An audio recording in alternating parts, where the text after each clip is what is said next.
The controversial Trump post was from Nick Adams in February. And again, I'm not saying you have to like it, but the hyperventilating over social media post was something I thought we left behind in 2017. There are bigger fish to fry. Sean Farish always coming in with the clear-headed post. Now, look, Trump said he thought he was a doctor, okay? And I don't think he's lying. I think that Trump thought that he was a doctor. Now, I understand that Trump probably understood that he was portraying himself as a holy figure, healing the sick. But look, Trump loves flattery. Trump sees things and he internalizes them. Maybe sees them as he's maybe a bit of a narcissist. A bit. A bit. Sometimes it's okay. I'm a bit of a narcissist. I love mirrors. So look, the post reads, America has been sick for a long time. Trump is healing this nation. Trump probably was like, I agree with that. And then probably went, yes, send. All right? Like, look. I stand by my statement from yesterday, okay? I don't necessarily like it every time he does stuff like this, right? Sometimes it's like he gets a little too close to the line of idiocracy. However, it's baked into the cake, guys. We've known this for a decade plus. Anyone right now in 2026, what is it? It is April 14th, 2026 at 8:20 a.m. Central Time. Anyone that is looking at this going like, what? It's like, bro, sit down. You had years to get triggered. This is not it. Okay? And I see people in the chat who are like, yeah, he is. He's a healer. He's healing the nation. They're kind of agreeing with this. And sure. I agree with you. Okay? Trump is doing a good job. And he really is. I'm a big fan.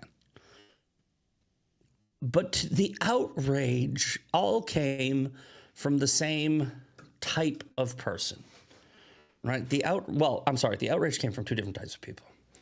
The outrage came from TDS people, obviously, because they're not really outraged. They just jump on anything. But the right-wing outrage, the outrage from, quote, his own side, it came from the holier-than-thou sometimes, Christian right? The evangelical Christian right. And guys, I gotta tell you, like,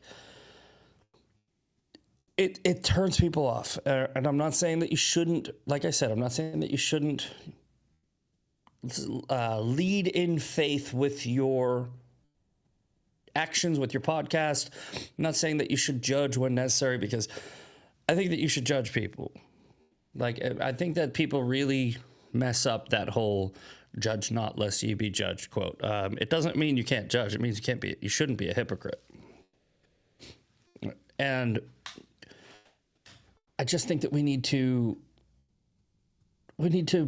pull it back. We need to pull it back a little bit. Okay. There's so much. Look, there's so much of this. Okay. You don't have to, this doesn't have to be on video. It'll be better if you see this on video, but you'll get it just by the sound. There's so much of this. Okay. Oh, what did blah, blah, blah, blah say? Oh.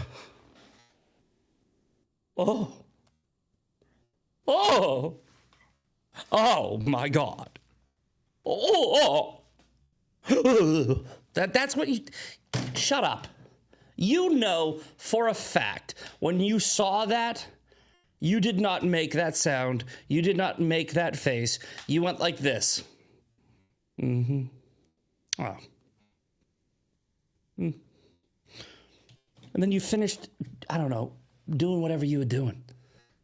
And then you sat there and you thought about it.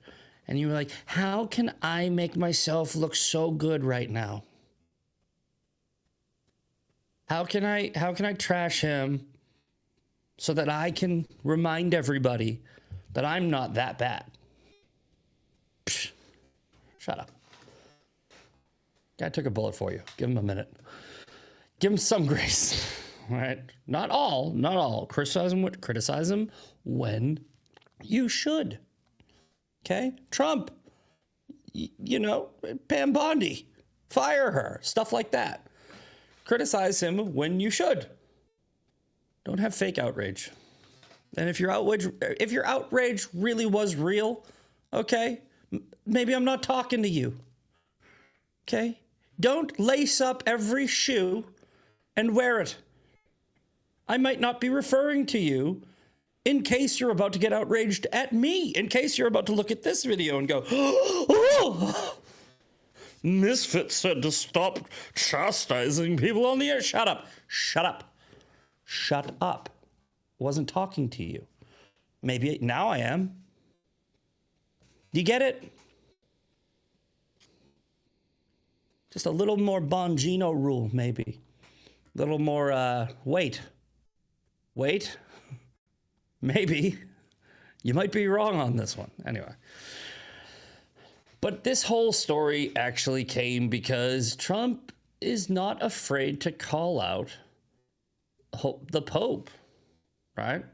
Like I said yesterday, I think the Catholic Church has become more of a political organization than a holy one. I believe that.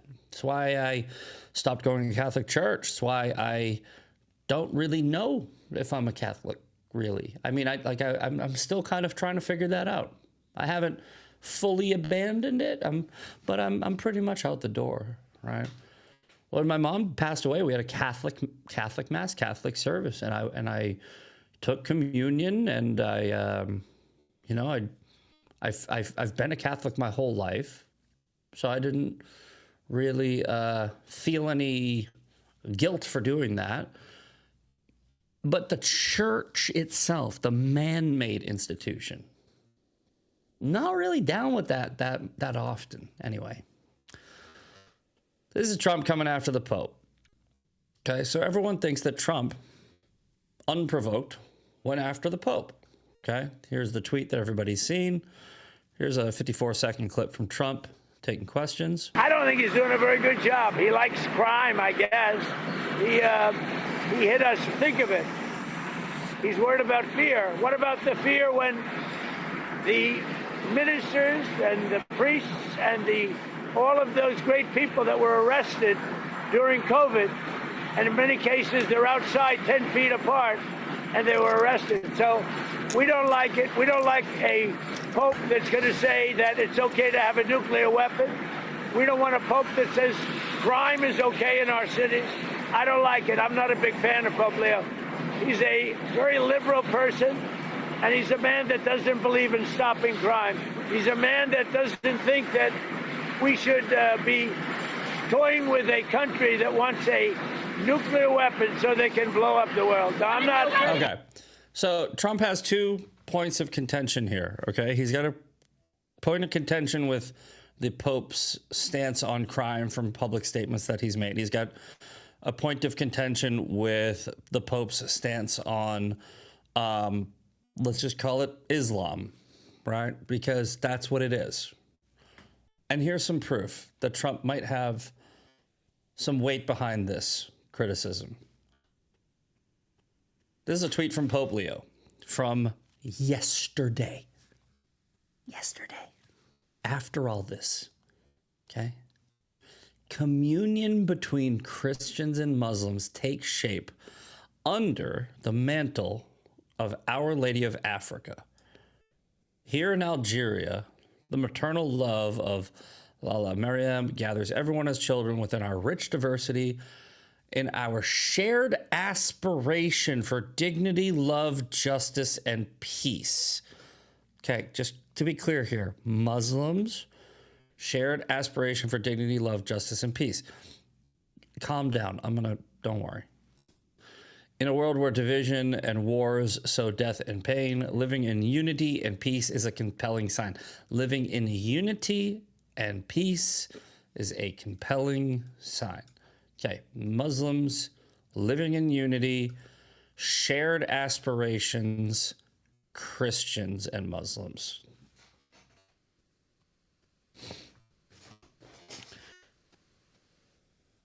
The majority of Muslims are good, wonderful, peaceful people.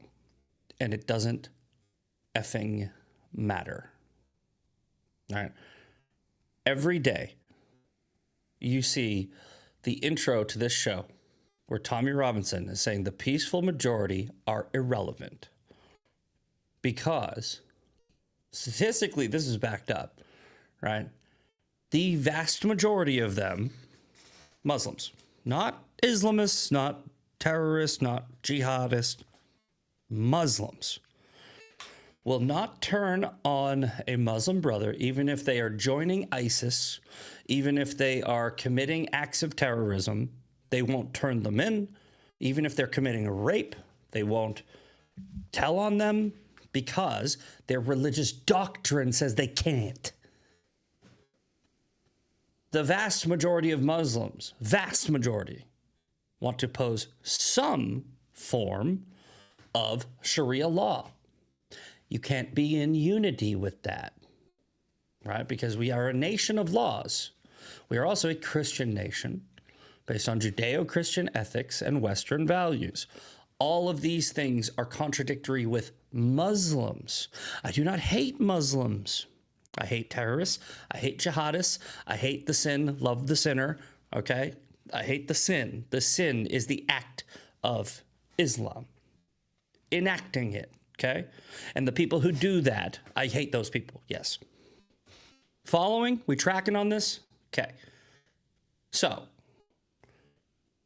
when the Pope comes out and says stuff like that, it starts to lead me to believe that Trump might have valid criticisms of this Pope. That is not a Pope that understands why the Crusades were necessary. And I'm not saying the Crusades were great. I'm saying why they happened, right? Because Islam is incompatible with Christianity. It just is. It's not a something that I'm, saying out of hate or something. I'm just saying it's just not compatible. It does not work. And it's ironic that the Pope is talking about Africa, because that's where a whole lot of Christians, I mean millions, are slaughtered because they're Christian by Islamists. So, I mean, if you wanted to, and we can go through the whole crime thing, and I don't care. I think that this is enough. I don't think we need to drag this on, right? This Pope does not represent me, okay? That's a man with a political opinion using his pulpit of Christianity or Catholicism to tell the world what people of my faith believe. And I don't believe that. Trump is the president and the leader of the world stage, right? Leader of the free world, who's going to war with, leading the new crusade, right? This is the without the Jews, without killing Jews, by the way. I mean, he's leading a new version of the crusade, because what we have here is we have a new need for a new crusade. And that's the problem. They are having a beef right now because you have the leader of the Catholic Church saying that we can be compatible with people that want to kill us, and you have the leader of the free world saying we can't. I'm on Team Trump with that. I'm not on the Pope's side. All right, that's all. So, was the tweet a little insensitive? Was it a little much? Sure. Can you call it out? Absolutely. Does it require more context? Yes. We just went through it. There you go. Once again, and look, this is not against Riley Gaines or Isabella or anybody else that, did the oh, right? I get it. All right. You're in the internet. Okay? I've done it too. We all make mistakes. I have looked at something before, gotten a little itchy finger, right? A little bit of an itchy finger, and I'm like, this isn't. And then the next day, I'm like, nah, shit. You know, it's okay. It's okay. Just don't make it a habit. Understand that you did that. And I think Riley did. Riley came out and was like, look, I love President Trump. I support him, et cetera, et cetera. Had a couple other people. Gerald Morgan did the same thing. It's like, I'm glad he deleted the tweet and blah, blah, blah. Right? The evangelical Christians, the Protestants, we tend to, I said we because I don't know if I'm a Protestant. I don't know what I am. I don't care what I am. It's Christian. I'm a Christian. But the Protestants and the evangelicals, they tend to want to proselytize a little more than others, right? And that's all I'm saying. And the woke right, by the way, I don't know if you saw this. We just ADD little side note. I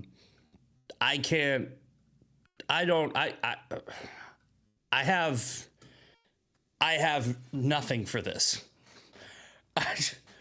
Sorry for the language if you're reading. Oh, this is real. Tucker Carlson is now launching his new bookstore with Russell Brand. And it's how to become a Christian in 7 days. That's all you need to do.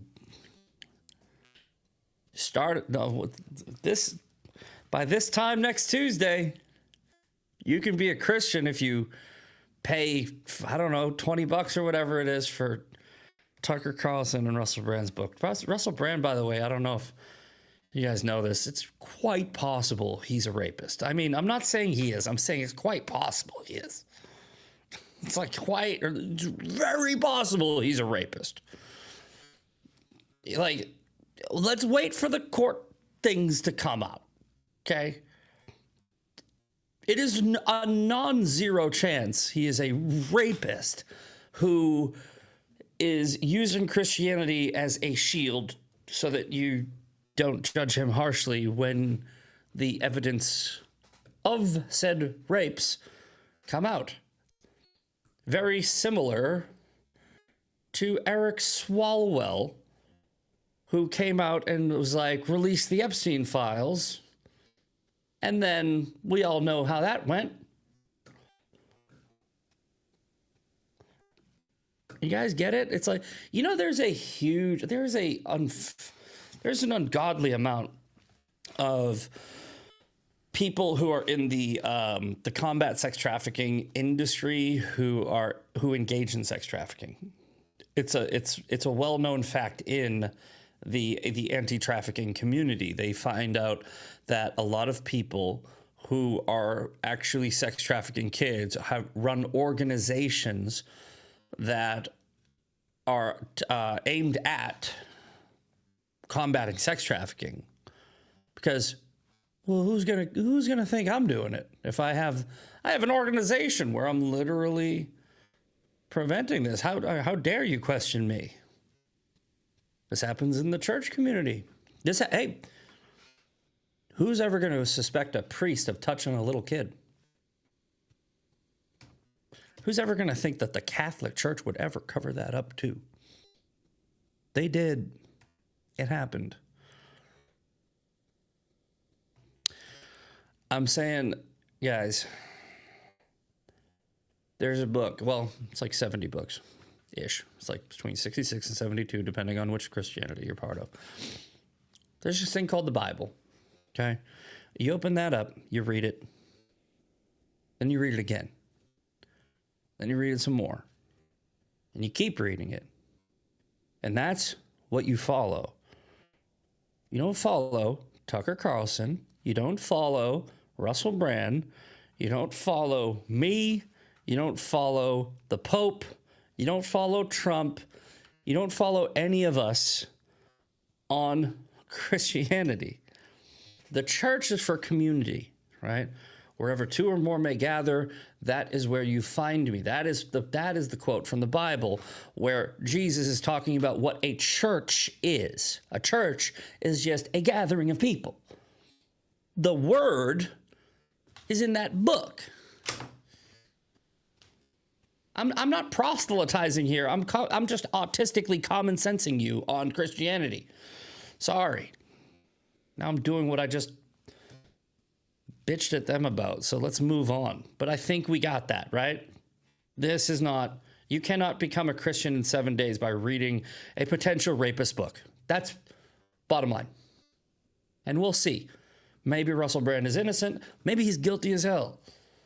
I know one thing, he is definitely guilty of something because he's on video giving oral to, or a hand job. No, wait, was it hand job? Yes, you get on video giving a hand job to a man in a bathroom stall for clicks on the internet. And it's like, that wasn't that long ago. It's like, what are we doing here?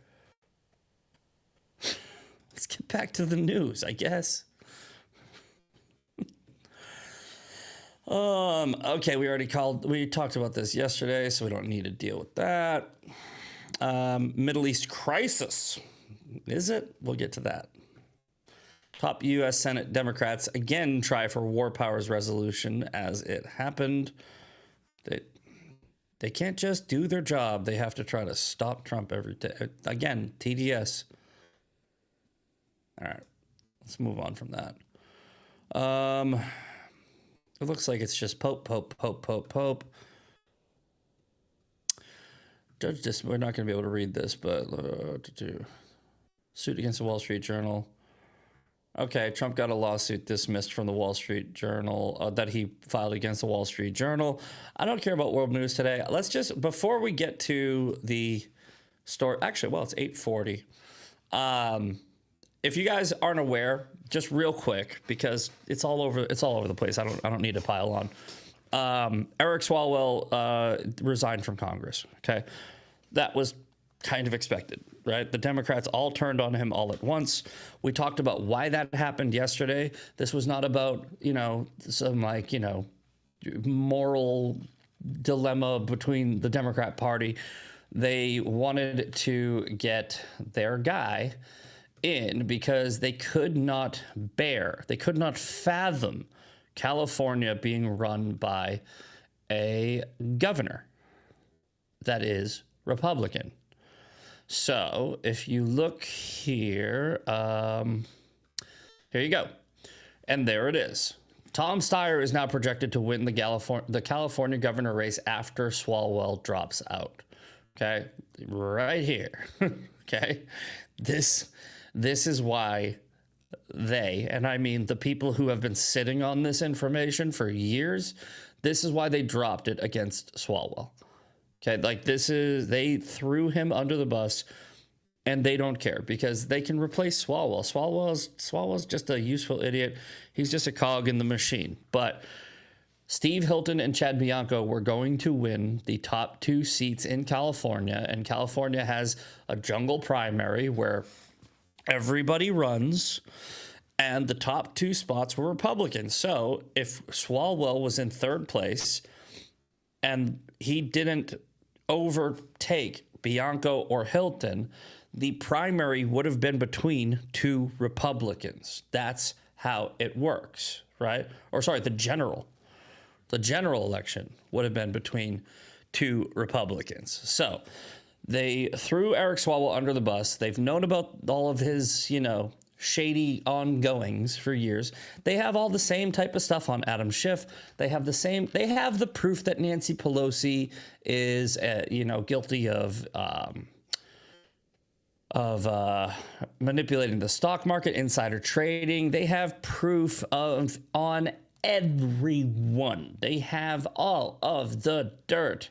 And if you ever get a conversation where you go, all right, so this is probably what happened.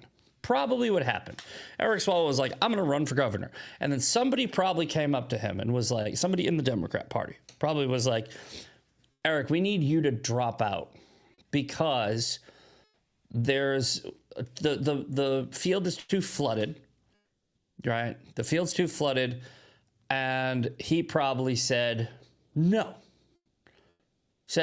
He probably said, I deserve this. I've put in so much time for you people.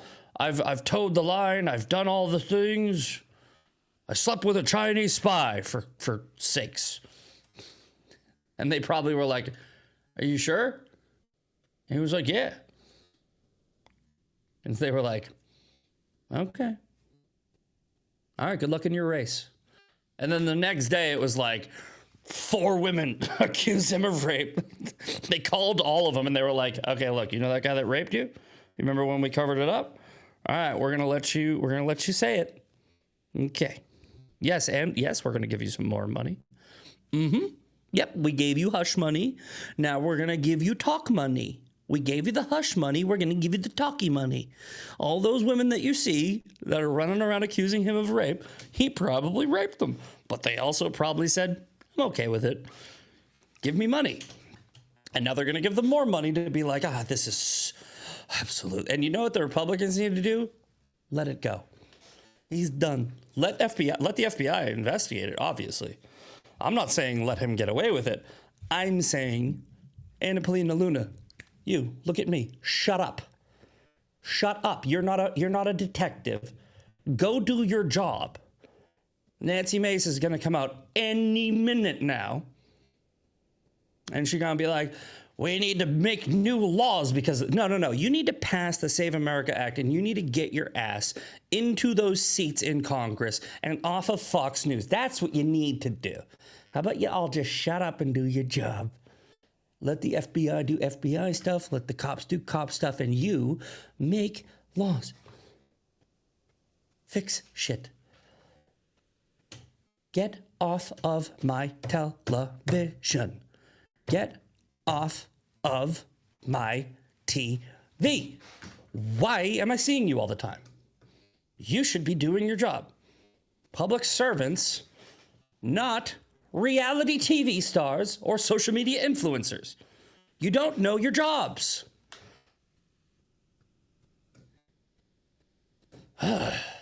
Aggravating.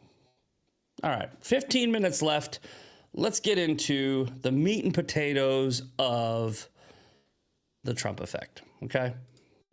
Because Trump won, Colbert is fired, Howard Stern is fired, Joy Reid is fired, Jim Acosta is gone, Neil Cavuto is gone, Lester Holt is gone, Chuck Todd is gone, Chris Wallace is gone, PBS is defunded, NPR is defunded, USET is gone, white people are back in commercials, morbidly obese black women are appearing less frequently in commercials, Disney removed a teenage trans girl from their show Win or Lose, Black Captain America tanked, ABC had to give Trump $17 million for lying about him, AP had to cut 8% of its workforce, Univision had to lay off several hundred workers. CNN ratings are a week-to-week death spiral. So are MSNBC's. Wolf Blitzer and Jake Tapper were denied raises. Rachel Maddow had to take a pay cut. Justin Trudeau resigned. And the Gulf of Mexico is now the Gulf of America.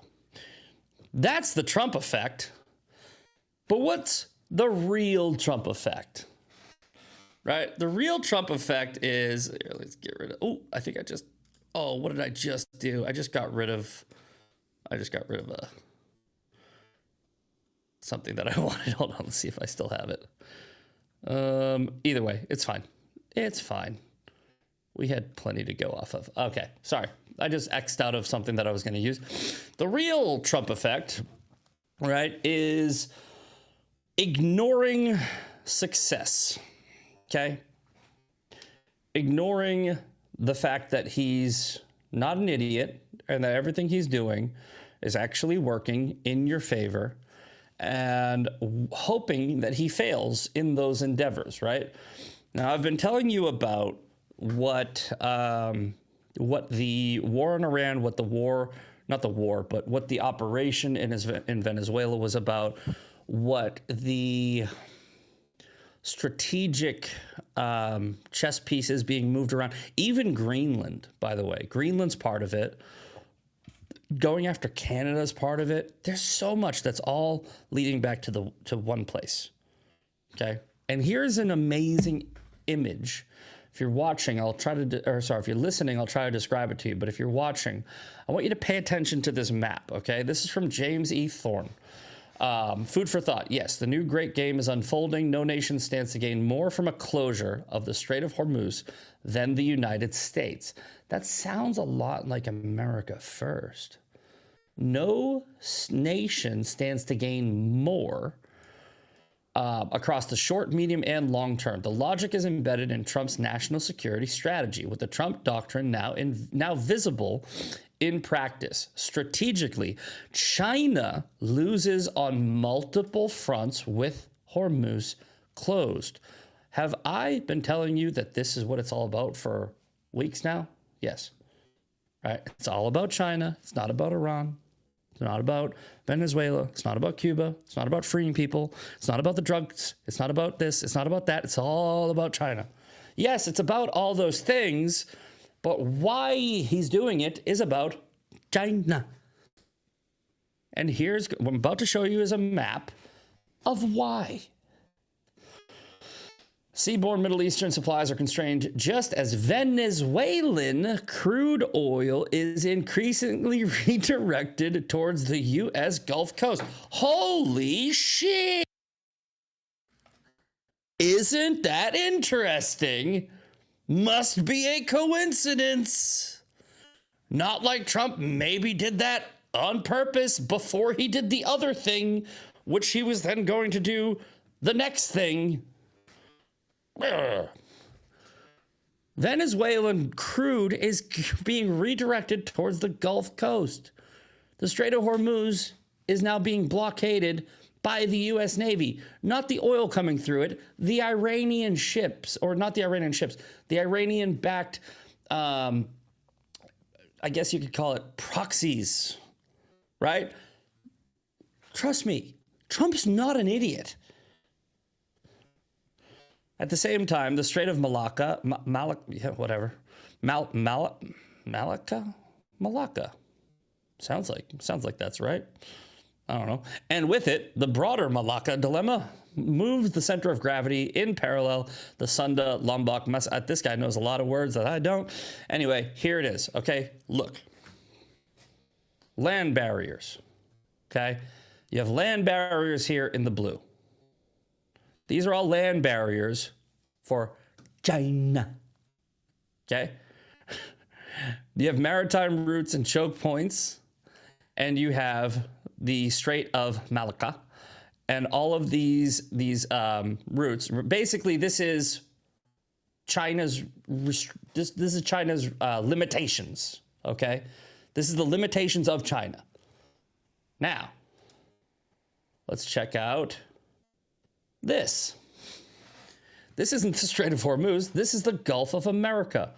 Hundreds of super tankers from every corner of the planet are racing to Texas, my state, what up, and Louisiana to fill up on the sweetest, cheapest, most American oil on earth. The globalist chokehold is broken. America is the new gas station for the planet. Huh. Almost like he did it on purpose. Almost like this was America first the whole time. Look at this. Imagine being in Cuba with no lights. You just see out into the water, you just see just every 5 minutes like, oh shit. Probably shouldn't have partnered with China. Maybe should have given America a chance. There's a new sheriff in town, boys and girls, and he's America first. Trust me. Here's another amazing map that gives you a visible representation of why Trump did this. Okay, so we have the map of limitations. Now we have the routes. Okay, energy, sea lines of communication. These are the routes in which energy moves across the globe. You following? Okay. You have the Panama Canal, Venezuela, Strait of Hormuz, Iran, Straits of Malacca, Indonesia, South China Sea, Strait of Taiwan. You guys getting that? Okay, look at this map here. Okay, you have Iran. Okay, here's the Strait of Hormuz. This is where oil would come out.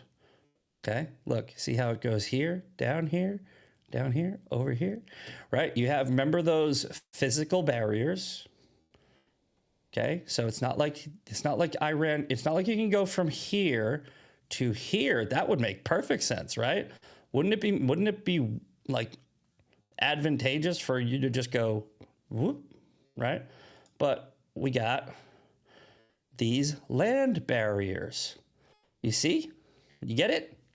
Okay, so we have the land barriers, which is why they take it from the Strait of Hormuz around here. That's why they do that. Now, the U.S. Navy is here going, screw you. No. Which is resulting in this. Right? So, see these little pockets of red, right? The anti-Trumper, pretty funny watching all the anti-Trumpers come to the realization that Trump is not closing the strait, he's securing it. The U.S. Navy are running grid patterns, demining the strait, and blockading Iranian ports. Only Iranian ports, making it safe for commercial shipping. The U.S. doesn't want any Iranian ship capable of dropping a mine moving. It's really not that complicated, okay? The strait is still moving. You have these pockets. You have U.S. ships, U.S. Navy coming in and making sure everything's secured, except for the trade routes that are going to China. So this is resulting in this right here. The entire world is now coming about 2 hours that way. 2 hours that way to go get their gas. And it all started with Maduro. Actually, started a little bit before that. Trump was talking about, it started with renaming it the Gulf of America, if you can believe it or not. Remember when Trump was like, we should rename it the Gulf of America? Now, you know what? In fact, Trump telegraphed his punches even more subtly than that. Trump renamed the Department of Defense the Department of War, renamed the Gulf of America, renamed the Gulf of Mexico the Gulf of America, made a play for Greenland, and did a whole bunch of other things. Let's not, go through the exhaustive list again, because I already have. I'm pretty sure that my track record of going through it is, if you haven't seen it before, go back and rewind. He did all of this. It was almost like he had this plan. It's almost like there were these things, these pieces that he was putting into place the whole time. And it's all coming together now.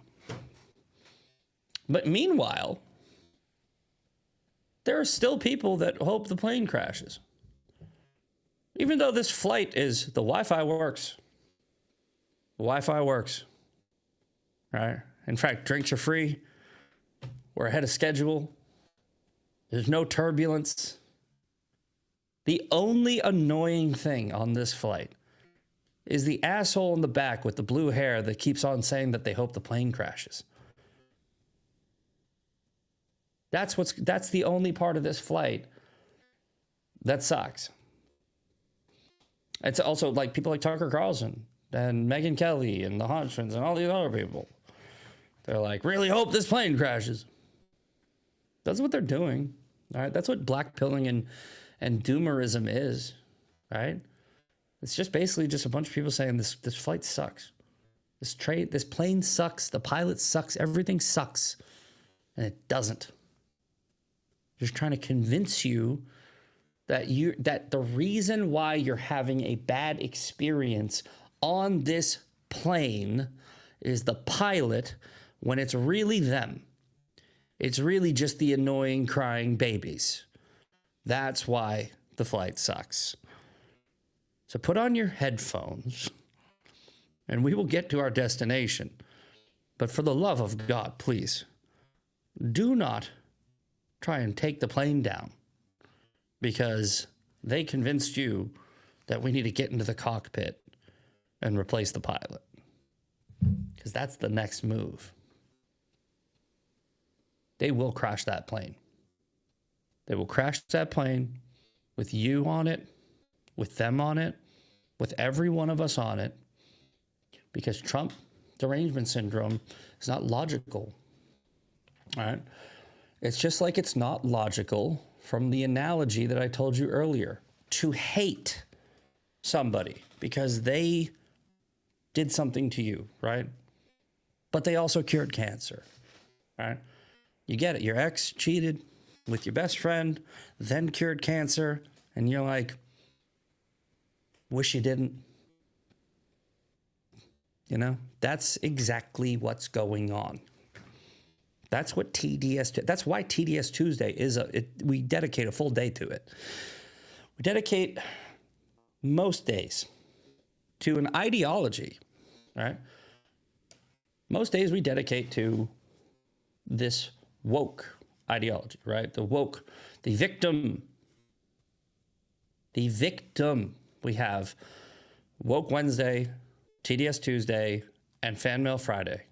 All the same theme, slightly different ways of delivering that, right? It's just I am a victim.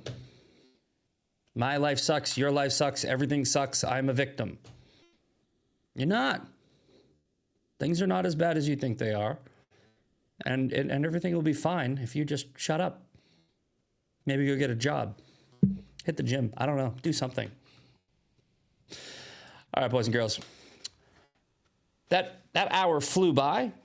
Sean Farish is coming up next with Ungoverned. Let's do some shout outs until that clock strikes 9. Audrey K612, Mutt Mom, W. Wilson 1964, Soylent Goy. Is that a thumbs down for me? Mellow Cat 29, Kit Kat Mar, One Sandman, Fun Mon, Great Guy Gary, T. Hodges, thanks T. Hodges, Crazy Moan McGroin, N Pain, and there it is, 9 a.m. Sean Farish, enjoy. I will see you tomorrow for Woke Wednesday. Hope everybody enjoys the rest of your day. See you later. A partially valid, a half-truth, if you will, is being pushed. I can't wait to find out all sorts of new and exciting things I didn't know about myself. So you just hate Jews, bro? Yeah, you're just an anti-Semite. Congratulations. You're Go not. join. What would you say? Exactly. Well, that's different. It's not different. It's the same thing. Yeah, it's that just we are the only society on earth who has the obligation to self-destruct, to blame ourselves for every problem that has ever existed, and we just think of ourselves as the worst human beings who are responsible for every bad. How many Muslims are trying to stop Boko Haram? How many Muslims were confronting ISIS? How many Muslims, the extremists always win. So the peaceful majority, of which I know many, they're irrelevant.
morning and happy Tuesday to the ungovernables, the Captain Screw, the LFA family, McGroin Nation. We're coming to you live from the deep red state of Tennessee on rumble.com/LFA TV. Welcome to Ungoverned. Happy Tuesday to you and you and you and you and you and you and But you over there, I don't want you to have a happy Tuesday. Eric Swalwell, you're not having a happy day at all.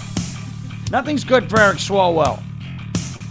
How funny is it that these people like these Democrats, we're going to get Trump. Eric Swalwell was one of the biggest, one of the biggest perpetrators of congressional Trump derangement syndrome, right? Everybody's just been all about, we're going to impeach him, we're going to remove him, we're going to put him in jail, and when it's above the law, this, that, and the other.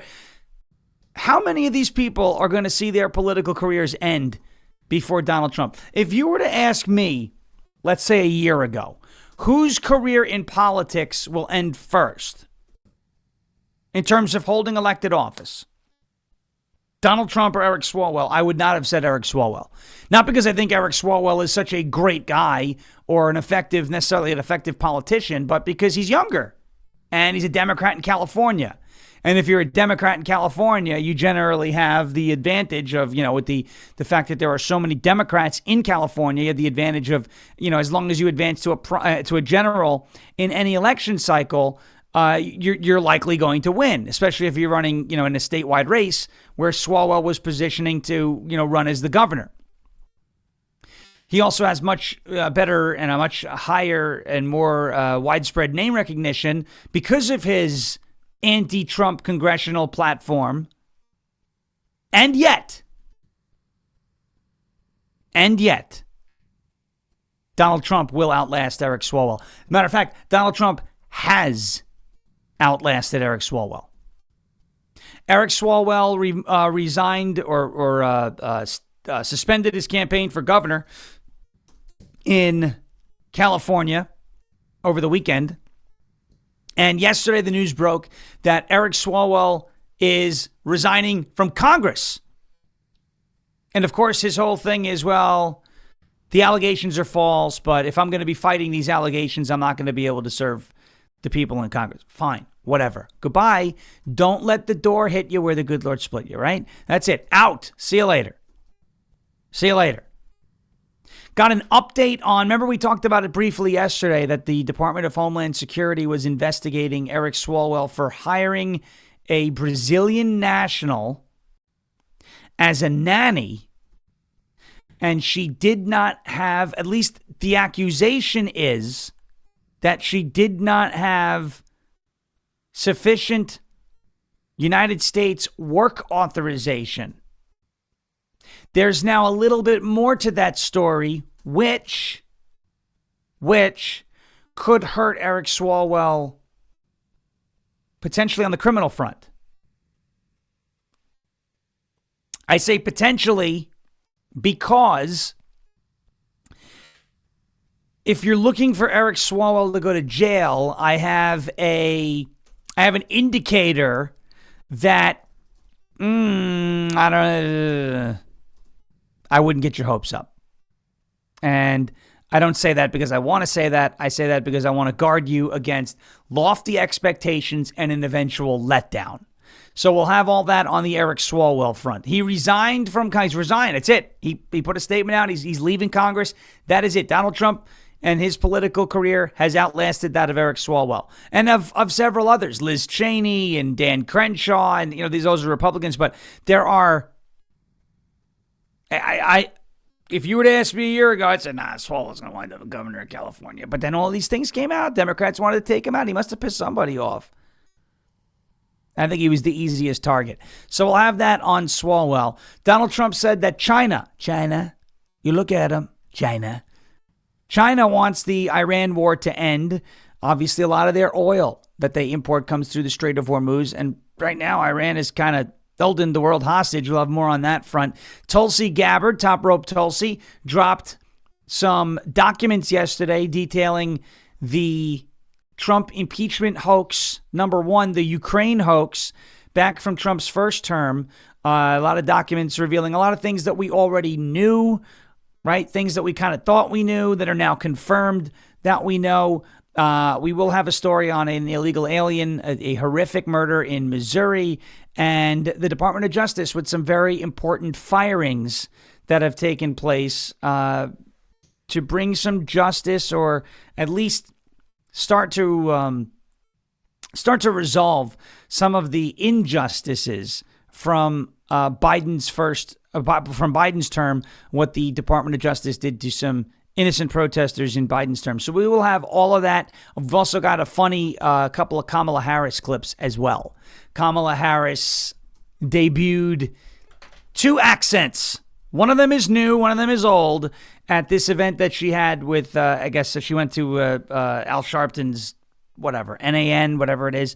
So we'll have a little bit of Kamala Harris a little later towards the end of the show, as we'll leave it off with a good note. Before we do all that, I want to get to a word from our friends over at OFP Farms. It's OFPFarms.com, OFPFarms.com, OFPFarms.com. Use that promo code Sean at checkout, SHAWN, for 10% off. OFPFarms.com. Mother's Day sneaking up on us.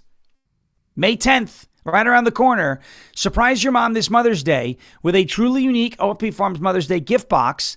This heartfelt gift conveys appreciation, highlights the importance of relaxation, and reminds her that she truly deserves it. Each box is thoughtfully crafted on their family farm, OFP Farms, and is filled with meaningful elements infused with love. Whether it's for your mother, your wife, or a remarkable individual deserving of recognition, this gift serves as a daily reminder of calm care and gratitude. But hurry!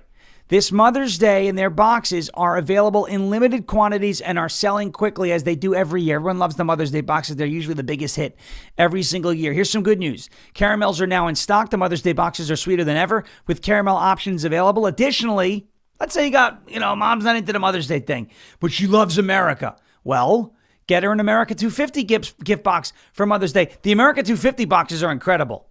I mean, it blew away my expectations. So those boxes are in such high demand. Once they're out, they're not coming back. That's it. They're not going to be restocked. So go to OFPFarms.com and use the code Sean, SHAWN, to get 10% off of your entire order. That's OFP, Oscar, Foxtrot, PapaFarms.com. OFPFarms.com, promo code Sean, SHAWN, for 10% off at checkout off your whole order. OFPFarms.com. Promo code Sean, OFPFarms.com, promo code SHAWN. All right, here we go. You ready? Yes. Last night I was a moderator of a local school board debate. That was a lot of fun. That was fun. Great turnout here in the county. As we say, you gotta turn me up. What's that? Yeah, it is up. I'm making sure it's up even more. Great turnout here in the county. Rutherford County Young Republicans hosted. I was the moderator. It was a lot of fun.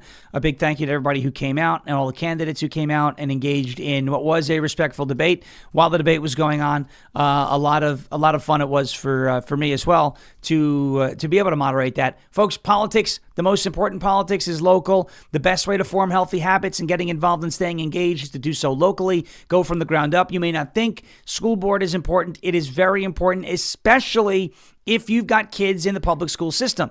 You could write as many letters to the president, you could scream at the attorney general, you could do everything that you want to do at the federal level about injustices in your community and things you want fixed in your community, but those folks likely can't handle that. The president of the United States cannot remove pornographic books from your school library. Your school board can. Your library board can. Your state representatives, your county officials can get involved and bring and deliver a bigger impact than any federal official can when you're dealing with hyper-local issues like this.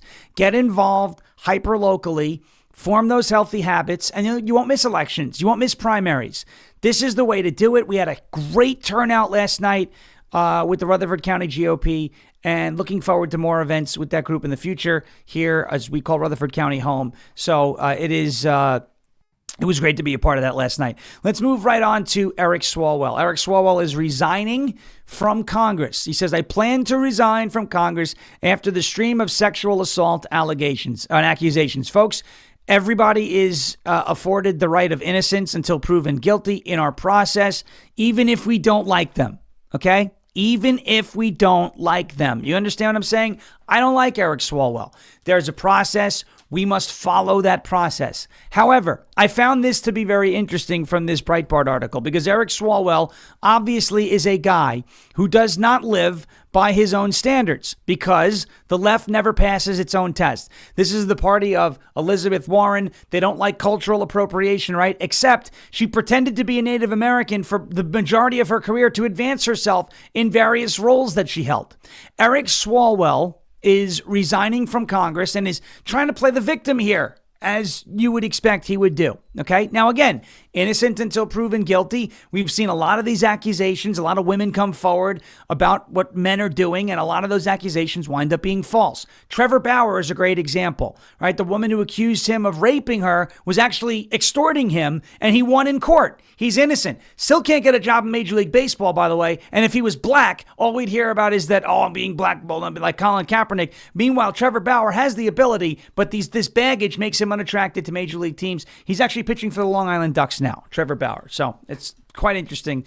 Guy can't find a job. Anyway, but it's not because he can't play. It's because of all these allegations and the smearing that went on. It's the Nancy Pelosi wrap-up smear in a way. Now, again, I'm not saying that Eric Swalwell is innocent. I'm saying he is innocent until in a court of law he is proven guilty. Now, he's not necessarily acting like an innocent person here, but I want to read for you some of his comments. Eric Swalwell announced his intention to resign from his seat in the United States House on Monday following a wave of sexual assault accusations that upended his bid for California governor. The soon-to-be former congressman, announced his intention to resign in a statement on Monday. Quote, "I am deeply sorry to my family, staff, and constituents for mistakes in judgment I've made in my past." Okay. So he's admitted some sort of mistakes or wrongdoing. Doesn't mean he's a criminal, but he admitted that he's done some stuff wrong. "I will fight the serious, false accusations made against me. However, I must take responsibility and ownership for the mistakes I did make." Kind of sounds like he's saying he did the things, but maybe the things weren't as serious as they're being portrayed. I don't know. Swalwell further denounced efforts. This is the best part. Swalwell further denounced efforts to expel him from Congress. Quote, "without due process." Here we go with the due process thing. Okay. By the way, okay. You want due process? That's fair. Innocent until proven guilty. Do you live by those standards? My question is, when it's happening to you, are the rules different than when it happened to somebody else? Okay, you want due process. You want your day in court. Quote, "I am aware of efforts to bring an immediate expulsion vote against me and other members. Expelling anyone in Congress without due process within days of an allegation being made is wrong.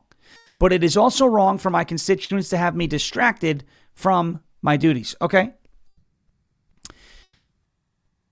Does anybody remember, let's do live chat. Anybody remember, pop quiz, who the last member of Congress was to be expelled out of the House of Representatives? Let's see. Don't answer yet if you know it, Brennan, but the chat. Who was the last member of Congress who was expelled from the House of Representatives?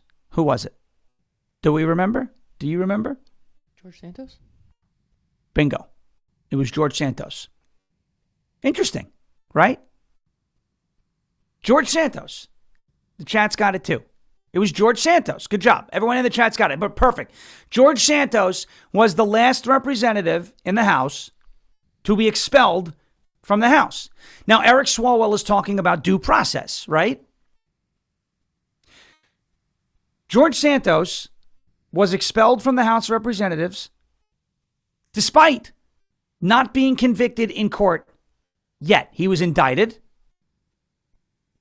The House Ethics Committee found overwhelming evidence of what he was indicted for. But he was still innocent because he had not yet been proven guilty in a court of law. Okay? Does this make sense? So George Santos was expelled from the House of Representatives before he got his due process. You don't have to like the guy. You don't have to like what he did. You don't have to like the way he made the Republican Party look. You don't have to like the way he handled the situation. But you do have to admit that he was expelled from the House before he got his due process. Agreed? Because he was not convicted of a crime before he was expelled from the House. So I asked ChatGPT last night, did a little AI search on this. George Santos was expelled on December 1st, 2023 by a House vote. At that time, he was under federal indictment, charged with crimes, but had not been convicted. In fact, George Santos became the first member of Congress ever expelled without a prior criminal conviction. So what happened to George Santos was unprecedented. He was expelled from the House without a criminal conviction, i.e., expelled before he got due process. So then I asked the follow-up question. Did Eric Swalwell vote in favor of expelling George Santos? Yes! Eric Swalwell did vote in favor of expelling George Santos. Again, you don't have to like George Santos. I'm not a big fan, okay? And that's putting it lightly. You don't have to like George Santos, okay? You don't have to like the way he looked. You don't have to like what he did, what he admitted to doing. You don't have to like how he handled it. All I'm doing here is contrasting two things, okay? Eric Swalwell voted in favor of making George Santos the first member of Congress expelled from the House without a criminal conviction. That's a fact. That happened. The funniest part about all that now is Eric Swalwell whining about an expulsion vote coming up on his conduct without him getting due process. So what makes it different? What is the difference between what Eric Swalwell did and contributed to regarding George Santos and the rumors that are swirling that the rest of the House of Representatives may bring up an expulsion vote on Swalwell? The answer is, the only difference is Swalwell has not been indicted for anything yet. He has not been criminally charged with anything yet. The Manhattan District Attorney's Office is looking into it. That's interesting. I just found that one funny. I was reading that and I said, oh, due process. That's their favorite term, right? They did that with the Kilmar Abrego Garcia. They did that with all this. Due process. Okay, interesting. Did Eric Swalwell honor George Santos' right to due process? The answer is no. The left never passes its own tests. All right, here's the next part. This is getting worse for Eric Swalwell. Yes, Tony Gonzalez has Katina Nola points out in the chat. Tony Gonzalez is resigning from Congress as well. Yes, and hopefully we see Brandon Herrera win that seat in the general election. He will be the Republican nominee in Texas. Okay. Yesterday, we talked about this nanny situation. Eric Swalwell is, again, alleged to have hired a nanny, a Brazilian national, to serve as a nanny. And she allegedly lacked proper U.S. work authorization. This story gets even better because do you think Eric Swalwell paid for this nanny with his own money? The answer here appears to be no. Who paid for Eric Swalwell's nanny? Democrat Rep. Eric Swalwell, who was running for governor, is facing new scrutiny after complaints allege that he used campaign money to pay a live-in nanny who did not possess valid work authorizations. Fox News. What's that? Fox News reported that the allegations of Swalwell's employment of Amanda Barbosa, a Brazilian national who worked for the lawmaker's family. This revelation comes as Swalwell is under fire over separate sexual assault allegations that are hitting his campaign. Barbosa came to the United States on an au pair visa. Swalwell hired her in 2021. Federal Election Commission data showed she was paid $3,914 in campaign funds in 2021 $46,930 in 2022. The lawmaker sponsored the nanny for a green card in December of 2022 when her visa was set to expire. However, DHS complaint filed by filmmaker Joel Gilbert alleged that Barbosa continued working for the Swalwell family through 2023 and 2024 despite not having valid work authorization, and the campaign appears to have paid for it. The payments from the Swalwell family to Barbosa ceased during that time period, but FEC records show that $52,262 in campaign expenses for childcare were reimbursed to Representative Swalwell. The complaint describes this as a workaround to keep the arrangement with Barbosa going. So in other words, Swalwell, while her visa was expired, was paying her, and the campaign was reimbursing Swalwell. That's what it looks like took place here. The Department of Labor told the New York Post that Barbosa's labor certification was approved in 2024. FEC data shows that she received another $38,905 in campaign funds in 2025. A 2022 FEC advisory opinion said Swalwell was allowed to use campaign funds for certain overnight childcare expenses tied to campaign travel when his wife was unavailable, but critics questioned whether the later spending fell within those limits. So, you have a little bit of question here. Did Eric Swalwell's campaign, by the way, where's that money come from with your campaign? Comes from people like you, not you in the chat, but donations, right? I mean, you could self-fund and you could use some of your own money to fund your campaign, fine. But the fact of the matter is Swalwell has made himself a national name. He's gone on TV, he's farted on television. Everyone knows about him with Fang Fang. He's made himself, and that's why we call him, his flatulence, right? They call me His Majesty. Your Majesty, sir, Your Majesty, sir. What are you going to do about Eric Swalwell, sir? So we're going to kick him out. We're going to kick him the hell out. They say to me, sir, Your Majesty. Your Majesty. What are we going to do for it? Sir. Now entering the royal court, His Flatulence, Eric Swalwell. Okay.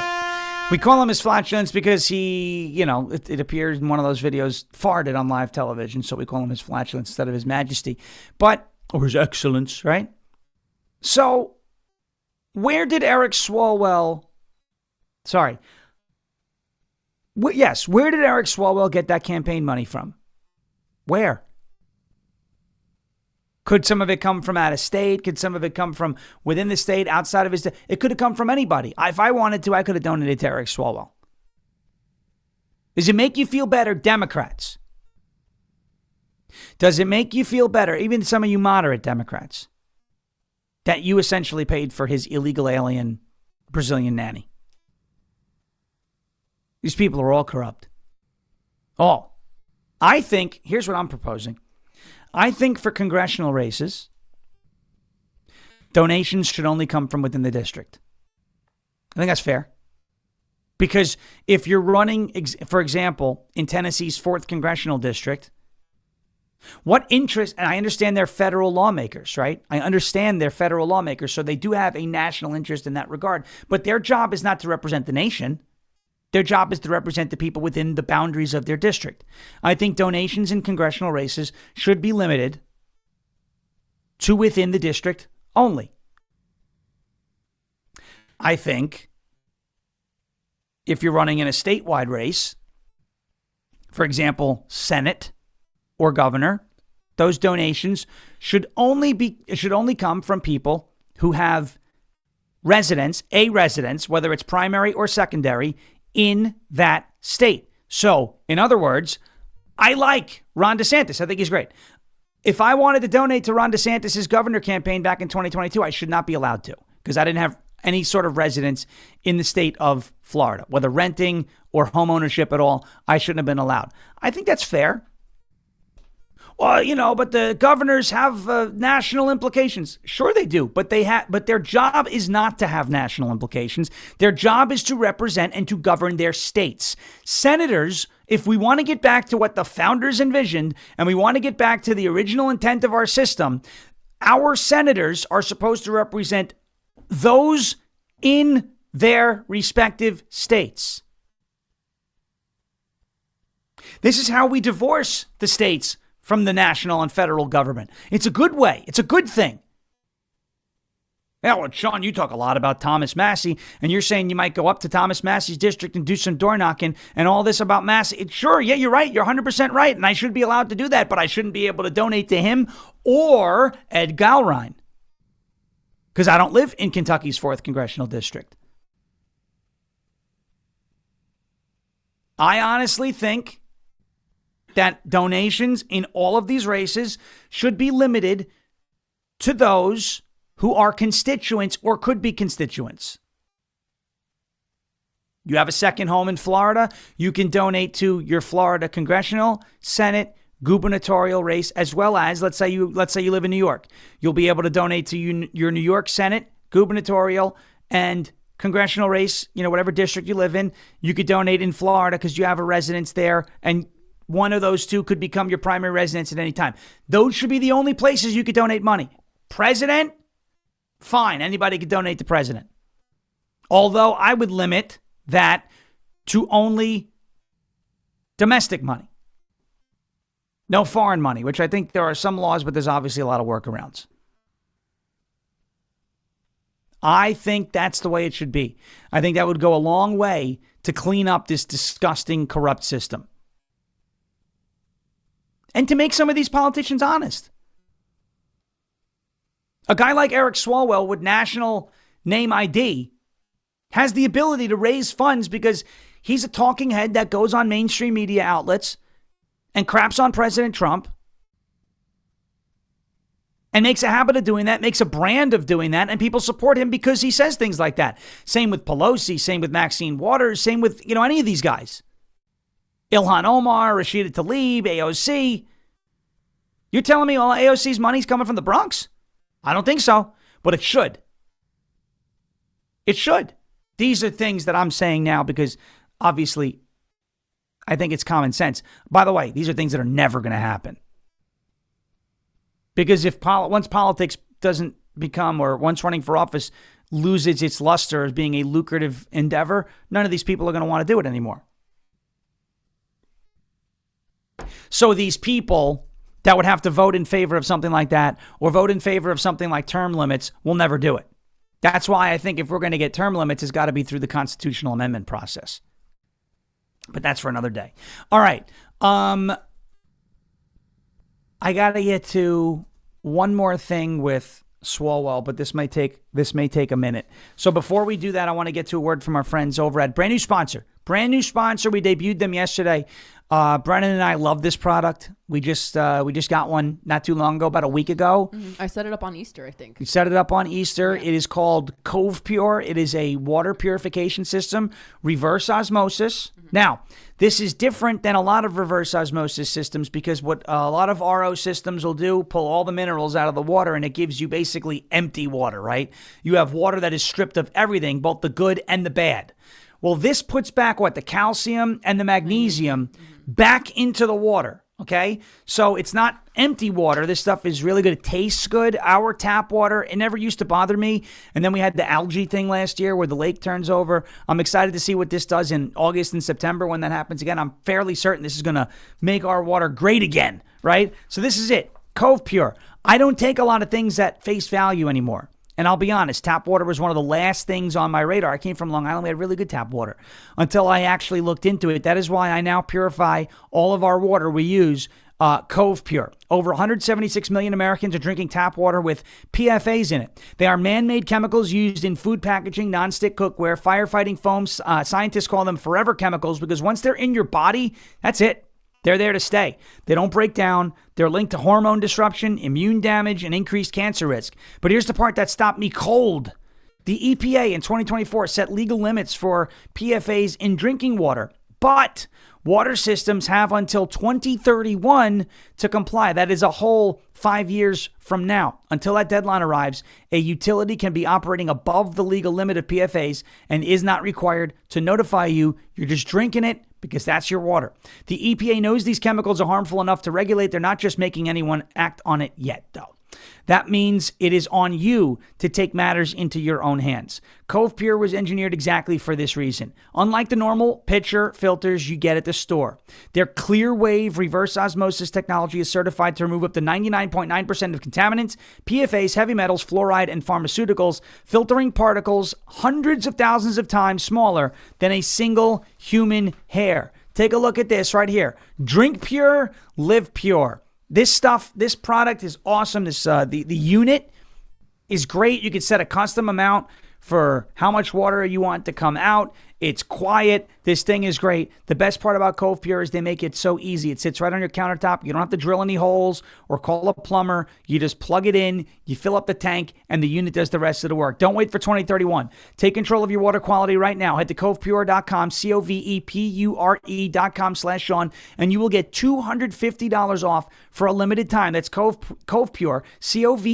COVEPURE. That's Charlie Oscar Victor Echo Papa Uniform Romeo Echo.com/Sean for $250 off your Cove Pure unit. That's Cove Pure, COVEPURE.com/SHAWN for $250 off. And I hope they're okay with me giving them a shout out. But somebody in the chat said that they ordered one yesterday. NX Witness. Okay, cool. Ordered one yesterday. You're going to love it. I can't wait to hear how you like it. Yeah, you're going to love it. I'm You're going to love excited. it. It's cool.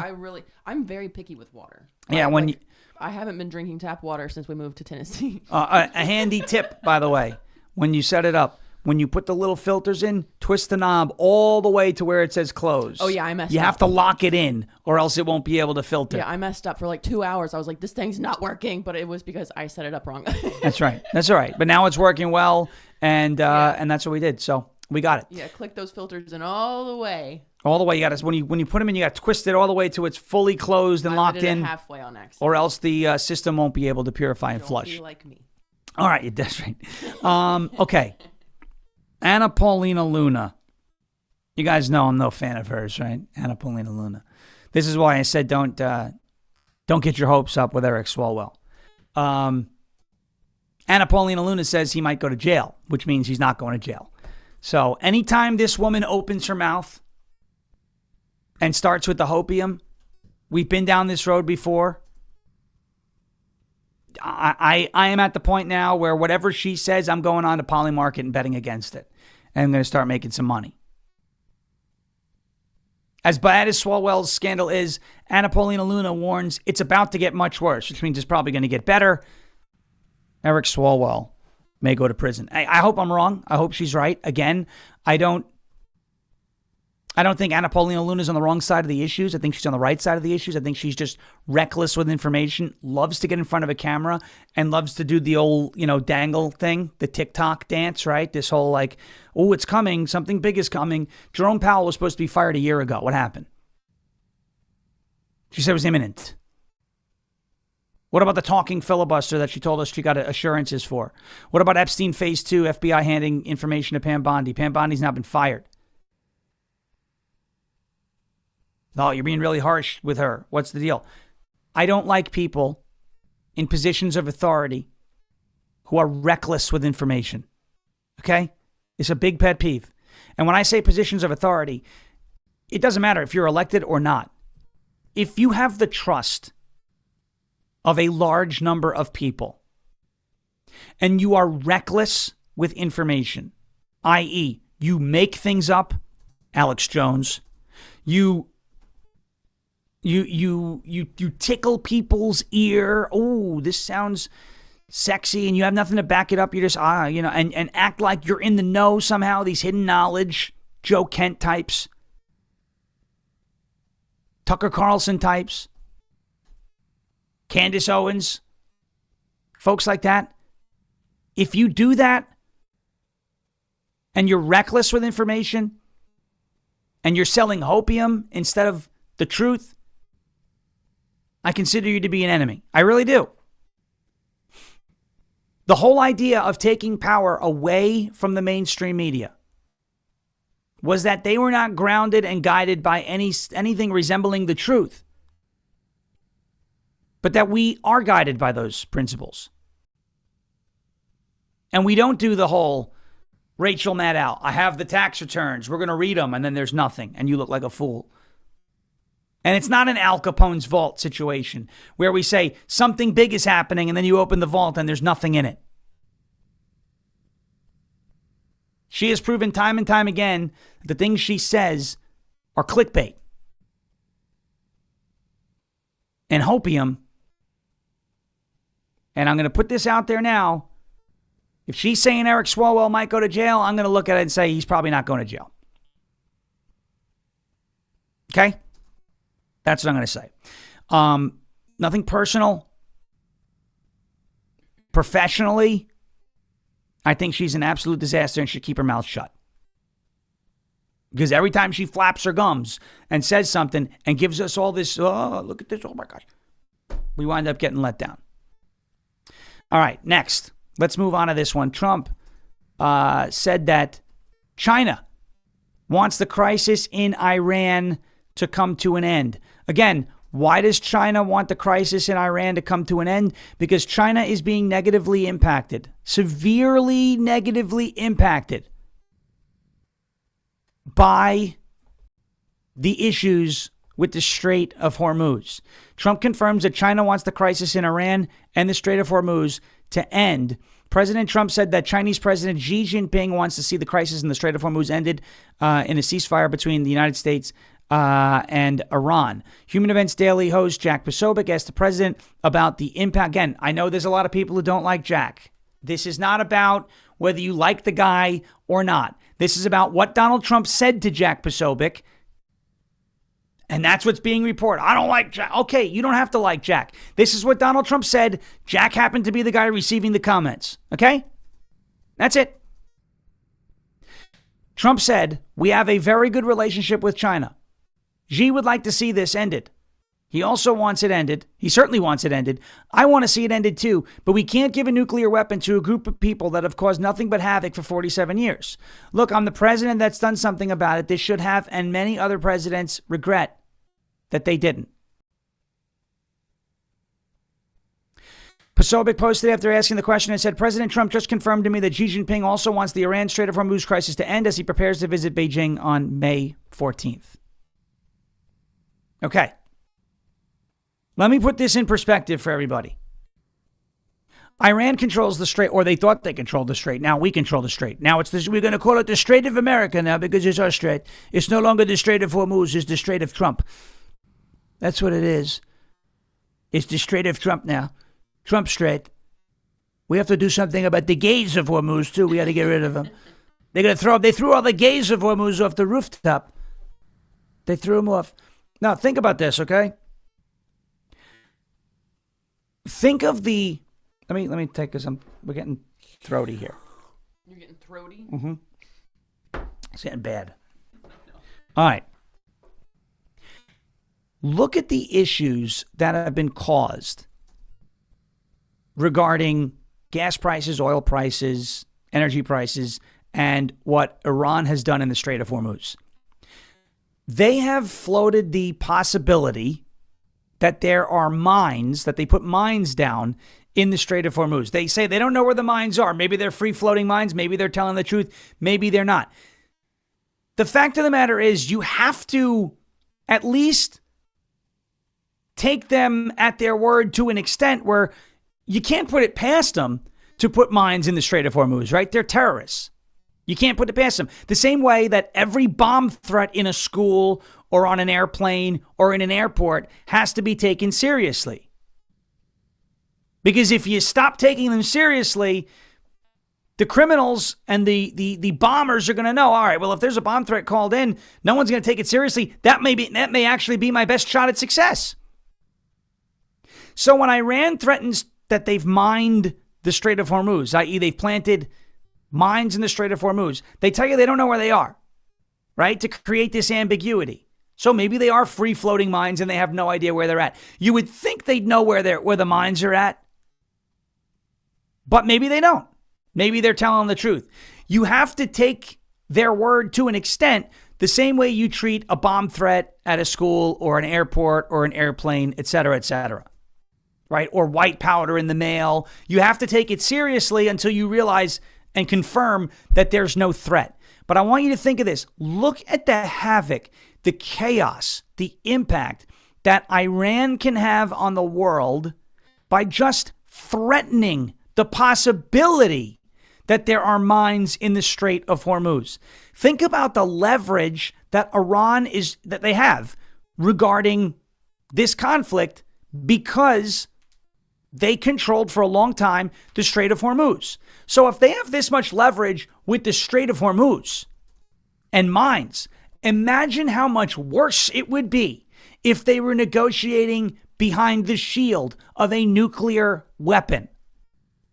The only chips that Iran has on the table right now is the Strait of Hormuz and possible mines in the Strait of Hormuz. And that's been proven to be bad enough.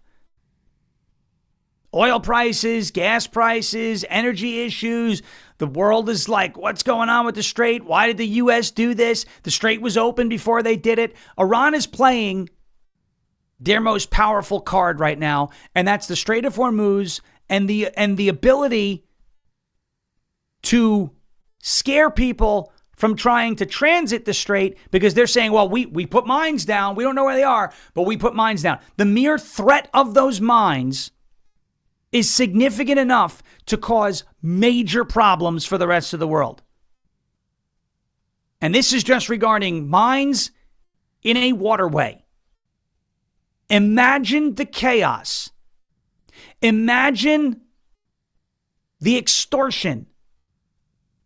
Imagine the leverage that a country like Iran would have if they had a nuclear weapon that everybody knows they may decide to use one day. You look at North Korea, they go, well, North Korea has a nuke. They don't do it. Yes, but North Korea doesn't control where 20% of the world's oil flows through, do they?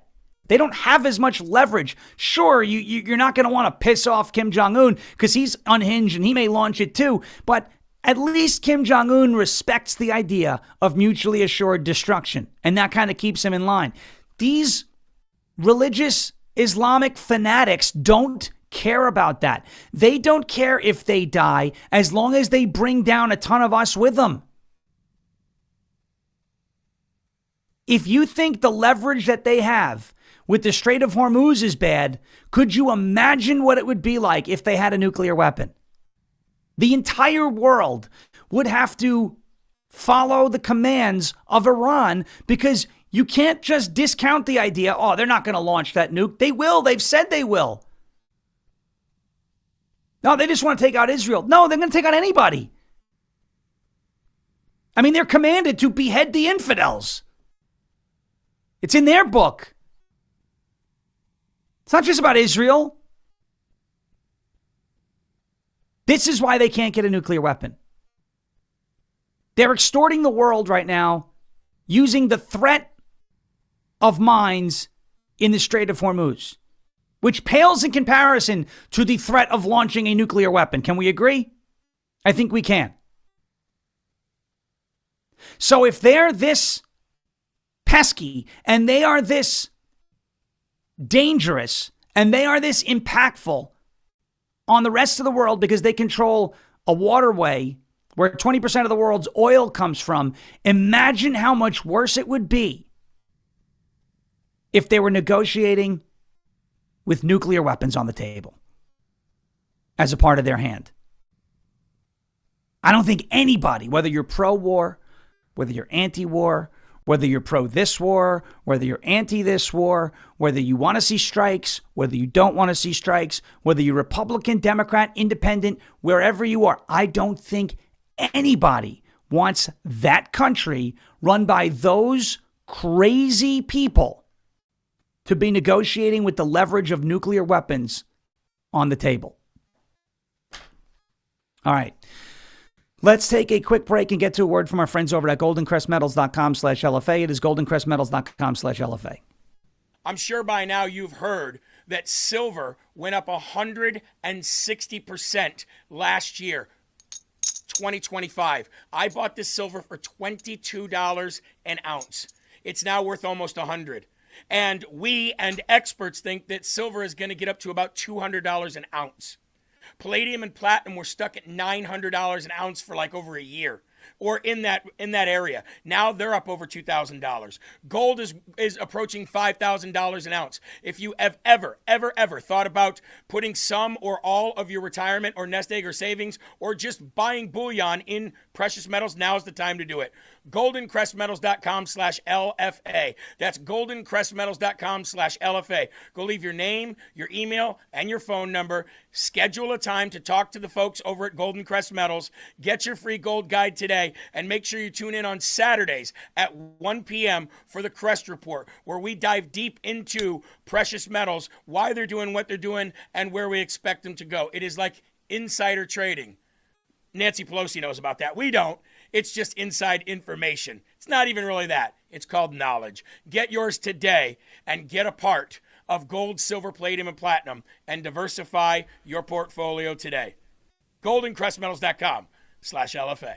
That's goldencrestmetals.com/LFA, goldencrestmetals.com/LFA. All right. I want to move on to this story because this is significant, and I wanted to do this yesterday. We ran out of time. We're running out of time a little bit today, but this is a good time to do it. ICE has lodged a detainer for an illegal immigrant arrested for the murder of a 15-year-old boy in Missouri. So we have another one.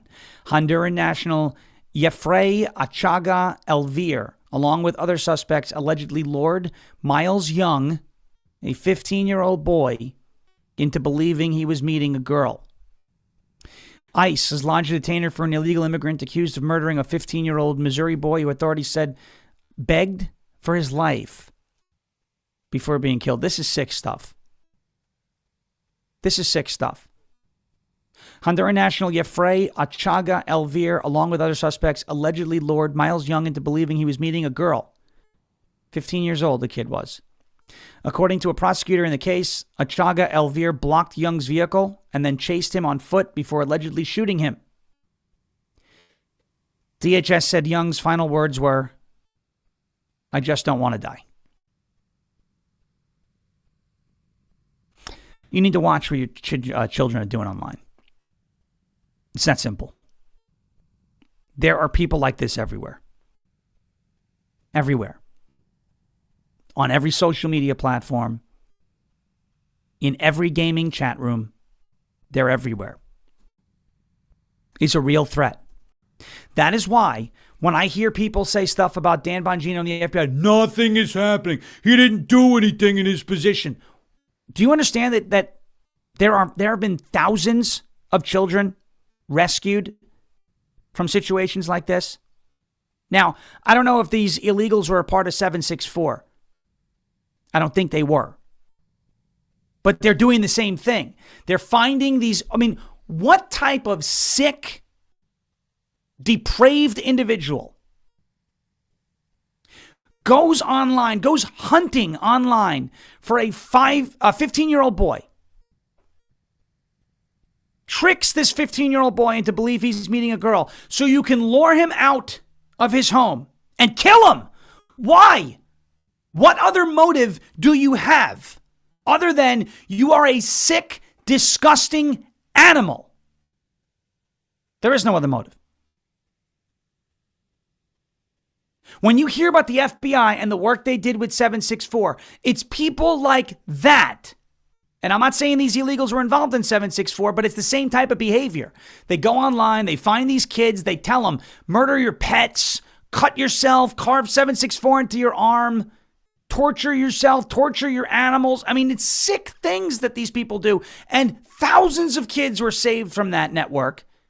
Hundreds of people were arrested and indicted in crimes related to that network. But you're going to tell me nothing's happening? Nothing's happening? That's a pretty big something. Oh, he didn't arrest Bill Gates.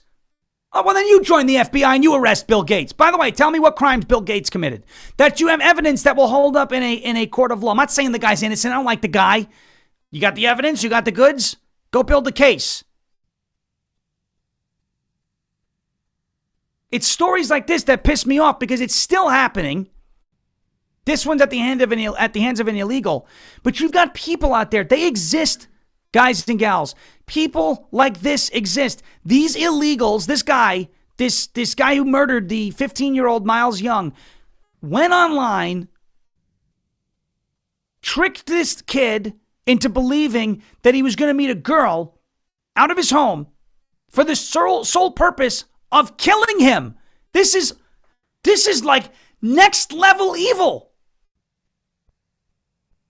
And his final last words were, "I just don't want to die." Miles Young was lured to his death believing he was going to meet a girl. Instead, he was ambushed and killed in cold blood by this illegal alien who went on to brag about the murder, said Acting Assistant Secretary Lauren Biz. This animal was released into our country by the Obama administration. ICE lodged an arrest detainer requesting Missouri not release this depraved killer from jail into American neighborhoods.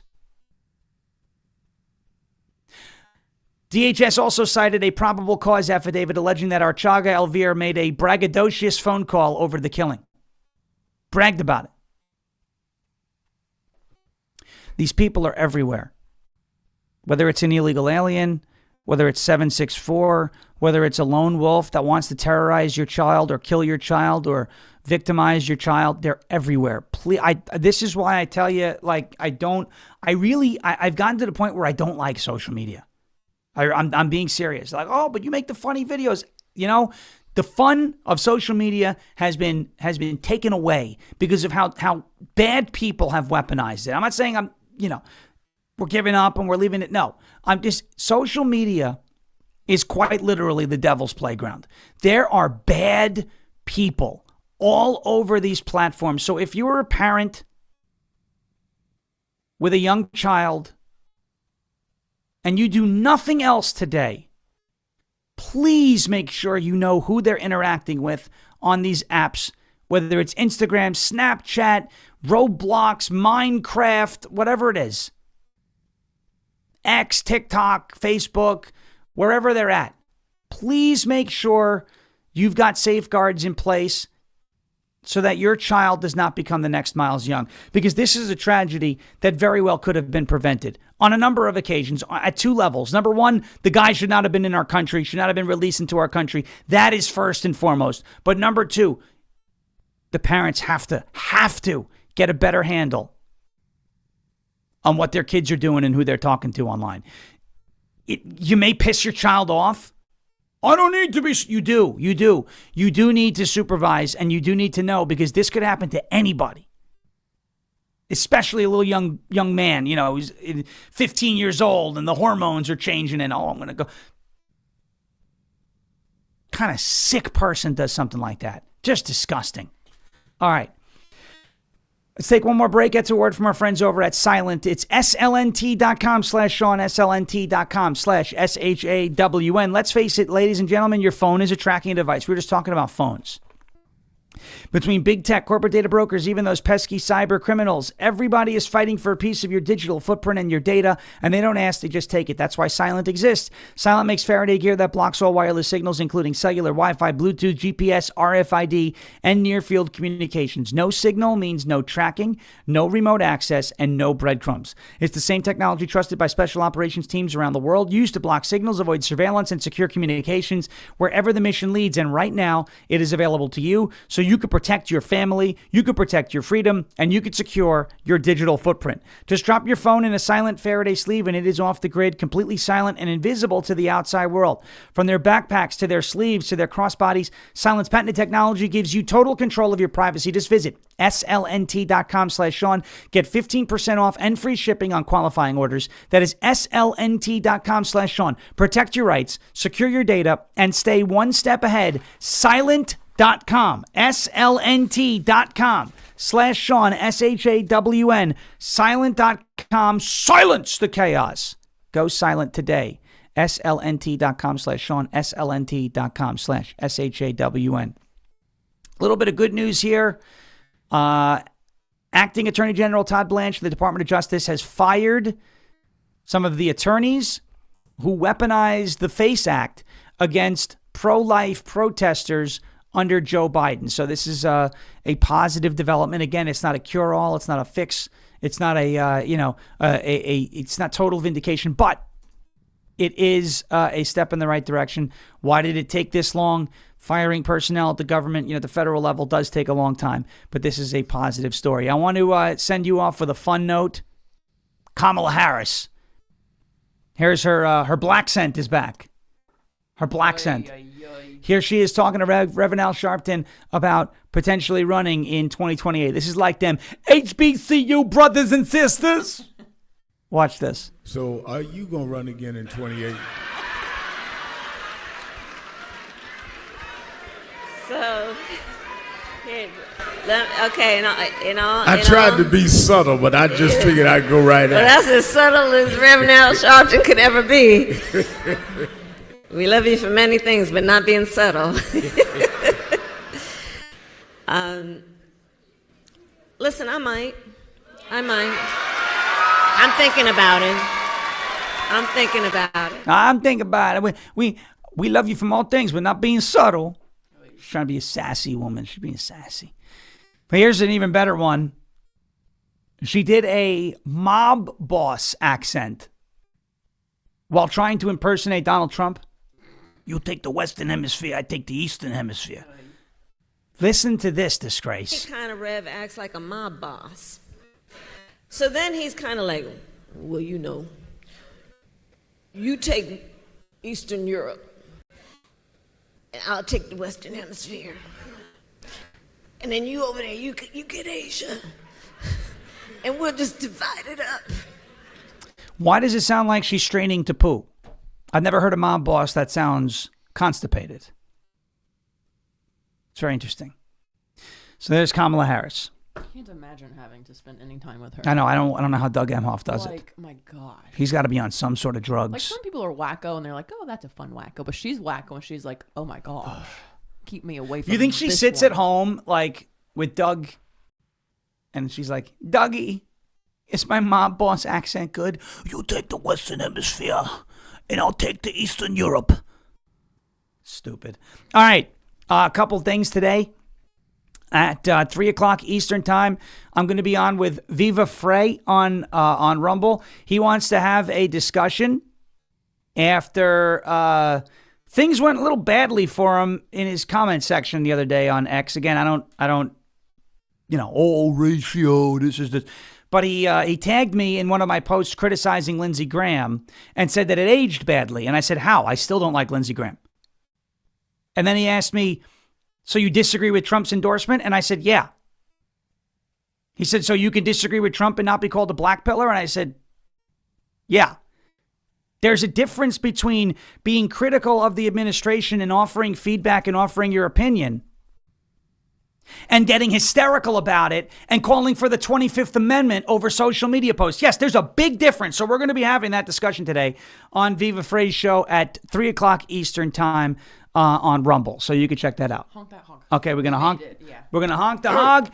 Thank you so much for watching and listening. Jeremy Herrell up next here on rumble.com/LFA TV. As President Trump says, we will never give up, we will never give in, and we will never ever surrender. And if all else fails, we'll just become ungovernable. Thank you. God bless you. God bless this one nation under God, indivisible, with liberty and justice for all. Have a great rest of your Tuesday. If you jump on into Viva's chat, I'd love to see you there. I have a feeling it's going to be a good discussion. I've been on his show before. He seems to be a guy capable of having a civil discussion, which I like. Even if we wind up leaving the stream not agreeing, I like to be able to exchange ideas. That's what makes this country great, or at least part of it. So I hope to see you there around 3 o'clock Eastern time. If you can make it, it'll be there on Rumble. Thank you again for watching and listening. Please subscribe anywhere you get your podcast, Apple, Spotify, any podcasting app. Search Ungoverned, hit subscribe. It's all you got to do. Jeremy Herrell up next. Have a great rest of your Tuesday. We'll be back here tomorrow morning, 10 a.m. Eastern time. And as always, thank you for your attention to this matter. Have a great rest of your day.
Well, hey, good morning, everybody, and welcome. You're locked and loaded. Rumble.com/LFA TV. This is live from America. Thank you very much for tuning in today when there's 1,000 other things you can be doing, but you're here to get the truth of what's happening from sea to shining sea.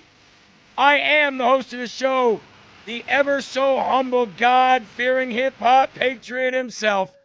Yes, I'm referring to myself in the third person. Jeremy Herrell here, streaming from the Hawkeye State of Iowa. And please let me introduce to you producer Eli on the ones and twos on this Tuesday, Taco Tuesday. 5643, yeah, right. Anyway, what's going on, LFA TV family and patriots? We need you to hit the rumble button, hit the share button. I'm telling you right now, we better hit 5,000 people today because we got to hit 5,000 people. We need to get the truth out to America, so let's go. Or else Eli's fired. Kathy Ratcliffe, his job is on the line. MJ Randall, how you doing? Jacobs, Chameleon, how you doing? Eileen Jimenez, Fun Mom, back in the building. How you doing, girl? Trishy is here. Armspear, Patty, Sharon. Tammy is here. Vicky is in the building. Wheezy is here. Arrow Pink, CC Jack, Shannon. Gerald is in the building. Daisy Duke, Mutt Mom, Erica Falconberry, and let's try to give it to somebody. Oh, how about this? Rehoboth. Rehoboth in the building, and Ricktown, and Crystal, and Sean Maga, and Nick4419. And Big Mama Campbell. Good morning. Good morning. Good morning. Big shout out to Sean and Brennan for holding it down in the last hour, ungoverned. Hope you like their show. And every day, I think it's a great lineup to have, Misfit, Sean, and then me leading into Will. I think it's a good lineup. It's a good morning lineup. You get kind of, how you doing, Ruger Red? Good to see you. You get kind of a mixture of different, point of views, perspectives. Maybe you hear some of the same stories, but you hear a little bit of a different perspective on that, because nothing is as simple as black and white these days. There's all angles, there's all perspectives, and I think you get that here at LFA TV. I want to give a big shout out right away to the first one in the chat to do so. Sean Maga said, here's $10, $9 to pay for 9 people for the day. Love LFA. Well, that's what we're always counting on, our audience members, to make sure that LFA continues to grow. Again, I will be in DC May 17th, 18th, and 19th. Not sure exactly how much of the day I'll be there on the 19th, but definitely we're going to be down in D.C. We're going to be broadcasting the show from the Rumble studio in Washington, D.C. on Monday and Tuesday. But that Sunday prior, obviously, is the day of a rededication of this country to God. And something that President Trump is putting together. Can't wait to be a part of that. We'll be on the ground there. And that's all thanks to you and your donations. Remember, $1 a day from everybody would make it so we never had to have a sponsor. And I think that would be a wonderful thing. But in the meantime, we'll have sponsors, because that's what we do. We got to do what we got to do to make sure things work. And that reminds me, lfatv.us. If you want to be a partner and a monthly donor to LFA TV, the best place to go is www.lfatv.us. Thank you. Echo Bella says, here's another 6. Everyone counts. That's awesome. That's where you can go and watch shows, short clips, donate, LFA TV store, read brand new, updated, and current news, and, of course, sign up for the newsletter. It's all right there, lfatv.us. Also, if you get a podcast, if you listen to your podcast anywhere, let's refresh this real quick so it's up to date. There you go, folks. If you listen to your podcast anywhere you go, there's yesterday's Rise Up and Live from America. You just check it out. You search Live from America with Jeremy Herrell. You'll find the podcast on any podcast site that you get your MP3s from. Check that out as well. Download the podcast, listen to it, help us grow that as well, because we can even monetize that and bring more revenue in if we do that the right way. So, lfatv.us and Live from America with Jeremy Herrell. I want to start out by showing you one thing that we do here on LFA TV is we track President Trump's economic successes and failures. We track President Trump's foreign policy, and we track President Trump's ability to be able to drain the swamp. and we scream from the highest mountains sometimes for the administration to hear us. Sometimes the administration is ahead of us on things and doing things that we didn't know about. One thing that we are sure, though, is that the right man for the job when it comes to the economy, by far, in the last 50 years, is nobody other than Donald J. Trump. You could not put a single person that you know ahead of him as somebody that you would want to run this country economically. Now, we are very fortunate to be in a constitutional republic and not a monarchy. But sometimes, just sometimes, I wish Trump had the unilateral power to be able to get this country on the track that it needs to be on without having to deal with people who hate him, people who can't stand him, people who'd rather die than let this man live another day. Those people are always, those are what we call obstructionists. And those obstructionists lie for a living, and they have no solutions, and all they want to do is do anything opposite of President Trump. If you can imagine what the economy would be like if a President Trump was allowed to be let loose and allowed to be able to do whatever he wanted with as far as the economy, with tariffs, with certain trade, with the way things are taxed in this country, man, let me tell you, we'd be booming right now. Especially if we didn't have too late Jerome Powell in the Fed. But once again, folks, the markets outproduce the experts, proving Trump right once again. Energy up 1/10. We're expecting a number closer to 0.5% higher. So that's nice. Oh, revisions coming in. This number moves from 0.5 to 0.3. 0.1. 0.1 would be the lightest going back to August of last year. We would be in November equaling 1/10 last year. Ex food, energy, and trade, that comes in up 0.2, half of what we were expecting. Strip out food and energy up 1/10. We're doing better than the experts expected, even with a conflict in Iran that is causing, like, gas prices and things to jump up. Even with that. And we're still outproducing what the experts expected us to be. Jersey Jane says the world is against Trump, including the NWO and EU. Are vessels in the Strait of Hormuz? Are vessels moving in the Strait of Hormuz? No. They're moving to the United States. And we're going to talk about that today as the number grows with the ships that are coming into the Gulf of America, not the Strait of Hormuz. Sean Moggy says, I'm waiting for mortgage rates to drop below 3% so I can refinance my house and get a few bucks back to buy some gold. Smart man. Very smart man with that diversification and waiting for the markets to drop or the rates to drop. I have a feeling that Scott Bessent just said when we get the new Fed chair in there, we might want to hold off just to see the residual, the aftermath of what's going on with this Iran conflict before we lower rates. Here's what I say. If you can get rates down to 3% or lower this year, I'm going to tell you what. When that happens, everything you've invested in is going to skyrocket, meaning property, gold, silver, digital currency. It's going to blow open the market, and it's going to make it that golden era come into play. Now, before we move on to the first and foremost section of the day in this opening monologue, I also wanted to talk about wholesale pricing. Wholesale price rose 0.5% in March. Much less than expected despite the war impact. And I'm reading this from CNBC, who, by the way, have been very fair to President Trump. Okay?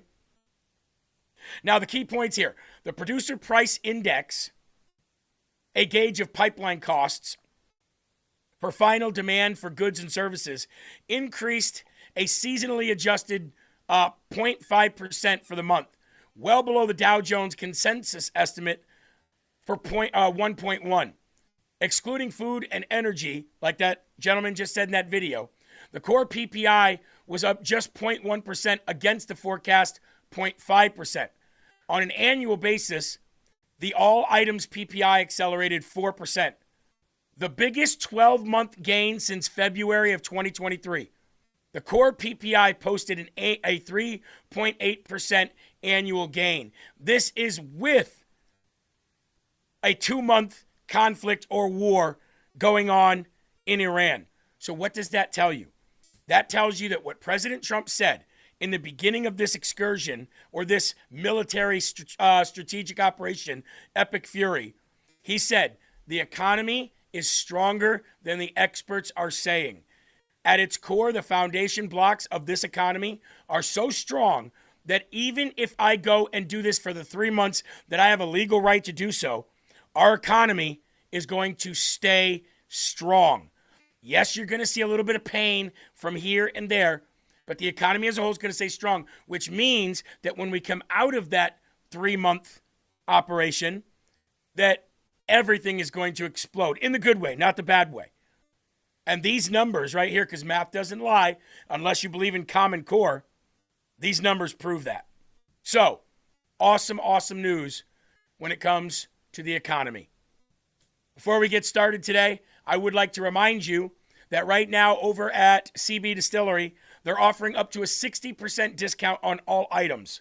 Now, when I say up to, some might be 40, some might be 50, some might be 60. But there is a major site-wide sale going on over at CB Distillery right now. And for anybody out there who purchases CBD, these are the times to buy. Now, if you go over there right now, promo code RUMBLE will get you up to 60% off. Now, whether it's for your relaxation, whether it's for sleep, whether it's for focus, whether it's for mood, whether it's for joint pain, whether it's for recovery from working out or, having some kind of some downtime, or whether it's for your pets, up to 60% off CB Distillery right now, promo code RUMBLE. And they've been able to withstand all of the attacks from the big pharma. So if you're a CBD buyer, CB Distillery right now this week, offering that up to 60% discount right now. Promo code RUMBLE when you check out. That's cbdistillery.com. Checkout code RUMBLE, up to 60% off. Check it out today. Also, done with debt. If any of you out there are trying to get out of that debt prior to or at the same time as these rates drop and everything else explodes, now's the time to do it. Actually, there's no time like the present if you have a ton of unsecured debt or high interest credit card debt where it seems like you're only paying the minimum or 10% above. Donewithdebt.com will clear a path for you. They'll set a date for you after they have a consultation with you. Here's the day we're going to get you out of this bad debt to where only good debt is remaining. 888-322-1054. Specializing in resolving your debts. A trained debt professional will reach out to you after you fill out that questionnaire on the right side. And at the bottom it says, how did you hear about us? You put LFA. So check it out. Donewithdebt.com. That is donewithdebt.com. Or call 888-322-1054 today. Now, before we get started, producer Eli made a heck of a thumbnail today. And we're going to go show you that thumbnail right now, if you don't mind. Eric Swalwell, yesterday it was reported that Eric Swalwell was done. Not just done running for governor, but done being in Congress. No more Congressman Eric Swalwell. Now, I don't know when his official date of when he's stepping down is, but there it is, folks. There's the thumbnail.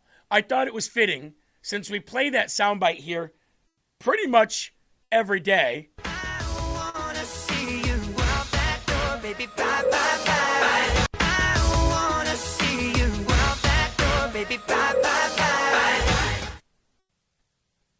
Another one bites the dust. Another one bites the dust. Sometimes the swamp drains itself while President Trump is working on draining the swamp. 2 members of Congress resigned or retired yesterday. A third one is coming, and there are still talks about expulsion for other members of Congress like Ilhan Omar. Now, I don't know if we'll ever get there with Ilhan Omar, but the fact of the matter is, we got a lot to talk about today, and it's some good news. And that loser is leaving Congress. So, when we get to that story, we'll start flushing turds. As of right now, we got 3,200 people in here strong, sharing the show, hitting that like button, so maybe it's time to go to the Lord in prayer. JM says, no more Swalwell. Great news. I agree. All right. Our Father who art in heaven, hallowed be thy name. Thy kingdom come, thy will be done, on earth as it is in heaven.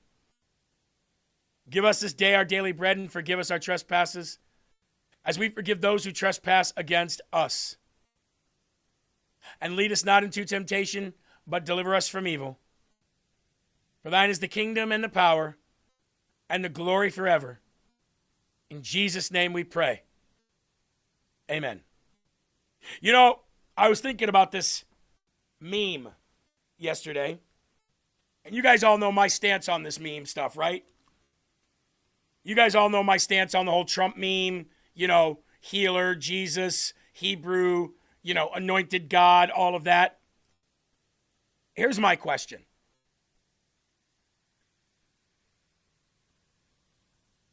Does everybody here know the show The Chosen? If you do, let us know in the live chat. Jonathan Rumi plays Jesus. I think he's on season 6 right now, Eli. I wonder if that's 6 seasons of blasphemy for literally portraying Jesus. You know what I mean? How many people have seen the Passion of the Christ? You know, Mel Gibson, James Caviezel. I wonder, Eli, if James Caviezel and Mel Gibson are guilty of blasphemy for literally portraying Jesus Christ. Or how about anybody that played any of the disciples? How about anybody who dresses up in a play to play the disciples? How about anybody who makes any kind of art, whether it be a painting, whether it be anything? You see, what I do think here is that people don't really understand the charge of blasphemy here. Let's say, just for hypothetical reasons, that Trump thought, hey, this is me portraying myself as Jesus. I'm just going to put this out there. Did he tell people to worship him? Did he tell people to worship the image? Did he say, I am just like Jesus Christ? Did he liken himself to Jesus in speech in any way? Did he say it in the thread itself? Or did he share a meme that somebody else shared in February that said, chosen by God as a healer of this nation?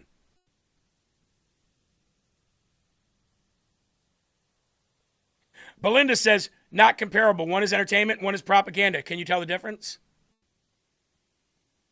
It's all entertainment. President Trump sharing a meme that somebody else made saying he's chosen by God as a healer of the nation, which is exactly what the Post said that he shared. How's that propaganda? How's that not entertainment? How's that not, this is how I see myself, as an anointed chosen by God? You see what it is here is you got nitpicky people out there who think that everything is the end of the world, who literally can't even take a joke, don't know the difference between entertainment and propaganda. Propaganda would be something that's consistent. He is propagandizing the nation, not sharing a meme. I think there's a lot of people out there with logs in their eyes, and I think they ought to start pulling them out. Really do. Most people are of the world, and most people are acting like that. It's the people who don't act like the world that God looks at, that God favors. You have to ask yourself, what are most people doing about this meme right now? And the funny thing about it is, even the people who cheered on the blasphemous tranny Last Supper at that Olympics game, or the Olympics games, they're like, this is blasphemy. How could he do this to his followers? They don't even know what the word means. So ask yourself, what is the majority of the world doing right now over that post? And whatever the majority of the world is doing, you should do the opposite. S. Rose says Christians are upset. You mean Christians are upset. You got to put this in there. Okay? These are the Christians you're talking about. not Christians. Not, well done, my good and faithful servant. It's more along the lines of, depart from me, you worker of iniquity, Christians.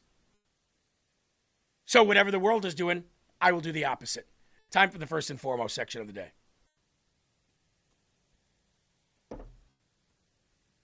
Here we go.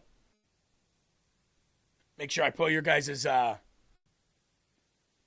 comments back up on the screen here so I can read them. Let's get down to business, shall we? First and foremost section of the day. Yesterday, I reported for you that there was over 100 ships. I think there was 111 as of yesterday. Amy says, yes, it was bad taste. Just admit it. No, I won't. And I don't think it was bad taste. You and I absolutely and adamantly disagree on that. I don't think it was bad taste at all. And I don't even think he should have deleted it.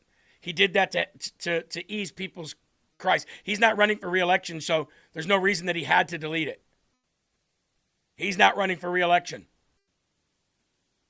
And his endorsement record's going to stay where it is regardless. A lot of logs. Record armada of tankers are now bound for the Gulf of America to load up on oil.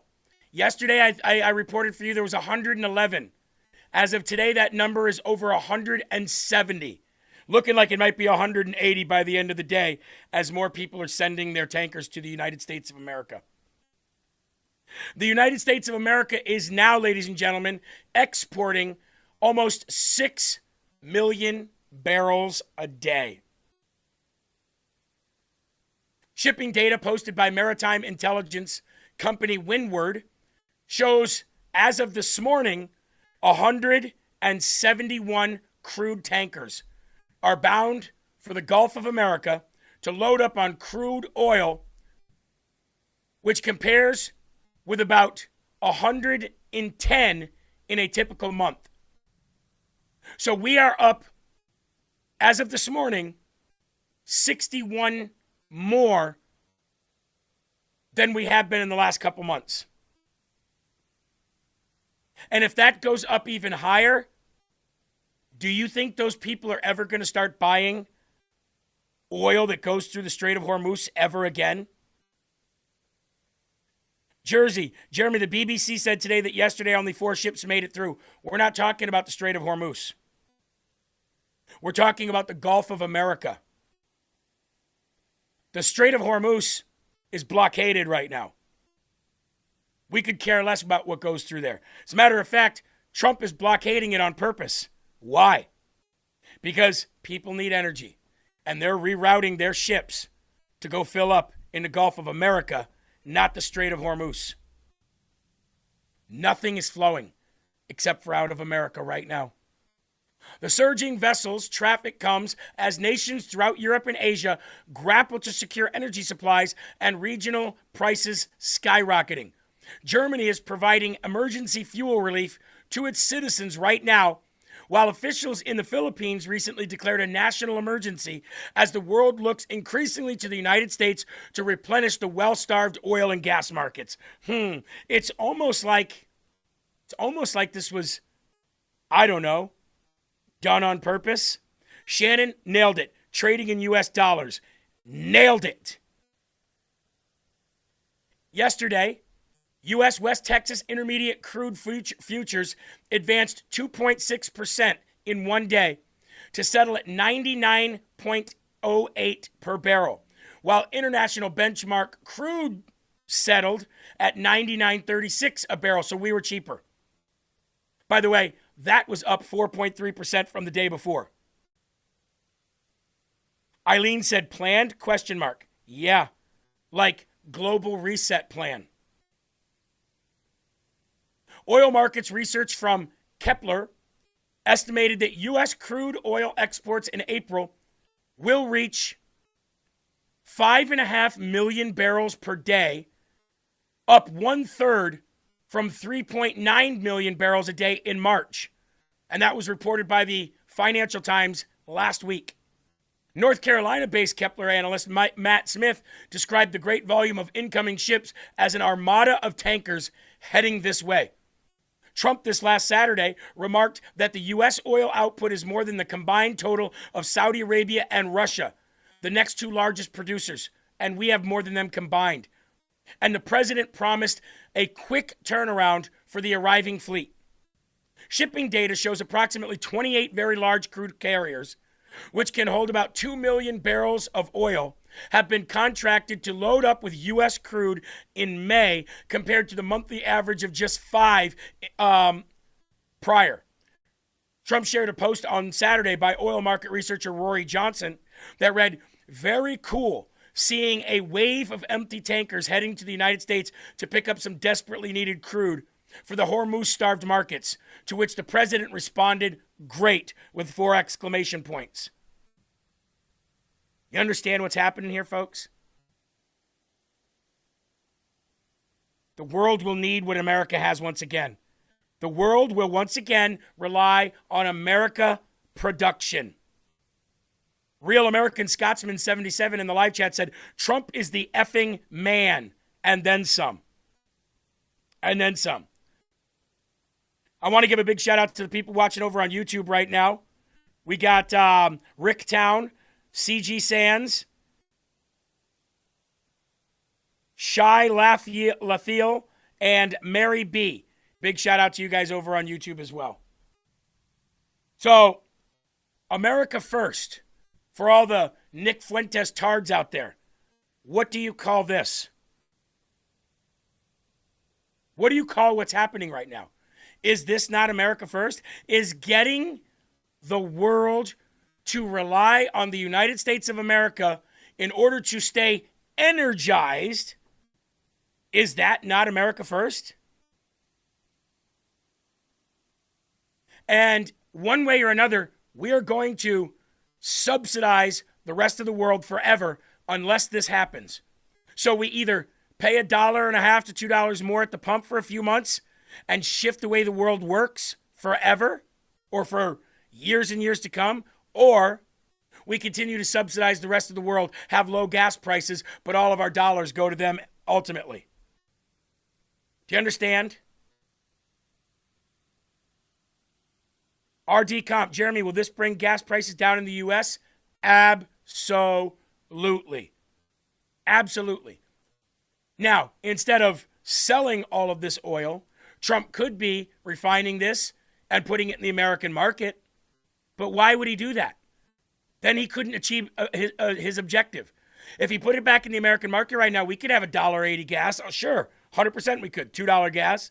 Absolutely we could. But he said, I'm going to need you guys to do this while I do this. And when I do this and when I complete this, not only will you have that gas price you're looking for, but you'll never have to worry about it again as long as I'm president and hopefully in beyond. That's what's happening right now. And then you've got Saudi Arabia that says, all right, we're done. We're done with the Iranians. Saudi Arabia hates Iran anyway. So Saudi Arabia's like, we're done with them. We're just going to run the pipelines right from Saudi Arabia right to the ports in Israel for America to pick up or for whoever to pick up. Caramore said silver is inching back up. Stocks sticks up gas down. The stock market is responding favorably, says Arrow Pink. Caramore said stocks. Yep, not sticks. Jeremy is going to be president. Cool. Yeah, no, but thank you for the vote of confidence. The more oil we see, the closer we're to not having to pay income tax. How about that? Well, that's all connected as well. President Trump's objective to kind of get away from paying income tax. Tariffs and becoming the world's biggest producer of goods and gas again. Absolutely. I agree with you, Jane, for the $5 donation. Trump didn't look like Jesus. He did look like an anointed man doing what Jesus asked the apostles to do. Go evangelize and heal. Read the Bible, people. Absolutely. But, you know, a lot of logs and eyes out there. Per AppMex, silver is now at $79.85, says MJ Randall. Told you. See, folks, when you watch Lfa TV, you don't have insider information, but you have the best information that you're going to need to make the best informed decisions for elections, like who to vote for savings, for investments. Because we have no skin in the game other than to tell the truth. As long as I tell the truth, and as long as we have foresight the way we have here at Lfa TV, and that means all of our hosts, as long as we have that, then you guys are going to pay me to continue to do this job. The minute that is gone, I don't do this job anymore. I like doing this job. I'd like to make more money, but wouldn't we all? I love this job. I love being able to research, understand things, and pass it on. I'm not the smartest guy in the world, but collectively here at Lfa TV, myself, Sean, Will, Kevin, Paul Herrell, everyone, Hannah, collectively, we do good together. Now leave it up to Hakeem Jeffries to quarterback and say how bad of a job that J.D. Vance is doing. While this guy's got the lowest approval ratings in the world, and he just had a congressman resign for rape.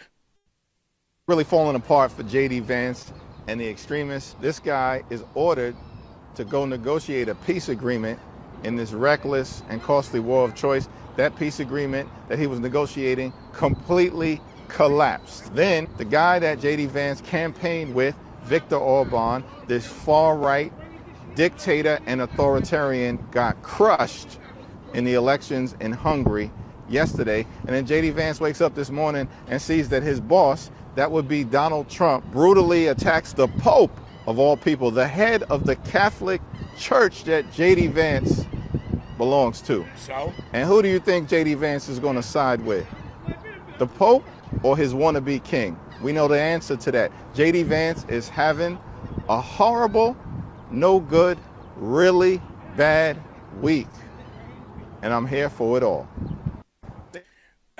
When you say horrible, no good, really bad, isn't that the same thing 3 times, Eli? He's having a horrible, no good, really bad.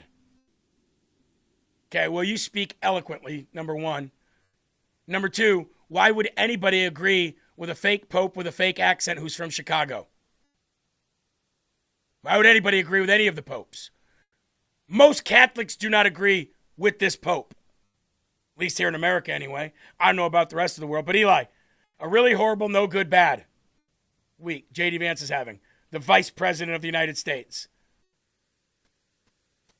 Well, you see, Jeremy, basically what he's trying to accomplish here is trying to get people to think that the whole thing is crumbling and coming down all around President Trump. So to make it sound like J.D. Vance has to go against Trump, that's what he's trying to make us believe. Back to you. You got that nailed down, man. You got the lisp and everything. You got the slow retardation. You got the slow retarded cadence. You got the lisp. You got the stupid, ignorant facts that aren't true. Thank you to MJ Randall covering 24 other people and himself today. God bless you. CC Jack says that's a triple negative. He's having a horrible, not good, very bad week. You don't say. No shit. Just hang loose, Hakeem. He's going to catch up on a rebound out of medicine. Yes. Darlene Dempsey says, love LFA. All pray for my stepdaughter, Katie. Doesn't look good for her at all. Well, if everybody out there who's a prayer warrior could pray for Katie, we would really appreciate that. And she'll have my prayers as well. So thank you very much. Tammy said, you got the slow retardation. You crack me up, Jeremy. Omo says, this effing prick. El Hakimo Jefe.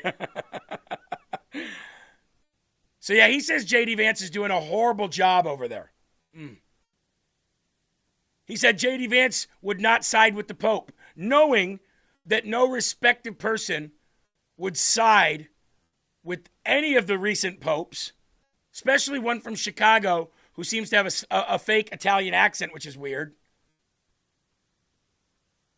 Here's what J.D. Vance said about the Pope. as a self-professed Catholic. Think that when the president says it's hurting him very badly, catering to the radical left, it's hurting the Catholic Church. Do you agree with the president there? Well, look, I think the president has the prerogative to set American foreign policy. He's got the prerogative to set American immigration policy. He has to look out for the interests of the United States of America. And that inevitably means that when the Vatican comments on issues of public policy, sometimes there's going to be agreement, of course, and sometimes there's going to be disagreement. I think that's a reasonable thing, Brett. I don't think that it's particularly newsworthy, but I certainly think that in some cases it would be best for the Vatican to stick to matters of morality, to stick to matters of what's going on in the Catholic Church, and let the President of the United States stick to dictating American public policy. But when they're in conflict, they're in conflict. I don't worry about it too much, Brett. I think it's a natural thing. I'm sure it'll happen in the future, and it's not that big of a deal that it happened in the past. Yep. Great answer by maybe a future president. Don't know. But great answer by a vice president who seems to be very, very loyal to the base of people who voted for Donald Trump. Look, you don't have to be completely loyal to Donald Trump, but you have to be loyal to the base and what they elected you, along with Donald Trump, to do and to be. So all these people out there that say, oh, his king, his wannabe king, Donald Trump, he's going to side with him. Really? Really? You sure he's not just siding with the people who voted them to do what he wanted them to do, what we wanted them to do? Got to give a big shout out to Vanessa, who just reported in the live chat. We love our Lfa TV reporters. Crude oil is now $93.18 a barrel and on its way down. You want to know why? Because countries are getting fulfilled. Their orders are being fulfilled. Their orders are being fulfilled by whom? The United States of America. Now remember, we consume 20 million barrels a day. Eli, can you do me a favor? Can you look up how many barrels of oil a day that the UK consumes, and also look that up for Germany and Italy as well for me, and France? I'd like to know what all of the major European countries there consume a day in oil. If we're doing 20 million, I'd expect the UK to do about 2 million. Tops. And not much, maybe Germany probably a little bit more than the UK. But the fact of the matter is, if we're pumping out 5.5 million right now a day, I bet you we're taking care of at least 2 countries' full needs. Big Mac, you got it right. More oil in the market, lower the price.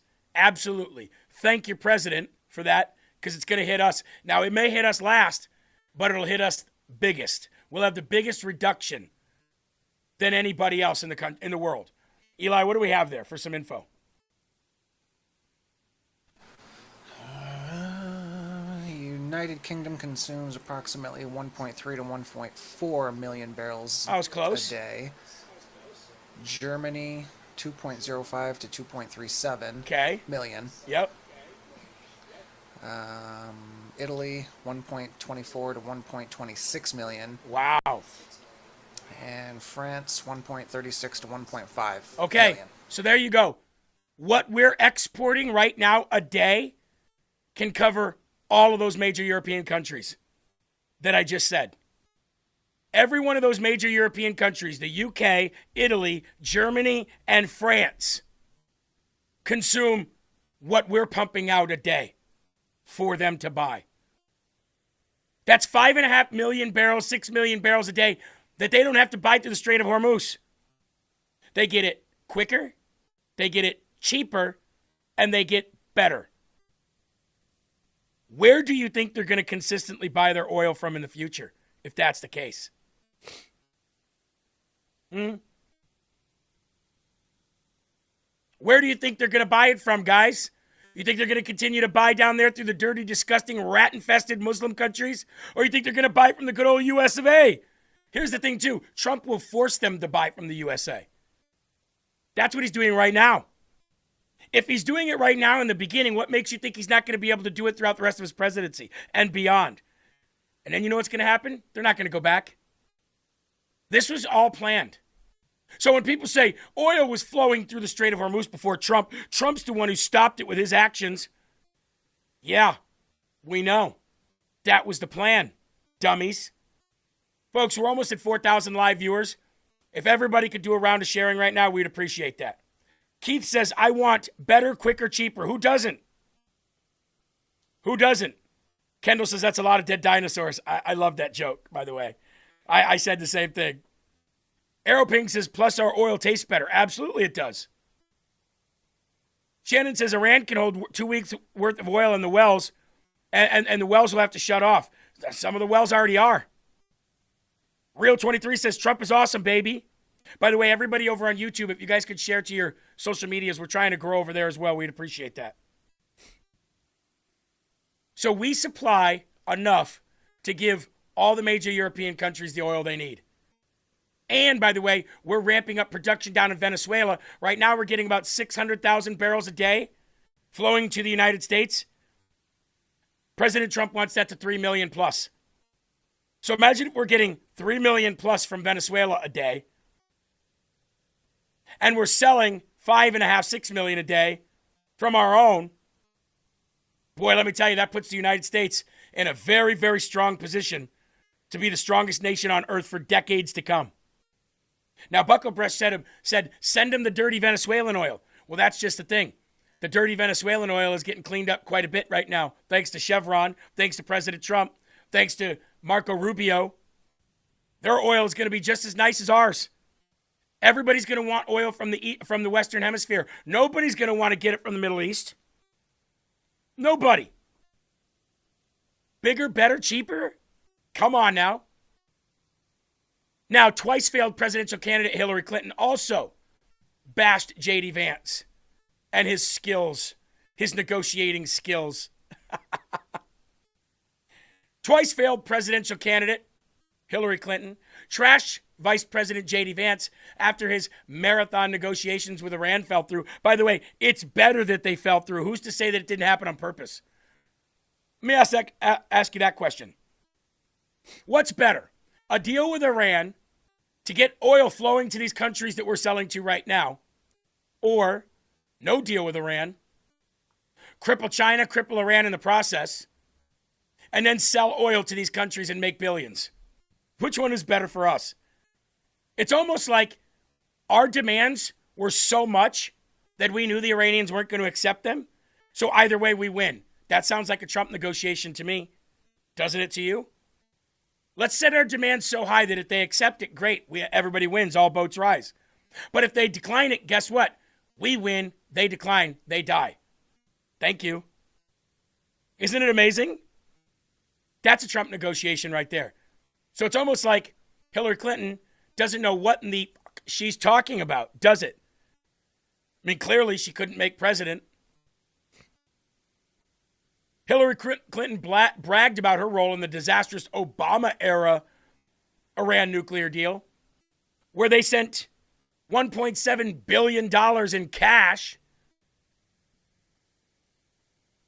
She goes on to Morning Joe, Morning Mika, and Slow Joe, and talks about her record. Can you imagine bragging about failing? Imagine that. Oh, I'm going to brag about failing. I'm going to go.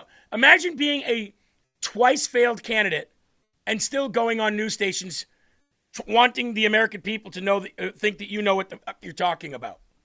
Right? Imagine that. Imagine being Marjorie Taylor Greene, former U.S. Congresswoman, still going on news, trashing Trump when she's irrelevant. She's as irrelevant as a caveman. And looks like one too. Joe, let me just say this. When I was Secretary of State and beginning the secret negotiations with Iran to try to reach a nuclear weapons deal to prevent them from ever having a nuclear arsenal, it was a very slow, deliberative process. This is hard work. You don't just show up in Geneva or Islamabad, talk for a bunch of hours and go away. This is hard. Tell us what you do. Disciplined effort that has to go into diplomacy to reach any result. Tell us how to fail. Hillary Clinton. Tell us how to fail. You failed at becoming president twice. You failed as Secretary of State, got people killed, were part of the worst deal with Iran ever that gave them the capability to get closer to these nukes that you said that you don't want them to have. Please tell us how to fail. Retard.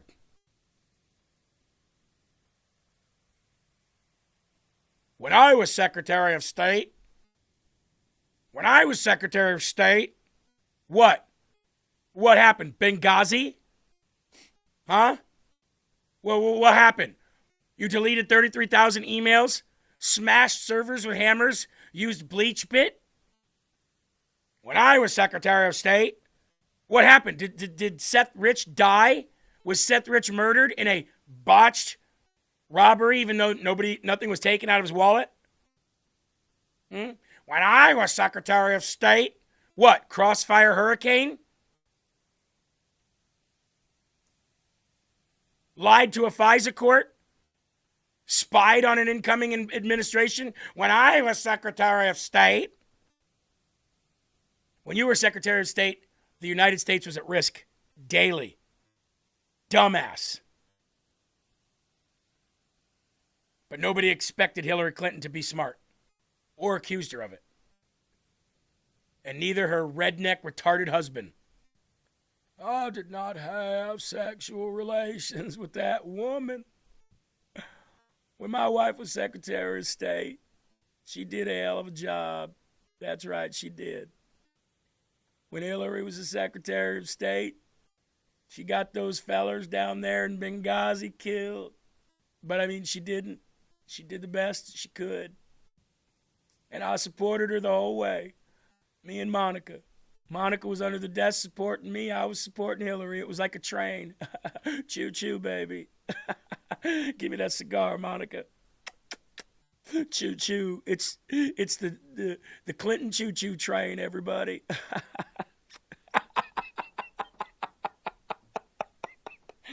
Seriously. How about that, Monica? You supporting me and I'm supporting my wife. She's the Secretary of State. Slick Willie. That's exactly right. Caramore, you do a better bill than Don Jr., Jeremy. Coral Reef says, I hate Hillary. Yeah. Deb Graham, too funny. Too freaking funny. Absolutely. Yep. You're absolutely right. I can't breath. Neither can I. Slick Willie. Now, you ready for this? Here's some more to back up what I've been saying about shifting New World Order. Andrea, love your Bill Clinton impersonation. Been doing that since 92. China is supplying Iran with anti-aircraft weapons in order to aid in the fight against the United States of America. Oh, do we have to have a talk with Xi Jinping? What do you think you are doing? Do you want us to cripple? You know what's funny about Donald Trump, what he's doing right now? Donald Trump is crippling China without going to war with them. Do you know there's no way that China could even invade Taiwan right now? They're screwed. Oh, what do you think you are doing? They're literally supplying Iran with weapons to attack us. So you think Donald Trump is going to go to war with China? No. He'll just cripple them out of energy. That's what he's doing. He's starving China to death to the point where they become malnutrition and then you can flick them off you like a flea. That's what he's doing. Don't you understand? Fa-ra-ra-ra-ra-ra-ra-ra. Merry Christmas. The days of these people, and I'm not talking about Asians, I'm talking about everybody non-American. The days of these people thinking that they can walk all over us are over. And we don't have to fight you with war. We don't have to fight you with bombs, missiles, guns, tanks, bullets, and ammunition. Nope. The United States of America just has to starve you of energy. And that's exactly what's happening right now to China. And that's why they are giving weapons to attack us. No longer. By the way, don't get all on me for racism, okay? Because the Asian and Chinese Americans that watch this show hate the CCP more than I do. U.S. intelligence agencies believe that China sent shoulder-fired missiles to Iran. You know what that means? What did President Trump say? Anybody who is found to be aiding Iran in any way, shape, or form will be sanctioned at the highest level. Oh, looking like you guys are going to be sanctioned, no? The weapons can be used to down low-flying airplanes. The report said that the intelligence has some uncertainty, and it is also not clear if Chinese missiles were used in Iran's recent attacks on U.S. or Israeli targets. The report said American officials believe that China, which heavily controls its private sector, is allowing chemicals, fuel, and parts for weapons to be sent to Iran. General Michael Flynn said, if this report is true about the CCP supplying missiles through Pakistan to Iran, if that's true, this is an act of war, and China and Pakistan should be put on notice immediately. And the CCP should not be allowed to send another 500,000 students to attend U.S. colleges and universities. They shouldn't be allowed to anyway. But yes, I agree. I absolutely agree. And if this is true and it is an act of war, get the world to buy energy from us, blockade any energy going to any of them, cripple them, starve them, destroy them. Make them no longer exist without shooting a missile.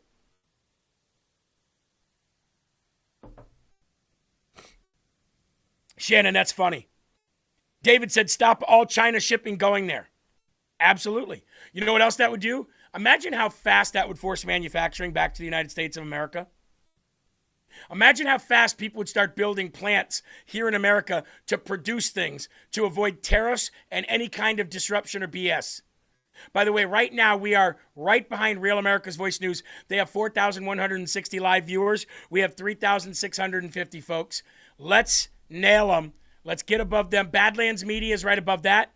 And then, of course, we are right above the Big Mig, whom we love very much. The Big Mig is awesome.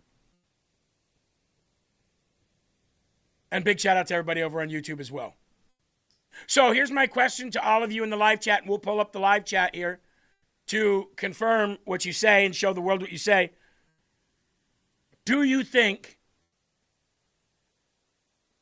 if this is true about China, do you think that we should starve them, or do you think that we should take military action against them? Because you know how the world looks at that, military action. But I want to get a live temperature gauge from you guys, what you think. And we'll pull up the Rumble chat here now.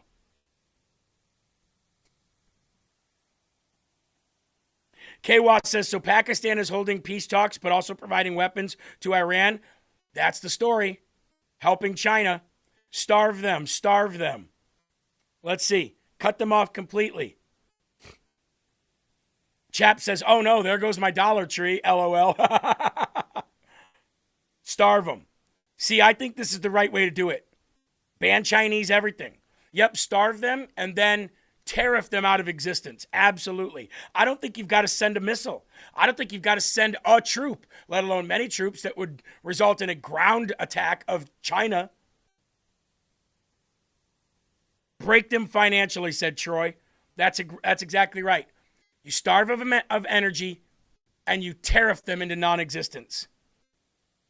And while you're doing that, you unilaterally hold talks with the largest manufacturers. Have the Secretary of State do that. Have the Secretary of Treasury do that. I don't know who you have do that. Work out some kind of a thing that says, okay, we're doing this. You won't be able to get anything to the United States, the largest consumer on earth. You won't be able to sell any goods here whatsoever. Your only choice is to build a plant in the United States. We are going to cripple this country. We're going to take this country back to the day they built the Great Wall of China. That's where we're going with it. So you got two choices, die with them or thrive in the United States of America. Which is it? Because we're going to tariff these guys at 500% on everything they send out, and we're not letting them have any oil. So, and I'll guarantee you that the Middle Eastern partners that we have, They don't like China either. They're not going to supply China either. They want to be on the side of America because if they can work with America to supply oil to the rest of the world, they will. They're not going to work with China. Tell you that. There's two things in the world that people hate: the CCP and Islam. And even Islam hates Islam, if you know what I'm saying. The Islam that puts money above God, they hate Islam, radical Islam. Everyone hates Iran, and everyone hates the CCP. And with Iran comes Hezbollah, Hamas, the Houthis, ISIS, Al-Qaeda. China funds them too. You wipe out China and Iran, you fix half the world's problems in a day or more. I mean, or more problems, not or more time. MDUS, $1 donation. China, no oil, no military. Also planned field trip to Richard's church. Absolutely. I'd love to, man. We'll have to do that at some point. Got a lot going on. So, I've been telling you that everything that President Trump has done since Venezuela is to cripple China. Well, let's see who else agrees with me now that many, many, many outlets across the world are finally reporting on that after months of hearing it here on Lfa Tv. Continues. It doesn't mean the world no longer has oil. All it means is the world is now much more dependent on North America and Russia for oil. Because now Europe and China, Japan, Australia, they're much more dependent on North America for resources, for food, for energy. Okay? The United States starts a stupid war in the GCC in the Middle East. It can't possibly win, but it still benefits. If the Strait of Hormuz is closed, if this war in the GCC continues, it doesn't mean the world no longer has oil. All it means is the world is now much more dependent on North America and Russia for oil. Because now Europe and China, Japan, Australia, they're much more dependent on North America for resources, for food, for energy. Okay?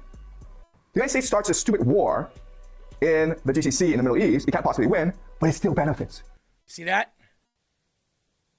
He says the United States stupidly starts a war in the Middle East that they cannot win because it would go on forever because of, these people live in caves and breed goats for their lives. Hard to fight a war. Just like it was hard for Britain to fight against the United States of America because we were unconventional. But he says we don't have to win the war. We don't have to come out with an outright, we win, they lose, they concede. We did this to shift global dependency on us.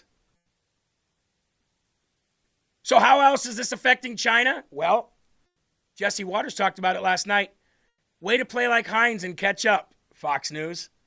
Better late than never, though, I guess. Blockade is probably the knockout punch. The Iranians are trying to outlast us. The longer the war goes on, the longer their regime can hold off a revolution. But their economy is experiencing a crippling depression. This blockade's costing the regime almost $400 million a day. That's $13 billion a month. Plus, the Iranians can only store oil for about 2 weeks before they have to start shutting off wells. The Iranians can't outlast us. The world's turning to us for energy. Over 120 empty oil tankers are on their way to the Gulf of America. Many ships are heading to our country right now as we speak to load up with the best. Really, I guess you could say, somebody said the best and sweetest. I don't know exactly what sweet is, but when it relates to oil, it's a good thing. But they're coming to our country right now. There are many boats coming to our country. Iranian steel and petrochemical industries have been wiped out. Without oil revenue, all they can sell are pistachios to Pakistanis. It could get worse. The president's still weighing limited airstrikes, saying a number of additional targets are very easy to hit. The Iranians are losing their cards here. And Vance, who just spent 20 hours negotiating with them, says that we're in the driver's seat. There you go. There you go, folks.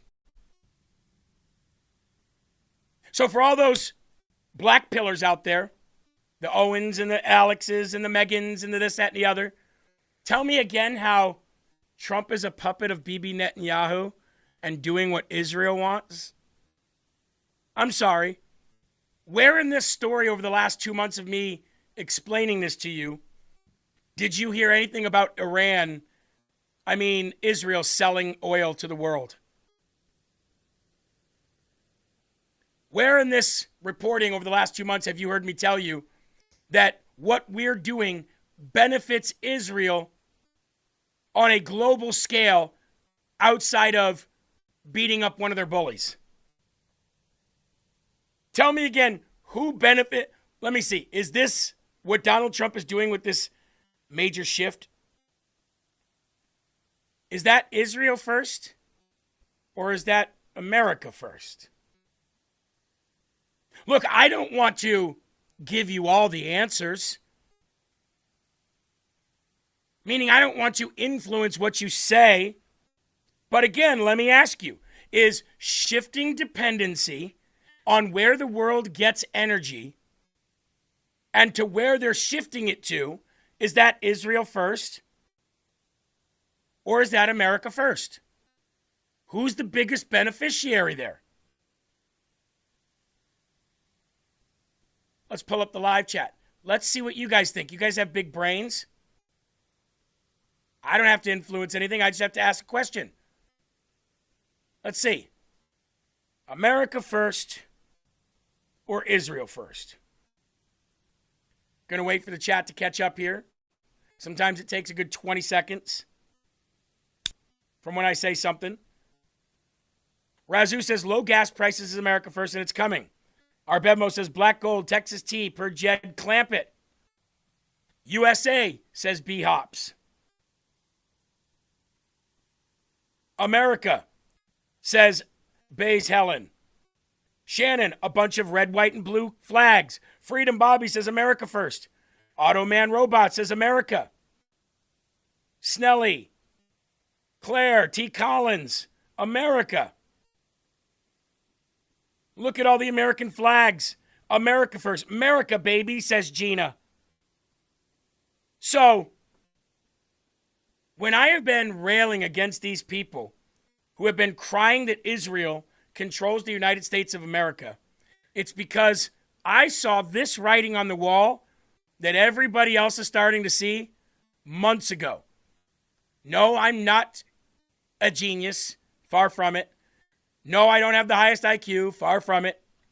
No, I'm not, in the know when other people are not. It's really just common sense. I've been doing this job long enough now. You guys have been paying me to do this job long enough now that if I couldn't see that, then I shouldn't be doing this. Art of the deal, says Debbie. America all the way as the global leader. Absolutely. And for that, I am so grateful of what President Trump is doing. He's crushing them. What was that total again? Jesse, what was the total that China is losing per day? Let's go back and watch that at one more time. Iranians are trying to outlast us. The longer the war goes on, the longer their regime can hold off a revolution. But their economy is experiencing a crippling depression. This blockade's costing the regime almost $400 million a day. That's $13 billion a month. Plus, the Iranians can only store oil for about 2 weeks before they have to start shutting off wells. That's a lot of money. That's a lot of money. And it looks like we're shifting things in the right direction. All right, we're going to take a quick break. We're going to come back and talk about the Democrats are putting together a bill called, they're ready for this, the Stop the Nick Shirley Act. What the hell is that? Before we get to that news, let's talk about Rumble Wallet, shall we? Folks, you've seen the banks freeze people's accounts. You've seen them debank people. You've seen them kick people out of their banks and no longer allow them to use their financial institutions. You've seen them lock people out of their money for a time being. You've seen them freeze and assets for GoFundMes and things like that for specific people and for specific conservative events. If you have digital currency or if you're in the market to own digital currency like Bitcoin, Tether, Gold, and all that on the blockchain, they can never do that to you again. Not with Rumble Wallet. Now, Rumble Wallet works similar to the way, like, say, your Google Wallet does, where you can put your credit cards in there, your debit cards, your forms of payment, and just tap your phone or whatever, if you have it with you or anything like that. Well, this works somewhat like that, but it holds all your digital currency, your wallet.rumble.com. Click that QR code on your screen. Rumble is a pioneer in paving the way for new and safe things. Like I said, one of the reasons it made us come to Rumble so exclusively for so many years ago was because we knew that we were safe here. We knew that we weren't going to wake up tomorrow and our account was going to be suspended. That's what Rumble does best. So why don't you let them be the people that hold and secure your digital assets in one wallet? Go to wallet.rumble.com or click the QR code on your screen today. Thank you, Rumble. Appreciate you. All right. The Stop Nick Shirley Act. Really? When people want to stop somebody from investigating, like James O'Keefe, they usually try to pass a law to prevent it, or they weaponize the government and send 3-letter agencies to your house to intimidate you. Amen? By the way, we're only 250 people away from 4,000, folks. 50 shares should get us there. We always want to hit our milestone, right? What are they hiding? Radical California Democrats have passed. Oh, by the way, notice the state I said. Radical California Democrats. Why? Because California doesn't want to be the next Minnesota.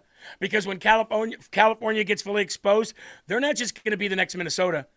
They're going to be the first California, and nobody's got more fraud than they do.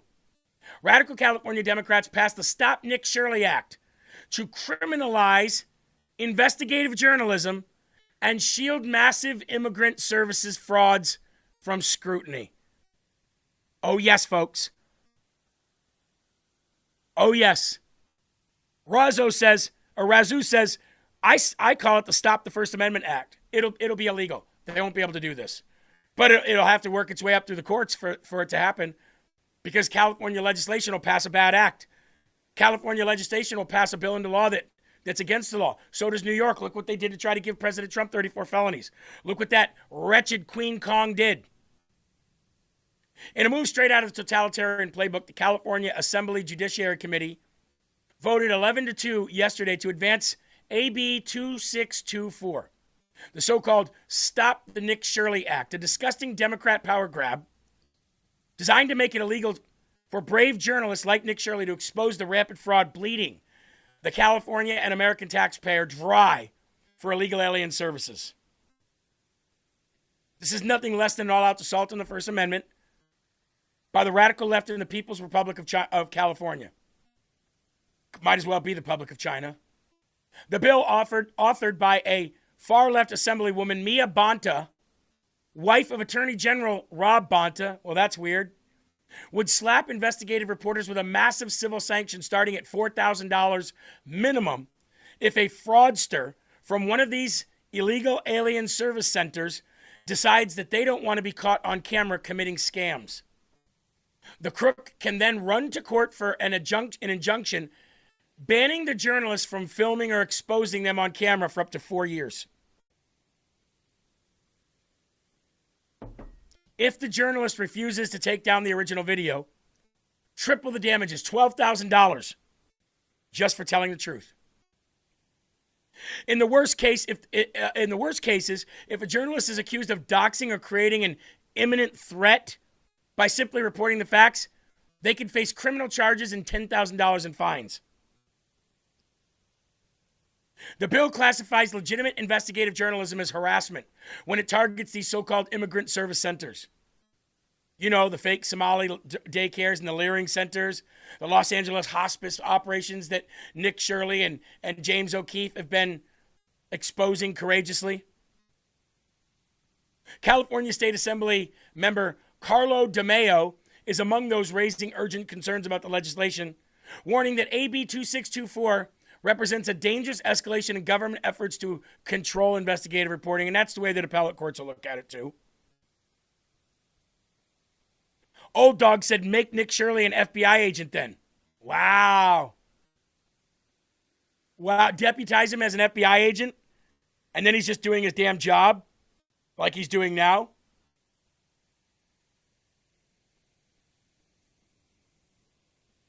DeMeo has gone as far as dubbing the AB 2624 the Stop Nick Shirley Act for the chilling effect that it will have on free speech. This is California. And this will be the United States of America if black pillars have their way. If Marjorie Taylor Greene has her way, this will be the United States of America. If Megyn Kelly, Alex Jones have their way, this will be the entire United States of America, because that's what's going to happen. The next time Democrats take full power, they're going full totalitarian this time. They're not inching their way. They're here. They already let us know that. They told you what they're going to do when they get power again. They're going to create states. They're going to expand the Supreme Court. They will do what we have the opportunity to do right now, make sure that a Republican never wins ever again. We have the opportunity to make sure a Democrat never wins. See, they're going to make it so a Republican never wins because they're going to use the government as a weaponized tool to make that happen. We would make sure Democrats never win again merely by not allowing illegal aliens to vote for them. You see the difference?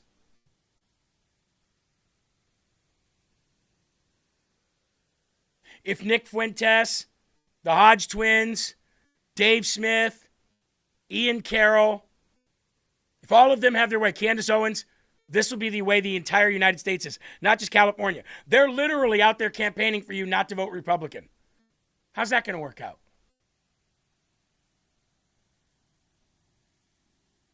The Stop Nick Shirley Act. You got to be out of your minds. I do want to go back, though, if I can. I kind of skipped ahead here. I do want to go back to Iran for just a minute. Not really Iran, but the EU, if I can. I know I jumped around here real quick. That story should have been a little later in my lineup of stories, but I do want to talk about the EU right now. I told you that we have enough oil to supply the major countries of the EU every day, just coming from the United States of America. They're so pissed about the fact that they can no longer do business through the Strait of Hormuz that they are literally siding with China, if just like Canada's doing. You know how Canada's shifting to partnership with China? It seems like the EU is doing that too. And also the EU is saying, if you want to pull out of NATO, America, go ahead. We're going to continue our efforts and even ramp them up to help Ukraine take out Russia. Really? Really? Let me just give you an idea of what the firepower of Europe versus Russia looks like. Okay? Because it's not even close. According to SIPRI data, SIPRI data, Europe, including the UK, currently fields approximately 1.7 million active duty military personnel against Russia's 1.32 million. On paper, Europe holds a narrow manpower advantage. In practice, that advantage is negated by the most consequential asymmetry in the entire comparison. Combat experience, weaponry, nukes, military might in ammunitions and guns and firepower. Russia's 1.32 million active personnel are drawn from a force that has fought large-scale conventional war for over 3 years, encompassing combined arms operation, mass artillery, drone warfare, electronic warfare, and urban combat at a scale not seen in Europe since World War II. They would not know what they're doing. They'd be like the person going on a date for the first time in 50 years. Virtually every Russian soldier currently serving has fought either in Ukraine or replaced someone who did. Furthermore, Russia's entire military is under a single command structure, while European troops are distributed across more than 24 separate national armies. With no unified command, no shared doctrine, and vastly different readiness levels. A CSIS assessment concludes that Europeans' problems is not one of headline scale, but one of readiness, coordination, and the ability to deploy quickly. Russia demonstrated in 2022 that it can rapidly expand its force by drawing on conscript veterans and reserves, generating hundreds of thousands of additional soldiers within months if needed. Most European nations have allowed their reserves and conscript systems to basically just fizzle out over since post-Cold War decades. Only a few European nations still have conscription, and the period has been greatly reduced over the past 30 years. The combat experience gap alone would make Russia absolutely victorious over Europe. But in terms of hardware, Russia currently maintains 3,460 operational tanks, including 620 T-90Ms, 350 T-80BFMs, 472 72 B-83, 1,000 T-72 variants, and the list goes on and on and on and on. Between 2026 and 2036, Moscow plans to build at least 1,783 T-90Ms tanks and even expand their long-range missile program, which they don't need in order to take out Europe. They vastly would dominate Europe. So, Europe, NATO, if you really want to play chicken and find out who the big dog is in the room, I guarantee you don't want to do this and think you're going to win. If the United States pulls out of NATO and you say, you know what, we don't want anything to do with the United States anymore either, we're going to go the way of Canada and we're going to side with China, I guarantee you will lose. Because all we have to do is continue to starve and tear China out of existence, and that alliance is dead, and then just let Russia have its way with you, and then you'll all die. Donald Trump is showing the world, if you don't have a partnership with the United States of America and the United States being the A side of that partnership no matter what, your ass is grass. So good luck. Have fun. Enjoy. New York Times columnist Todd Friedman admits that even though he wants Iran to fall, he doesn't want a political win for Trump and Bibi Netanyahu. Imagine having that much TDS. Imagine saying, look, I know that Iran needs to lose. I know that somebody needs to beat Iran, but I don't want it to be Trump. Just because I hate him so bad, I don't want him to have a political win. I find myself, Michael, in a situation where I really want to see Iran defeated militarily, because this regime is a terrible regime for its people in the region, and nothing would improve the region more than the replacement of this regime with a regime in Iran that was focused on enabling its people to realize their full potential and integrating peacefully with other countries and stop occupying Lebanon, Syria, Iraq, and Yemen. So I'm all for that. The problem is I really don't want to see Bibi Netanyahu or Donald Trump politically strengthened by this war, because they are two awful human beings. They're both engaged in anti-democratic projects in their own countries. They're both alleged crooks. They are terrible, terrible people doing terrible things to America's standing in the world and Israel's standing in the world. And so I really find myself torn. I want to see Iran militarily defeated, but I do not want to see these two terrible people strengthened.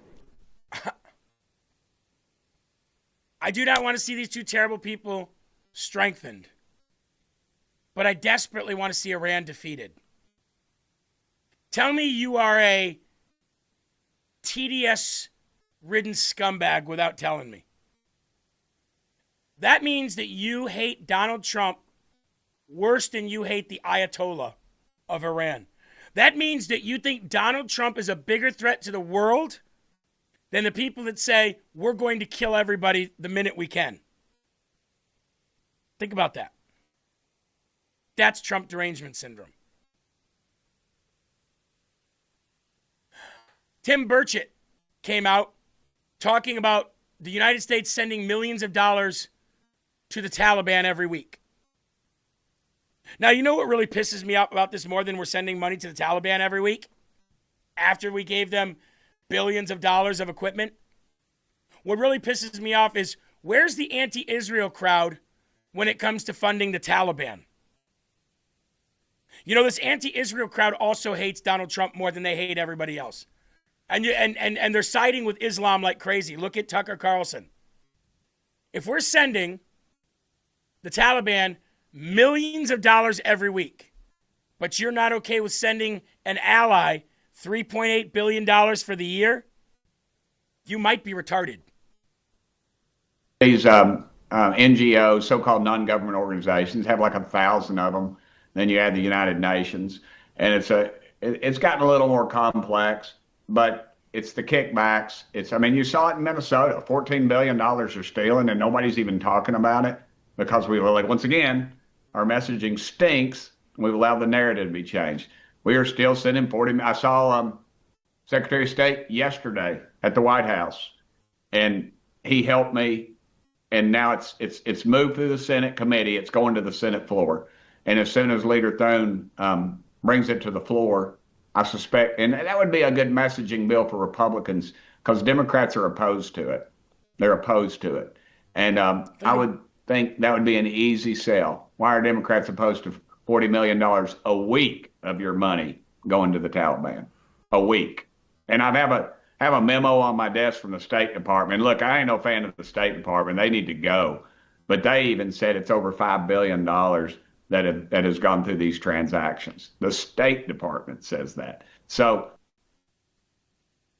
Okay, ladies and gentlemen, $40 million a week. Times 12.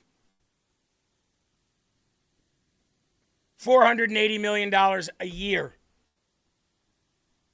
going to the Taliban. $500 million a year just going to the Taliban. We get nothing back for that. We're paying $40 million a week to a terrorist organization that screams death to America and wants to kill us every single day, and who does kill us every single year. And the Democrats are opposed to stopping those payments. Why were they ever getting the payments to begin with? Eli, can you do me a favor? Can you look up when we started sending $40 million a week to the Taliban? Under which president approved that? I'd like to know.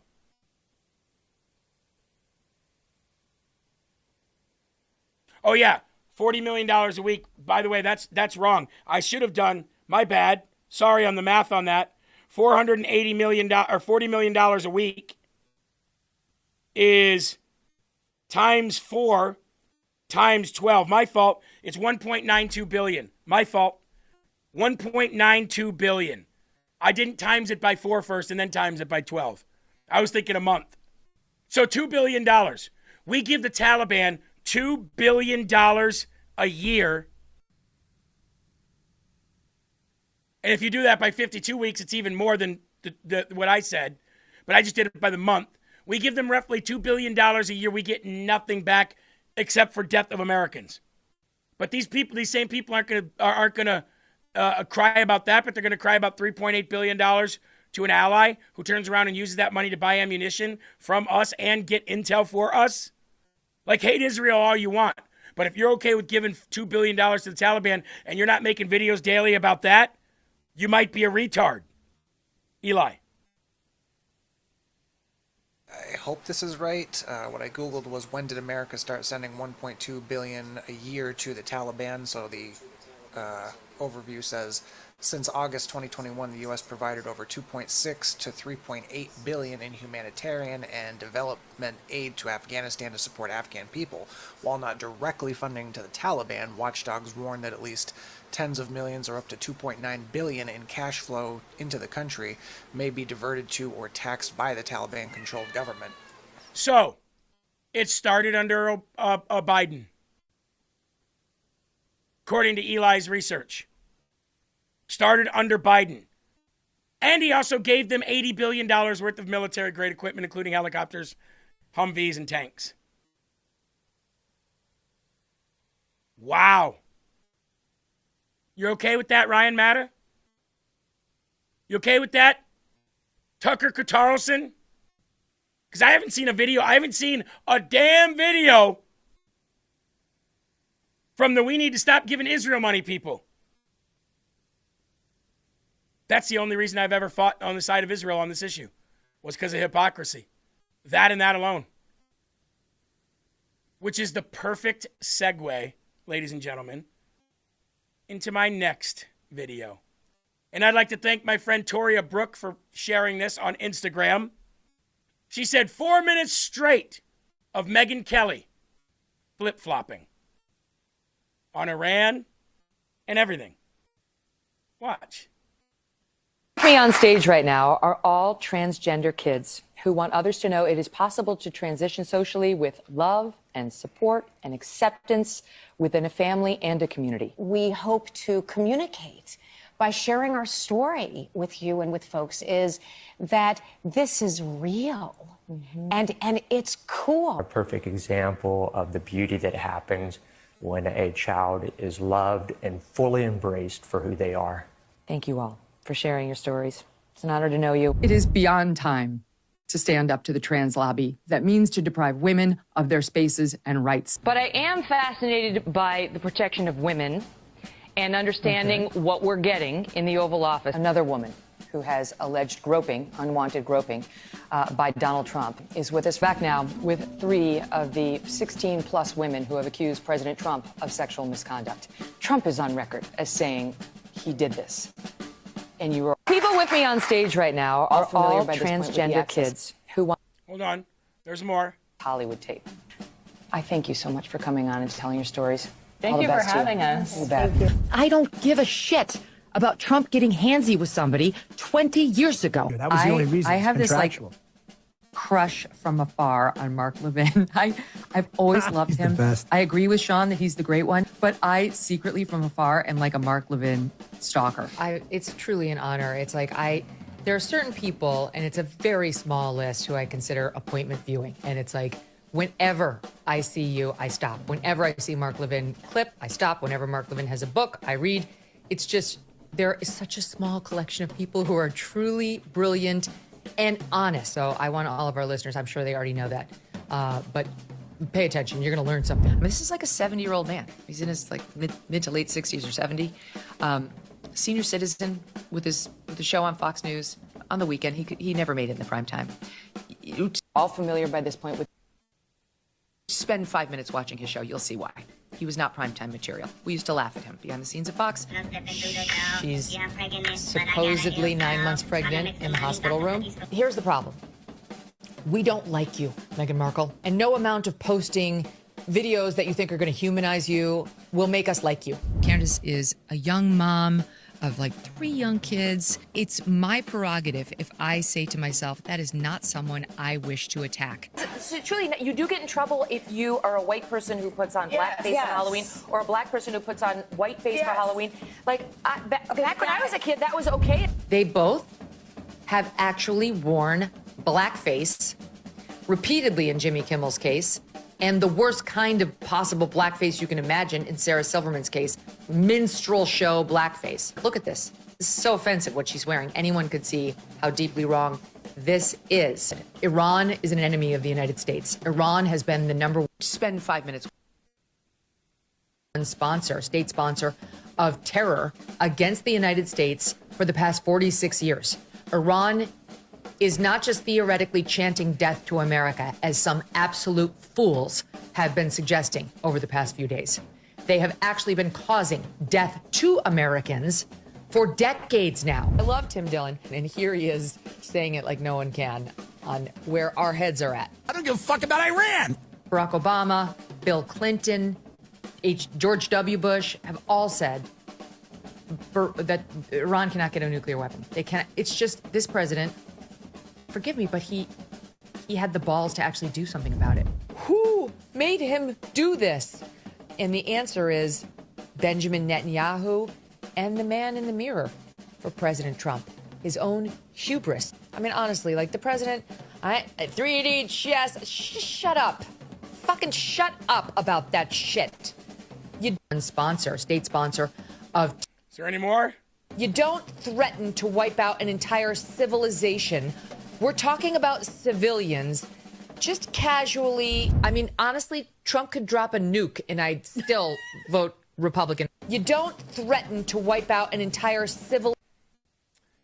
So that crowd of people, to all of you, you've always been wrong. You've always flip-flopped. You've always been wherever the support for you is the highest. You think that the internet forgets. But one thing I can tell you about me, and I can only speak for myself here, good luck finding a montage of videos where I did something like that. I'd offer a reward if anybody could put one together in context. And that is why, ladies and gentlemen, these black pillars are a trend. Yep, they're the number one podcasters in the world. So many others are losing audience members because a lot of people are going and listening to that. But that's going to die out. That train wreck, that car wreck that everybody can't seem to stop looking at, it's going to get cleaned up someday. And then they'll all mosey their way back to the truth, which is boring. But you guys don't think the truth is boring. The core of you, the 3,600 of you that are never, ever, ever watching or gone, not watching or gone or not paying attention, you guys will see it all happen. You'll see it happen under your very own eyes. You'll watch it. All right. Time to move on to Eric Fartwell.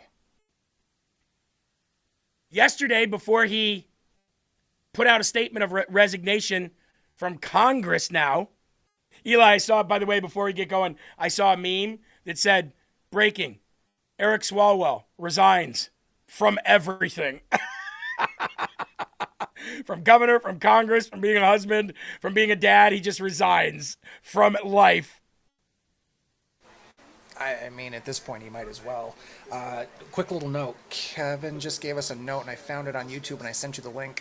Swalwell's accusers are having a little radio press conference type thing I just sent you. Oh, right now? Okay, cool. I'll go grab it here. There it is right there. All right, I'm going to pull this up for the viewer. I don't know. I've not seen this, like David Wallace on The Office. I've not seen this. We're going to go ahead and play it anyway. I've not seen this, Eli. It better not be something inappropriate. Here we go. He offered me connections to further my software company. And I also had an interest in local politics. Victims of Swalwell. He invited me to 2 public events.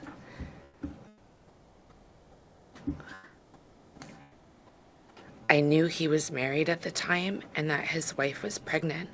Wow. He was my friend.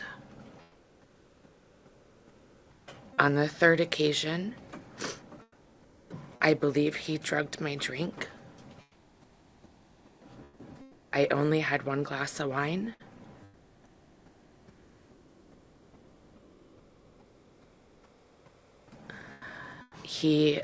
We were supposed to go to a political event, and he said he needed to get paperwork from his hotel room. Remember, this was backed up and verified by doctors and When physicians. I arrived at his hotel room, I was already incapacitated, and I couldn't move my arms or my body. He raped me, and he choked me.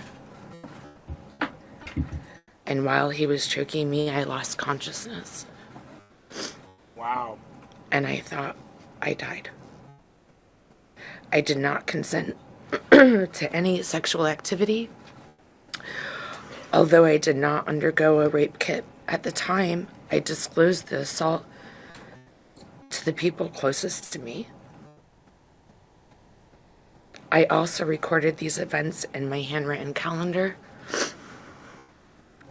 The assault and its impact were later documented during my therapy sessions at a sexual assault center in Connecticut.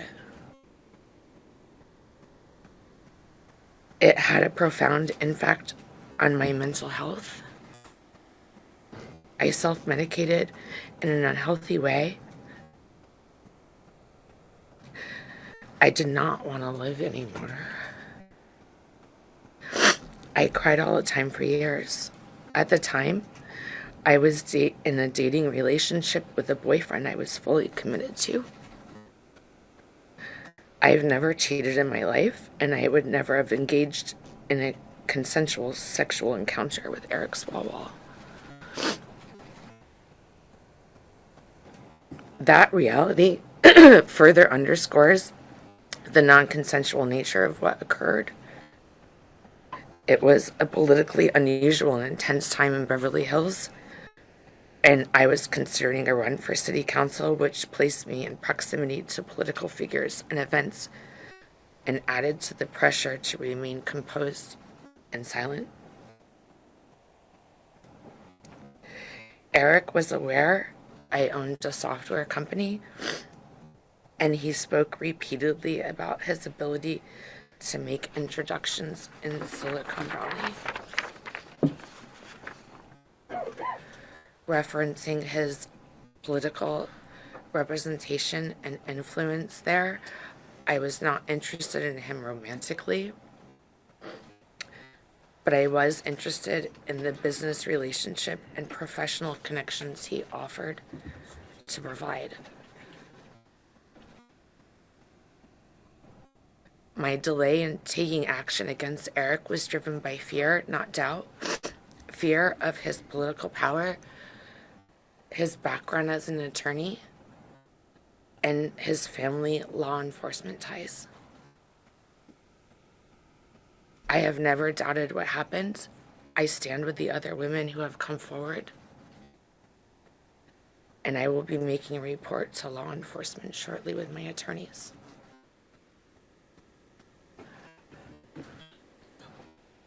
I think you have to switch places with Eric.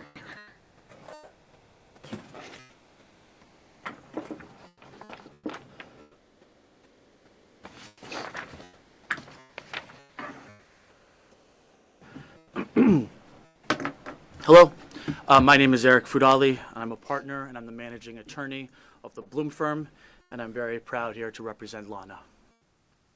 Mr. Swalwell and others have suggested that the allegations against him have or may have political motivations. Those on the other side of the aisle have already begun exploiting his accusers for political gain. I want to say very clearly that neither myself, Lisa, nor Lana care or concern ourselves with the political affiliation of the accused or how these allegations may or may not affect a political campaign or a career. This is about much more than politics, and belittling such serious allegations is offensive to Lana and the victims everywhere. This is not about Democrat versus Republican. This is about accountability versus silence. This is not about the pursuit of governor. This is about the pursuit of justice. This is not about whether you're on the right side or the left side of the aisle. This is about whether you're on the right side or the left side of justice, truth, and accountability. This is not about the end of a campaign or congressional service. This is about the end of exploitation and the abuse of power, political or otherwise. Lisa and I have dedicated our careers to fighting the power in the name of justice, regardless of the politics of the perpetrator.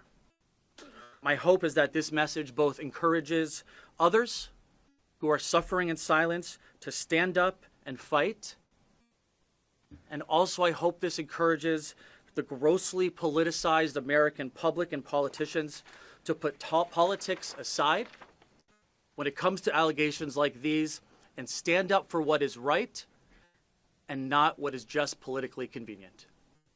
Thank you.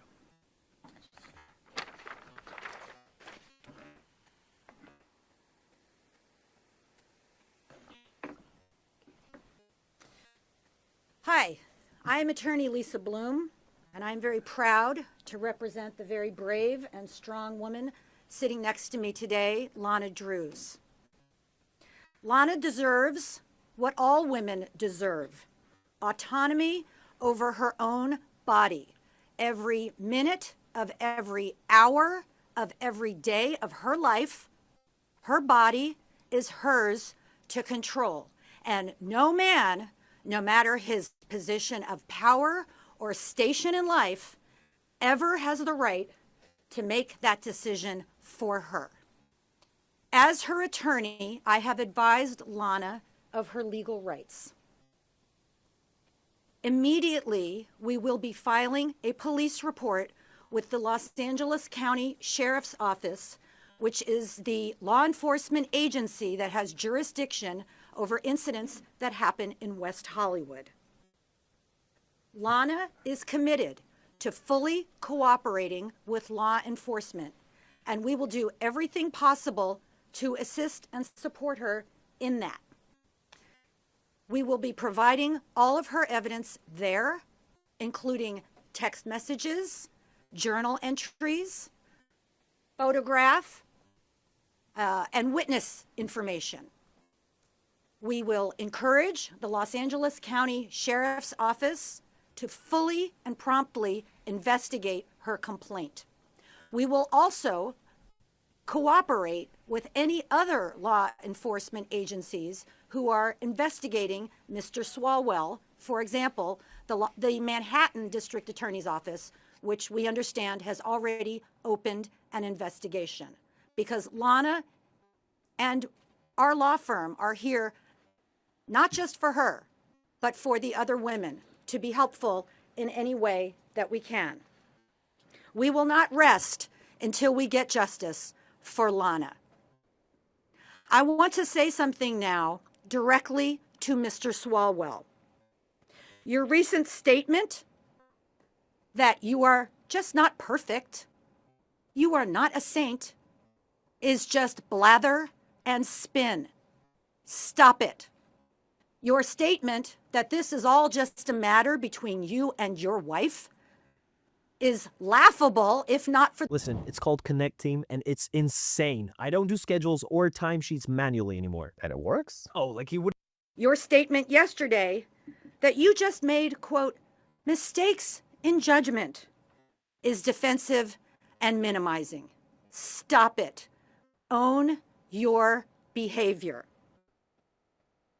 To any other women out there who want to talk to us, and I have received messages from other women, we are here to talk to you. To anyone else who is a witness who wants to talk to us, we are here and we want to talk to you. Of course, for free and confidentially. I am very easy to reach via my website, thebloomfirm.com. Supporting women like Lana, who stand with the other women and who show such tremendous courage, is my absolute pleasure. Questions? Could you please spell your client's name and also Yes. tell us when this occurred? It happened in 2018, as she said. Her name is Lana, Lonna, Drews, Drewews. How many people have reached out to you that you just mentioned, and have you heard from Mr. Swalwell? He says he's going to fight these allegations. 3 other women have reached out to me just since I announced this press conference yesterday. I have not heard from Mr. Swalwell, no. Swalwell has dropped out of the race for governor. He's resigned from Congress. What's the next form of justice for you? Because those would be what people would say. That's the political motivation. What's justice now? Justice now are the criminal investigations. So losing one's job is not a sufficient consequence for these types of allegations. We feel that the criminal investigations are the priority. So, Lisa, are you representing both civilly and criminally, and do you think that Eric Swalwell should face criminal charges for this incident? We are making a report to law enforcement. We are encouraging them to fully investigate. That is the priority right now. Will you be filing that today? Will you be going to... We will be going immediately. Immediately. What's your message to Swalwell's wife and children, his family, who's going through it right now? You know, I have nothing but sympathy for his wife and his children. I'm sure this is a very difficult time for them. And the 3 women you say who've reached out to you, are they based in California or are they elsewhere? I'm not going to provide any additional details or information about the 3 who have already reached out. What legal hurdles do you anticipate in this investigation? I mean, that'll be up to the law enforcement. Our priority at this point is just to make sure that Lana makes the complaint, makes the report to law enforcement. How they handle the investigation, their strategy, and what hurdles they may, they may find is up to them. Lisa, often these victims, these women feel that no one will listen to them, no one will believe them. When this news broke over the weekend, did this give your client the feeling that someone would finally listen and it was time to come forward? Thank you, Jim. You know, I think we've all learned enough to know now that when it comes to sexual assault allegations, it takes time for women or any victim to process what happened, to understand how to deal with the trauma, to work through it, and to get to a point where she is strong enough to come forward. It takes time. That's why the law has extended statutes of limitations, time deadlines to file, because the law recognizes that sexual assault allegations are different, and it just takes time. So for Lana, now is the time. And even now, it's very difficult, but she's doing it. Ms. Drews, had you followed Eric Swalwell's political career, and if you're comfortable talking a little bit about how that made you feel, and you know, just kind of seeing his face? She's not going to be answering any questions. Okay. She had her statement. But Can you answer that? Thank you. Was she following his career? I don't know. Ms. Bloom, I guess some who know Mr. Swalwell have suggested that he was living a secret life, a double life, and they were absolutely gobsmacked at all of the accusations that have come. Whether in this particular instance, or perhaps in your experience, is that usually the case, that people who are around someone like him are just totally in the dark on this, or are there clues? Are there people who should have known something was wrong? Well, it is very common when someone is multiply accused of sexual misconduct that the people around them don't know. That's very common, or any kind of crimes. Tell you what, she People looks on the super street often uncomfortable say, being there for whatever I had reason. no idea, so I think that's pretty common. Do you have a message for the social media content creators who started publishing some of these allegations and helped these women to realize maybe for the first time that they were not alone in what happened? Yes, thank you. Thank you to the women on social media, to the women who have already come forward, to anyone who has been an advocate, anyone who has assisted. You know, it's very hard to do this by yourself. And anyone who can support women, who can help them, who can advocate, who can speak out, it makes a tremendous difference. So thank you. And I'll add to that, you know, there's a phenomenon we see in our line of work. It's called collective empowerment, that when one woman comes forward or one victim comes forward against their abuser, it often empowers, like a domino effect, multiple other women to come forward. This is why Lisa and myself are always encouraging women to come forward, stop suffering in silence, because not only are you saving yourself, but you're also saving someone who you are empowering, who you will probably never meet, to come forward and step up and start fighting against their abuser. Lisa, you said that you're going to ask the Sheriff's Department to investigate the case, and Yes. you're going to cooperate with other entities, law enforcement agencies. Correct. What is the final objective of this? What do you Justice. want to see? Where do you want to see him? Justice, that's the final objective. Justice for Lana. Yes? Can you describe where that photo was from? And Yes. Can you give us any more details about the text messages or any evidence?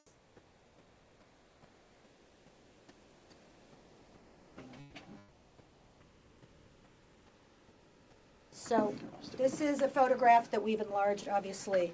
It was the opening of a restaurant called Avra, A-V-R-A, in 2018, and it's one of the times that Lana described where she met with Eric Swalwell. Will the firm be releasing any additional supplemental material to the media? Not to the media, to the sheriff's office. We will be providing all of our evidence to the sheriff's Can you repeat which set of the office. picture? I'm sorry, I didn't catch that. So this was the opening of a restaurant called Avra, A-V-R-A, where this is Ms. Drews, this is Mr. Swalwell in 2018. How many times have the two seen each other or met each other? Right, so 3 times, as she said in her statement. There was no contact after the incident. Would this be the first time law enforcement is contacted? By us? Yes, By yes, this- yes. Yes. Okay? Okay. Could you react? We have 2 congressmen now resigning before expulsion, and just a reaction to that. Enough is enough. Of course, anyone in a position of power who is credibly accused of abusing a woman or anyone should step down. Of course, it should never happen in the first place. I think the American public is sick and tired of these stories, and I'm sick and tired of women being victimized by men in power. Enough is enough. It's really appalling. I'm glad at least these two have stepped down. There are two more who are being investigated in Congress for misconduct and facing expulsion. I can say briefly about Mr. Swalwell resigning from Congress yesterday. I do not, in my opinion, see that as an act of accountability at all. I see it as an effort to avoid the expulsion hearing that was coming, because once he steps down, the Ethics Committee no longer has jurisdiction to impose consequences on him. So even though he made some kind of a statement about, I made mistakes, et cetera, very vague, not really owning up to anything, certainly not apologizing to women. I believe that was the reason why he stepped down, to avoid that hearing. However, there are other consequences, such as law enforcement, and that's what we're doing now. What would you consider accountability? Justice via the criminal justice system. But also civil? Right now, we're focusing on the criminal justice system. We think that's the most appropriate. Could you be a little more specific in justice? Can you tell us what exactly you're looking for? I'm not, because once you make a report to law enforcement, it is in their hands. We can control what we can control, which is we will answer all of their questions, we will cooperate, we will provide all of the evidence. And then the LA County Sheriff's Office and the Los Angeles District Attorneys will make a decision that they feel is appropriate. Okay, thank you, everyone. So there you go. There's the press conference. The woman who says, the first woman who's come out on camera now and says that Eric Swalwell raped her, probably drugging her. And you remember, they went after Donald Trump civilly for E. Jean Carroll, and she even admitted there are all types of different kinds of rape. You don't have to be physically touched to be raped. And he got civilly liable. Bill Cosby, they went back years. Danny Masterson there of the 70s show, they went back years. The statute of limitations is different on sexual assault, rape, and stuff like that. What right? I have a feeling that Eric Swalwell will go to jail over this, because here's the thing.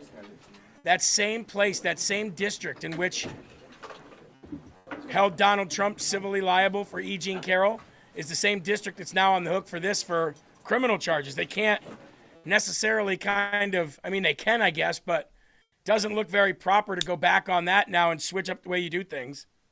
So, look, man, I don't care how the swamp is being drained as long as the swamp is being drained. You know what I mean? Like Al Capone. Remember Al Capone, right, everybody? Al Capone, nobody ever thought that he would ever go to jail. Nobody thought he'd ever get caught doing anything. But he did. It was IRS fraud. Fraudulent IRS actions that ended up getting him. Nobody ever thought that would be the case, that this would be the thing that took him down. And Anna Paulina Luna went on with Jesse Waters and said, oh, she thinks that there's much more to come as far as criminal for Eric Swalwell. Now, I've seen some people in the chat say, okay, move on. Really? Move on? Move on from one of the biggest stories of one of the biggest losers that we've wanted behind bars for how long? He led the but he was involved in the higher official names in the impeachment charges. He was there trying to push the January 6th stuff. This guy needs to be in prison, and if this is the way God gets him, then this is the way God gets him. Here's Anna Paulina Luna. Congresswoman Anna Paulina Luna is on the Oversight Committee, and she joins us now. All right, Congressman, what was Swalwell like in Congress? Did he have a rep? Yeah, he did have a reputation. And as you know, Jesse, I was actually the member of Congress that wrote the expulsion resolution for him, and I was ready to call it up and did tell him that if he did not resign by tomorrow that it would be filed, and we did have the votes to expel him from Congress. So what I will say is that many people on the Hill knew about this. Many reporters have come forward, even in talking to me, saying that they had heard stories about this. But I do think that he has serious criminal problems on his hand, and I do think that he might end up in jail, Jesse. And if I could could just share with you for a moment. Not only did I receive forensic reporting showing that, you know, that infamous video of him in the hotel room was indeed him. It was not AI generated. But I'm also being told that, more stuff is going to be dropping in the next 24 hours. And then also potentially the individual that recorded that video in that hotel room, Jesse, was a female and she was underage. Oh. Oh. Well, that's weird because Eric Swalwell, Eli, has been bumping his moral gums for how long about Epstein? Epstein. And now we find out that the person who recorded that video in the hotel room was underage. Here's another thing that we found out about that video. You remember the guy off to the side there that you could only see him from the side view? They're saying that that's possibly Ruben Gallego, who's the senator who stole the election from Kari Lake and whose father's a cartel member who's also out there screaming about women victims and Epstein lists. Looks like all of their secrets are coming to light. It's almost like anybody on the left who screams for justice for all that, it's like, well, we're going to want to investigate you now because every time a leftist screams for justice, we find out down the road they've done it themselves. Like I've always said, dude, and I've always said it here. If a Democrat is blaming you of something, they're pointing one finger at you and three fingers back at themselves. That's how they operate. That's who they are. They have to project what they're doing onto somebody else. It's the only way that they can admit what they're doing without admitting what they're doing, I guess. I mean, I don't even know why even do it to begin with, you know? You're going to freak out when you see this. This is an Instagram post that was apparently shared on from a yacht that Eric Swalwell was on, and it was a sex party yacht where there was many girls coming in and out, swapping them in and swapping them out at every stop that they went to. And there was some serious stuff going on this boat, and I'll guarantee you there was underage women on that boat as well. This just came out yesterday. Let's see here. What is the best way for you guys to be able to see this? I'll probably put it on number 3. Let's see here. All right, here we go. This, ladies and gentlemen, was posted yesterday. And again, you wonder how Epstein had a control over all these people? Videos like this that they're all involved in.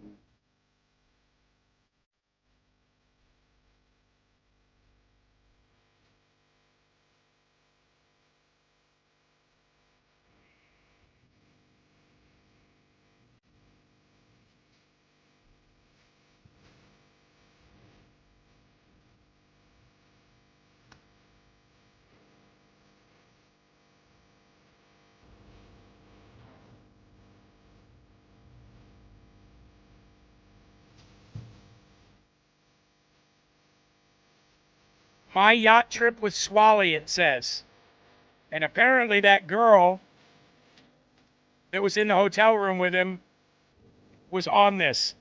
Look at the weird shit these people do. Watch this.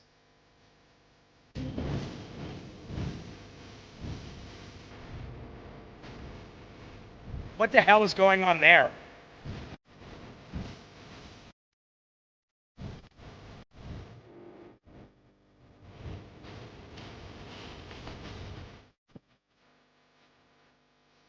And here's Eric Swalwell.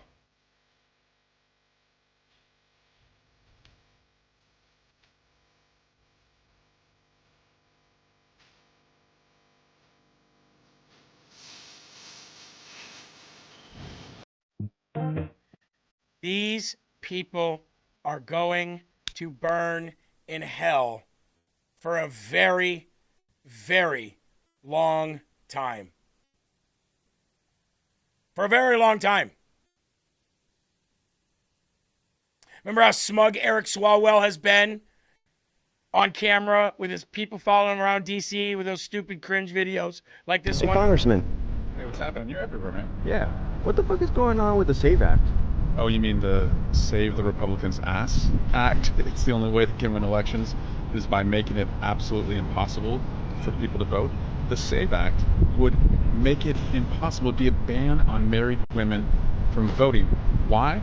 Because it would require you to have your birth certificate to prove who you are to go and vote. Well, married women who change their name, they're not going to have a document that shows that. So it's crazy. It's just another way to obstruct people from going to the ballot box. All it does is save Republicans. It doesn't save our democracy. Oh, thanks, Eric Swalwell, for your moral compass and your guidance on what is right and what is wrong. Oh, you mean the Republicans Save Republicans Ass Act?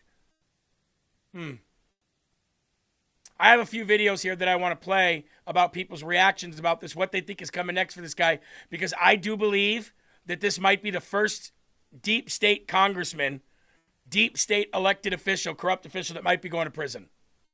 And hey, like I said, if this is the way he goes to prison, then I'll take it.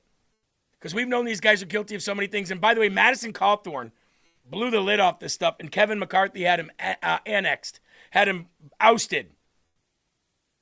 And Madison Cawthorn said, everybody's doing coke, everybody's doing drugs, everybody's a drunk, everybody's having sex with each other, with the same sex, with different sexes. They're all disgusting. All of D.C. is gross.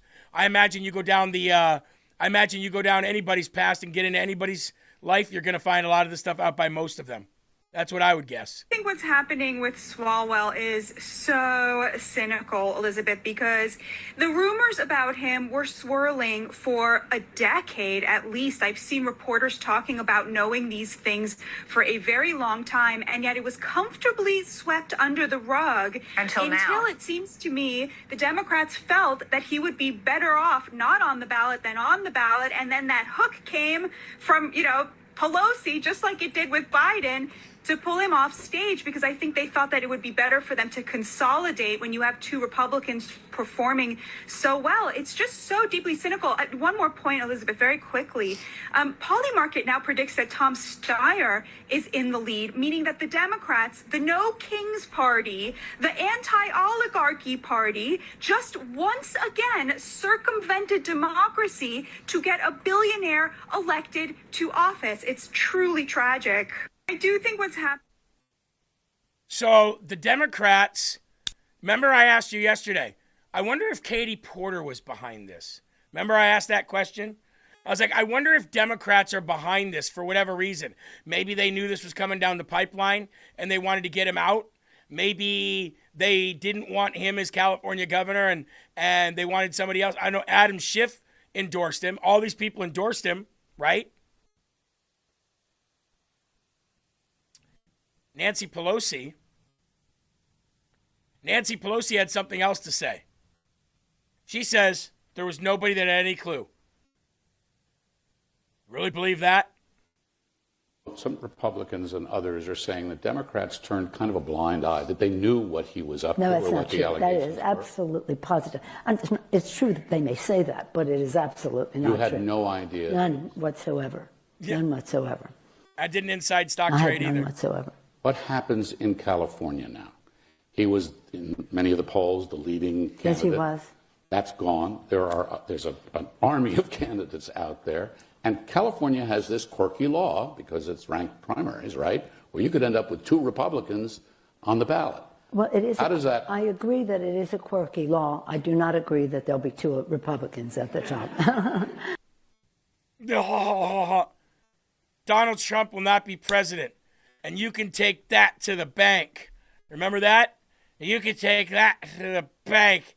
And Donald Trump will not be president of the United States. Eli, I don't really think that Nancy Pelosi is the go-to for truth or morality here. Sorry, she didn't say take it to the bank. She said take it to the bar. The bar just got a fresh delivery of vodka, and she wanted to celebrate because she was so sure that President Trump wasn't going to be president. That I'm sorry, I lost my train of thought. Back to you.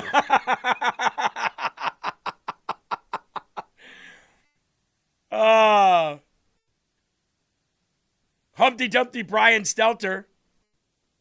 I thought he quit a long time ago. Apparently, he's thriving on CNN once again. He says thank you to the journalists. You mean the independent reporters? End of the that got weekend it? news in California, and a real testament to the power of investigative reporting. Eric Swalwell ending his campaign for California governor just about 48 hours after CNN and the San Francisco Chronicle both reported on allegations of sexual misconduct in his past. Oh, so it was only after CNN reported it that he decided he was going to resign. It was only then. Only then. You mean it wasn't the weeks that independent journalists and independent news stations and new media was talking about? It wasn't that. It was only when CNN reported on it. Taken together, the stories portrayed an abuse of power by the California congressman, who was, until Friday, a leading contender in the race to replace Gavin Newsom as governor. Good job to all the people at CNN who outed this and brought this to the forefront. Good job to the people of CNN. I'll tell you, I wonder if Adam Schiff is next in all of this. Because Adam Schiff seems to be always at the center of everything, right? Everything that Swalwell was involved in, Adam Schiff was there. Every time they tried to impeach Donald Trump, Adam Schiff was there. Adam Schiff is the one from California who endorsed one of the biggest and first endorsements of Eric Swalwell. Said that he was a man of integrity and morality, a great father and a great husband. You know, his wife said that too. I wonder what she's thinking today. Remember this? As I said, if you've just joined or you're came in late, Senator Adam Schiff, a friend, a partner, endorsing our campaign. Well, first of all, let me say how proud I am to support you, Eric. And, you know, before you got into the race, it was fully my intention to probably stay out of the race. A lot of friends are running. A lot of very, capable people are in this field who, I have great respect for. But there are a couple things that compelled me. One is that when you got into the race, here was somebody that I'd worked with for over a decade, who I had seen stand up to Donald Trump and stand up to all his MAGA allies, no matter what they threw at you, Eric. And they're attacking you again now because they fear that you'll be successful in this race, and they don't want a powerful person in the governor's office once again to stand up to this president. We'll get through this. We're better than he is. And you often like to quote our colleague Elijah Cummings, the late Elijah Cummings, who would say, we are better than this. And that's just how I see our state, and that's how I see our country. Yeah, we are better than this. That's how I see our state, and that's how I see our country.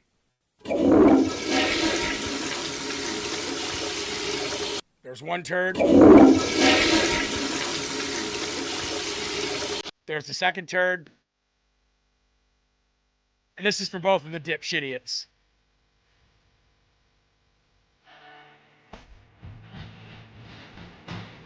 See, there's a thing called a judge of good character. Eli, I can promise you that with the discernment of the Holy Spirit, the street smarts that I have from my life, and just common sense, I can guarantee you that I am not close friends with any people who rape people or sleep with kids. I can pretty much guarantee that's the case. Oh my God, I can guarantee that. Damn Skippy, I can guarantee that. You can almost get a scent off those scumbag type people. You can see it in their eyes. You can smell it on their persona. No. I have nothing to do with that scum. Yep. Now, Dinosaur says, Epstein, Hollywood, this one, that one. When did we side with lying whores? You really think that lady's lying? Or do you think that she chose her career over coming forward? Sounds to me like she chose her career over coming forward, and now she sees an opportunity to take this guy down, and she's doing it.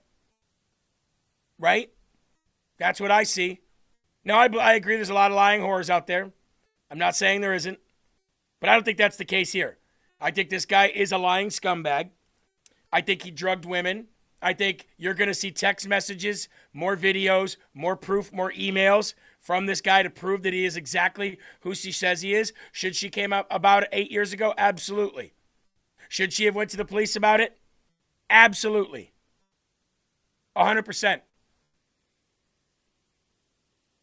I believe she chose her career over justice at that point. And that's why the look on her face today. She probably feels ashamed. She probably knows people are judging her for it. She's like, but I don't know what she's getting for coming out either. Maybe she only wants justice. Maybe she's getting paid. I don't know.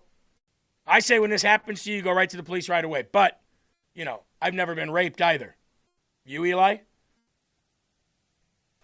I can definitely say no, I haven't been. And in addition to that, what's to say that maybe she wasn't threatened too, or her family, or they had some dirt against her. If you say anything, you're not only your career's done, but we'll have you taken out, this, that, and the other. And now things are so more prevalent and being brought to light that maybe she finally felt comfortable enough to be like, all right, well, they can't possibly get to me now. I'll get myself some protection. People will be around me all the time. Now it's time to get this information out. Well, I will say this. She has receipts, and so do the other women. They have proof of what this guy is. So I don't think that it's a lie that he did what he did to them. I think it's a mixture of maybe fear, maybe their own advancement in their own careers, thinking I can handle this as long as I get the advancement in my career I want. Who knows the reason why they take them for so long to come out? I'm not a woman, and I've never been raped, so it's hard for me to. To say why. Like, I'm very critical of the Epstein women. Like, with them, the problem with the Epstein victims is this. You feel comfortable enough to come out and show your face on the steps of Congress and with congressmen and women and say that you were raped by Epstein and his clients, but you don't feel comfortable enough saying who they are. That's my problem with them. That's the hypocrisy that I have there. At least these people are bringing the receipts, saying they have the receipts, and they're going to release these receipts through their lawyers. At least that. Right? At least they're saying, this person climbed on top of me. So I'll give them that. Let's bring back an old video from Eric Swalwell from 2018, from the time in question here.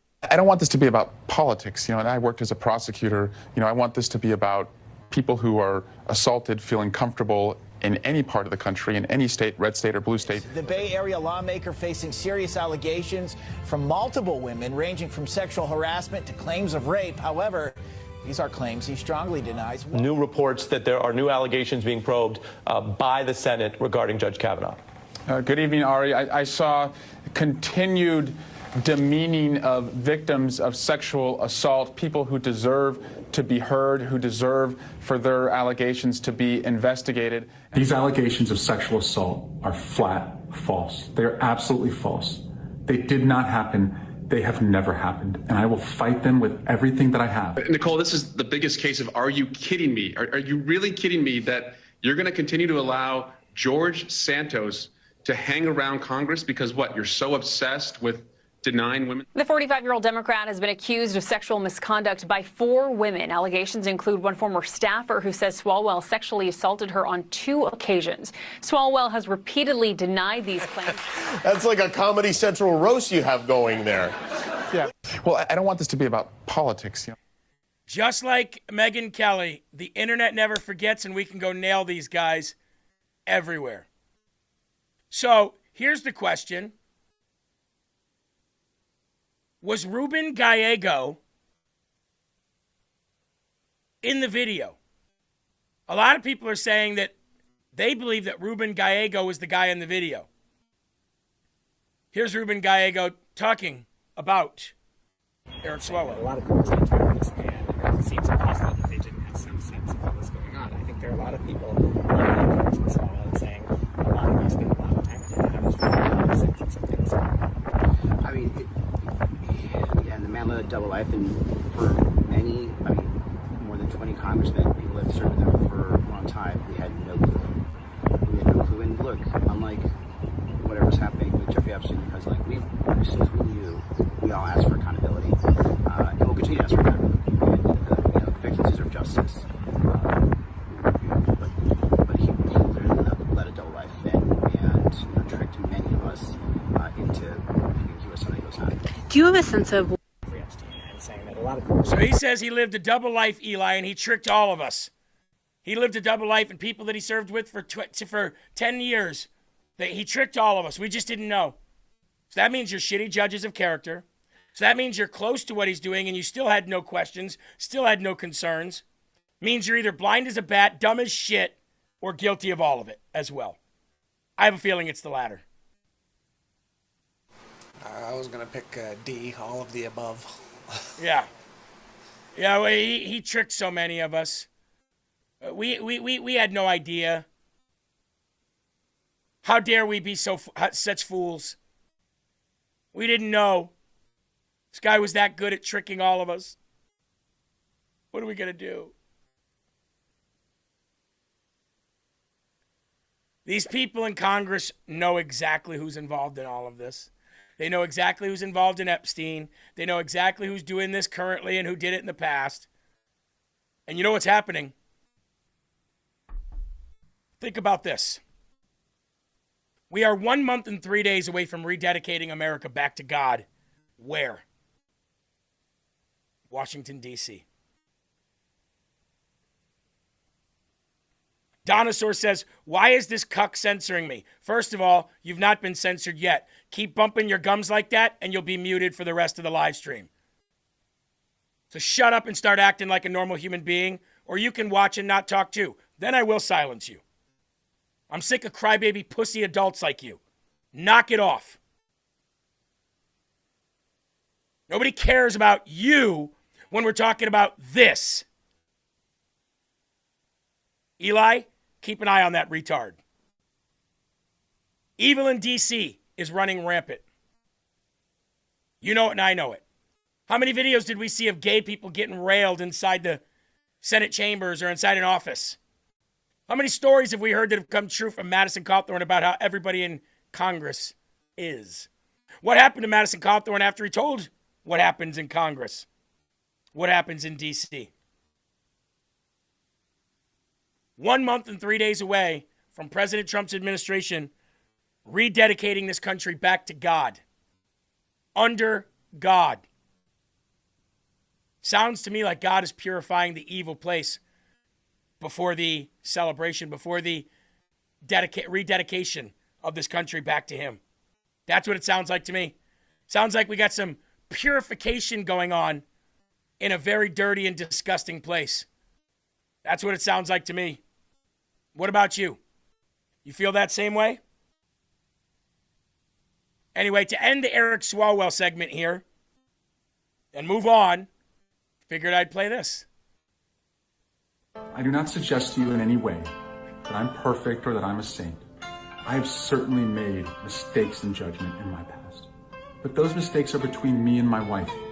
And to her, I apologize deeply for putting her in this position.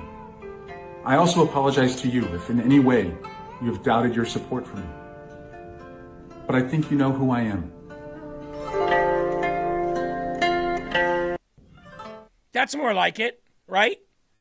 That's more like the apology and the statement that should have come from Eric Swalwell.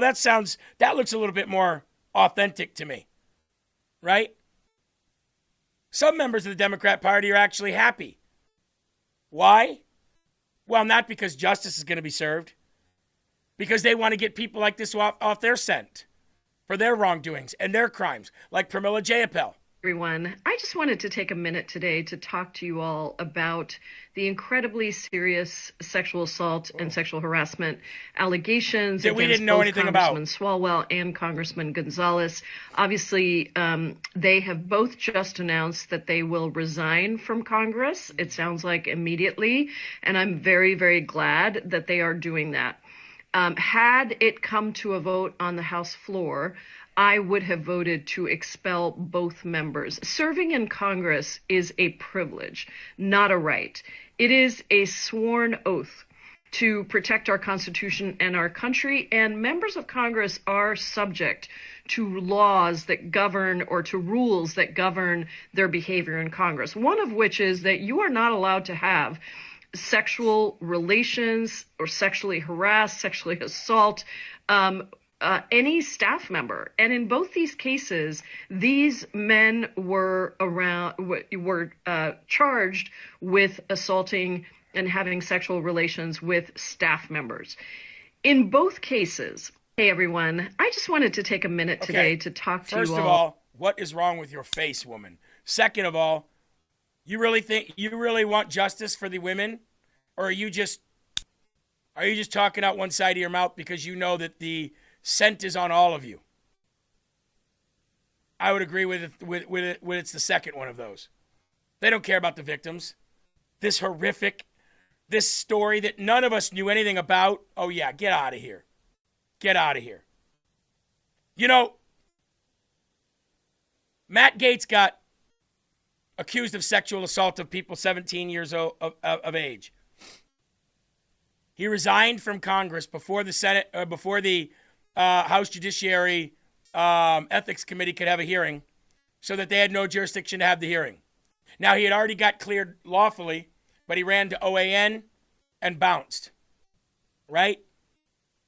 Eric Swalwell resigns from running for governor, resigns from Congress because he didn't do anything wrong. Donald Trump gets accused of rape, doesn't resign, keeps moving forward, keeps fighting the charges. Which one to you sounds like the innocent man? You resign and run, you're guilty. You stand and fight, you're innocent. That's the point I'm trying to make here. And anybody in Congress who's I didn't know this was going on, liar. You're an absolute liar and a piece of trash for saying that. Protecting these people all these years just to come out now and say, I didn't know. How did we know? Ruben Gallego, I'm his best friend. How did I not know? Oh, because you were in that video. That's why. I'll guarantee you that was you. Now that people have made that claim and they're looking into the video deeper, I'll guarantee you that was you. Let's just find out where you were on that day. That's all we got to do. Look at phone records. Look at geo-tracking. Look at credit card purchases. Guarantee you were in the same place at the same time. That wasn't you, though, right? Who are in positions of power and authority over others need to be held accountable when they take advantage. Time out. Did Pocahontas just say when people are in position of authority over others? Excuse me, I didn't realize a representative was an authority over us. I didn't realize a senator was an authority over us. Last I checked, we live in a constitutional republic, and these pieces of shit work for us. So how are you going to say that? Eli, that's really weird. Pocahontas saying, when people are in positions of authority over you, they need to be held to the higher standards. What kind of authority? They're not law enforcement. They're not judges. What kind of authority do these people have over us? Is this the way they think in D.C., that they're better than us? That they are authority over us because they were elected by us?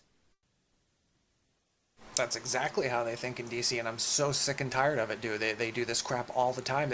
When they walk away with that smug look when someone's trying to ask them a question, answer my question. You remember when I checked that box off? That was me hiring you for this job. But once they get in there, that's it. That's it. They're in for the most part, and then they stay in there, and it's hard as hell to get them out. Yeah. Neil said maybe authority over staff is what she's talking about. Maybe. But that's not how these scumbags think. Let's finish off with Chief Liawatha here. Of that position. And frankly, I'm glad that he'll be gone. You are? Yeah. It was a good decision. Why is that? You don't have to be a rocket scientist to figure that out. It's terrible what has been alleged. We just took a giant step backwards. I felt, maybe wrongly, that we were evolving. People who are in... But Trump bad. But Orange Man bad. Right? Trump so bad. Nick Sorter posted this. Think we have enough time to get through everything else. Nick Sorter posted this. And this is what he says about the video. Eric Swalwell is resigning because he knows that a felony investigation is underway. Of course he does. That's why the Democrat Party had him resign. Because they can't possibly talk bad about President Trump while one of their own star-powered representatives and gubernatorial candidate is doing exactly what they say Donald Trump does. Despite Swalwell resigning, Nick Sorter says, I will continue working with multiple jurisdictions across America to ensure that justice is served. Thank you to my attorneys, Chris Weiss and TJ Roberts, for assisting me with this. My opinion, says Nick Sorter, and I'll get to the video in a minute. I'm convinced after sharing a table with Swalwell at dinner For hours, Swalwell allowed himself to be compromised by lobbyists at a minimum. In just one drunken dinner with lobbyists, Swalwell, while on the Homeland Security Committee, illegally accepted booze from lobbyists, getting absolutely hammered, admitted to attempting to subpoena Ivanka Trump simply because she was, quote, hot as fuck, bragged about orgies on Capitol Hill, asked these lobbyists to help him find women to cheat on his wife with because he only F10s, and more. This guy not only needs to resign, says Nick Sorter, he needs to be prosecuted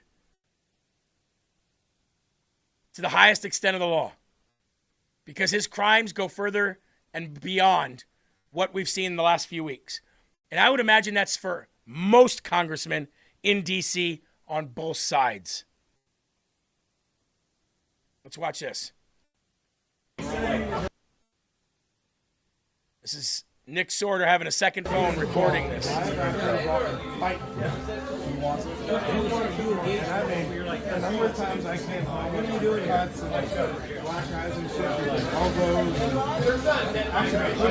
Hard to hear. Says, there's my second phone recording audio only. There's Eric Swalwell drunk with lobbyists. So Nick Sorter was literally sitting next to him recording. Eric Swalwell had no idea at that point who he was. Not until Nick Sorter confronted him where he was all drunk, and I showed you that video where he's walking saying, what's the matter? You only F10s, this, that, and the other? That was right after this, as he got hammered here.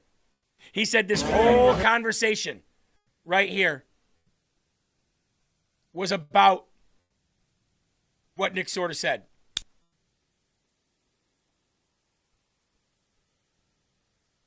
And then I explained to you yesterday that the billionaire that was supporting Eric Swalwell not only wants his $1 million back that he gave Eric Swalwell, but he also changed his party affiliation from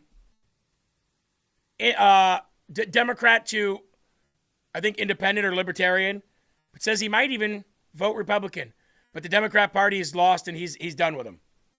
So, God moving, folks. Interview with Stephen Klubeck. At one point, he was running for governor of California, but he dropped out to endorse Eric Swalwell, a decision he clearly regrets. Did you suspect this at all? No! I was blown away. A political explosion. Like blown away. Billionaire Stephen Klubeck, once a major donor and supporter of Eric Swalwell, now publicly turning on him with rage. Mad. Amid sexual assault allegations. I am no longer a Democrat. I'm now a libertarian Republican. Because that's what a blue dog Democrat used to be. Yeah. A lot has been said about me today through anonymous allegations. Swalwell posting this video Friday from Klubeck's Beverly Hills mansion, pushing back. These allegations of sexual assault are flat false. But since then, the fallout has only intensified. The Democratic frontrunner for California governor dropping out of the race, resigning from Congress, and being kicked out of Klubeck's home. And I said, pal, you busted the trust. I'm disappointed and disgusted. Get the out of here. Now, a political scramble with 2 Republicans and 7 Democrats all fighting for the top 2 spots in June's primary. I am horrified by what's been alleged. There are still survivors who are waiting for some justice. Rushing to pick up Swalwell's supporters. How does this impact the race for governor in California? It creates a void that Democrats haven't been able to figure out in the last 6 months, and they're going to have to figure out probably in the next 6 days. A former senior communications advisor for Swalwell tells Fox 11 they're horrified over the allegations, adding, "We were lied to by someone we trusted to lead the state." You don't sleep with those you work with. You don't do it. He's a weird Outrage guy. echoing across California as ballots for the primary hit mailboxes next month. How's your relationship with Eric? Are you guys still friends? Eric who? Is that clear? Don't bust the trust. You bust the trust, okay? You don't exist in my life. Swalwell put out a statement Monday denying the allegations and apologizing. Reporting in Beverly Hills, Matthew Seedorf, Fox 11 News. I'll guarantee you that guy's had more than one weird sexual encounter in his life, too. Eli, that's what I'm talking about. That right there, that kind of guy.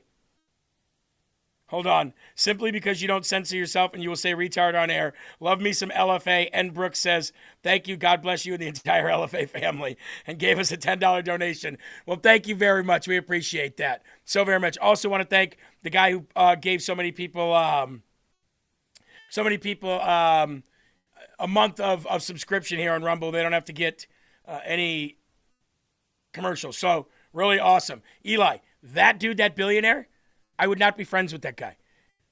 I watched that one video, that 2-minute video, and I'm like, that guy screams stranger danger. That guy screams free candy written on the side of a white van. I don't care how much money he's got. No, thank you.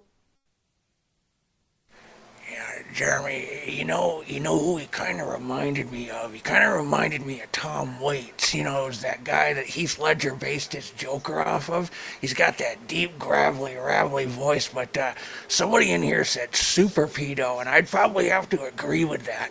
Back to you. You know who actually reminded me of, Eli? You might be too young for this.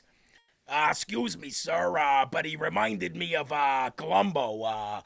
He reminded me of the guy on Columbo who comes into the room all cross-eyed and says, yeah, excuse me, I'm looking for a guy approximately 5'11". That guy, the guy that might sexually assault your wife, slick back hair, running for governor. That's kind of who he reminded me of. Honestly, at first when you were like, you might be too young for this, I'm like, a few freaking years younger than you started doing. I was like, oh yeah, I don't know who the hell that is. You don't know? You don't know who Columbo was? Well, no. I know who Columbo was. I only ever saw the pictures of him. I never watched the show though. Oh, man, I watched the show with my grandma all the time. Excuse me, look, I know you guys are having a dinner party, but I gotta something's just not right about this case here.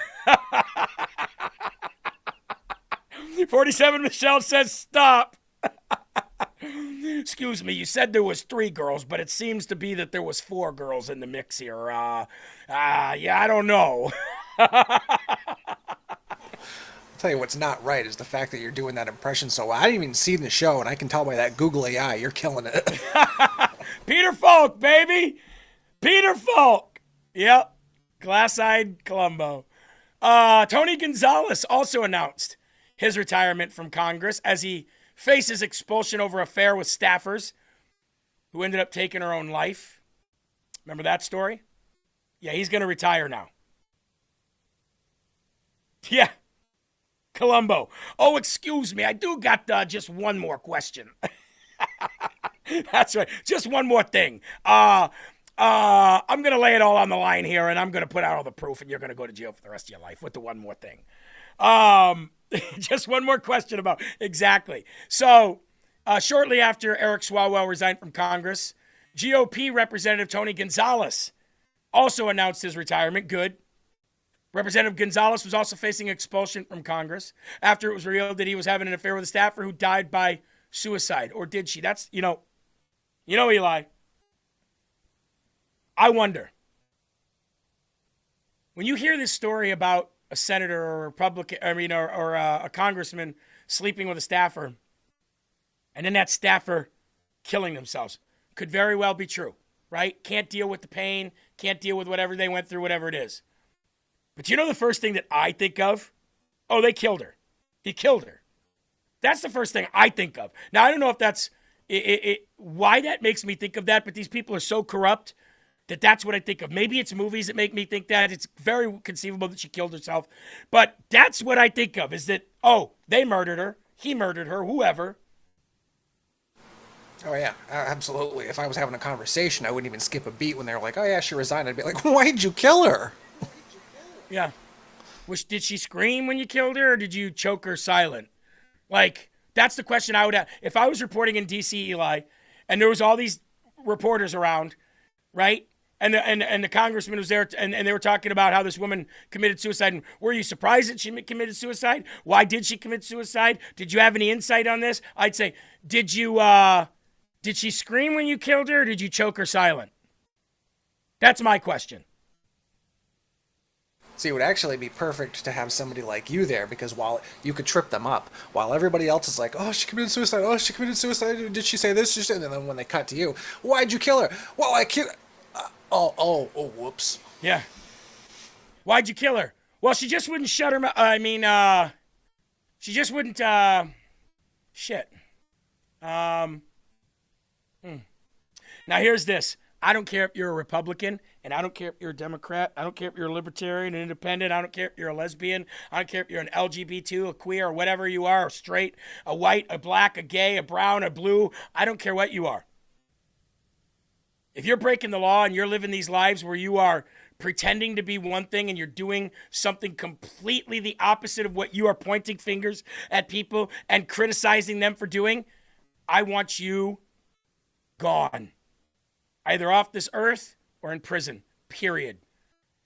And people go, then why'd you ride with Donald Trump? Because Donald Trump didn't do anything that you accused him of doing. And anybody with half a brain knows it. Eli? Yep, and Big Mac 270 in here called it too. Sometimes they're just so friggin' sloppy with it. They said suicide, shot in the back 3 times, Yep. and then hung themselves while, I'm supposed to be tied up. Yeah, exactly. Exactly. My friend Joe Pags, this is somewhat of a recent interview that he did with Tony Gonzalez here. This is Joe Pags and Tony Gonzalez. Relationship with this young lady who was working in your office? You know, very, very direct, Pags. I made a mistake, and I had a lapse in judgment, and there was a lack of faith, and I take full responsibility for those actions. Since then, I've reconciled with my wife, Angel. I've asked God to forgive me, which he has, and my faith is as strong as ever.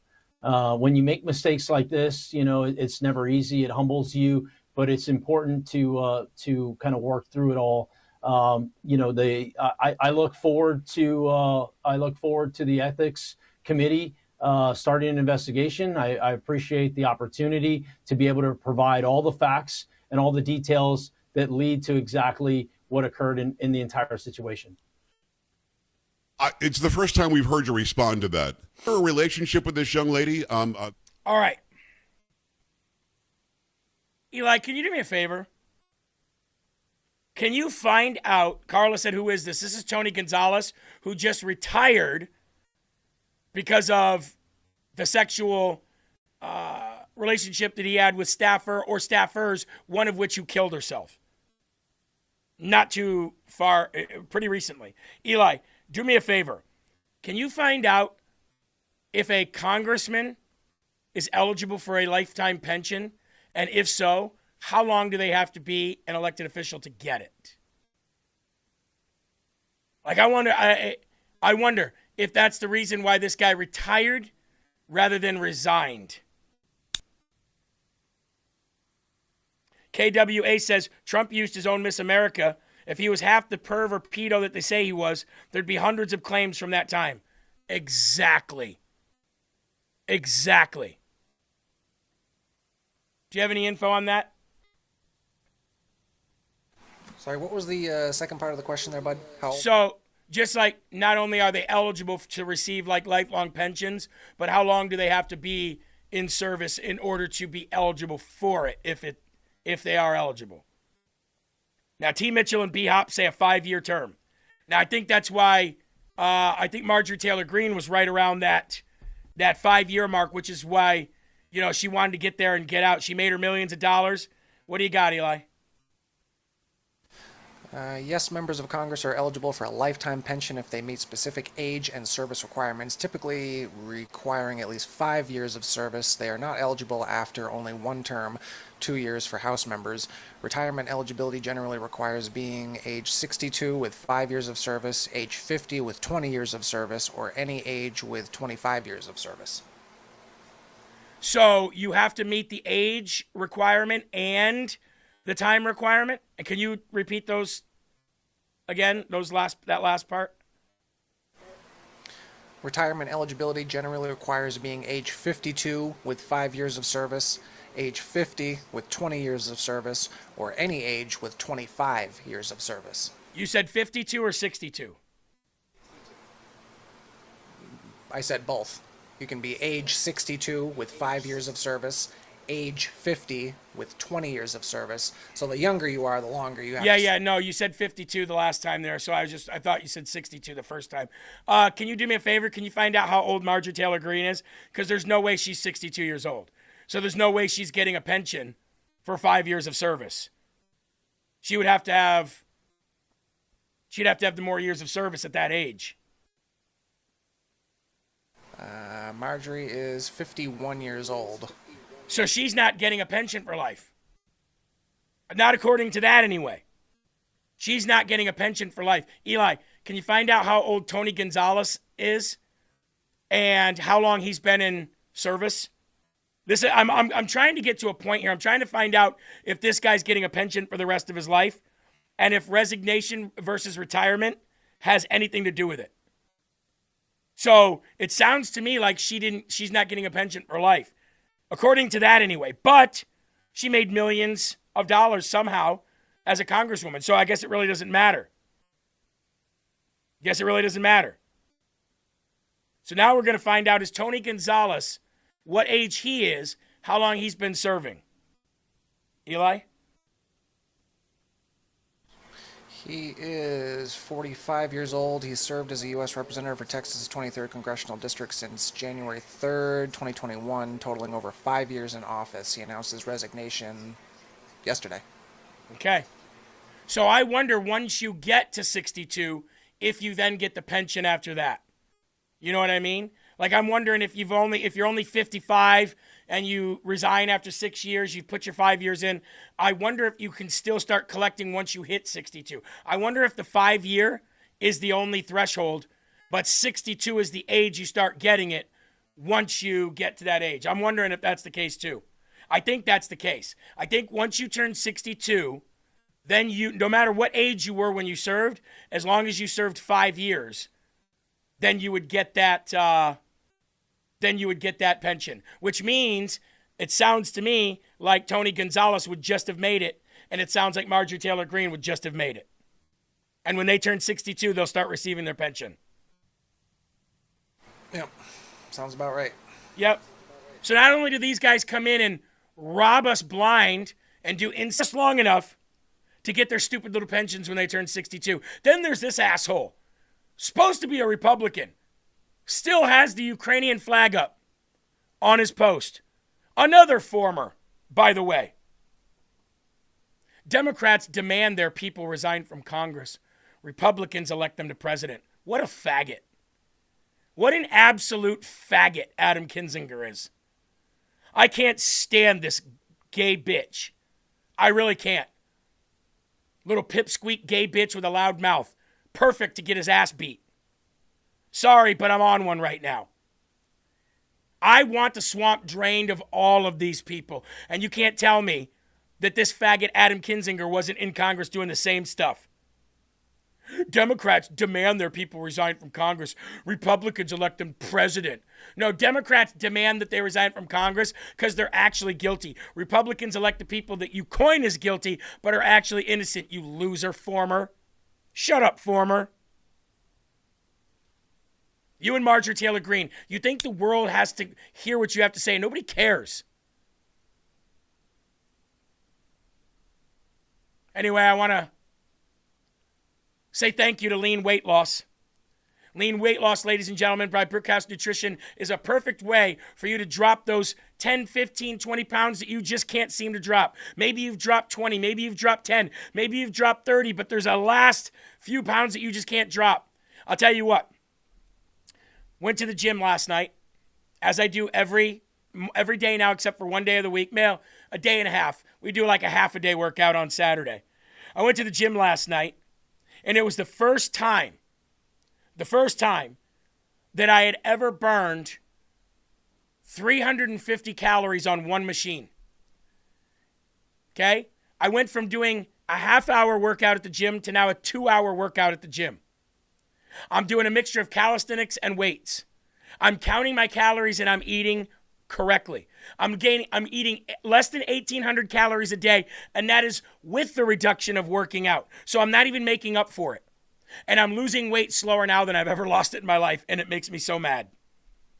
So if I want to get to that point, if I've lost everything that I can and I just can't, no matter what I do, I just can't seem to lose anymore, which I find odd, lean weight loss would be what I use to kick in. And maybe I'll just do that. I do have a target goal. I'm going to try to get there naturally. But if I get out a little help, lean weight loss is a clean and effective way to get there. And it's by a company that you already trust who does Field of Greens, and that is Brickhouse Nutrition. Now, right now, lean weight loss is offering a discount to LFA family members. You can get 20% off your lean weight loss right now to go to takelean.com, promo code LFA. Takelean.com, promo code LFA. Takelean.com, promo code LFA to check out. Get 20% off. Kelly, not eating enough will stop the loss. I've done that. I've heard that before. Maybe I do need to eat enough to make up for the calories that I'm losing. That's good advice. But also, lean weight loss is good advice. Lean weight loss, takelean.com, promo code LFA. That is takelean.com, promo code LFA. Also, Fatty 15, ladies and gentlemen, another great health supplement that only has one thing and one thing only in it. And that one thing is C15. C15 is an essential fatty acid needed and necessary for your cells to change the way they age, repair, reverse their aging process, and age slower. That's what Fatty 15 does. It's backed by 100+ peer-reviewed studies, pure and patented C15 ingredient, highest standard of manufacturing, every batch independently tested, generally recognized as safe, and from the GRAS. That's generally recognized as safe. That's GRAS. And core claims backed by claims from competent and reliable scientific evidence. CARSE, CARSE. It's an acronym for a company. Ladies and gentlemen, money back guaranteed if you're not satisfied. Fatty15.com, promo code LFA at checkout. Get a 90-day starter kit for only $101.96. Check it out today. Okay? You are gaining muscle, which weighs more. Yeah, you're right about that too. I'm gauging for all of that. Eli just kissed his arm. When you said that, Eli just kissed his bicep. What a dork you are, dude. Nobody was even watching you. You literally did that for your own self-pride in your own studio. Nerd. Listen, I did not kiss it. I did flex it. Now, that's equally as useless when nobody's watching, but now that the camera's on me, check it out. I mean, I'm not going to lie. You have been working out for quite a while, and it does look good. But, bro, I saw you kiss it. I saw you go... or at least make the gesture like you were doing that. And I was like, you don't have Hulk Hogan's 24-inch pythons, okay? Can't do that yet. You can only kiss him when you don't need to move your arm or your head to do it. Just turn your head to the side. That's when you can kiss him. Every once in a while, you've got to give some appreciation to the arms and to the muscle that's building on the arms. Back to you. Screw your freedom. Get to the chopper. That's what he said. Screw your freedom, right? During the masks. All right. Ladies and gentlemen, we have very limited time left here. So I do want to play a couple things. This first thing that I want to play is from Tulsi Gabbard. Tulsi Gabbard is working her ass off right now. And excuse my French, but that's the only way I can describe how hard she's working. To hold Barack Obama accountable, to hold Joe Biden and Hillary Clinton accountable for the failed impeachments, for the fake impeachments, for the dossier, for the FISA court stuff, for Crossfire Hurricane. Tulsi Gabbard. The Trump administration is dropping declassified records, which, according to Director of National Intelligence Tulsi Gabbard, shows a coordinated effort to impeach President Trump during his first term. You're going to want to hear this one. Correspondent Alana Austin live on Capitol Hill with the details. Good morning. Hey, good morning, Christina and Sean. And what Tulsi Gabbard, the Director of National Intelligence, is alleging here is that bureaucratic operatives pushed forward information from biased sources and led to the underpinnings of the 2019 impeachment effort against President Donald Trump. Now, we know that effort was unsuccessful in leading to removal from office, but Gabbard says this was potentially an attempt to tank his presidency. She is pinning the blame on former Inspector General Michael Atkinson for bypassing what she says are the standard operating procedures pushing forward a whistleblower complaint as credible when it was based on secondhand information. Now, Gabbard is also criticizing one of the whistleblowers as a registered Democrat who previously worked closely with former President Joe Biden in Ukraine. Wow. Another source had close ties to disgraced former FBI agent Peter Strzok. We know he harbored very strong anti-Trump viewpoints. Now, regarding these findings, Gabbard says this: deep state actors within the intelligence community concocted a false narrative that was used by Congress to usurp the will of the American people and impeach the duly elected president of the United States. Inspector General Atkinson failed to uphold his responsibility to the American people, putting political motivations over the truth. We know, Christina and Sean, lawmakers are heading back to town here in Washington, D.C. It'll be a busy week ahead, but we look forward to hearing reactions to these new findings. Reporting live on Capitol Hill, I'm Alana Austin for Newsmax. Question is, how long will it take the Southern District of Florida to get this information out? To actually do something about the information and the crimes that they have. Alan Dershowitz, who I do not like, Alan Dershowitz says that President Trump can now go back and literally, what's that called? Expunge his impeachment because it didn't result in a, not only did it not result in a conviction, but since then we've gotten the actual truth about what they did, and they lied to get the impeachment done to begin with, both of them. So Alan Dershowitz says that Trump has full right to go in and do that. Again, I don't like Alan Dershowitz, but I'm going to look into that because he should do that. Absolutely. You know, Nancy Pelosi said he'll always have that stain on his record. He'll always have the stain of a twice-impeached failed president on his record. Not if he gets rid of it. What happens then? You're going to go do it again, Nancy? We don't have a lot of time left, so I'm going to skip right to Savannah Hernandez. She made her way onto Fox News. Good for her. Getting it out there to the majority of the people that watch conservative news in this country still. Yes, Sophie, to expunge his own impeachment. Absolutely. Yep. It's kind of like a pardon, but especially since the information and the evidence have came out against it. Here's Savannah Hernandez on Fox News with Laura Ingraham. So quickly. Well, let's make no mistake, Laura, this escalated because they found out that I work for Turning Point USA. This isn't the first time that I have been confronted and assaulted at this point for journalism on the streets of the United States of America. But since Charlie Kirk's assassination, this is now the third time that people have come up to me after I have not been interviewing, not been engaging, but simply being on the street and filming a protest, figured out I work for Turning Point USA, and have made a point to confront me, to threaten me, to harass me, and now brutally assault me to prove a point. So that's why this escalated, Laura. I wasn't interviewing anybody. I wasn't engaging with anybody. I was, and I apologize. This is the first time I'm talking about this assault, and I'm scared to report, Laura. This is my job. It's what I've been doing for the last 6 years. And I'm terrified to do my job. I can't even interview people properly on the street because I got brutally assaulted and pushed to the ground by a 250-pound man for simply going and reporting on anti-ICE activities.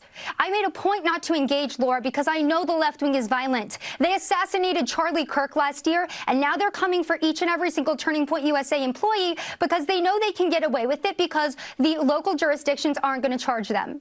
Now, luckily, the sheriffs are planning on bringing forward charges, I hope. I did tell them I wanted to press charges. This has been elevated to both the DOJ and the DHS.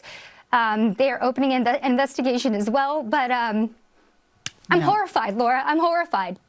Well, this is the United States of America. You were just standing there, and I know exactly how you feel because they surrounded me the same exact way. Oh, yeah. And they start screaming in your ear. Did they push you? And, you know, you stuck around there a little longer than I did. I got in my car because I didn't want to deal with this. But this is their M.O.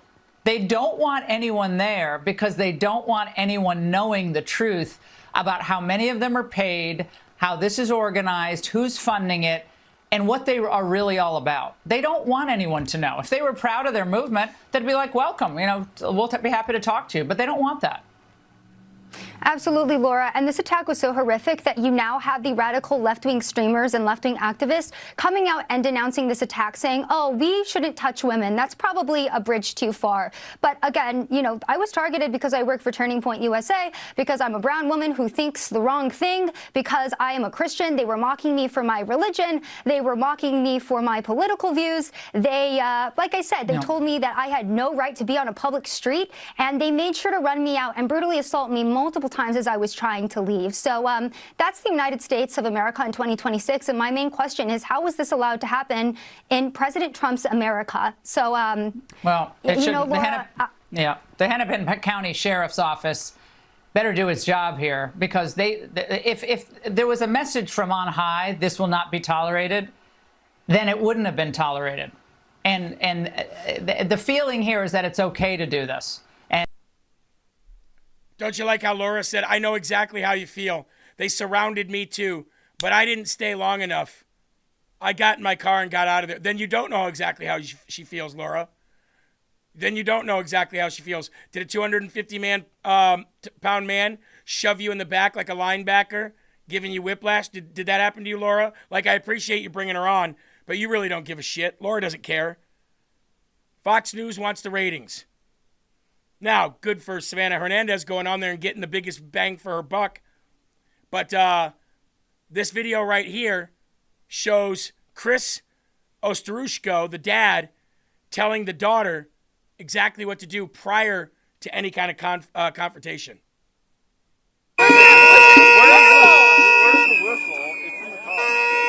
It's the whistle right in her fucking ear. Right in her ear. So, sorry for the loud whistles. These guys suck. But he said, go blow that whistle right in her effing ear. Right in her effing ear. That's what he just said. Whistle right in her goddamn ear. People are doing it back here. Go right in her fucking ear. Oh, I know it's hard. So we'll leave it at that because we don't want to hear all the stupid whistles and all that. But tell me again, who initiated?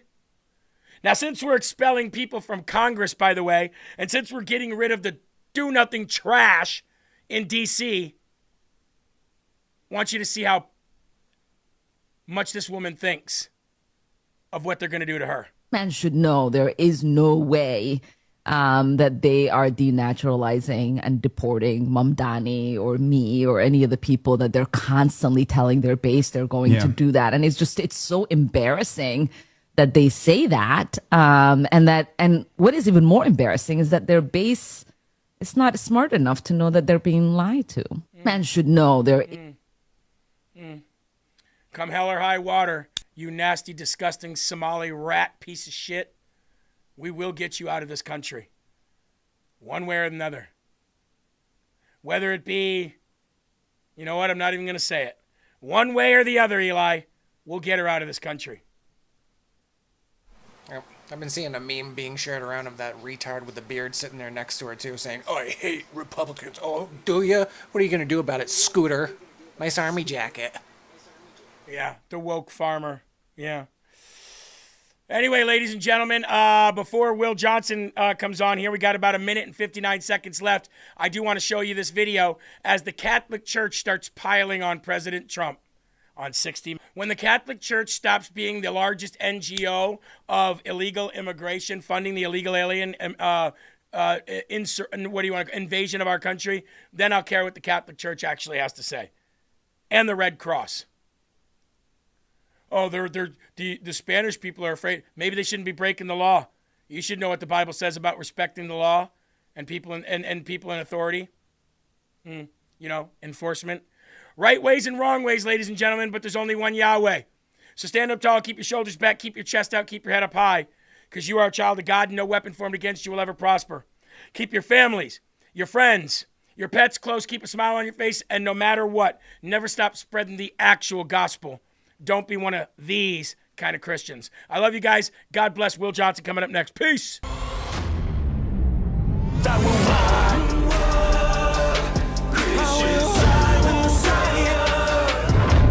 wear the armor of God now. I wear the armor of God now. Been a long time coming and we all learned something that we won't ever give it up. No way. Long as I'm bleeding, I'ma never stop screaming that we first in America. Black, white, brown, all cities, all town, brown, all cities, all town.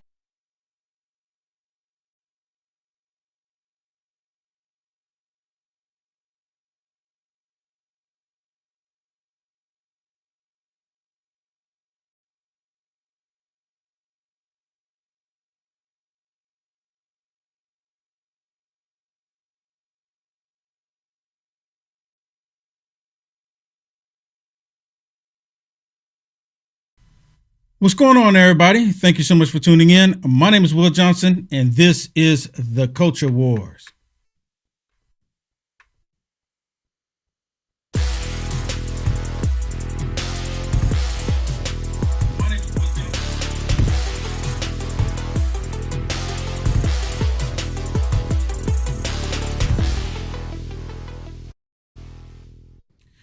And what's up, everybody? Thank you so much for tuning in. We're going to talk about, sorry about that. I got to change the focus on my camera.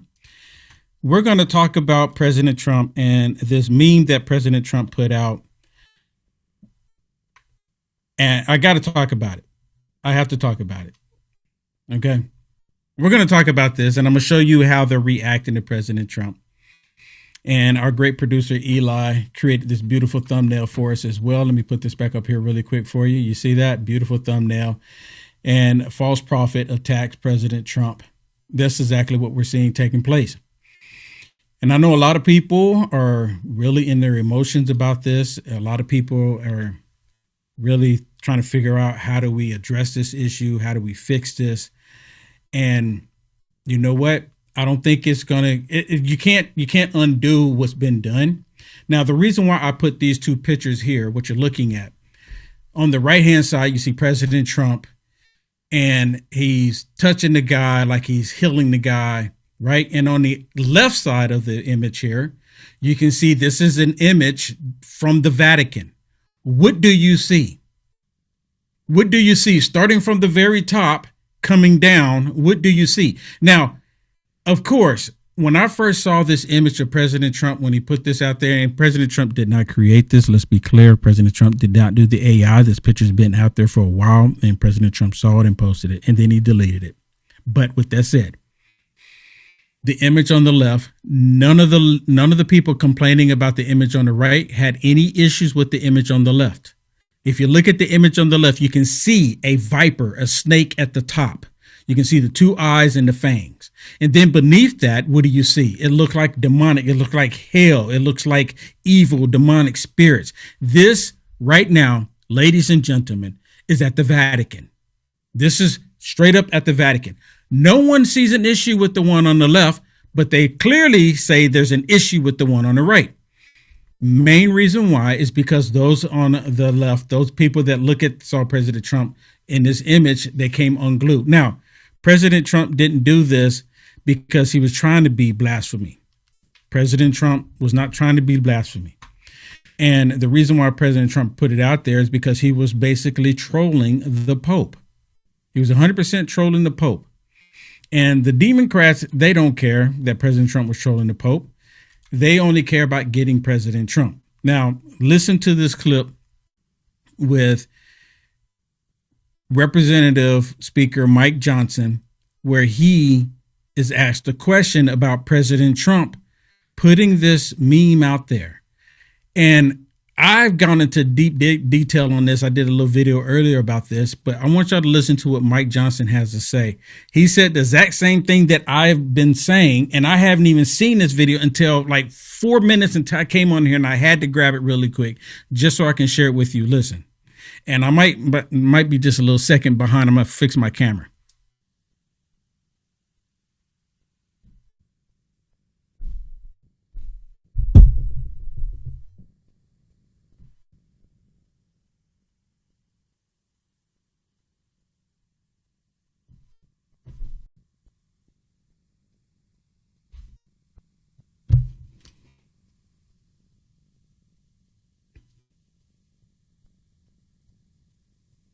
Oh, I apologize. You couldn't even hear it, huh? I do apologize for that. I'm not sure why the audio didn't come through. Let me see. Huh. Why is my audio not coming through?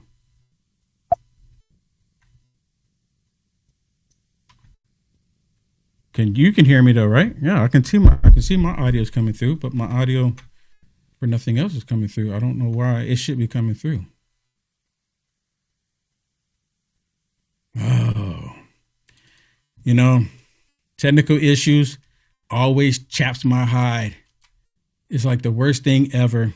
And now I'm gonna have to walk away because if I can't play anything, you won't be able to hear anything. And I don't have anyone in the control room to help me out here. So I don't, hold on one second.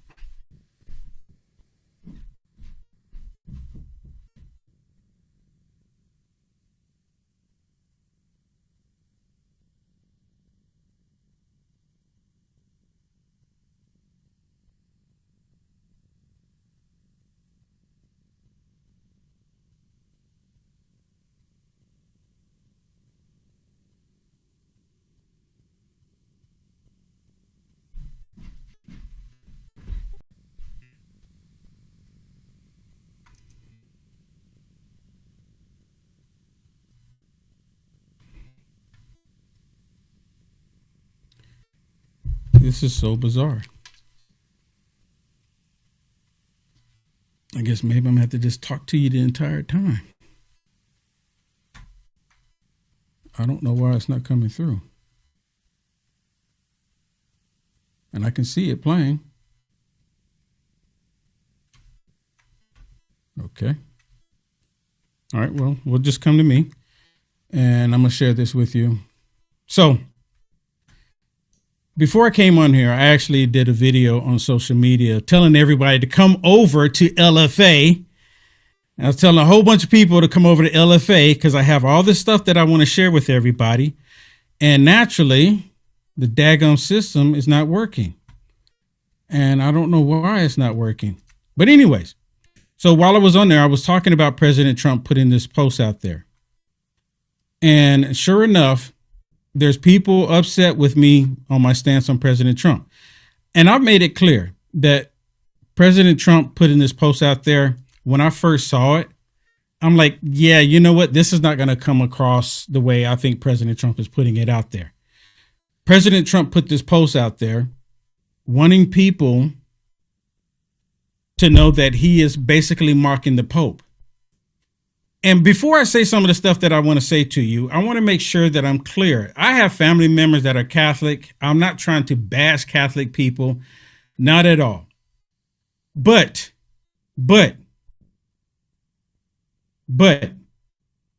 President Trump was not doing this to try to say that he is being Christ, he's being God. He was simply mocking the Pope.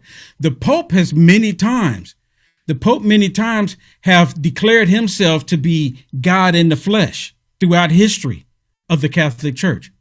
And I've had conversations with people in the Catholic Church, the family members, and the conversations that I've had with them, they don't like my viewpoint on the Catholic Church. They don't like some of the things that I say about the Catholic Church. But the Catholic Church has done a whole bunch of wicked stuff in the past. And no one that's complaining about President Trump and this meme has had anything to say about the Catholic Church. It's like they have a different point of view about it. Like the Catholic Church, they get a pass for doing it. Whatever it is that they want to do. The Catholic Church has people believing, not everybody is Catholic, mind you, but the Catholic Church has people believing that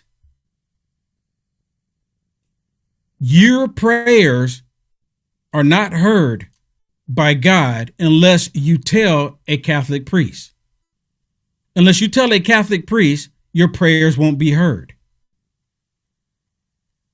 It's like the most bizarre thing ever. I remember I was talking to a family member about this, and he said, yeah, God can't hear your prayers. And I was like, what do you mean God can't hear my prayers? And straight up saying, yeah, God can't hear your prayers unless you go to a Catholic priest. And I said, well, can you show me where it says that in the Bible? Because I can show you in the Bible where it says that. I can show you clearly in the Bible where it says that the veil has been ripped and we no longer have to go behind the veil to talk to God. We can talk to God directly. All of that has been changed. All of that's been different, made different now because of Christ, because he paid the ultimate price for us all.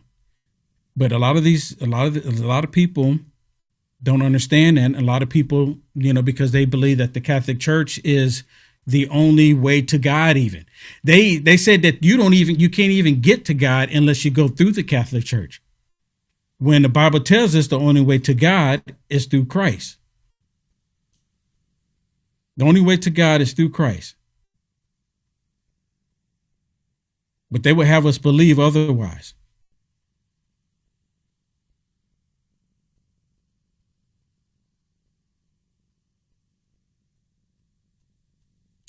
They would have us believe otherwise. This has never happened to me before. I've never had it where none of my audio is coming through like this.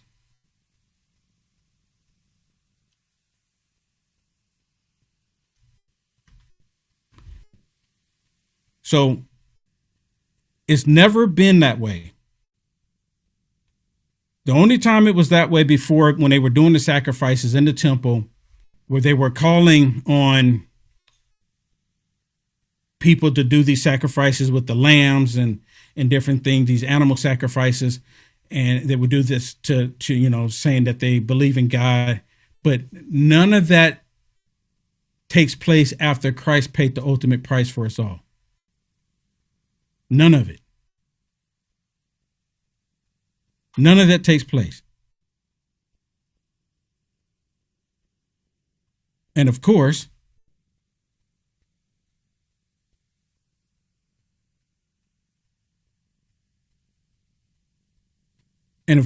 a lot of people still hold on to those traditions. A lot of people believe that, this is the only way that it's going to happen. It's the only way it takes place. Only way it takes place. But we don't need that.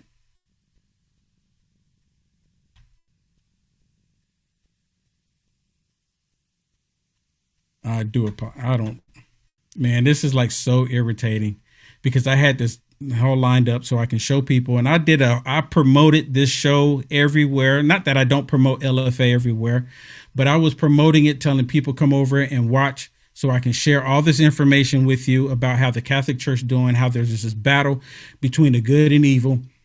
And my freaking system is not working. I guess it's a good thing that you can see me. So I guess at least since you can see me, that let me just talk about it. President Trump, again, put out this meme. He put out this meme. And of course, all the people on the left, they lose their minds about it and saying, how dare he do this? He shouldn't do this. It's blasphemy. I don't think President Trump realized that it would be blasphemy, because President Trump never claimed to be a Christian, before now. And I never voted for President Trump saying that he's a Christian. I didn't vote for him because he didn't say he wasn't a Christian. I didn't vote for him because he said he was a Christian. I voted for President Trump because he was the best man for the job. That's the reason why I voted for President Trump. That's the only reason why I voted for President Trump, because he's the best man for the job. And of course, these evil people on the left, they can't stand it. They can't stand it to see that I would vote for or support President Trump, that you would support President Trump.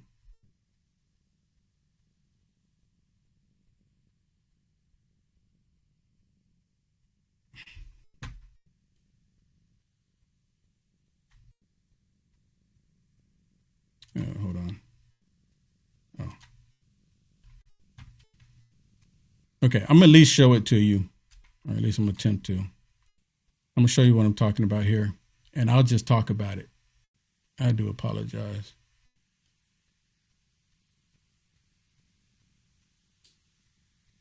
Okay, so in this clip, Mike Johnson is actually taking a question from a reporter about President Trump putting a post out there. And I played this just a second ago. And he says that he talked to President Trump about this. And then President Trump removed it. And he also went on to say, well, President Trump didn't put it out there for the reasons why you're saying that he put it out there. Trump put it out there to mock the Pope. Now, of course, everyone took it the other way, and President Trump changed. He took it down for that very reason. President Trump was on the tarmac, and he was asked questions about the Pope making statements about President Trump not wanting to allow the illegal immigrants coming into our country.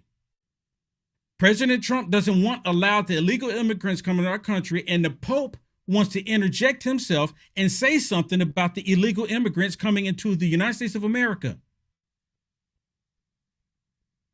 I'm like, what? Why would he say that? Why would he have an issue with President Trump wanting to eliminate the illegal aliens from coming into the United States of America? Why would the Pope want to interject himself in that? Why would the Pope want to say something about that? Where does the Pope come off thinking that he gets to tell President Trump or any leader who you can and can't allow to come into your country? Now, you know what? Here in the United States of America, did you know that we have borders? Did you know in the Bible it talks about borders? Did you know that? In the Bible, it talks about borders. Straight up talks about borders in the Bible. You know how so? Because there's gates. There's 12 gates. That would imply that there's walls. Do you have gates without walls? Because you don't enter into heaven unless you go through one of the gates. And there's 12 gates. The Pope said that President Trump not allowing illegal aliens into the country, he's wrong for that. The Pope went on to say that President Trump, with his dealings with Iran, is wrong as well. He said President Trump should have never started this war, even though President Trump never started this war. President Trump is the only one ending it, and they don't want President Trump to end the war. President Trump was 100% correct when he said that the Pope wanted to have violence take place in the world. This is the reason why I've talked to y'all before, and I mentioned how President Trump has this whole dealing, what he's doing with the world, and the Antichrist and the false prophet are upset with President Trump.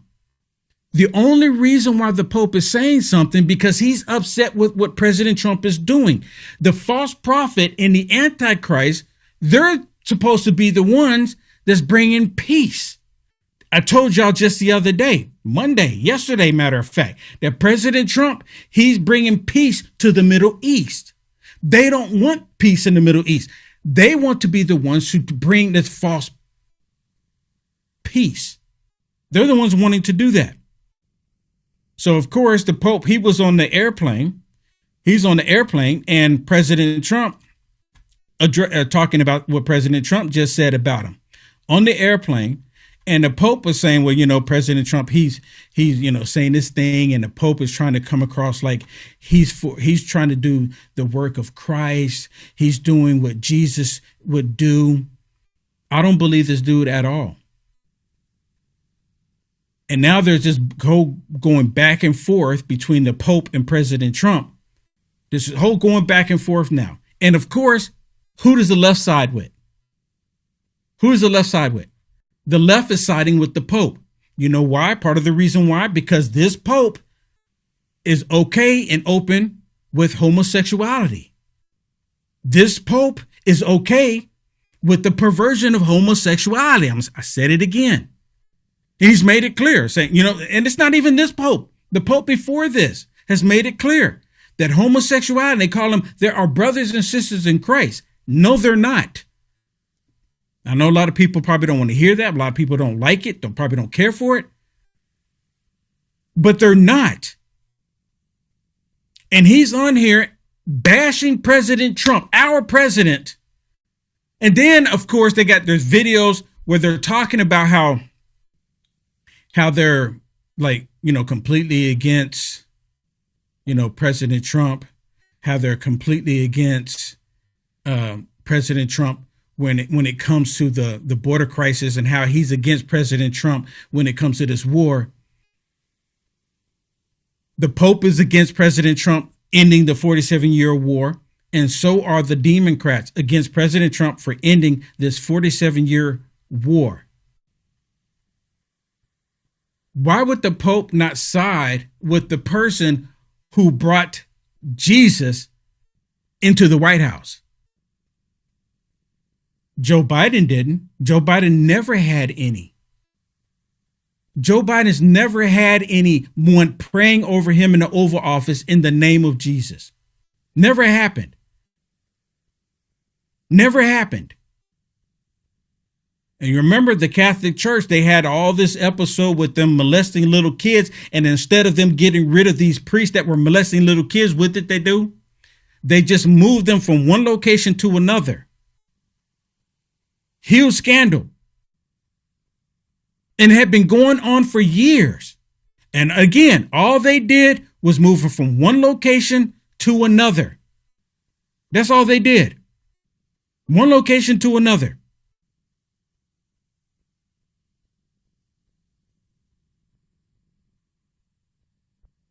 All of these years. And now all of a sudden, they're trying to say President Trump is the one that's bad, and the Pope, he's good. Because a lot of people in the Catholic Church, as I mentioned before, a lot of people in the Catholic Church, not everybody, but a lot of people in the Catholic Church, they believe that they are under the impression that the Pope is the next thing. He's the closest thing to God.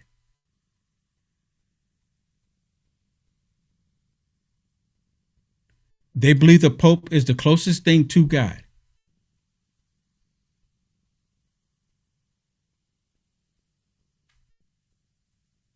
And we know better. We 100% know better.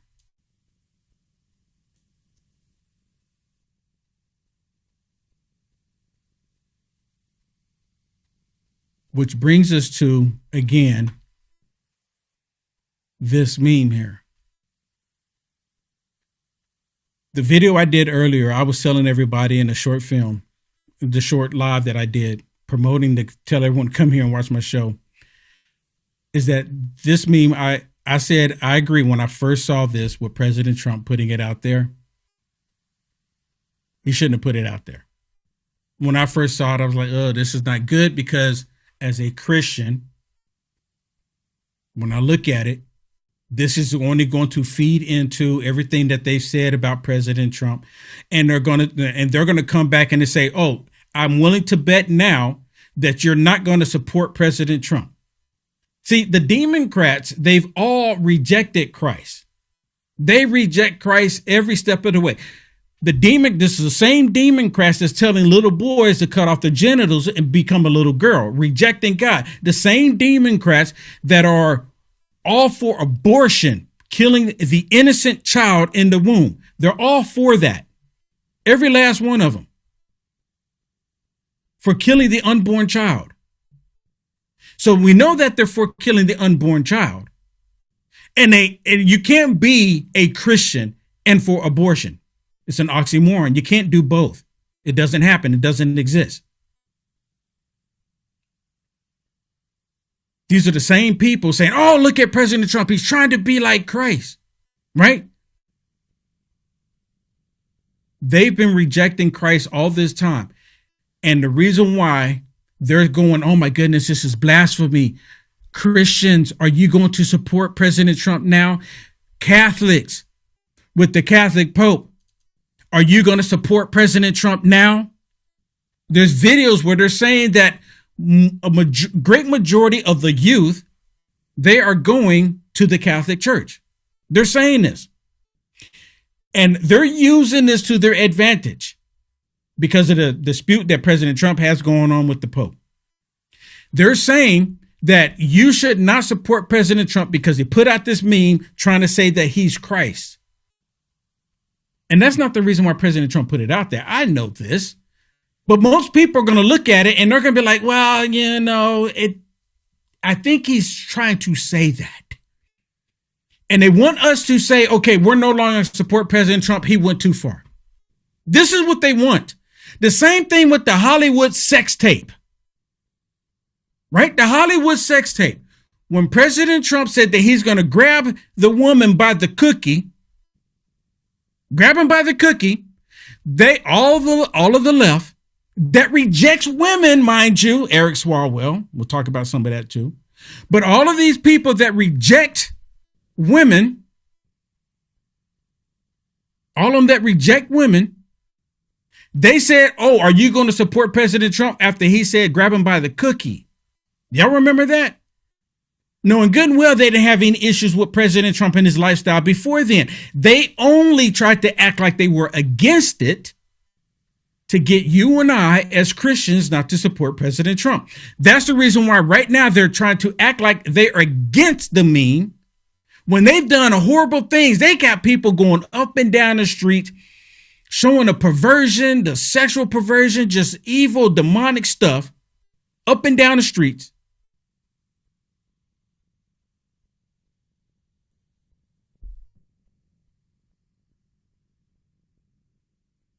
And they want us to stop supporting President Trump. I'm going to tell you right now, even though President Trump put that meme out there, and it wasn't very tasteful, and President Trump took it down after he realized the backlash from it and how people were perceiving it. When President Trump picked up on that, he went ahead and removed the post. He says, okay, yeah, I'll remove it because now I see what people are saying. I didn't vote for President Trump because I thought he was going to be my pastor in the White House. I didn't vote for President Trump because I thought he was going to be a bishop, a deacon, a pastor, a preacher. Not the reason why I voted. I voted for President Trump because he's the best man for the job in this day and age. President Trump is no closer to God than I am or you. Now, the Pope, on the other hand, the Pope would love to have people believe that he is closer to God than anybody else. He's the closest thing to God. Is there anybody watching right now that believes the Pope is closer to God than anybody else? I'm just kind of curious because this is kind of a thing that they do in the Catholic Church. And again, let me be clear. I'm not doing this to bash people in the Catholic Church. That's not my intentions at all. I have family members that are Catholic. But I'm just kind of curious. People actually believe. They take this man and they go into they go into this room and then they put out this white smoke saying, oh, yeah, we have one. Or if it's black smoke, we don't have one. I'm surprised the radical left don't get upset about it because it's black smoke. I mean, black smoke is bad. Right? But when the white smoke comes out, then they say they have a new pope. They say they have a new pope when the black smoke comes out. But until then, they don't have a new pope. It's only when the black smoke comes out that they have a new pope. But again, like I was saying, I'm looking in the comments here and I'm just kind of curious. Is there anybody that thinks that the Pope is closer to God than you and I? I'm not sure why my comments disappeared there. They should come back here in a second.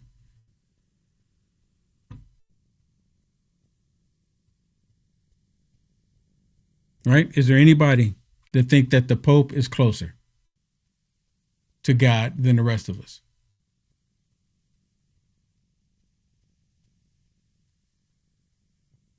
Right? Because Jesus paid the ultimate price. We all can have that special relationship with Christ. Every last one of us. We can all have that special relationship with Christ. And that's the way it works. Now, of course, they would love it if we reject Christ, because I think we're getting to the day and age right now to where we're seeing biblical events take place. And this is another prime example on how they're trying to eliminate what Christianity is. All this stuff that I've been talking about for the past 7 years, it's like coming to fruition. Now, again, I'm not trying to claim that I'm a prophet or any of that. I just look at what's happening, what the Bible says is going to happen, and the Bible is alive, is the living word, and it's happening right before our very faces. We can see it happening in front of our eyes right now. And as I was mentioning earlier, the reason why the Pope is upset with President Trump, because I truly believe that the Antichrist is alive and well on the planet. I believe that. I believe the Antichrist is alive on the planet right now today. This is just my personal belief. I have my suspicions on who the Antichrist could be. Right? I'm guessing, right? But I do believe. And President Trump, when President Trump was in office the first time, that's when it really dawned on me. When President Trump was in office the first time, guess what happened? President Trump went around the world and they showed him respect. Every time, just the same thing here. When President Trump, after he won his second term, President Trump went around the world and he showed up in Saudi Arabia, showed up in Israel, showed up in various countries around the planet. And every single time President Trump showed up, they all acted like a king has just arrived. They acted that way. And here in the United States of America, the Democrats see President Trump as a king. We don't see him as a king. I see President Trump as my president. But the Democrats, they all see President Trump as a king. You don't say no kings unless you see someone as a king. Why even make the reference? Why even make the connection of President Trump even remotely being a king unless you're the one seeing him as a king? Well, let me remind y'all, Jesus is king and Jesus is the King of Kings. Let the Democrats know. Let them know. Jesus is the King of Kings.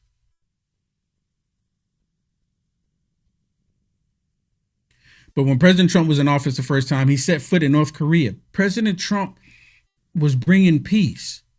And that's his objective here, to bring peace. And he's just asking these people, these evil people, to stop trying to kill people. Stop blowing themselves up. Live a happy life. This is what President Trump is saying, but the world is so wicked and the evil demonic left, they know it. They don't care. They want people to believe that President Trump is in the wrong because President Trump simply wants people to do the right thing. I mean, I see it. That's all that he's asking for. People, please just do the right thing.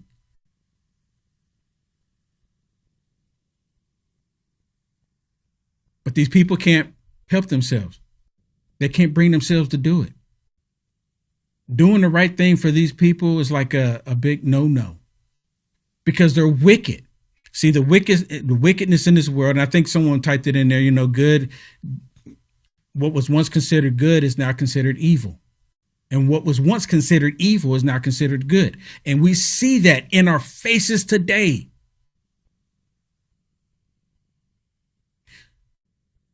So things are going to get even wilder and wilder.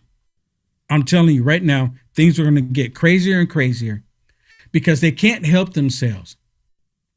All they can think about is how to eliminate President Trump. That's all they can think about is how they can stop President Trump. For them, nothing else matters. For them, nothing else matters. But how can we stop Trump? Put it this way. When Christ, and this is not making President Trump any connection to Christ at all, but this is just an analogy. Do you know that the demons tried to do everything they can to stop Christ? They tried to do everything under the sun to stop Christ. Everything, even put him on the cross, thinking that they were going to stop him. President Trump is just a man. So if they were to do Christ this way, the rest of us, we're just nothing. We're absolutely nothing. We'll be right back. Remember when you were younger and you used to hear stories, whether it be in Greek mythology or whatever, about the fountain of youth, people constantly looking for something out there that would help them live forever or live longer? Well, kind of got something like that with Fatty 15, and it's not mythological. No, Fatty 15, this is an empty jar right here, but that's your size that you get. That's a 1 month supply. You get a 3 month supply on this deal. Fatty 15 contains something called C15. If you don't know what that is, it's an essential fatty acid that is necessary for your body's cellular generation, meaning that if you have any damaged cells, it will repair them. It'll also change the way your cells age and you will live longer. C15 does exactly that. Again, if you don't know what C15 is, definitely do some research, but it's Fatty 15, and in each and every one of these capsules that you get in Fatty 15, you're going to elevate your cells, you're going to repair your cells,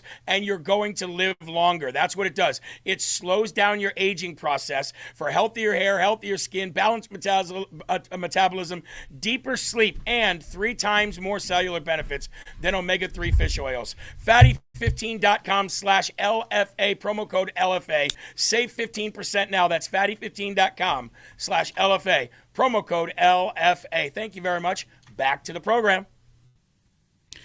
Yes, back to me. So,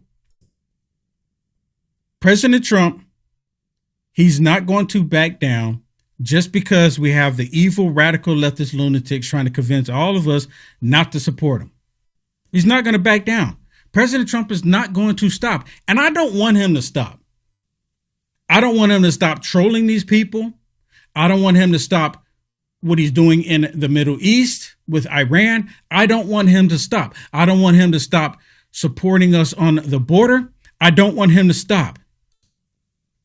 I don't want him to stop at all. And you know, one thing that really, really got to me, again, there's Christians that are calling themselves so upset with President Trump, so angry with President Trump, but none of them said anything about the Pope going to a Muslim mosque. And when, to my understanding, he went to this Muslim mosque, got on his knees, and praying at this Muslim mosque. But this was okay. This was perfectly fine. Have you ever heard of the URI? Anybody watching, have you heard of the URI? Do you know what that is? I'm going to give it a second. Have you heard of the URI? URI. A lot of people have never heard of that. It's called, the URI is what is called the United Religion Initiative, URI. I learned about this probably 20 years ago. It's the United Religion Initiative, and guess where they meet? At the United Nations. They meet at the United Nations, the URI, and their whole goal, this was 20 years ago, their whole goal at the URI, United Religion Initiative, their whole goal is to bring all the religions of the world together at the United Nations. I learned about this 20 years ago. And they believe that if they can bring all of the nations of the world together, then that way they can stop wars on the planet by bringing all the religions together. The Pope walking with the leader of the Muslim imam or whatever, thinking that they can bring all the religions together to stop wars. The Pope said that Catholics are more lockstep with Muslims than they are Christians. Have y'all heard that statement? You see, a lot of people go Christian or Catholics, they are Christians. Have you ever heard that? They go Catholics are Christians. You know, you can say Baptists are Christians. You know, Protestants are Christians. But one thing that I've noticed is that if you ask a Catholic that doesn't believe anything else, like, is it you're either Catholic or you're nothing, that, and you ask them, what are you when it comes to your religious beliefs? They will tell you that they're Catholic. And they say, oh yeah, we're Christian, but we're Catholic. Like Catholic comes first. But anyways, the United Nations, where they have the URI, United Religion Initiative, all of these religions, they've been bringing them together. And this is the point. Why I'm saying that the Antichrist is alive and well on the planet is because it's coming to the scene. It's coming into place. It's coming into position for all of this to take place, for what the Bible is telling us in the last days. And right now they're getting a lot of Christians to turn their back on the one man who's been fighting for Christianity. These Muslims have been slaughtering Christians all across the planet, and the Pope says nothing about that. In Iran, they slaughtered 40,000 plus people. The Pope says nothing about that. President Trump goes in and they look, oh my goodness, they blow up a facility, to my understanding, that used to be a military facility, and they purposely put kids there, little girls, because, they're not going to put little boys there. Let's put the little girls there. So if they blow them up, then, who cares about the women? Who cares about girls, right? This is how they are. Blow up the little girls, and then they're all screaming, oh my goodness, look how terrible this is. Look how terrible this is. And the Pope says what? Then he wanted to condemn President Trump. But he doesn't condemn them when they kill 40,000 plus people. 40,000 plus people. And then, of course, you get these priests. He's not allowing the illegal immigrants, and that's the image that just showed you, because she was asking them about all of these illegal immigrants showing up in Europe. They had nothing to say about this. Like, this is okay. Like, let them come on in. And look at that. They're all men of the fighting age. See, Europe has been taken overran by these terrorists. And yes, they are terrorists. They've been overran by terrorists. And this is exactly the same thing that they want happen in the United States of America, because there's a goal. They need chaos on the planet. See, in order for the Antichrist to come in, they need chaos all over the planet. And what President Trump is doing is not creating chaos over the planet. Now, of course, there's gas prices. People complain about the gas prices. I don't like the gas prices either. No one is saying that they're liking the gas prices. We understand why they're the way they are, but no one's saying that they like them. But the chaos that they're looking for is destruction, death, animosity, chaos. That's what they want on the planet. Because then once they have all of that on the planet, because they said that it's going to, according to the Bible, and even, you know what, even in the Quran, which is pretty interesting to me, the Bible tells us that when the Antichrist comes on the scene, it's going to be a whole bunch of chaos going on. I mean, just terrible chaos. And the Antichrist is going to come on the scene, and he's going to have all the answers, and he's going to bring peace. You understand? This is what the Bible tells us. In their Quran, they believe it too. They believe it that, but their savior is the Antichrist. Their savior is the Antichrist, because if you go look at what the Quran says that when all this chaos happens, that their savior, and I think they call it the Mahdi, will come and bring peace, and it will implement the Sharia law, and will prevent people from living any kind of Christian life, and will destroy people. And it's going to be for homosexuality. Of course, the Quran doesn't say that because they kill them, but that's what the Antichrist is going to be about. And actually, the Muslim community, they're 100% okay with pedophilia, because the grown men have sex with the little boys. And then when they become men, they say you can't do it any longer, because if you do it any longer, you're actually a homosexual. So the grown men having sex with little boys, that's okay in the Muslim community, Islam. But men having sex with men is not okay. But they've been doing it all this time. It's pretty sick and twisted. I think Islam is a whole bunch of inbreeding going on is the reason why they do that. But these three guys here on here bashing President Trump because he won't have open borders. This is what this is all about. They're bashing him because he won't have open borders, and because he doesn't want open borders, something's wrong with Trump. Well, Christ, welcome everybody. When they say that, they're actually trying to suggest that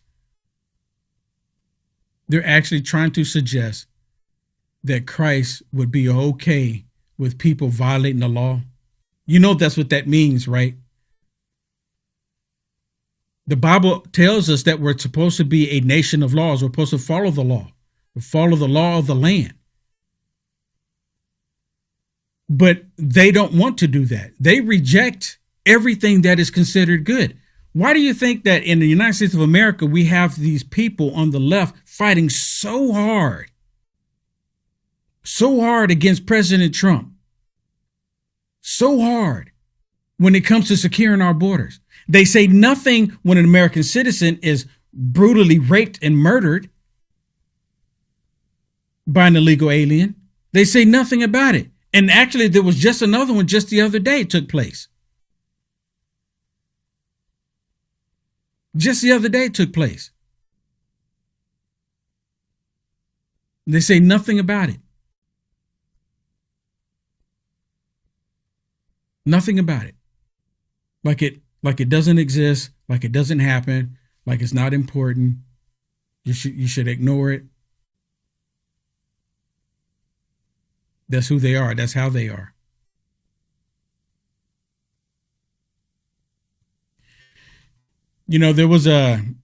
I created this AI video, and I don't know if let me see. I think I have another way I'm playing this because I want the time actually still went by fast. It's unbelievable. So I want to play this video for you. This is a video of Eric Swalwell that I created using AI. And I'm telling y'all right now, AI has its place, but AI can be extremely dangerous. We shouldn't be fearful. We should learn how to utilize it and control it. Right? That's just my personal opinion about it. A lot of people don't see it that way, but it is what it is. But I want y'all to look at this.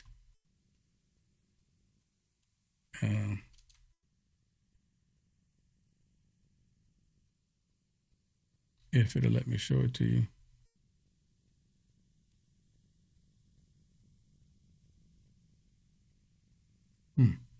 Nope, let me show it to you. It's the most bizarre thing.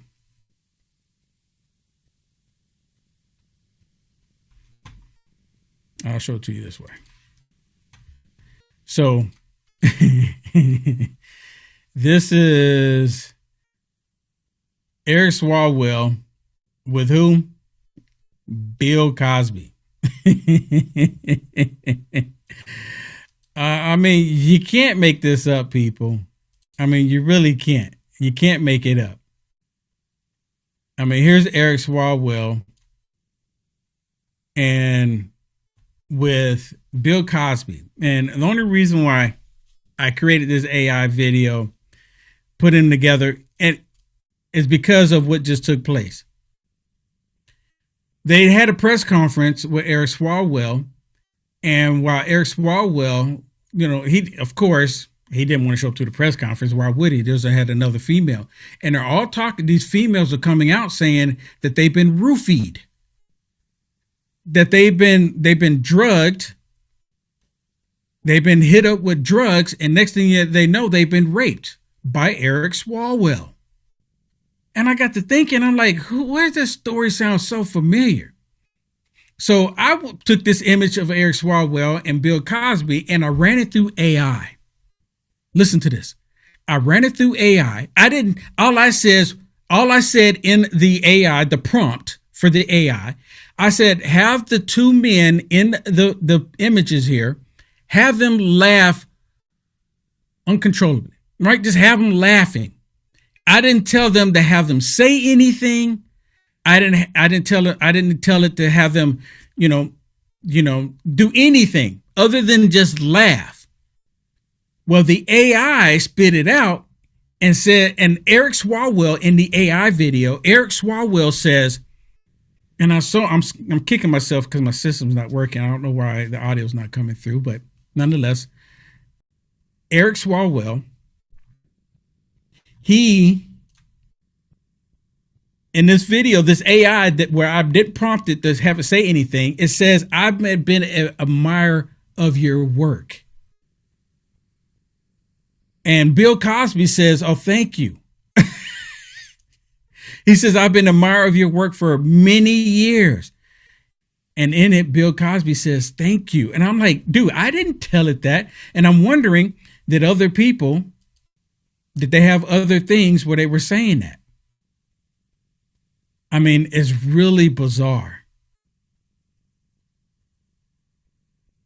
And I heard that and I'm like, this is wild. So I did put it on my X page for those of you that are interested, that want to check it out. I did put it on my X page.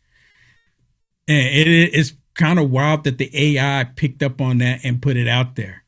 I didn't tell AI to do it. So it's on my X page if y'all want to see it. I didn't put it on Facebook because you know how they are still. I'm like, ugh. But I wish I could play the audio for you where you can hear it. He said he's been an admirer of his work for many years. Oh my goodness. Oh my goodness.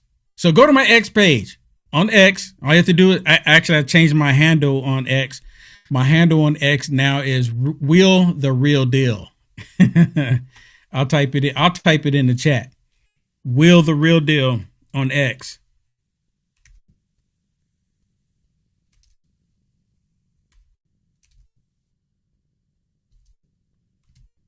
Okay. That's my handle on X. If y'all want to go listen to it, it's really wild that it actually put it out there that way. At least I thought it was. I mean, because, to be honest with you, I was not expecting it to be put out there that way. And sure enough, it did end up getting put out there that way. I was not expecting it. And I'm like, okay, I'm going to roll with it. It's an honor to meet you, sir. The pleasure is all mine. Sure I've admired your work for years. When I put it out there. It's an honor to meet you, sir. The pleasure is all mine. I've admired your work for years. It's an honor to meet you, sir. The pleasure is all mine. I've admired your work for years. It's an honor to meet you, sir. The pleasure is all mine. I've admired your work for years. Oh my goodness. Could y'all hear it? Could y'all hear it? Did you hear it? Oh my goodness. Was that wild? I mean, was that wild? Was that wild? And I didn't tell AI what to have it say. AI picked that. So it looks like Eric Swalwell is going to be going, possibly Eric Swalwell could be going to prison. And of course, Eric Swalwell did it to himself. He brought it onto himself. He didn't have to, because these women that you see here, they're saying that I don't think these three women here said that they were sexually assaulted by him, but they were explaining how Eric Swalwell was trying to coerce them to show up. Eric Swalwell was trying to coerce them to come to a hotel room even, and he was sending them nude pics on Snapchat. I've never been on Snapchat. I completely forget that Snapchat even exists. I have no reason to go on Snapchat because I'm not doing anything inappropriate. That's not my thing. I'm not going to put anything out there, because even though you're on Snapchat and you send stuff to people can still screenshot it. They can still take a screenshot. And I'm willing to bet that somebody has a screenshot of Eric Swalwell sending them inappropriate stuff. So it looks like, even though Eric Swalwell has dropped out of the governor's race and stepping down from being a congressman, that he apparently could still be in serious trouble.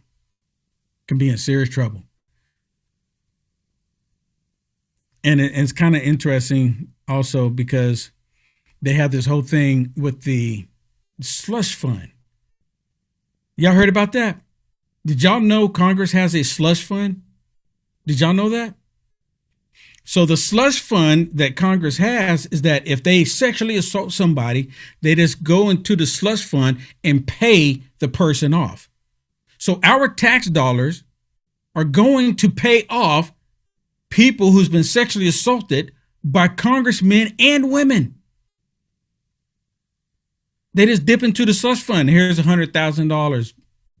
Be quiet. Say nothing. And that's no secret either. It's like the Roman Empire all over again. It's like the Roman Empire all over again. Absolutely disgusting. Right down disgusting. That's why I said, and I mentioned that there's no way that I could be a politician. Right? Because I'm telling you right now, I would never, ever. I mean, I've had opportunities to do things that I shouldn't do. And ever since I started doing this, and ever since I started doing podcasts and speaking out,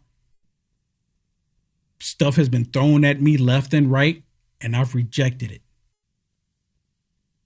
I've rejected it. And I'm still not saying that I'm perfect. I'm 100% flawed. I'm telling you right now, I am a flawed man. But there's certain things that since I can control these things, right? Certain things that I just don't do. Like I got bad habits. Everybody got bad habits. I got a bad habit of this and bad habit of that. But there's certain things that I just won't do.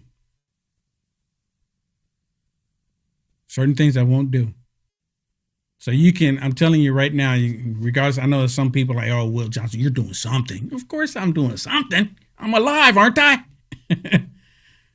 I'm not perfect. But there's still some things I just won't do. Like these extremely terrible things, won't do it. All right, everybody. Thank you so much for being here.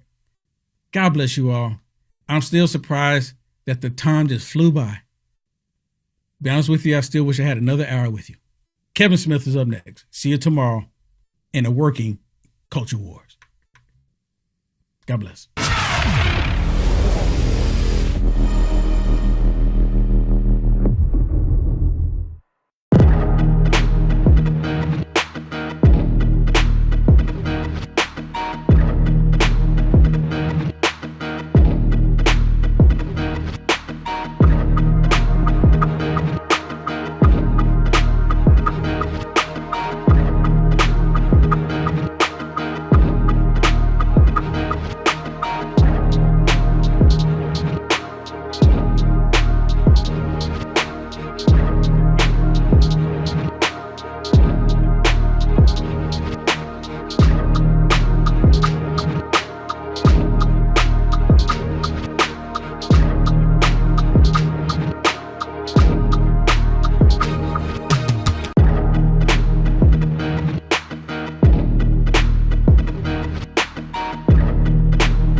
everybody? What's happening, everybody? Tuesday.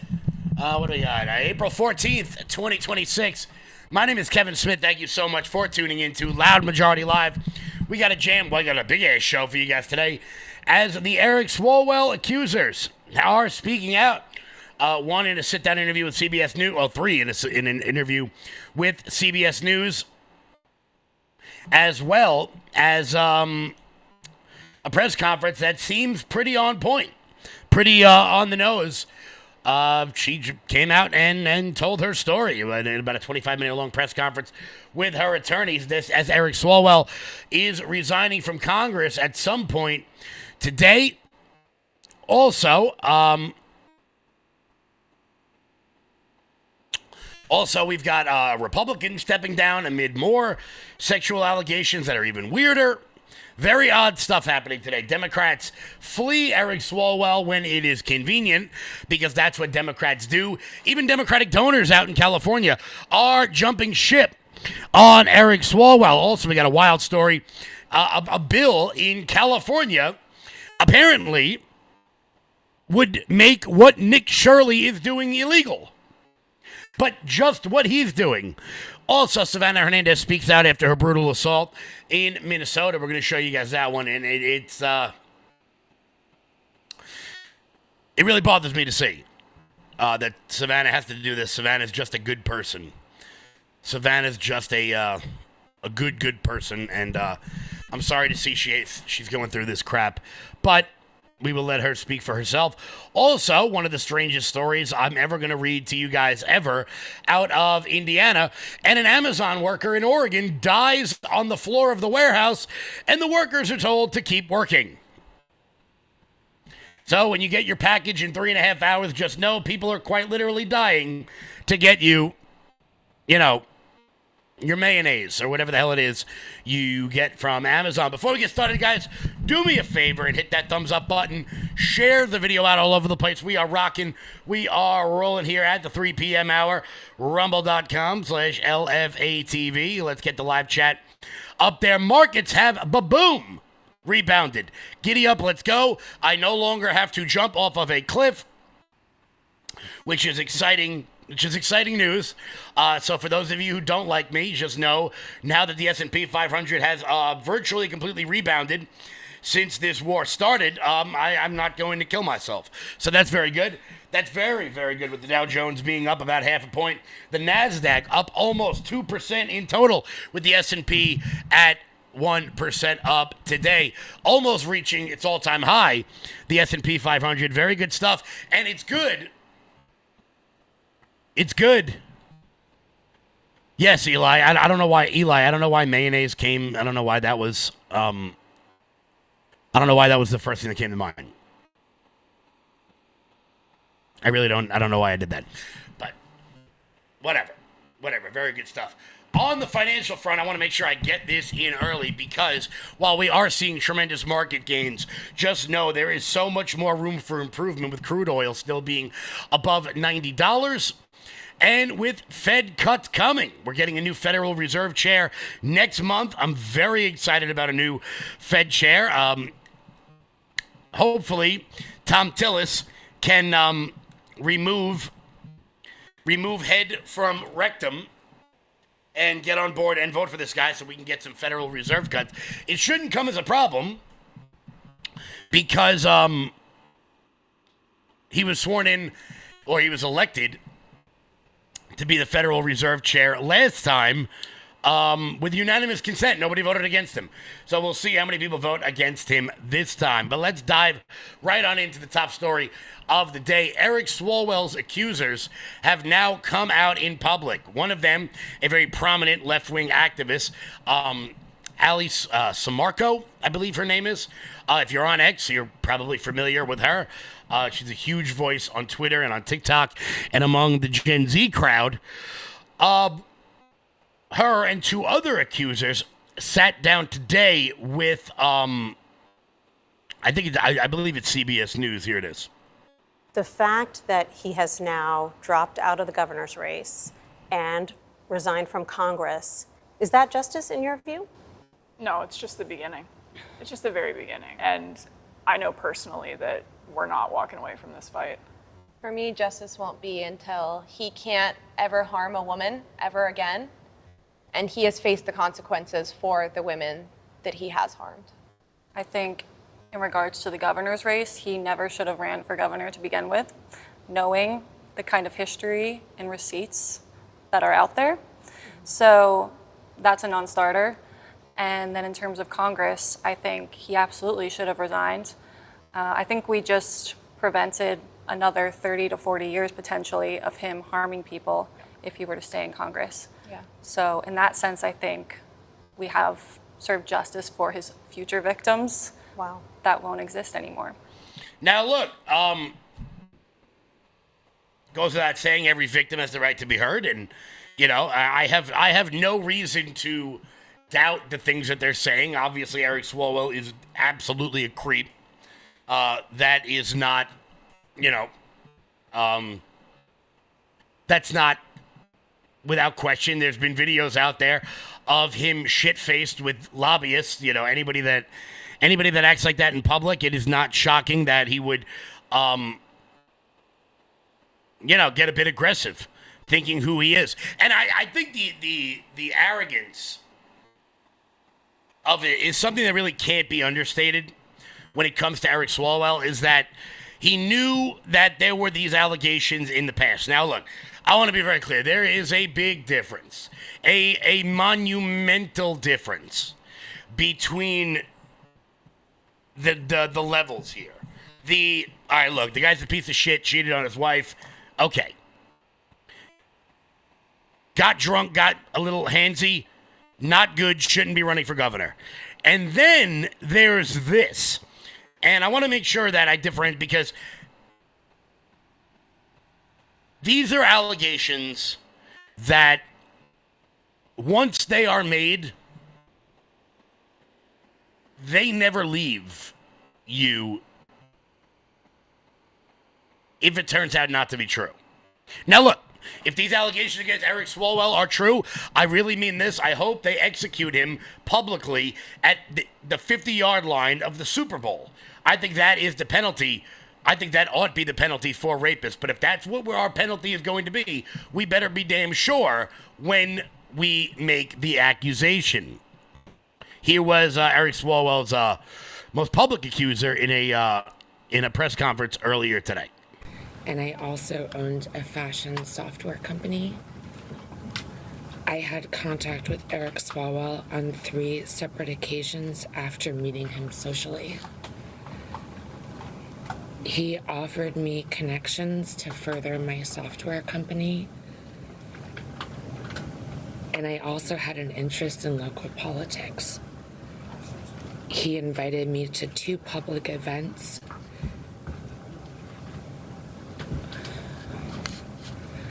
I knew he was married at the time and that his wife was pregnant. He was my friend. On the 3rd occasion, I believe he drugged my drink. I only had 1 glass of wine.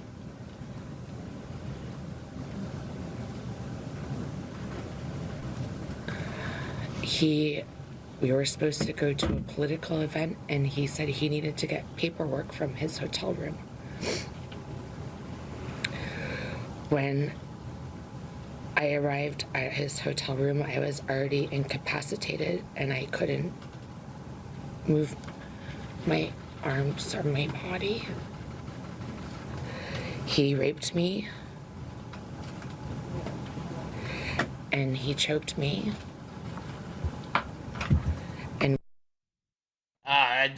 That statement goes on for another couple of minutes. There seems to be plenty more evidence of it. There are photographs of them together. I believe Newsmax put that out a little bit earlier today. Let me see if I can pull that up real quick. She seems to have contemporaneous evidence of this.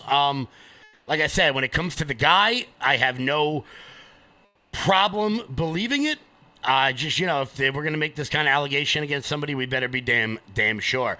But it seems like the majority of the Democrats in the House and in the Senate believe it. It seems the majority of them do, as many of them are beginning to jump ship on Eric Swalwell. His political career has gone down faster than a lead balloon. Even his best friend, Senator Ruben Gallardo of Arizona, has seemed to jump ship on Eric Swalwell, and they were really good friends. Now, a lot of people are making the accusation that it is Senator Gallardo in the video of Eric Swalwell with the hooker.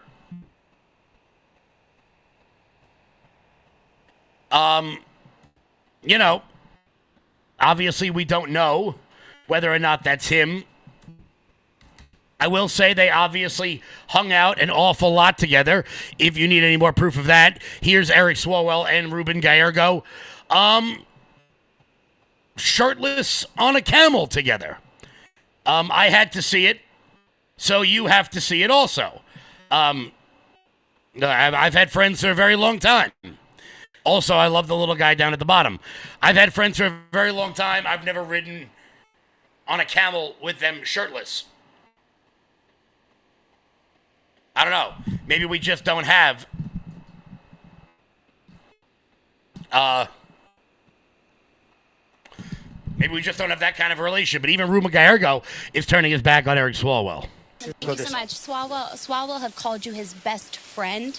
You have never asked him about any of the rumors that have been swirling around Democratic politics of his inappropriate behavior? I did. Look, we knew each other differently from everyone else. My family and his family were as close as it gets. Our kids were in baseball camp together. We had dinner together as a family. It was entirely different, I think, what people understand.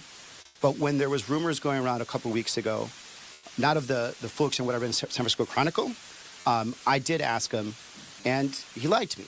He knew that I just came off a very, very hard campaign for 2 years, where they lied about me and my family for 2 years. He manipulated me to have the same sentiment that I was having back in the day and used as an opportunity to move me to defend him.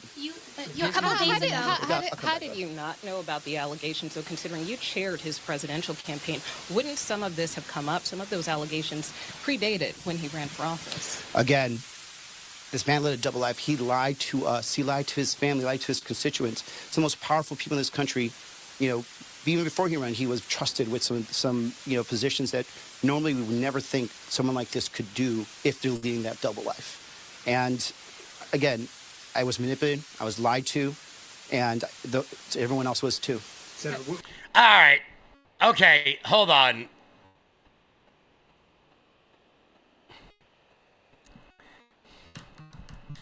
Okay. Guy to guy. Ladies, I'm not talking to you because I don't know how your relationships operate, okay? If I've got a friend and I am the chair of his presidential campaign and there are photos of me and him shirtless on the back of a camel, you don't get to say he's living a double life, okay? It's not like you were hired by the campaign and you were some DC consultant and you got thrown onto a presidential race, so you scooped up a No. Okay? I promise you, I'll bring one of my boys on. I can tell you right now, if at any point in time he was living a double life, guys I grew up with, guys I'm best friends with, I would know about it. Particularly if I was so close with him that I was shirtless on the back of a camel. I can't get over the shirtless on the camel thing. I don't even think I've ever been anywhere with my boys that have camels. Like where camels exist in order to be shirtless on that camel. I don't think I have. So you don't get to feign ignorance, bro. Because now you just look incompetent. Now you just look like part of the problem. Now, Ruben Gallardo, anytime you say anything in public, The next follow-up is, well, you didn't know that your best friend may or may not be a... Got to make sure I turn the volume down for the ARPist word so it doesn't get hit. So it doesn't get flagged in the algorithm. You know what word I'm saying. So I'm sorry. You just don't get to pull that. That's not going to work.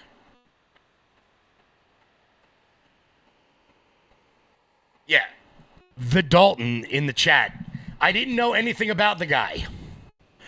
I can't imagine chairing a presidential campaign committee and being found bare-chested on the back of a humped animal in what looks like a foreign country with a guy I didn't know anything about. Guy to guy. Fellas, what do you think? Am I wrong? Ladies, I don't understand your relationships because they're just different.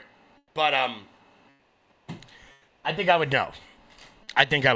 But of course, he's not the only Democrat to flee. Major Democratic campaign donors are fleeing the Democratic Party for what appears to be the very obvious cover-up of the alternate life that Eric Swalwell was living.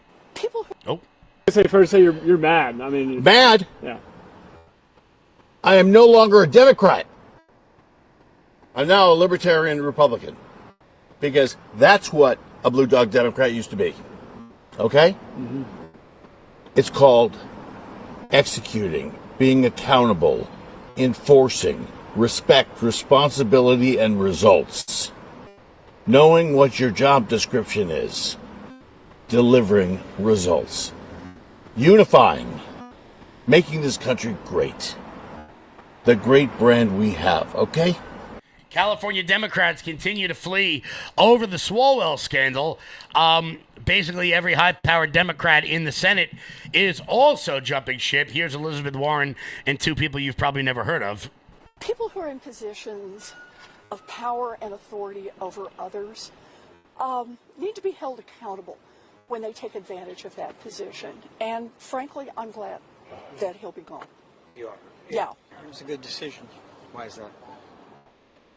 You don't have to be a rocket science to figure that out. It's terrible what has been alleged. We just took a giant step backwards. I felt maybe wrongly that we were evolving. Yeah, so look, now, I will say this. Too little, too late, guys. I'm not saying every one of you knew, because I am sure that when it comes to after-work activities, whatever they may be, I am fairly certain that Eric Swalwell and Elizabeth Warren are probably not being invited to the same places.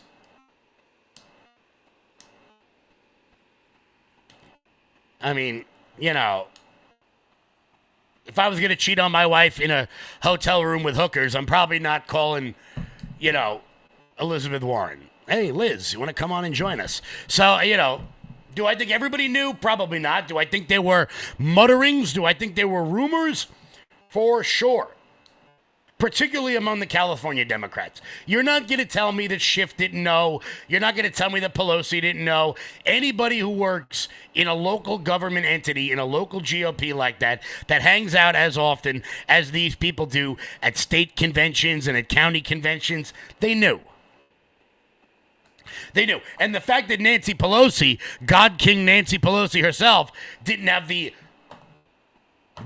wherewithal to go up to Eric Swalwell and go, hey, Eric, maybe stop banging your staffers. Maybe stop showing up in DMs from girls on Twitter. I don't know. You're a member of Congress, bro. Like, this isn't 1957 where you can just get away with shit like that.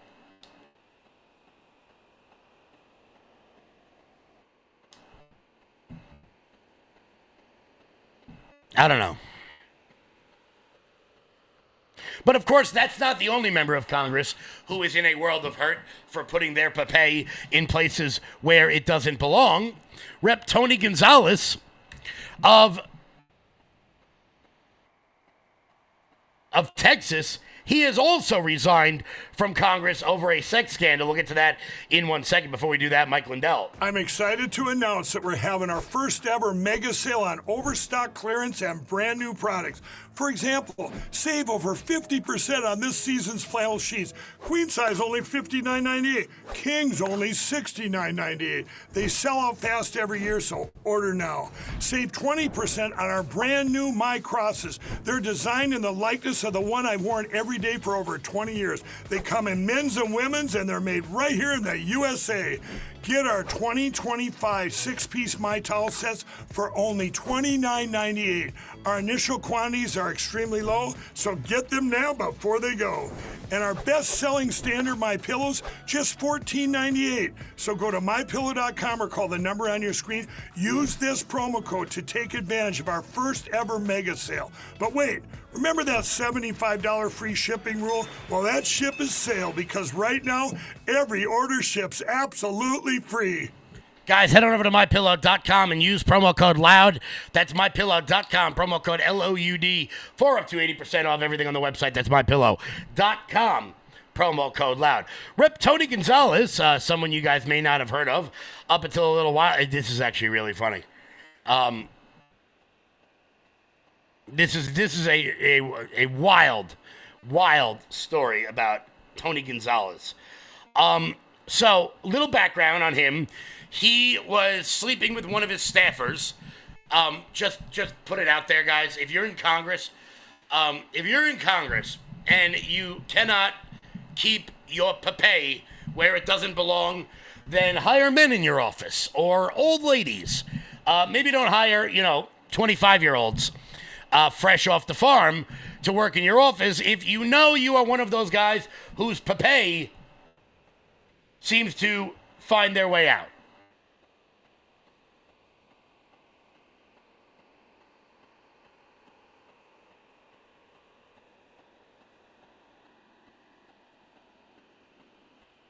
I don't know, something to think about. Hire old women or guys. Keep yourself out of trouble. Well, Tony Gonzalez, he hired a staffer, started hooking up with her, and then once that scandal got released, she committed suicide in an unbelievably tragic turn of events. But he is also facing expulsion this week. And before that expulsion vote could go through, he has also resigned from Congress as Democratic Rep Teresa Fernandez plans to unveil an explosive resolution targeting Gonzalez today, according to people granted anonymity to discuss her plans. Tony should either resign or face a vote on the House floor regarding his sexual misconduct, she said in a post on Monday. An independent congressional investigation separately found substantial reason to believe that Gonzalez had violated House rules with the relationship. An official ethics committee investigation is pending. Now, when the ethics committee looks into something, it usually takes several hundred years for the investigation to be finished. But he didn't plan on waiting for that, and he just decided to leave the race altogether, leave Congress altogether. Now, shockingly, we've had 2 resignations from Congress in the last 24 hours.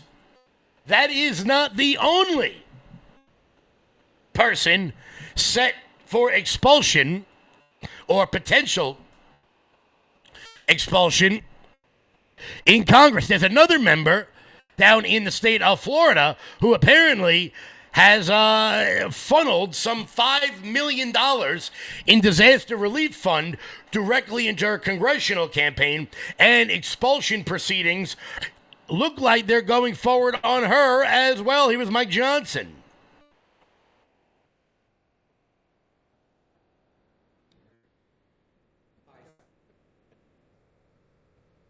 We're working through that right now. It's going to be a clean extension, and if we put amendments on it, it jeopardizes its passage, and it's far too important. Right? Do you support expelling Trefulis, McCormick, and Corey Mills? Look, as you know, I have been a jealous guardian of due process around here. I do think certainly on Sheriff McCormick,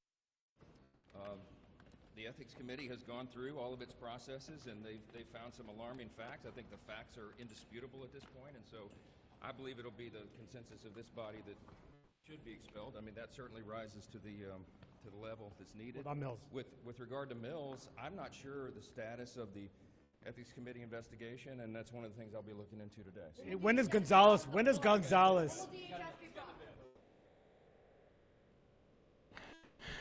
So we'll see if that expulsion vote comes to the floor. Moreover, we'll also see if Democrats are willing to get on board with this expulsion, considering that the House Ethics Committee has already found her guilty of doing exactly what the claims are. Literally funneling disaster relief funds directly into her congressional campaign. Wild. It's wild stuff, man. I mean, you know, I think the overarching theme of all of these stories is there is a lust for power when you've been in Congress for an extended period of time. It gets even worse when you have been in political office, whether you start out small like Swalwell, because people will spend like an ungodly amount of time kissing your ass if they think they can get something out of you, whether it's career advancement or this or that.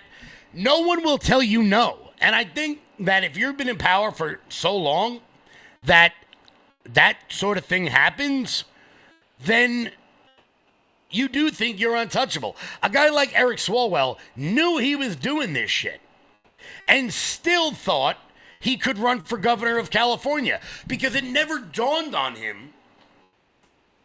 It never dawned on him that he could be taken down. He was the darling of the media. He was the leader of the Trump resistance. He was young. He was good on camera when he's not farting. He was on all the news networks. Why wouldn't he think he was untouchable? Why wouldn't he think he could do these sorts of things? Tony Gonzalez, the same thing. I mean, you know, Tony, if it wasn't for the Swalwell revelations, Tony Gonzalez probably wouldn't have ever resigned. But now there's so much pressure on members of Congress following the Swalwell nonsense that everything anyone has ever done is coming to light. And you know what? Good. Good.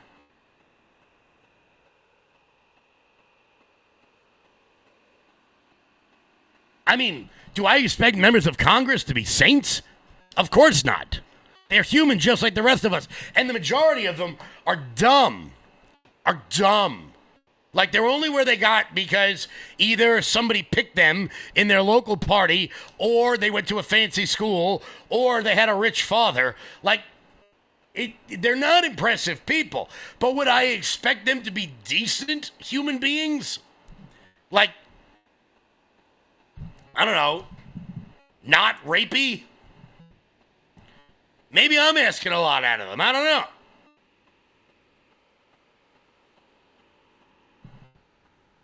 Maybe I am.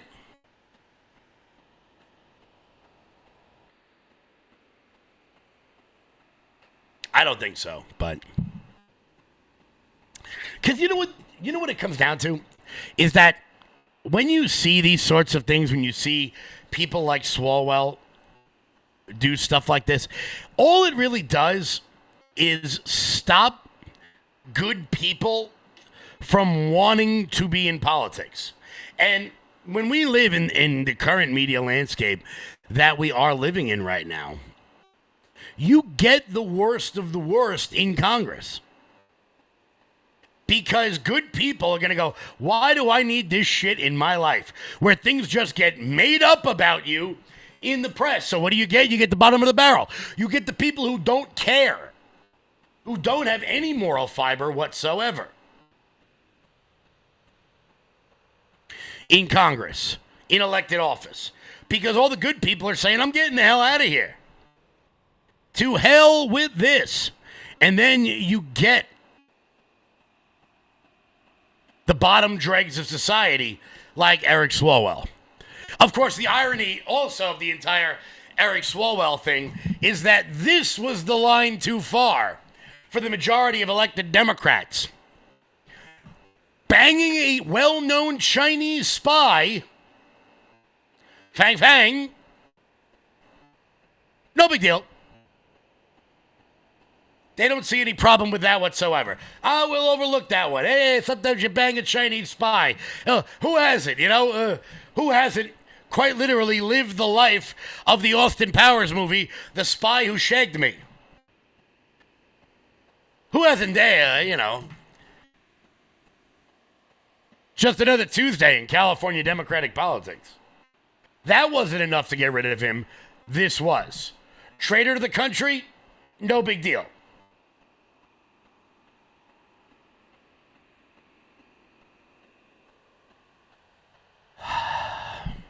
I don't know. Guys, in just 1 second, we are going to get to other news today because I'm going to read one of the most insane headlines I think I've ever read in my entire life. I'm going to read it off to you guys so that you can hear it too. I'm even going to show it to you because I had to see it, so you have to see it as well. Before we get to that, here's Jeremy. Hey, everybody. If you're not familiar with, then let me introduce to you Armor Colostrum. Now, I didn't know what colostrum was up until a few years ago. I'd never even really heard of it. And then my wife turned me on to Armor Colostrum.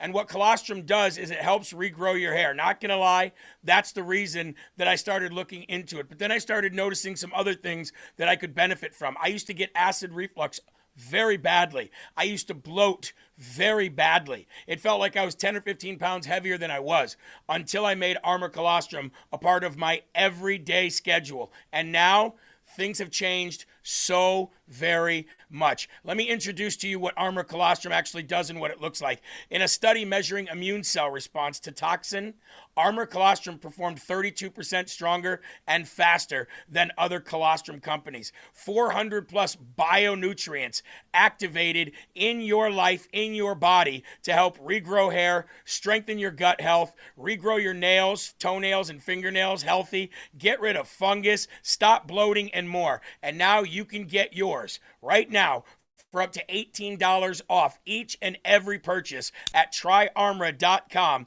Promo code LFATV. Click the apply button once you've entered the code and watch your discount fall off. That is tryarmra.com/LFATV. Order now.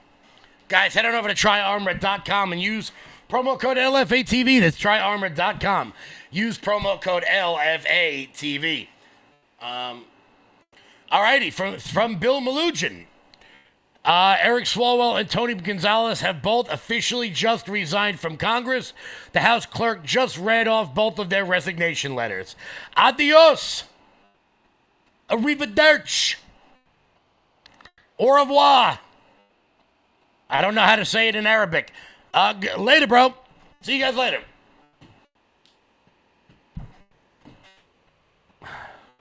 Personally, I think they should both be stripped of whatever pensions they may or may not be able to receive by running in Congress. But to Eric Swalwell and Tony Gonzalez, it's time to write your book now.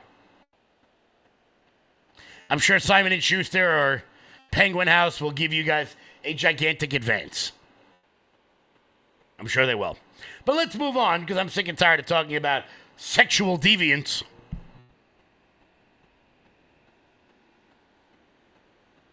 Yeah, so, segue. Last night, Savannah Hernandez spoke out about what happened to her. Obviously, we showed you guys the video yesterday of, a good friend of mine, Savannah Hernandez, getting assaulted in Minnesota by a gigantic man.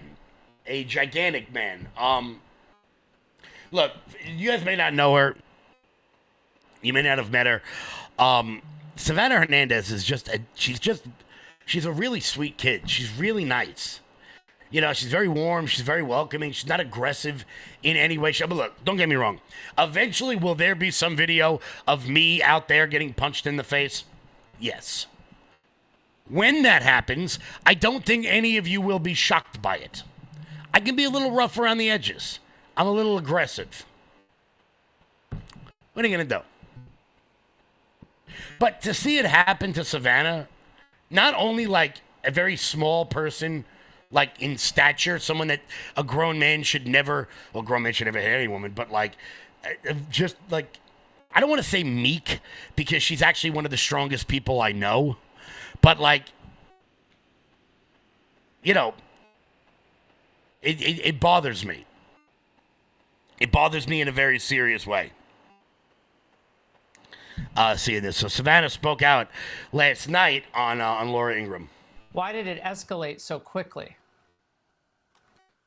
Well, let's make no mistake, Laura, this escalated because they found out that I work for Turning Point USA.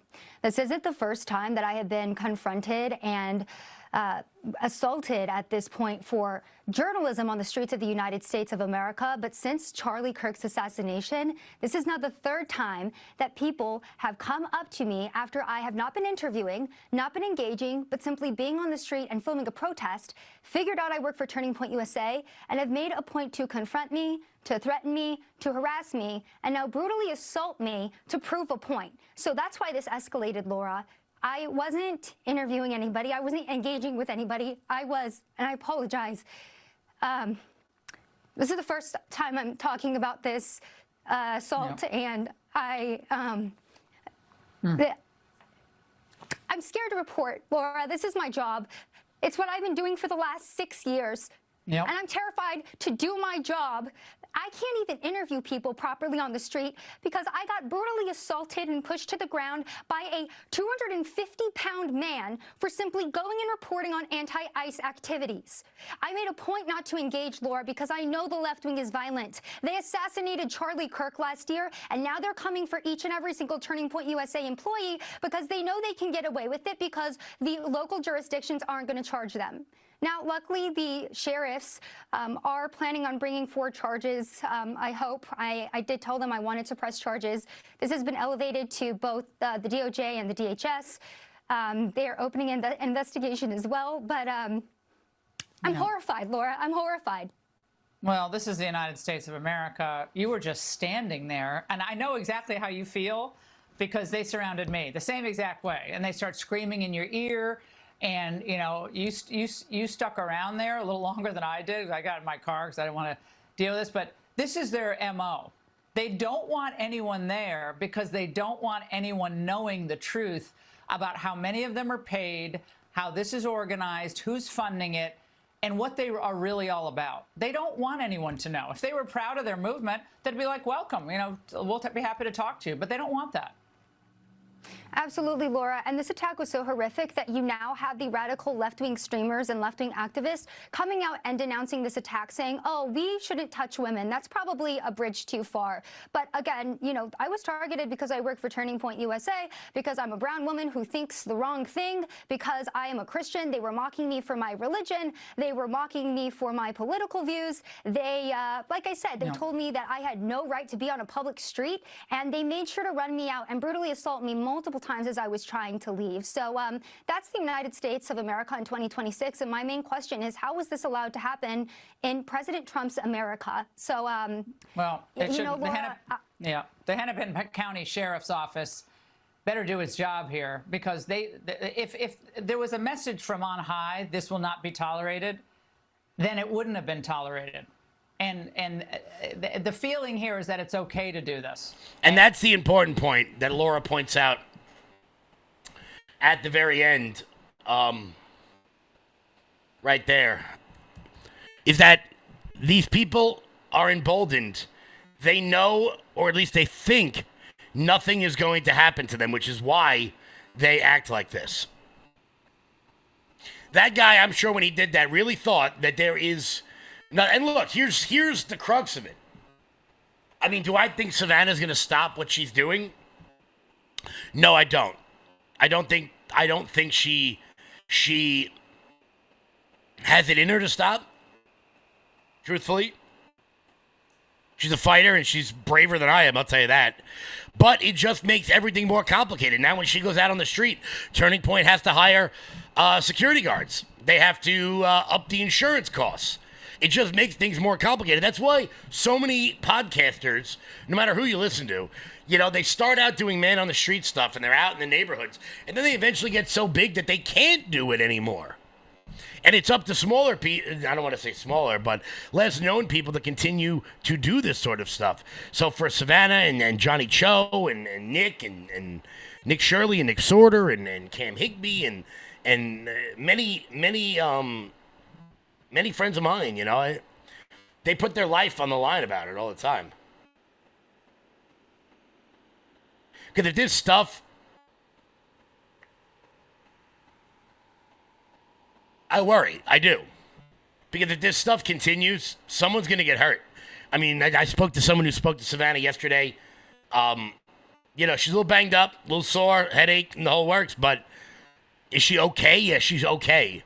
But how long before that lunatic doesn't have a shove, but has a shiv, has a knife, has a gun, and one of us die out there doing that? And they're out there, I say us, they're out there, they're out there a hell of a lot more than I am. So, you know, I'm happy she's all right, and I'm happy that the DOJ and Harmeet Dillon, they're taking this seriously. Because firstly, it absolutely was a civil rights violation. That's number one. So hearing Harmeet Dillon take this case up is actually really good news for Savannah and for the rest of the crew that are out there. But someone's got to be punished for an extended period of time. Because if they don't, this shit's not going to stop. We see it in New York. I'm going to show you a clip in just a second. The Palestinian protesters are back.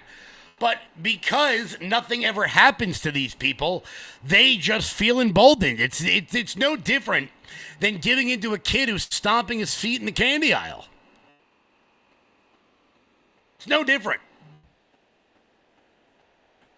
You know, if your parents tell you to come home at 10 and you come home at 11 and you're not punished, why would you follow instructions? We only have a society if we all agree on laws that we all abide by.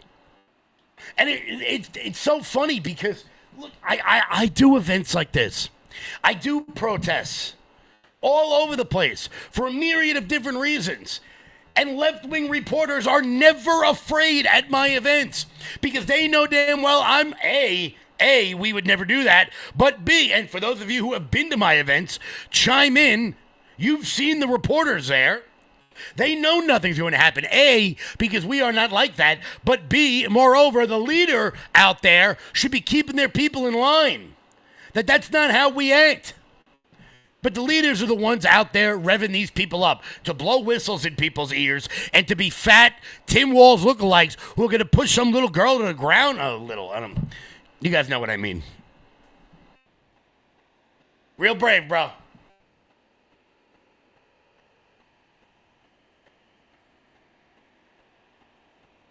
Looks like somebody may be... I'm going to get in trouble for this one. Looks like somebody may be in the market for a good slap. I don't know. Guys, we're going to move on because I got to show you the Palestinians are back. Heave-ho, the Palestinians are back here in New York. Before we get to that, guys, do me a favor and head on over to LFATV.us. That's LFATV.us. That's your home base, your mothership, your landing pad for all things LFA TV related. Check out the LFA TV store. And while you guys are there, consider becoming a monthly donor over at LFATV.us. That is the best way to support this network and everything we've got going on over here. We can't do it without your help, guys. This is user-generated content, and we can't keep the network going without your help. So head on over to LFATV.us. That's LFATV.us. So the Palestinians are back. I don't know why. I thought that war was over. I guess they didn't get the memo from on high, but here they were. I feel bad for these cops having to drag these gargantuan, plump,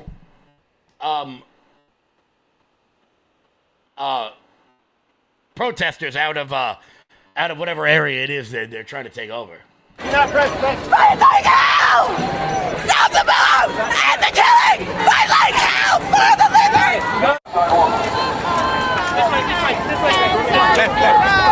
Hands up, Palestine! Hands up, Iran!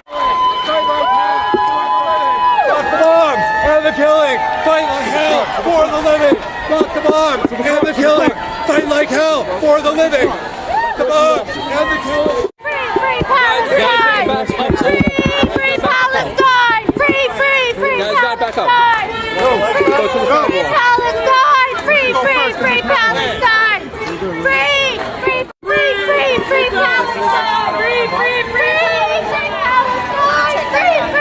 Palestine! I'm gonna put him in first.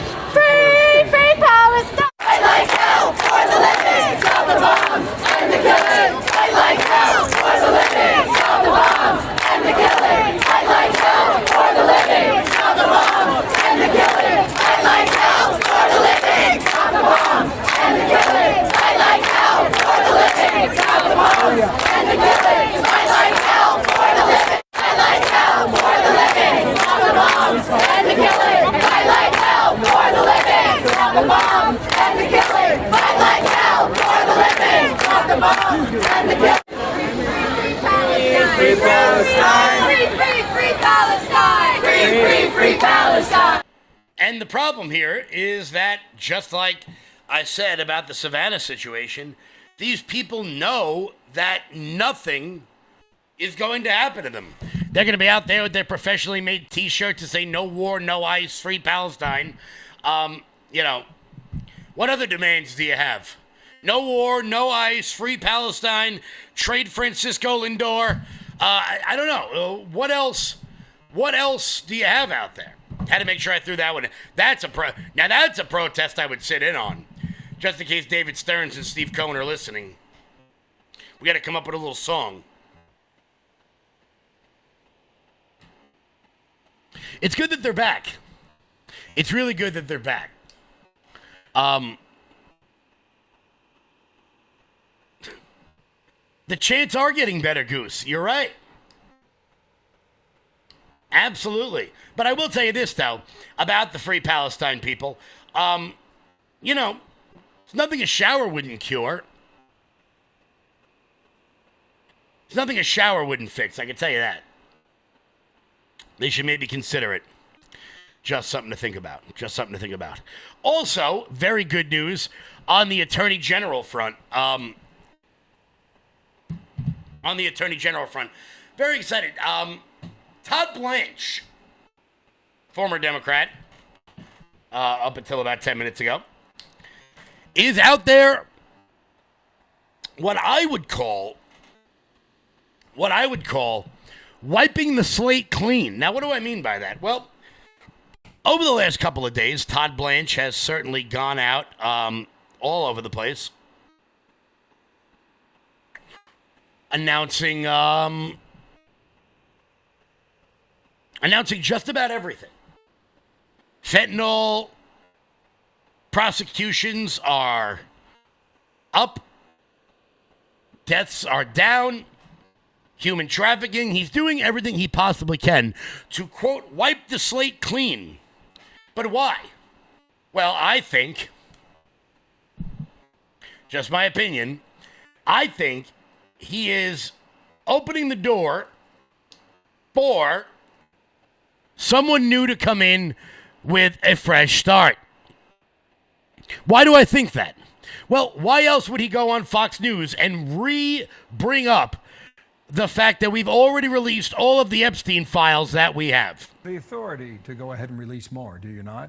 And you have the authority to go to Congress, perhaps? No, we have released everything. So listen, we reviewed 6 million pieces of paper. What we released was anything associated with the Epstein files. So there, we are not sitting on a single piece of paper. Nothing that should be released. If we find something else tomorrow, we'll release it. I don't anticipate we will. So the misguided assumption that there is more to be released is because we reviewed millions and millions of pages within the department, millions of which had nothing to do with Epstein. So it's not as if we looked at a document and said, you know, we're not going to release that. If we didn't release it, it's because it was not responsive to the law and therefore not part of the Epstein files. What we've done with Congress is we by law, we had to make certain redactions, by law, including of victims and of PI information. But we said to Congress, any congressman can come in and spend as much time as they want looking at everything unredacted. And if you think we should be doing something, Congressman or Congresswoman, let us know and we will do it. And so we have that. I don't know how this department or this president can be more transparent than saying, American people, here's every single document in our entire database. And if we had to redact it because of victim names, anybody can come and look at it if you're a member of Congress. No restrictions, unredacted. I want to squeeze in one more topic, and that is about fentanyl. Now, why would he do that? Why would he reopen that, Why would he reopen that? I think it's because we're going to get a new attorney general, a new person at the top. So you clear out all the old stuff so that when they come in, they can get a fresh start. I don't have anyone in mind in particular. No names come to mind, like right off the bat, of who I would want to be the attorney general pick. I can't really think of any name, Lee Zeldin, that I can't, you know. There's so many choices out there. I just can't pinpoint one down, Lee Zeldin, to be the attorney general. Why does somebody keep saying Lee Zeldin's name? Is there somebody else in the studio right now?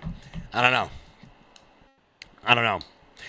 So, are you all ready? Are you all ready for me to read to you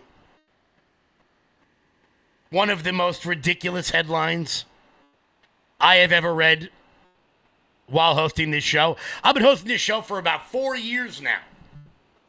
And I got to tell you, I have never read a headline quite like this one. I don't know if you're prepared. I think you think you're ready. But I'm not sure if you've really, like, are you sitting down for this one? Because just when you can't, like, I read it to somebody earlier today, and their response was, bring on the flood. I think that's a Noah thing. You know, let's just wipe them all out, wipe everybody out, and let's start fresh. You ready for this one? Okay. Yeah, I think you think you're ready, but I don't think you are. We've got this from the Post Millennial. I'm going to put it on the screen so we can all read it together. Trans baby killer in Indiana starts an OnlyFans after decades early prison release. Now, I had to see the photo, so you do too. I had to see it, so I wanted to make sure each and every one of you saw it as well. I'm going to leave this thing on the screen while I read this one.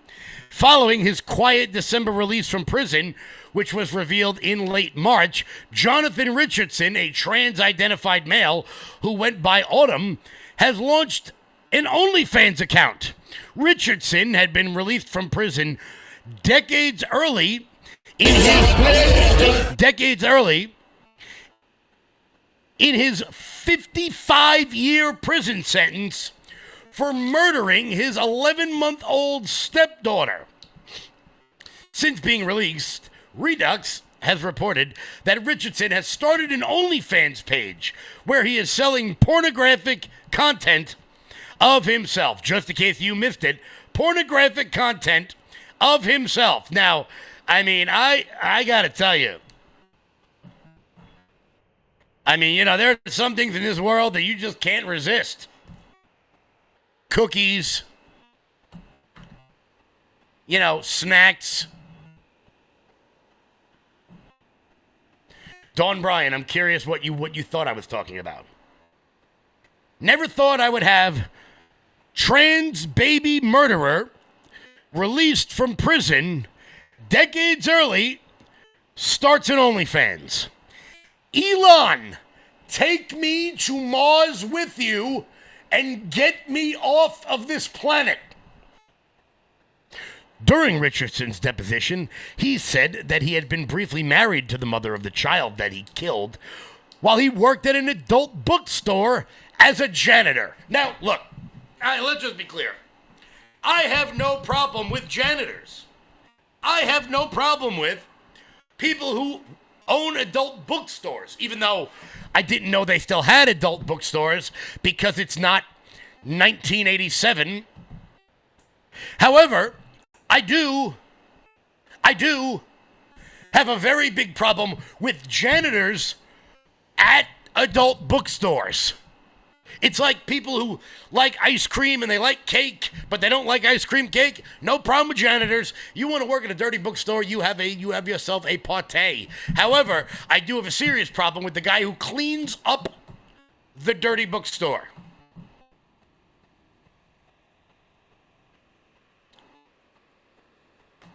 You know, there's only about 40 seconds left in the show, so I'm going to save you guys from all the innuendos I could be making right now about what exactly is being cleaned up by a janitor at a dirty bookstore. But yeah, started an OnlyFans.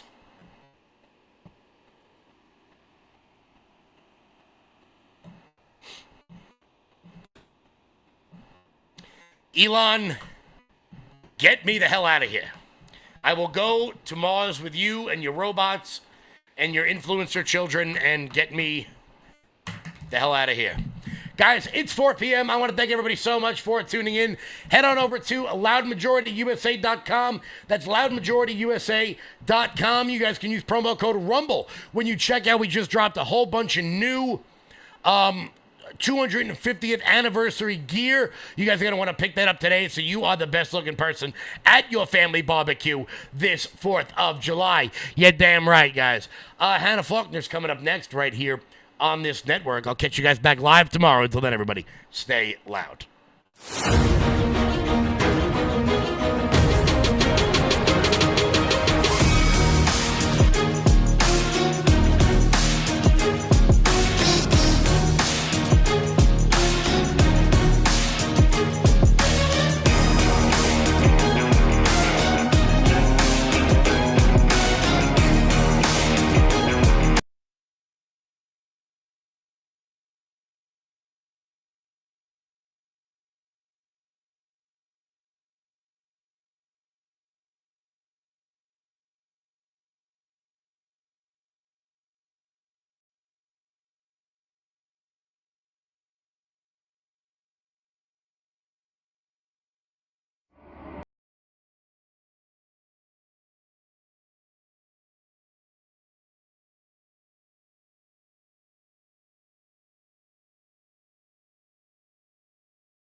Welcome back to LFA TV Live with Hannah Faulkner. I hope you all are having an incredible Tuesday afternoon so far. It is tax season, which is just lovely when the government is taking our hard-earned money and sending it to other countries and supporting LGBTQ funds and the Taliban. I mean, mind you, 40 million of our hardworking taxpayer dollars are going every single week to the Taliban.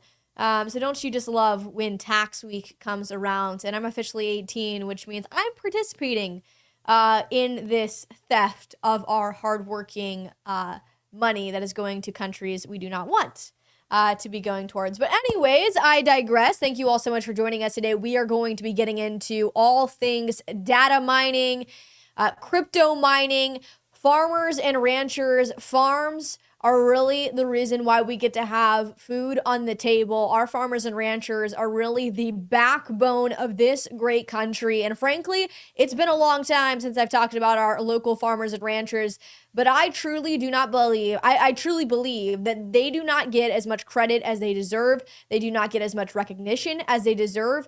I actually just reached out to one of my favorite local farmers and ranchers, Stephanie Nash. I've interviewed Stephanie Nash a couple times. She's a 4th generation dairy farmer here in Tennessee. She lives like 45 minutes from my house. She's an incredible young woman. She has a lot of insight into the farming and then rancher industry, of course.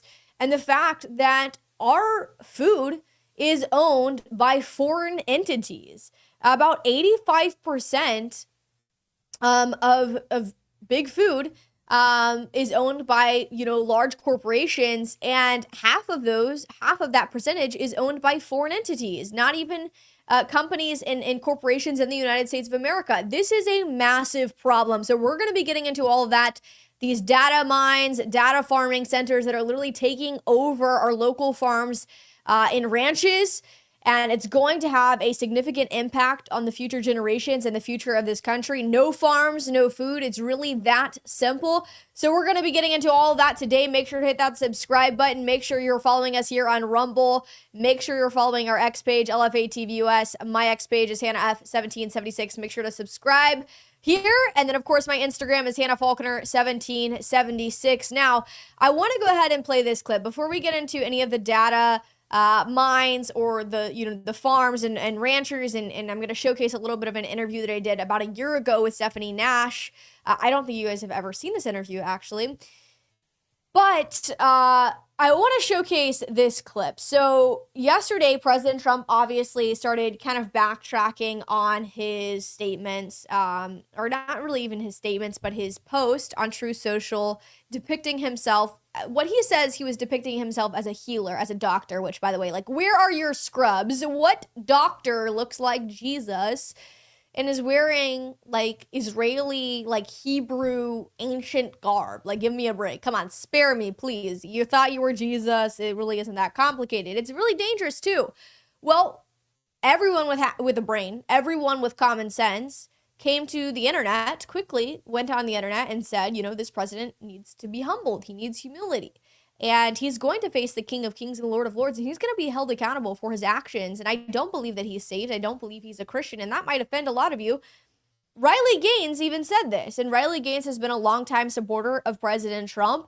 She has done a lot in the girls' sports issues, supporting President Trump to ban men and women's spaces. And President Trump decided to bash Riley Gaines publicly.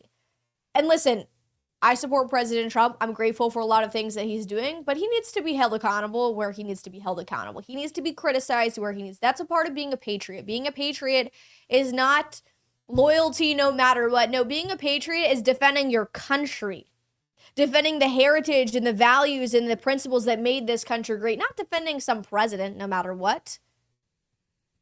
And so President Trump decided to bash Riley Gaines, saying he doesn't care about her, he never cared about her, and doesn't watch her stuff.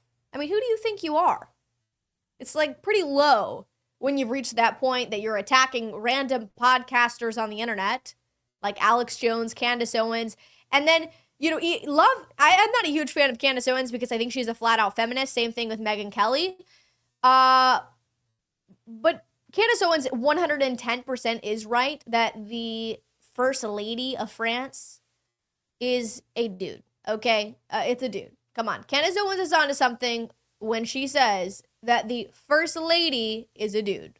And you can watch all her stuff if you want. But anyways, I digress. This is Riley Gaines' response to President Trump. The President of the United States is upset with me. Let's talk about it.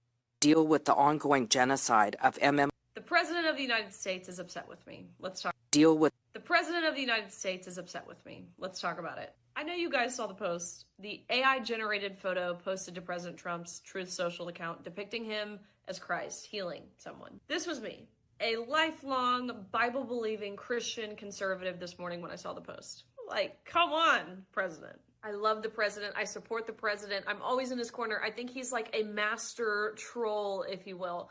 But for the life of me, I just can't understand why he would post something like this. So I took to my X account and I said, 2 things are true. Number 1, a little humility would serve President Trump well. And second, God shall not be mocked. And not even within 12 hours, it has like 5 million views. The comments were filled with people calling me a rhino and a grifter and a liberal, a closeted liberal who's trying to destroy President Trump. Which those people aren't even worth responding to because normal people don't think like that. People who are not chronically online. But anyways, the president ended up taking down the Truth Social post with the AI image. Later that day, a White House reporter asked President Trump, "Did you delete the post because of critics like Riley?" And he responded back by saying this: "I didn't listen to Riley." He then goes on to say he's not even actually that big of a fan of me. I could have told you this morning when I posted that. That would be the Trump response. Following his comments, I have had a plethora of reporters from left-wing media outlets reach out to me for comment, trying to bait me into saying something bad about President Trump because he doesn't like me. Newsflash, I don't do what I do or say what I say to be liked.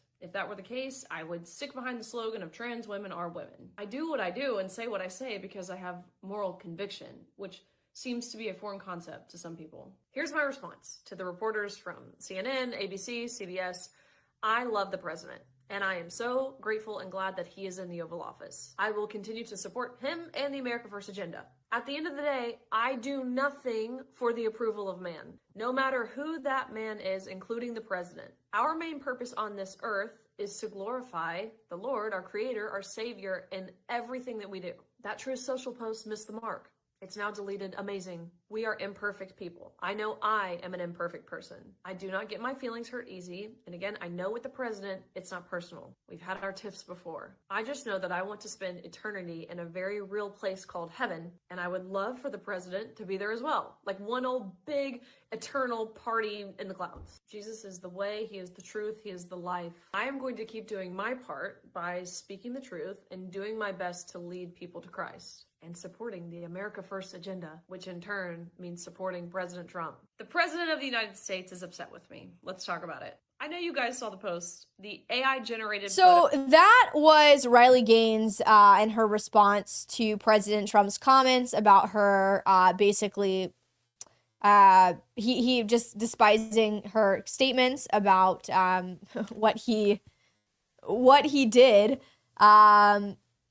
And to be honest, I have to say, like, I would defend Riley Gaines any day of the week over President Trump, specifically for the reason that Riley Gaines has been, she's a real one, truly. Riley Gaines, there are plenty of things that I have disagreed with and we've had conversations on, and that's okay. Like, that's a part of being a patriot. That's a part of being an American. That's a part of being a Christian, is that we're not all going to have the same perspectives on things, and that's okay. But the fact that our president is coming out attacking Riley Gaines because he doesn't like what she said about him portraying himself as Jesus. And by the way, like, no Gen Zer, not a single Gen Zer on the internet is buying it that he thought he was a healer as a doctor, okay? Like, not a single Gen Zer is actually going to believe that. The only people, and I'm sorry because I know many of you guys in the comments are boomers or Gen Xers, but the only people who actually believe that President Trump was trying to portray himself as a doctor or a healer are boomers or Gen Xers. And I'm sorry, but that's just kind of how it is. And so Gen Z is not buying it, and they're actually getting really ticked off. And many of them don't even want to vote anymore. And it's not because they're going to go vote for a Democrat. It's not because many of them are listening to Nick Fuentes, who I don't like, but they're tired of the gaslighting. They're tired of the psychological manipulation. They're tired of people across the world being put before American citizens. They're tired of seeing foreigners everywhere. They're tired of watching as their country is literally going to hell in a handbasket. Their country is being taken over by people who hate it, who hate its core values, who hate white people and truly want us dead. They want conservative Christians dead. I mean, the list is endless. And so, yeah, I think that Gen Zers and young people have a right to be mad. And if the MAGA movement, if the Republican Party doesn't wake up to this reality, if conferences and conventions like CPAC doesn't wake up to this reality, they're going to lose Gen Z in and of itself completely, and Gen Z will create their own party. Gen Z will create its own party if the baby boomer and Gen Xers don't wake up to the reality that young people are not buying the lie anymore. They're not. And I think for too long we've claimed this idea of, well, we gotta win the midterms, we've got to win the next election, and it's like next election after next election after next election, and we're progressively getting worse as a nation and continuing to compromise on just baseline principles that you can't change your sex, you shouldn't be mutilating healthy breasts and genitals, you shouldn't be castrating people, you shouldn't be murdering babies in their mother's womb from conception to natural death. I mean, the list is endless. Other things that we could talk about. Anyways, in addition to all that, you know what young people are also tired of is artificial intelligence completely taking over. Young people are literally competing with robots for a job. And what ticks them off as well is when they watch our president's wife, Melania Trump, walking out into a meeting with a robot beside her and then sitting beside the First Lady of France. I don't want to compete with a robot. Let's bring back, let's normalize human intelligence. And I think there are things that, of course, AI can be helpful in. But I want to show you guys this. This is a farmer. Rural communities resist data center surge. And I actually remember being around the age of 14 when I first heard about this in Tennessee, where there was a massive data center in, I believe it was in Johnson City, near the Knoxville area, and they got this thing shut down because these farmers, these ranchers, and these civilians of this small town in Knoxville, they were tired of it. And they wanted to protect our local farmers and ranchers, and that's important. This is a local farmer talking all about the dangers of these data centers and why we need to put our local farmers and ranchers first. Take a listen.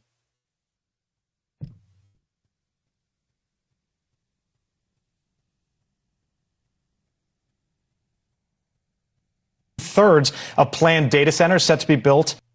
Well, President Trump's AI push being met with some backlash from some of his most reliable supporters, farmers. There's already more than 3,000 data centers across this country, another 1,500 in the pipeline. 2/3 of planned data centers set to be built in rural America. Residents, for example, in the small town of Festus, Missouri, ousting all 4 incumbent city council members just the other day after the approval of a $6 billion data center. What the city is doing to us and other residents is not right. The voters in Festus, Missouri delivered a strong message to City Hall. With me now, he is the Ag Commissioner in the great state of Texas. Sid Miller back with us. Nice to see you, sir. Good to be with you. Thanks for coming in. You're in town because you're going to that building and the White House on this very issue. What are you doing? Well, we're trying to get a handle around it. AI is here. Like it, hate it. Doesn't make any difference. We're in an AI data race with China. So we're trying to put some perimeters around. There's no guardrails, at least not in Texas. Counties can't make ordinances there. Right. So it's just kind of the Wild West. So what I'm doing is coming up with something that kind of puts some guardrails around without excessive regulation. My plan uses tax incentives to guide the placement of these new data centers. And you want them in agriculture-free zones, essentially. We call it agriculture freedom zones because right now they're building on our most fertile farmland. And once you pave over that farmland, it's gone forever. So this would give them tax incentives to build in brown zones, marginal land, not highly productive farmland. And the other thing, it drives up the farmland prices. Farmers can't even afford to buy their neighbor out when they're ready to sell because they're offering twice the value. Well, that's what I was going to get to because we've reported on a lot of these farms and farmers are struggling. If you could, and this, by the way, is where data centers are being built, you can see how much it's moving from urban to rural. If you can get out and get the money and do well for your family, why not take it? Well, and I'm not begrudging anybody on that. I mean, it's your property. You can do what you want to with it. But we have a nation to feed, and a lot of the world depends on American farmers. So it's not just the farmland that's the problem. They're driving up electric rates. They're using a large amount of the grid, which drives up cost to produce food. We use electricity to irrigate our crops and water. We can't irrigate our crops if they're using all the water. So we've got a couple of possibilities there. SMR, small modular reactors, are about to come online. They could produce their own power, possibly put some back on the grid. And then we've got some closed loop systems so they don't have to use quite so much water. Total farms, 1.9 million in the U.S., 874 million acres. What's an acceptable number in your view to use farmlands? Because as you mentioned, this is a race between the U.S. and China, and this isn't going anywhere. Right. Well, we want them to use less productive farmland, not our best farmland. Let's grow food on that. How about that? All right, let's put it in the rocky ground, the shallow ground. You think Congress gets anything done here? You're headed to the White House. I think so. We've Texas Congressman Pete Sessions has agreed to file the legislation, agriculture freedom zone. So we're meeting with him to negotiate on that. We could add other things to it, like solar farms and crypto mining. So it's not just specifically only for AI data center. I'm not sure if in your career you ever thought you'd be talking about data centers and crypto mining, but here we are in 2026. Thank you, sir. Thank you, Sid partner. Miller. You He's bet. the Ag Commissioner there in Texas. Thank you, sir. All right.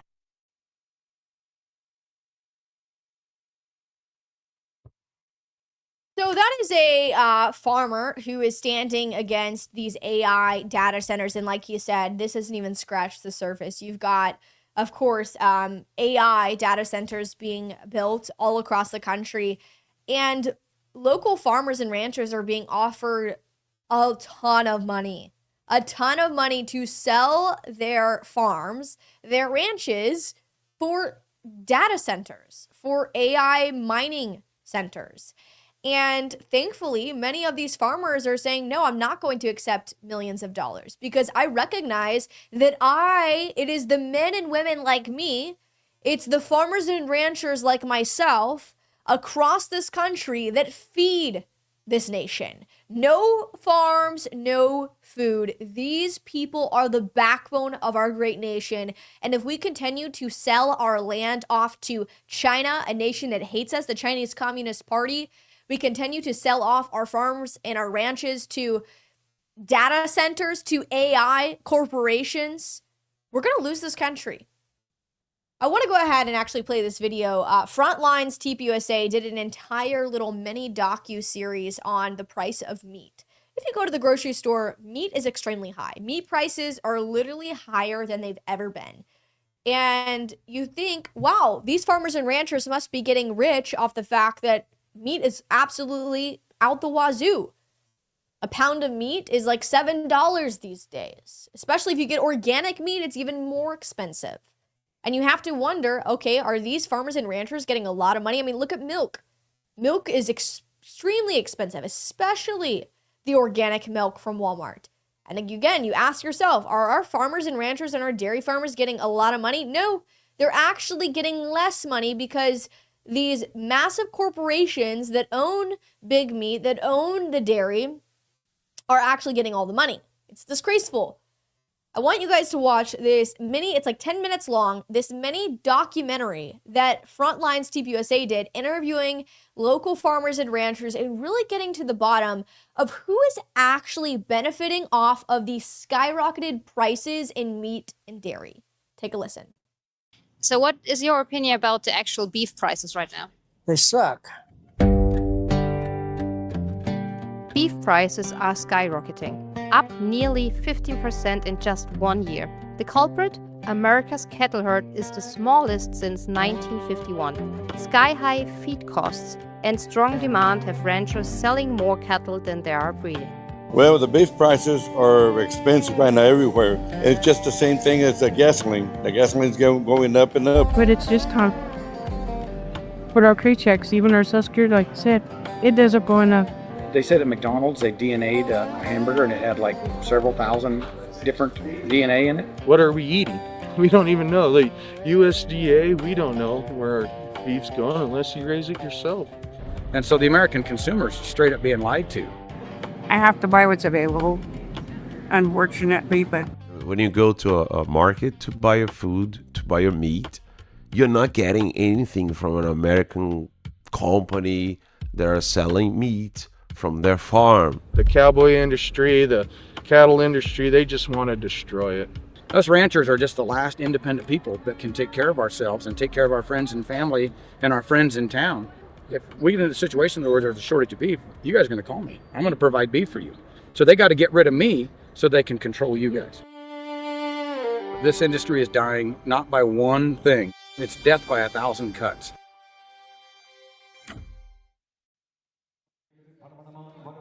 I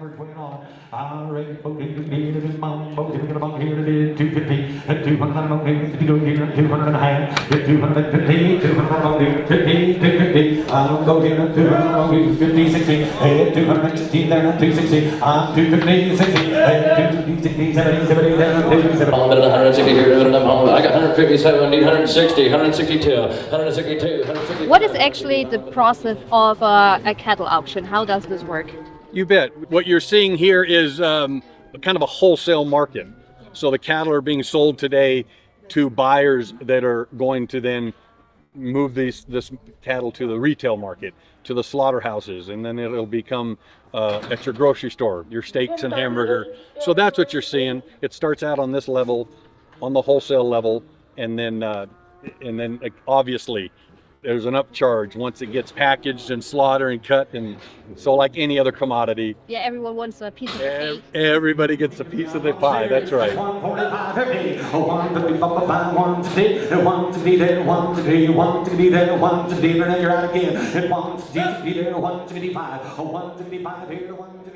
So you saw a lot of prices in the cattle Oh business. yes, 72, Yeah. 73.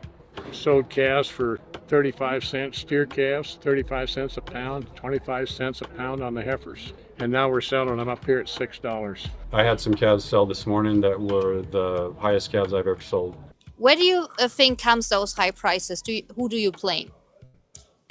Corporate America, if I'm going to be completely honest. I believe that we are being manipulated. Did your behavior on buying beef changed? Yeah. Yeah, definitely. I buy way less of it, which is sad because I'm not getting as much protein from my family anymore. Do you think that it's also the fault of the ranchers? No. I blame Ronald McDonald. You know, so because he's a clown, you know. Clowns are always the bad guys. Right? Yep. Right? He's got the red hair and everything, man.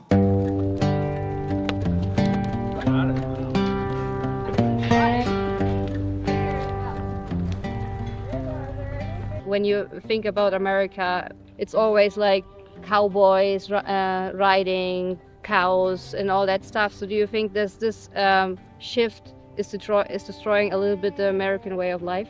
It is. For instance, like there's not that many beef, but like McDonald's puts out how many pounds of hamburger. Like, where's all that coming from? We don't have that because the ranches are gone. Growing share of what Americans eat no longer comes from American soil. It comes from abroad, especially Brazil.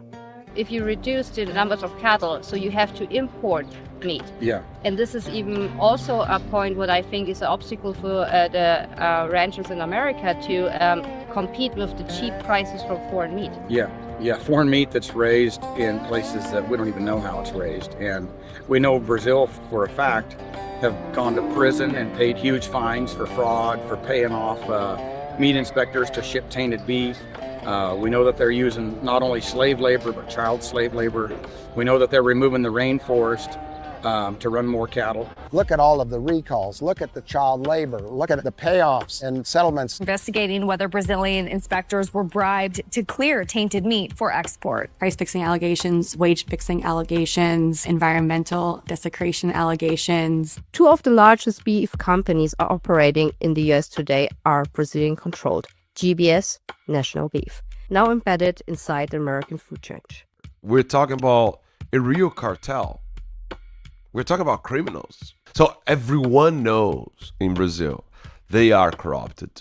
They have a monopoly in Brazil. They monopolize the beef market in Brazil in a very corrupted way. The United States cannot allow such a thing. Brazil is not the country they used to be. It's the same thing as you would say about China, Russia, Cuba, and so forth. If you had truthful labeling in the grocery store where you knew whether that was imported or American, you could go buy good beef in the grocery store. Some consumers would maybe pay more to purchase meat and produce that is labeled made in America. So why haven't we been able to put in place reliable country of origin labeling? That is a thorny issue. Part of the reason we've had these hurdles with country of origin labeling is, we're controlled by the 4 main packers, here in the United States, and they import a lot of beef and they make a lot of money on imported beef, where they might take a product, a hamburger patty or a sausage or a hot dog or one of those products that may have multiple sourced ingredients in there. And, that you could have, if you had to list country of origin label, there might be 15 different countries that's in that one package of hot dogs, right? It's all about corporate and can they control the industry. They did the same in Brazil. They got close to President Trump and the leftists, so they know how to operate going back and forth. How much of the supply chain is now controlled by a handful of large players or maybe even monopolies? And what does that mean for independent cattle and farming operations? Well, we are under extreme input cost to produce a crop pressure, because nearly all of our input suppliers are just one company in each sector, and they set the prices. So what would be your message to the American people and consumer of beef in the United States? Value the farmer close to you. They probably sometimes can be a little bit more expensive, but the quality is better. So what kind of beef is this? This is just good old American beef from cattle raised on our ranch. On your ranch? Yeah. They just lived out there in the mountains and did what cattle do for, I think they're like 8 years old now.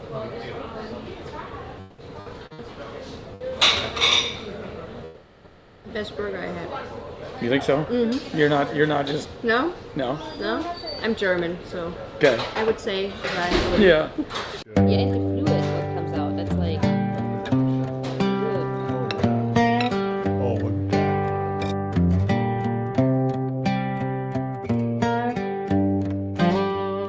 We have so many resources in this country that are just going to waste.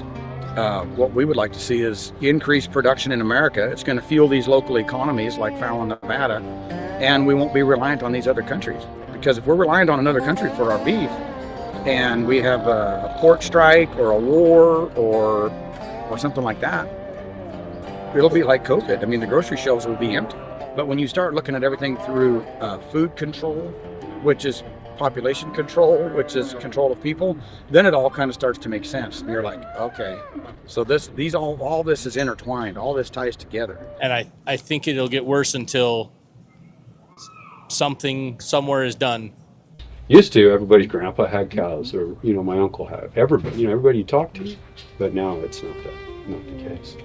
How does it feel as a rancher facing maybe the possibility of losing their family ranch with the ranch that you have since generations in your family? Yeah, well, that's all that we do it for. We don't do it for money, because if we were doing it for money, we would find a different business. It's not a profitable business, but raising your kids on those ranches and teaching them how to work and teaching them to care for livestock, and then just to see it all go away, that's why the suicide rate is so high amongst farmers and ranchers, because they just feel like there's just no hope,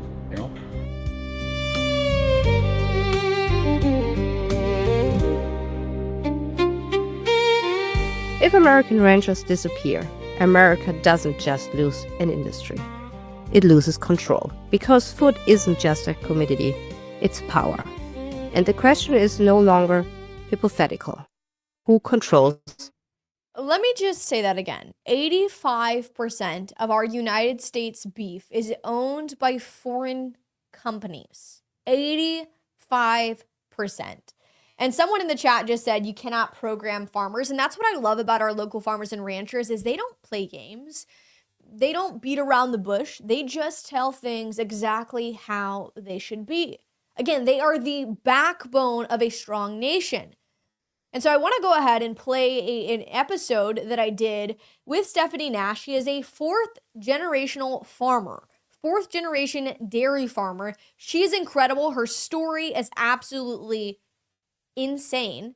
She didn't start off here. She started in Texas, moved to Tennessee, Now they have an incredible creamery, Nash Family Creamery. It's about 45 minutes from my studio.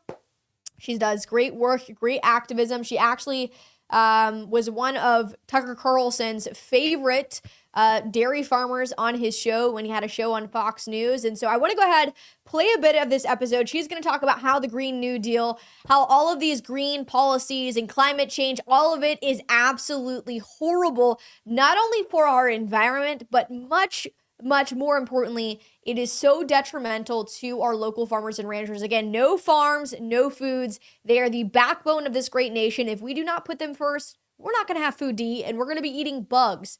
I believe that's Nicole Kidman who wants us to eat bugs. A little bit about yourself. Obviously, you're a local farmer and rancher here in the state of Tennessee. So share a little bit about yourself, Stephanie. Yeah, so my name's Stephanie Nash. I'm a fourth generation dairy farmer right here in Middle Tennessee, but that's not where my story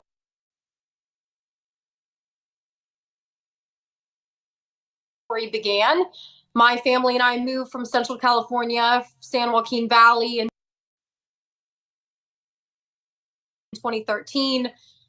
So I have a lot of background with agriculture politics, understanding the fight of what farmers and ranchers go through every day. And we were lucky enough to move our operation, now residing in Middle Tennessee. And, you know, there's still a lot of challenges within the dairy industry, but we made it another 11 years. So we're 96 years old as a dairy farm. We milk 1,200 cows, and we also have a creamery where we do our own products. It's amazing. Yes, Nash Family Creamery. It's becoming very, very popular in Tennessee. I know so many people that go there every single week. They love the stuff that you guys are doing. You obviously also do you do tours and like do the education part of it and bring kids there to show them, because you say something very, often. I think it's very powerful for people to understand, because so often the average American will like see the way that one farmer is doing something, and then they look in Texas and then they're doing something different. But you, as a farmer, understand that you have to do things differently based on the climate, the different types of cows, whatever it may be. Everything is going to look different. It's not going to look the same in every state. But if you don't mind kind of explaining that to my listeners, because I think so often people are so quick to judge instead of just going to talk directly with the farmer or rancher about what they're doing. Yeah, absolutely. This has been a strong topic for me, especially at a lot of events that I've spoken at this year, is just trying to turn on the minds of Americans, right? Because, you have half of us that are, pushing, more Green New Deal, more climate change friendly, really focusing on the labeling. And while it's not a bad thing to understand your food, I think we have misinterpreted what those labels actually mean. And then on the other side, there's so many people that are fearing their food. And so I think the marketing strategies of all of these companies has actually become more powerful. As Americans, especially for me, I'm all about small business. I'm all about local. I'm all about protecting American grown. But something we don't understand is, the education part, really understanding the farmers and ranchers. I say this all the time on my tours. I say it across the world loudly, is not every farmer or rancher can farm the same. And what the USDA, the FDA, our government, politicians continue to do is push agendas that do not make sense on a federal level.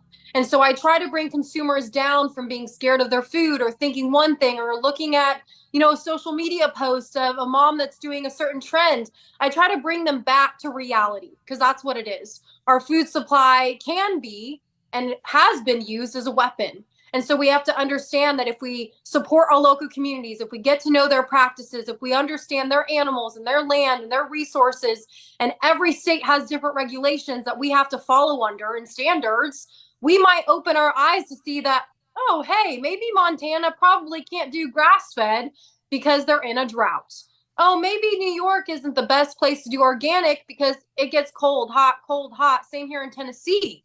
You need to treat those animals. You need to give them the best humane treatment as possible. And so people just don't understand the standards and regulations that we are held to. People just get in their own world and they like the trends and the popularity. But how far are we going to go for the popularity instead of protecting our farmers and ranchers and what they do every day? Because in my opinion, we know what's best, and the consumers need to start listening to us.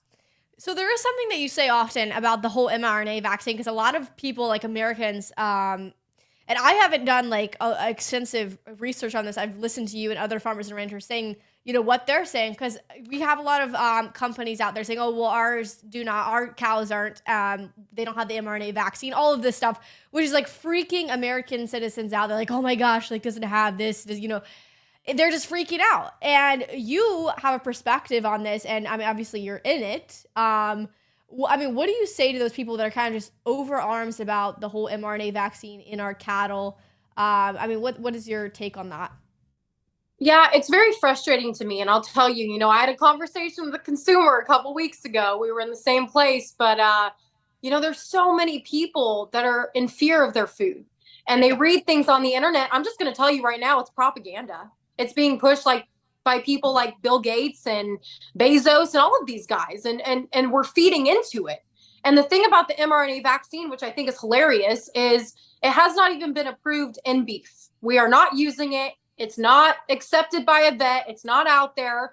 But people are still believing that the government is pushing vaccines and hormones into our food. I'm just going to tell you right now, everybody stop. Take a step back, okay?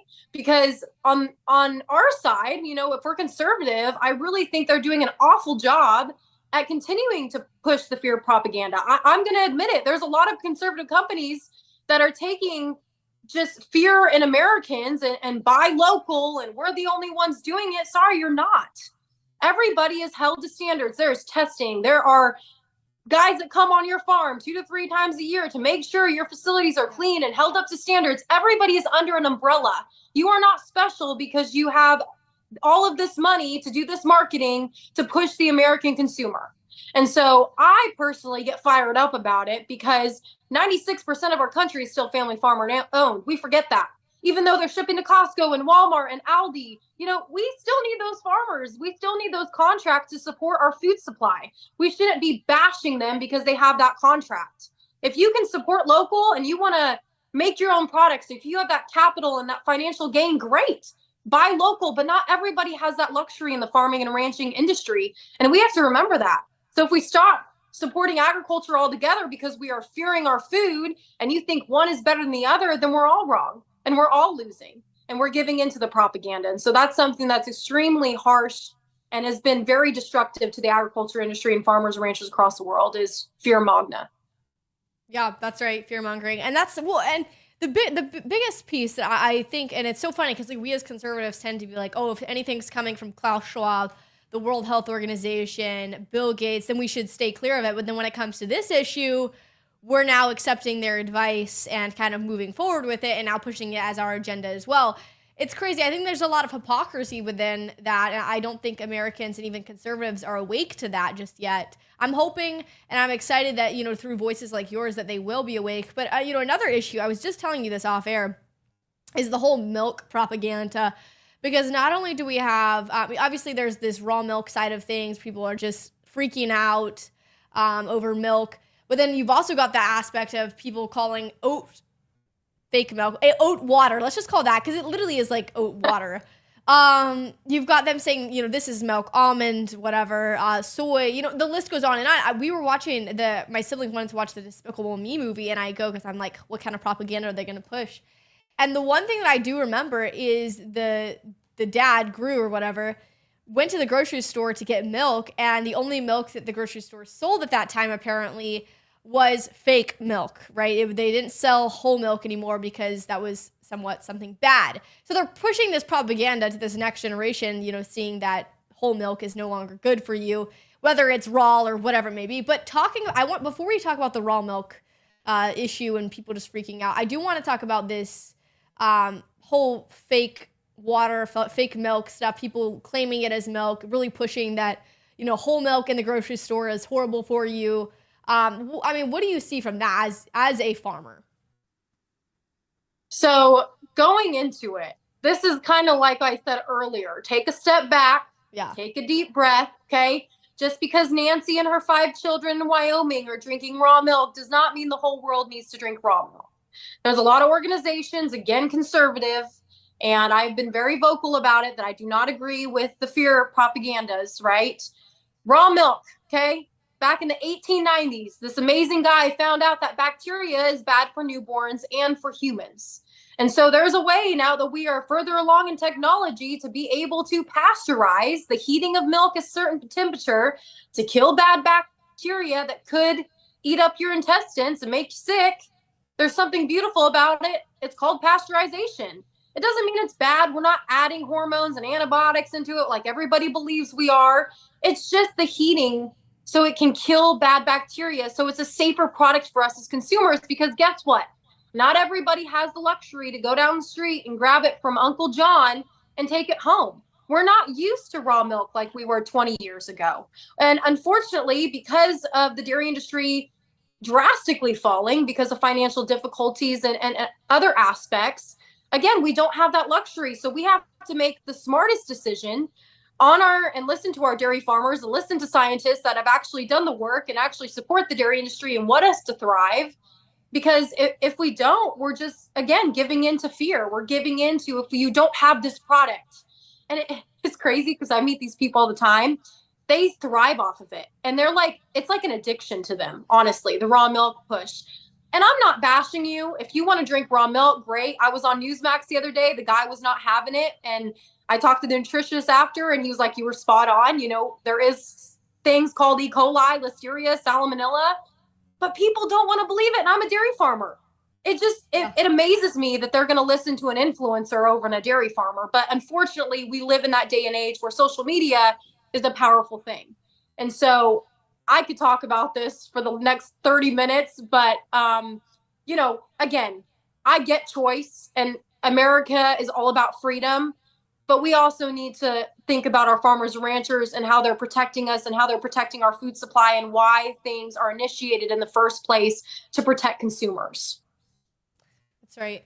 Well, and even on the other end, you've got like the fake meat push, not as much from conservatives, but a lot from Hollywood and these activists kind of seeing it as like normal to now eat, like, what is it, the Beyond Meat, whatever. I don't even know is it Beyond Burger or Beyond Meat?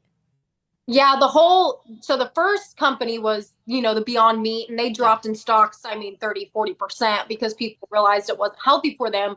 But the new push is now with Singapore and Bill Gates bringing in the cell cultivated meat, which is a different kind of game. It's not just, you know, they're mashing up some stuff and putting it in a hamburger. They're actually growing it in a laboratory, and they're trying to intimidate meat, which just letting consumers know will never happen. They're going to spend billions of dollars on this, which they already have. And there's beef companies even giving to this billions of dollars, and they won't even get close to the texture, because my dad laughs at me all the time. I can't eat a frozen burger. It's been like that since I was a little girl. I go to restaurants. I'm like, hey, is it fresh or is it frozen? Because I will know the difference. And if you've ever eaten a frozen burger, you know it's not fresh. Imagine that times 3 of how rubbery and gross and all the additives, the red dyes to get that color of meat to, again, intimidate meat. It's not the same thing. It's not healthy for you. Just like, you know, we were talking about the raw milk and the fake milk. It's emulsified vegetable oil with some flavoring in it. That's what I call the almond and oat milk industry. That's exactly what it is. And people are starting to figure it out. People are going back to real milk. They're starting to trust dairy farmers again, but there's a lot more money, you know, in the liberal side, especially. They're trying to continue to push into our educational systems, especially college students, that you need to live this vegan and vegetarian lifestyle. And that's really dangerous for our future. And that's something we should be talking about more, in my opinion. In today's healthcare landscape, the CDC, the medical industry, and big pharma rely on complex pharmaceutical regimens that oftentimes leave Americans searching for more and more medications. That is why I am proud to support and partner with my doctor, Dr. Susanna Underwood, a board-certified naturopath and master herbalist. Dr. Underwood has created her own private line of supplements, Burrow Labs, to deliver real solutions through the highest quality and efficacy. At Burrow Labs, each supplement is strategically designed by Dr. Underwood to cater to not just the individual, but the general public, ensuring effective results rather than just putting a Band-Aid on the symptom, which is often what big pharma and the medical industry tend to do.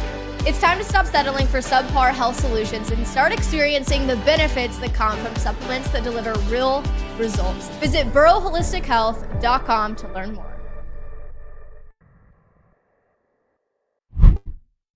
All right, right, freedom warriors, if you're like me, then you are absolutely fed up with all of these companies going woke. But, well, first off, they're not healthy. Like, they're white as a ghost. I don't know a single vegan that actually looks normal. Like, most of them literally look like ghosts.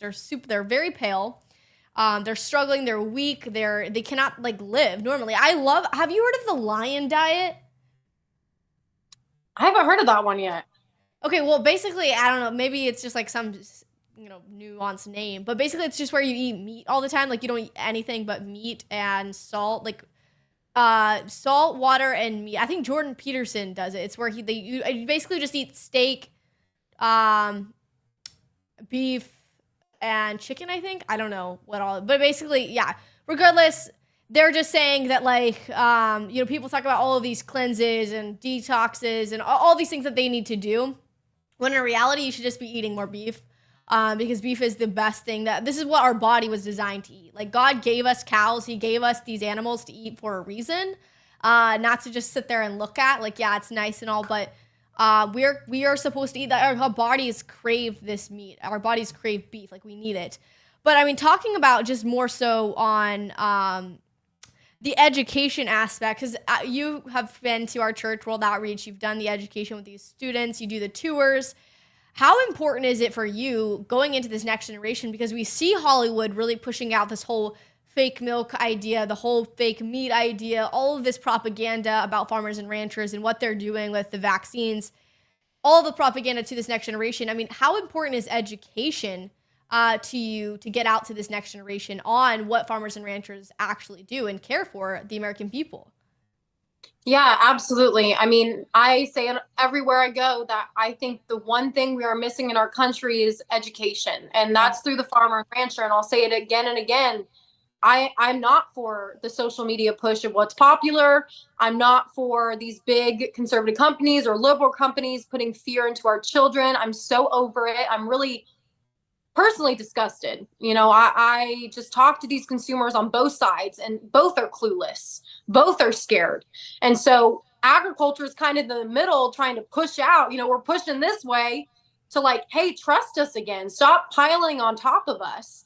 And I feel like that's where our children are going to miss it. If we are so fear-based on both sides, whatever our children are going to grow up thinking. I mean, on one side, you're going to have them being unhealthy. They're going to have broken bones. They're not going to get the calcium and protein and fiber that they need.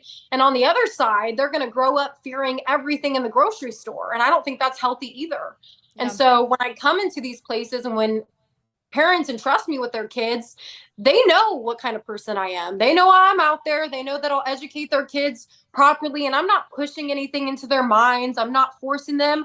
I don't even talk about anything when the kids are here. I give them the experience of milking the cow, and I share that story. And I give them the experience of feeding the babies bottles, because that's what they need. And I give them that education that they need. And we go to maternity and we might see a new baby being born. And so that's what I give them. I give them hands-on experience of loving agriculture. And that goes so much further than sitting in a classroom. Something that I truly valued when I was in college, and I think it's really gone now because everybody wants to just sit in a classroom, is hands-on experience. I think the mental illness in our country is because people are so social media inside-based focused that they forget to see the beauty of what God has given us on the outside. And so I think that's something we have to remember as we educate our kids and our children, is to let the experts and let farmers and ranchers educate us, because we know what's best. We've lived off the land and we know where your food is coming from. And so I really value everything that I get to do with kids across the state, across the country, and just online, just trying to bring some more passion into agriculture. That's right. Well, another hot topic, that we've been talking about a lot, and I do want to get into later, just the differences, coming into this election versus, party versus party, candidate versus candidate, what they're doing, what are our local officials really doing to protect our farmers and ranchers, specifically in Tennessee. But talking about just the water regulations from our government, the private land ownership rights that we get to have. I mean, what are you seeing as it pertains to, because obviously we're seeing China come in, buy up our land, and a slew of other foreign nations that are not friends with us. They're actually our enemies. I mean, what are you seeing as a farmer? What are you seeing in the future for that? I love this topic because farmers and ranchers have rallied the last 2 years and said, hey, government, back off. I mean, it is louder than ever that we are standing up for our rights. I mean, the Dakotas are doing it. Idaho is now doing it. Texas has been doing it. And so they're in a lot of water regulation fights with the government and on a federal level. And it's going to take a lot. It's going to take a lot to educate the public. But, you know, us being stripped from our rights as farmers and ranchers and private landowners is absolutely disgusting. If you own your land and a creek comes through it and you're taking care of it, that's your water, in my opinion. And every year it gets worse and worse and worse because the government wants more and more and more. And when are we as American people going to say enough? When are we going to protect the land and water resources that we still have? Because in my opinion, we do not do a good job. Tennessee, outing Tennessee, they know I'm very vocal about this. They're just selling off land like it's candy because it's progress. And I posted this morning. How much is progress worth to you if we're selling off America? Because that's exactly what we're doing. We're allowing open borders. We're allowing China to come in and buy up Smithfield Foods like it's, you know, America doesn't exist. We're allowing other countries to come in and invest into our land. And that's dangerous. I mean, don't even think about just selling off America. That's dangerous. If they own property in America, what is it going to take them to start up their own food companies and ship them overseas? And it's not even going back to the American people. And so we have to think about that too. When are we as private landowners going to stand up for ourselves? And you'll see agriculture continue to fight back. I think it's even going to get stronger. We're going to get more vocal, and you're going to see a lot more cases going to the federal level. I'll tell you that right now. Right. So going into this election, obviously there's a lot of heat. I mean, we could talk about this for hours, what happened this past couple weeks with the debate. And I was kind of shocked. They didn't really talk much about our farmers and ranchers. I know they briefly talked about the fake meat, the climate craze, whatever, the climate hoax, which is something that should be left up to farmers and ranchers because they understand that better than any of these people like Greta Thunberg who have no idea what they're even talking about. But regardless, I mean, what do you see going into this election, Trump versus Biden? Just looking at the parties and our candidates, who are you seeing? You know, if you're talking to a fellow, American, what does a conversation kind of look like for them if they're, trying to choose who to vote for as it pertains to our land and water and our farming, our farmers and ranchers? I mean, what does that conversation look like for you? Yeah, I mean, that's a big thing with me too, is why I have a hard time supporting a lot of politicians, especially in our state and across the world, is because it has become more about agenda and status than it is actually talking about the topic. And it doesn't matter, if you're not passionate about farming and ranching, that's okay. But think about something that you're passionate about and think about what your congressman or House of Representatives or your president is not doing for you. And so that's how I feel on a daily basis with the Biden administration. They've pushed the Green New Deal. They continue to say, we're going to give more money to disadvantaged farmers. We're going to give more money to climate change agenda. I'm going to tell you right now, it's not going back to your food supply. It's going back again to their propaganda. And so that's very dangerous. They're spending billions of dollars to support agriculture. No, they're really not. Behind closed doors, they're putting in their pockets. They're pushing the fake meat. They're pushing education in colleges. There's billions of dollars for Bill Gates and Bezos and Branson just to push, new ideas into teachers and professors to teach kids about how to hate agriculture. It's happening across America. And so that's dangerous too. Trump has talked about it. He talked about it when he ran the first time a little bit, talked about the climate change agenda. He talked about our farmers and ranchers. Obviously, he has Trump for farmers, which I think is good. But like I say, at every convention that I go to for conservatives, unfortunately, you are asking people in a position that have been farmers for maybe a year or two, and they don't know what's been happening the last 40 years in agriculture. Yeah. So if you want to open up the doors to more conversations, I strongly encourage the Trump administration to do more. I've had many conversations with people, whether it's at a state level or federal level, I think we're lazy in that department. I don't think we give farmers and ranchers the choice to come to Washington, D.C. and have a seat at the table. And I think it's time.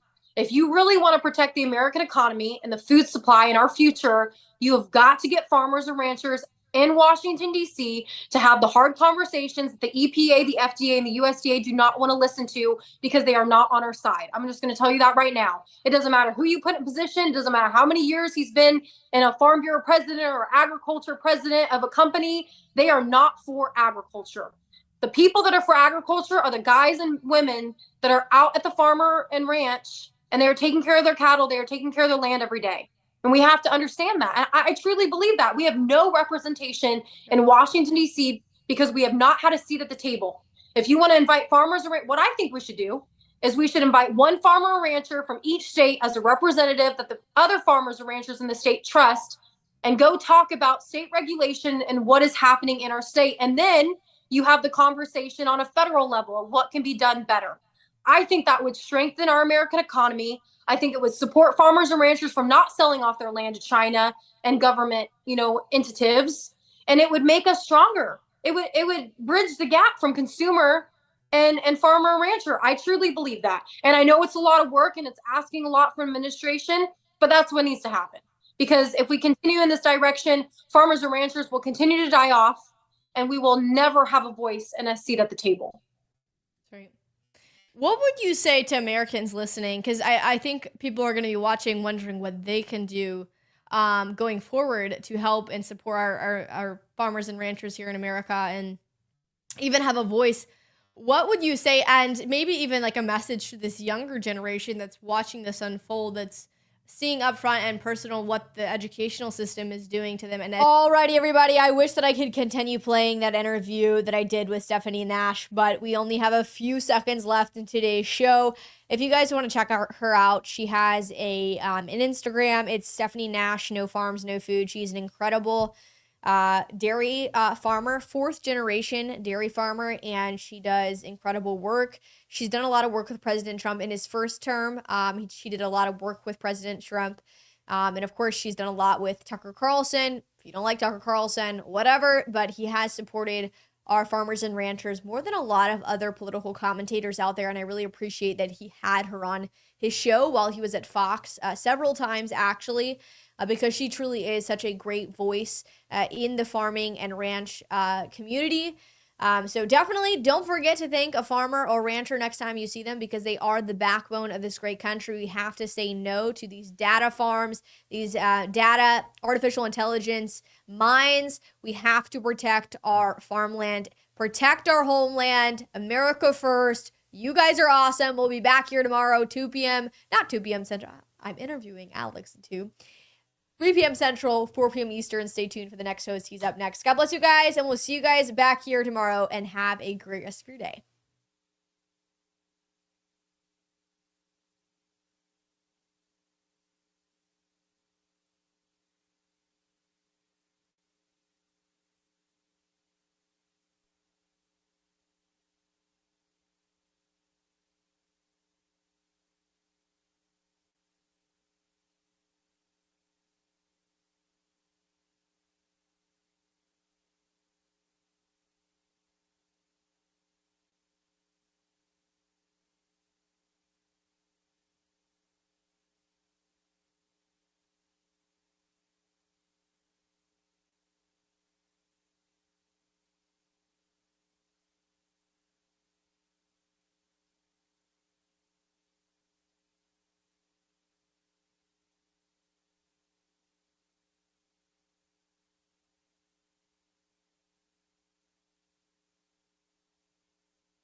Welcome to the show, everybody. Thanks so much for being with us. I got a great show lined up for you. Eric Swalwell is back in the news for the second day in a row because the accusations just keep piling up. He's officially submitted his resignation letter to Congress. It's also been read as part of the congressional record. We also have another Republican. He's also resigned. And now maybe a senator from Arizona has been implicated in Eric Swalwell's activities. What does this really mean? Well, I think it means that all of this blackmail runs D.C. I think that's obvious. I think the Democrats have been holding this on Eric Swalwell for a very long time. He decided to not fall in line, and so now all of his dirty laundry is being aired. It's certainly an example being made out of Eric Swalwell for anybody else who thinks that they might have a little bit of independent thought or independent action, or who has aspiring dreams to become the governor of California. People have been put on notice, so we're going to talk about that. Blackmail, we're going to talk about FISA and whether or not the Foreign Surveillance Act is something that needs to be renewed. President Trump, obviously a big critic of it because it was used against him and used to frame him for treason, but he is saying that we need to pass FISA again, make sure it gets reauthorized. We're going to talk about that and much, much more here on the program today. We have so many stories to get to. Strait of Hormuz, China officially, according to reports, is defying the United States military's blockade with the Strait of Hormuz. It does look like, according to some reports, though, Iran wants to come back to the table. So there are a lot of moving pieces today on the Paul Herrell program, and it starts right now.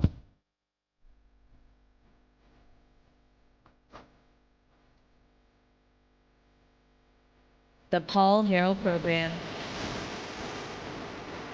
All right, I know many of you out there already disappointed. I know you are. You're disappointed. It's just me. I'm flying solo today.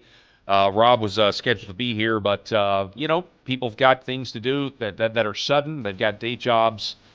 So you're stuck with me here on LFA TV for the next 2 hours. A little under two hours. I still do say brisket prices are too high. We do check in with oil prices every day. Now that we're doing this war with Iran. Right now, current price of oil is $88.77 a barrel. But we probably should add like a brisket. Like, what is the average price of brisket in America today? That's what I really care about. And I will still maintain I will lead a populist revolt. If I were to ever run for office, which I'm not going to, but if I ever was, I would lead the populist revolt based on brisket prices alone. That would be my number one complaint with all of this. So whatever you're doing, however you're watching the show, we would appreciate it if you like, share, subscribe to LFA TV on Rumble. Make sure if you're watching this on YouTube, the Paul Herrell program YouTube page, that you like, share, and subscribe, and click the little bell to receive notifications. We would very much appreciate it. All right, so last night, as I was about to go to bed, I was doing what many of you do. I was scrolling through Twitter, or X.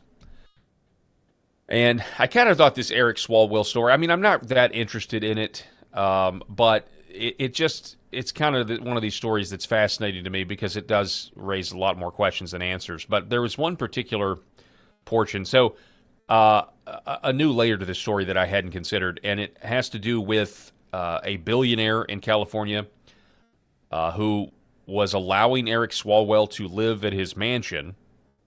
And now that all of these allegations have come out about, sexual assault, and there's now a new lady. And I'll just say this, just like the press conference that was held today by Swalwell's alleged victim who was raped by Swalwell, that's the allegation. It does kind of, to me, seem like kind of the Christine Blasey or Blasey Ford situation with Brett Kavanaugh. I mean, it does all of that. I mean, I'm very skeptical, right? I look at this as it was just time for Eric Swalwell to go because they don't want a Republican governor in California, and they've got the jungle primary system, and so that was the real reason behind that. And so now that they have the accusers coming forward, I don't know. I'm certainly skeptical. Because, it's the left that's like, believe all women, and they tell you that so you don't question anyone's story, right?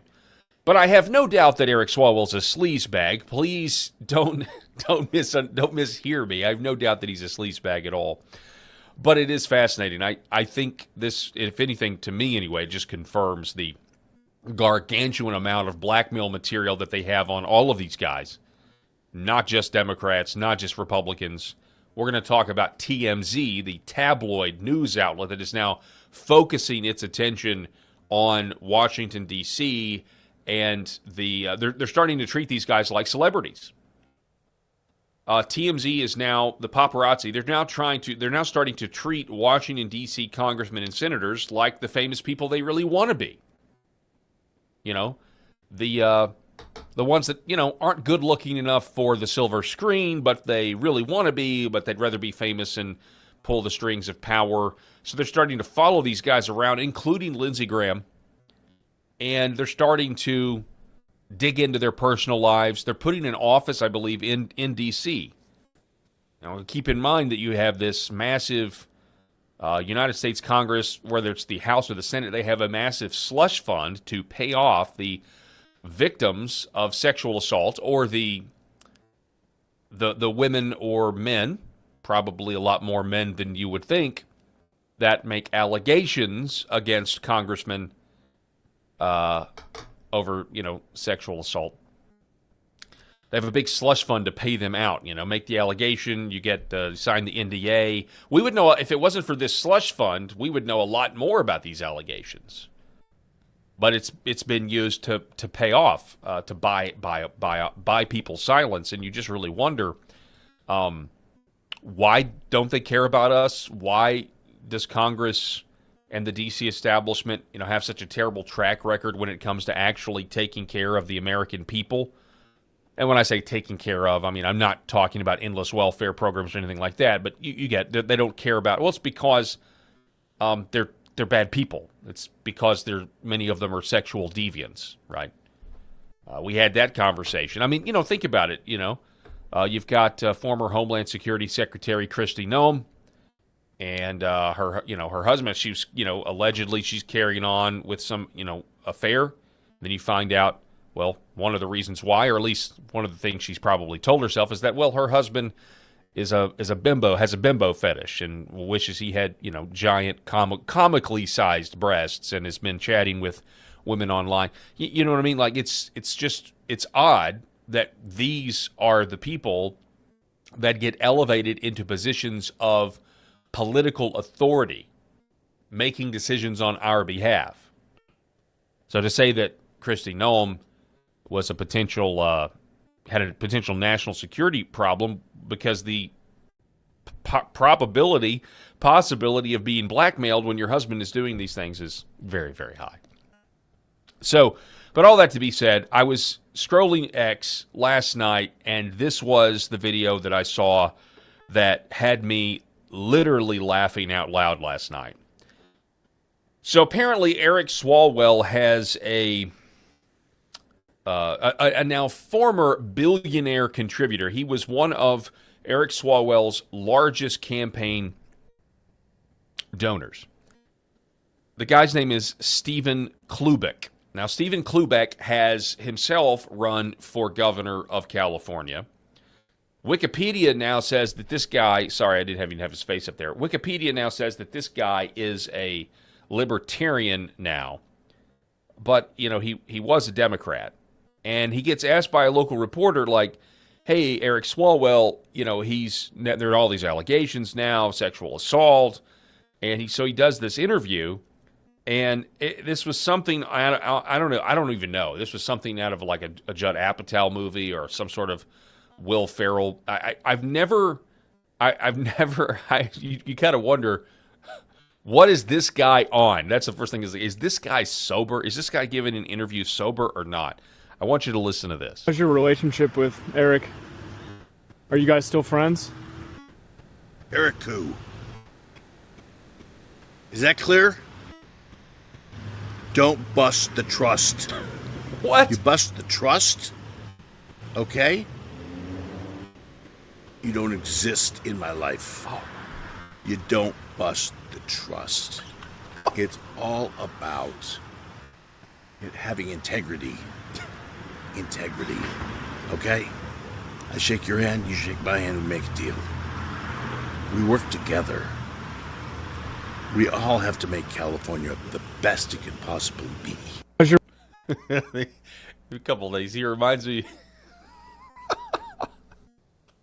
Yeah, I don't know. Maybe you have. It kind of reminds me of that guy. I will not apologize for my tone tonight. Back in the day, remember that political speech for like a. He's not quite that bad. You know what he is? He's the real life representation of those guys on Facebook. Have you ever seen one of these guys on Facebook that'll post something like, "People love to underestimate me, but you underestimate me at your own peril. Because every time somebody underestimates me, I prove them wrong." You ever seen like a post like that on Facebook and you're like, "Whoa, like what is wrong with this person?" This is like the real life embodiment of that guy. Your relationship with Eric? Are you guys still friends? Eric who? Is that clear? Don't bust the trust. No, actually, it's not clear, and I have many, many more questions. You bust the trust? Okay? You don't exist in my life. just like a crazy Facebook post. Don't underestimate me. You bust the trust. You don't exist in my life, buddy. Is that clear enough for you? So yeah, I'm just going to reiterate that this was one of Eric Swalwell's main donors, right? Who, based on just this limited video that you've seen, I'm going to go out on a limb here and say that, psychologically speaking, right, probably not the most stable guy. Not surprising that he would back basically a compromise, maybe even a Chinese spy himself, Eric Swalwell, right? This is the kind of guy. Also, this man is a billionaire, and I don't know, I'm not a billionaire, I'm not a millionaire. Would I like to be? Yeah, sure, right? Who would say no? But it does, last night I was just like, this is the type of guy that's a billionaire. $27,000 a day for 100 years is $1 billion with money left over. And you just kind of shake your head and you just say, wow, you know? And again, this guy may be, maybe they caught this guy at a bad, moment. I don't know. You know, there's that saying, youth is wasted on the young. I don't know what the billionaire equivalent, how we could modify that saying for the billionaire. I don't know. Again, the guy's name is Stephen Klubeck, and this is it's just wild. Here is a little bit more from the interview from the local Los Angeles affiliate. We just wrapped up a one-on-one interview with Stephen Klubeck. At one point, he was running for governor of California, but he dropped out to endorse Eric Swalwell, a decision he clearly regrets. Do you suspect this at all? No! I was blown away. A political explosion. Like blown away. Billionaire Stephen Klubeck, once a major donor and supporter of Eric Swalwell, now publicly turning on him with rage. Mad. Amid sexual assault allegations. I am no longer a Democrat. I'm now a libertarian Republican. Because that's what... Man, I'm no longer a Democrat. I'm now a libertarian Republican. A blue dog Democrat used to be. A lot has been said about me today through anonymous allegations. Swalwell posting this video Friday from Klubeck's Beverly Hills mansion, pushing back. These allegations of sexual assault are flat false. But since then, the fallout has only intensified. The Democratic frontrunner for California governor dropping out of the race, resigning from Congress. It doesn't help that, you know, he says that these are completely false, but then we do have the video of him, and you know, she was a sex worker, according to reports. A prostitute, a hooker, and yet you have the video of him. She doesn't really seem to be into it. She doesn't seem like she wanted to be kissed. Okay. And being kicked out of Klubeck's home. And I said, Pal, you busted the trust. I'm disappointed and disgusted. Get the out of here. So he's really going with this bust the trust thing. This is a separate interview. You had one interview, or at least he's sticking with this phrase. You don't bust the trust. Probably the best quote so far in 2020. I'm going to go out on a limb here. Bust the trust is the best quote so far in 2026. It kind of even sums up the year so far in a lot of ways. You don't bust the trust. Now, a political scramble with 2 Republicans and 7 Democrats all fighting for the top 2 spots in June's primary. I am horrified by what's been alleged. Okay, blah, blah, blah, blah, blah. Here's another little clip. I am no longer a Democrat. First say you're mad. I mean, Mad? Yeah. I am no longer a Democrat. We already heard this part. I'm now a libertarian Republican. Because that's what it feels like. It feels like I'm not associated with that guy. As a matter of fact, I renounced the Democrats. I'm now a libertarian Republican. You were letting this guy stay in your house. I don't know, man. I think somebody needs to do some research on Stephen Klubeck. I'm so mad that I let this guy stay in my house, and I'm so mad I'm switching parties. I'm changing parties. I'm now a libertarian Republican. Libertarian Republican. This headline from the New York Post: billionaire details Eric Swalwell's final days hold up inside his $26 million mansion and brutal eviction. Poor Eric Swalwell busted the trust. Busted the trust. You had the trust of a billionaire, buddy, and you busted it. You just shattered it. Eric Swalwell's billionaire benefactor, Stephen Klubeck, says he cut off the disgraced politician in an explosive last meeting, telling him to get the F out of his house. In a matter of days, former Democratic frontrunner for California governor has had a stunning political collapse, suspending his campaign before announcing his resignation from Congress on Monday amid accusations of sexual assault from 4 women, including an ex-staffer who claims Swalwell raped her while drunk at an April 2024 charity gala. So he's also quoted, "We don't have this audio. I am no longer associated with a man that takes advantage of women. I support women's rights." So Klubeck is saying, I got nothing to do with this guy. Got nothing. Inquiring minds would ask Klubeck, has Swalwell ever brought anybody back to your mansion? How long has he been staying at your mansion? I mean, it's quite the nice home, as you see there, in Beverly Hills. So Swalwell is married to a woman by the name of Brittany Watts. He has 3 children. It says the billionaire's hospitality quickly took a turn as bipartisan pressure ramped up for Swalwell to resign from Congress. So look at this guy. Look at this. Like, oh, what? What? I didn't do anything. Don't look at me. I didn't do anything. This is Swalwell. This is Swalwell.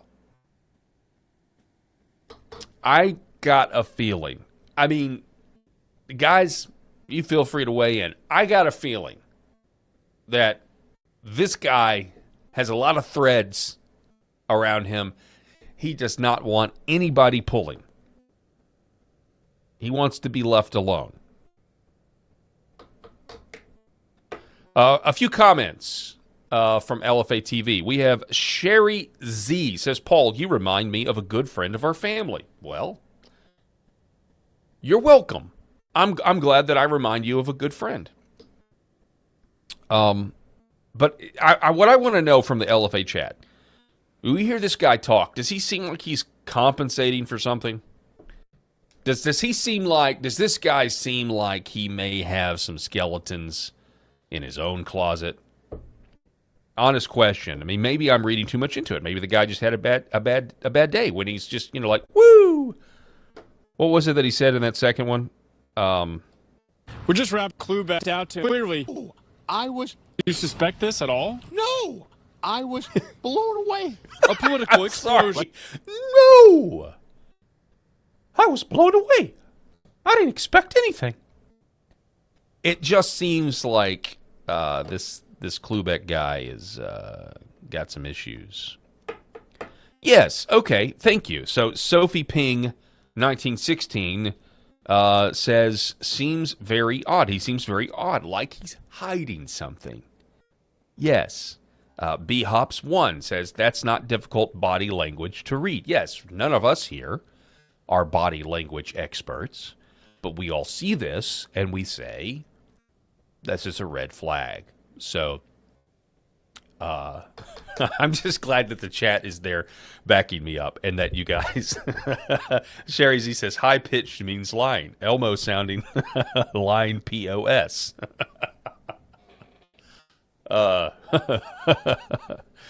Sir, you've been housing an alleged rapist and somebody who's committed a string of sexual assaults on multiple women. Why did you let him stay in your house for so long? Who, me? Who, me? Yeah, buddy. Yeah. You. Oh, but it was only yesterday that Eric Swalwell was telling all of us to believe all women. That Republicans, they just don't. My Republican colleagues do not trust women. Yeah. You don't trust women. Do you all ever talk to women? They deserve better. Trust women, my friends. Trust women. They will get it right. There's some sage advice there. Trust women. Trust women, my friends.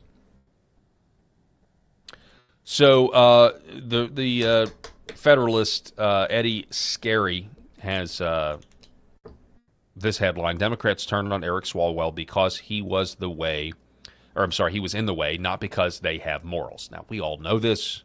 This is the truth. They turned on this man because he is in the way.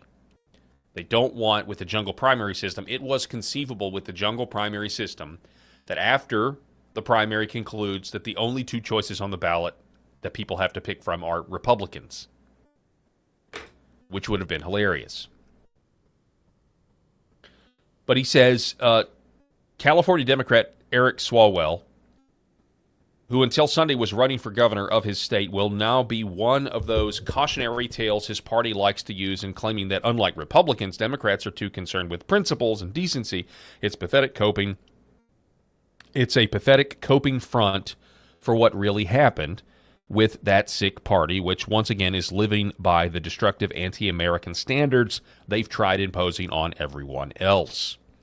A few women in recent days, all anonymous except one, we'll get to that one here in a minute, went to some media outlets to accuse Swalwell of sexual misconduct, including rape. The lizardly congressman has denied any criminal wrongdoing while also apologizing for mistakes in judgment I've made in my past. Nevertheless, he suspended his gubernatorial campaign and now faces some pressure to resign from Congress as well as a criminal investigation in New York. So purely based on the so far reported details of this unseemly saga, there's no reason to deny Swalwell's American entitlement to innocence before proven guilty.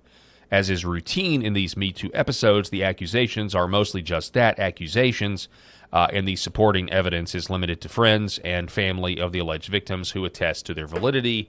And this is why the red flags come up. I mean, again, I don't deny that Swalwell is a scumbag, but what I am saying is I'm listening to this woman we're going to get to here in a minute, and once again, it's, yes, I was raped, and I didn't tell any. I told my closest friends, but I didn't tell anybody. I didn't go to the authorities. I didn't have a rape kit done. And, of course, if you bring that up, and then all of a sudden it's like, oh, no, you're not believing all women. Here is the accuser, okay? Her name hang on one second. I had her name, but now I don't. So The allegation. She's speaking now in California, Beverly Hills. Let's watch. In 2018, while I was living and working as a model in Beverly Hills, and I also owned a fashion software company, I had contact with Eric Swalwell on 3 separate occasions after meeting him socially. He offered me connections to further my software company, and I also had an interest in local politics. He invited me to 2 public events.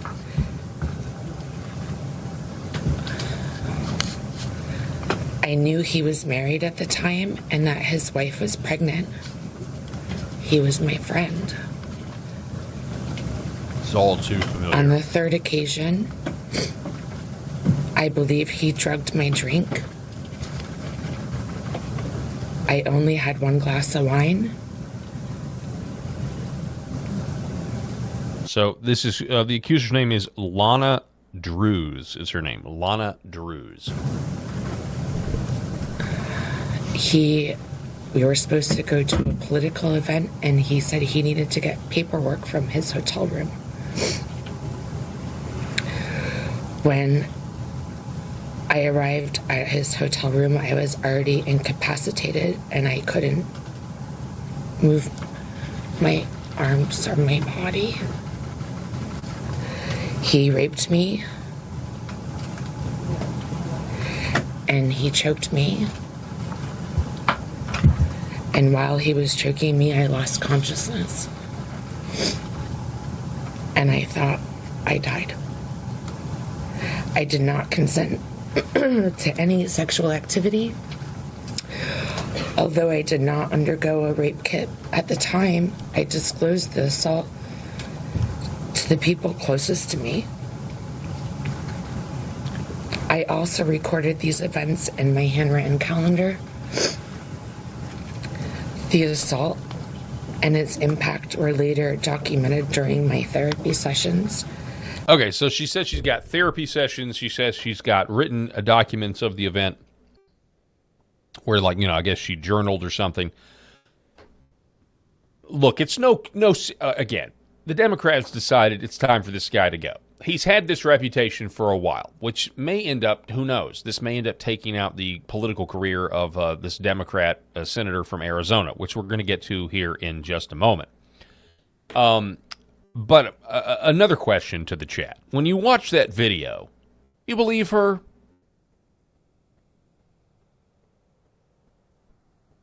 Honest question. I mean, it's to the point now. We survived the Me Too movement. Like, we survived all of that, right? We remember. But because the Me Too movement in its infancy was the Duke lacrosse controversy, where the Duke lacrosse players did nothing wrong. They didn't do anything. It was all lies, right? It was lies. It was, it's what happens.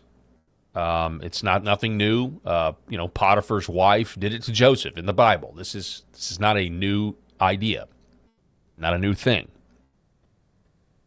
Jenny says, my heart goes out to this woman. Yes, I do believe her. Okay, all right, that's fine. And by the way, I can see all of this as an organized setup, or I can actually believe it all as well. Like, I'm not. I don't. It's not that I don't believe that Eric Swalwell is a scumbag. We have him on camera, with the sex worker and everything else, and it's very forcey, it's very grabby and everything else. And again, this is the 4th accuser, and I think she's the only one, Lana Drew here, is the only one that's actually come out and done this publicly. Sophie, another woman in the chat, says, I wish I could tell you guys so bad. I can't relive it. Oh, okay. I don't want anyone that waits 10 years. Okay, are you saying that you believe this? Then we have other people, I'm not 100%.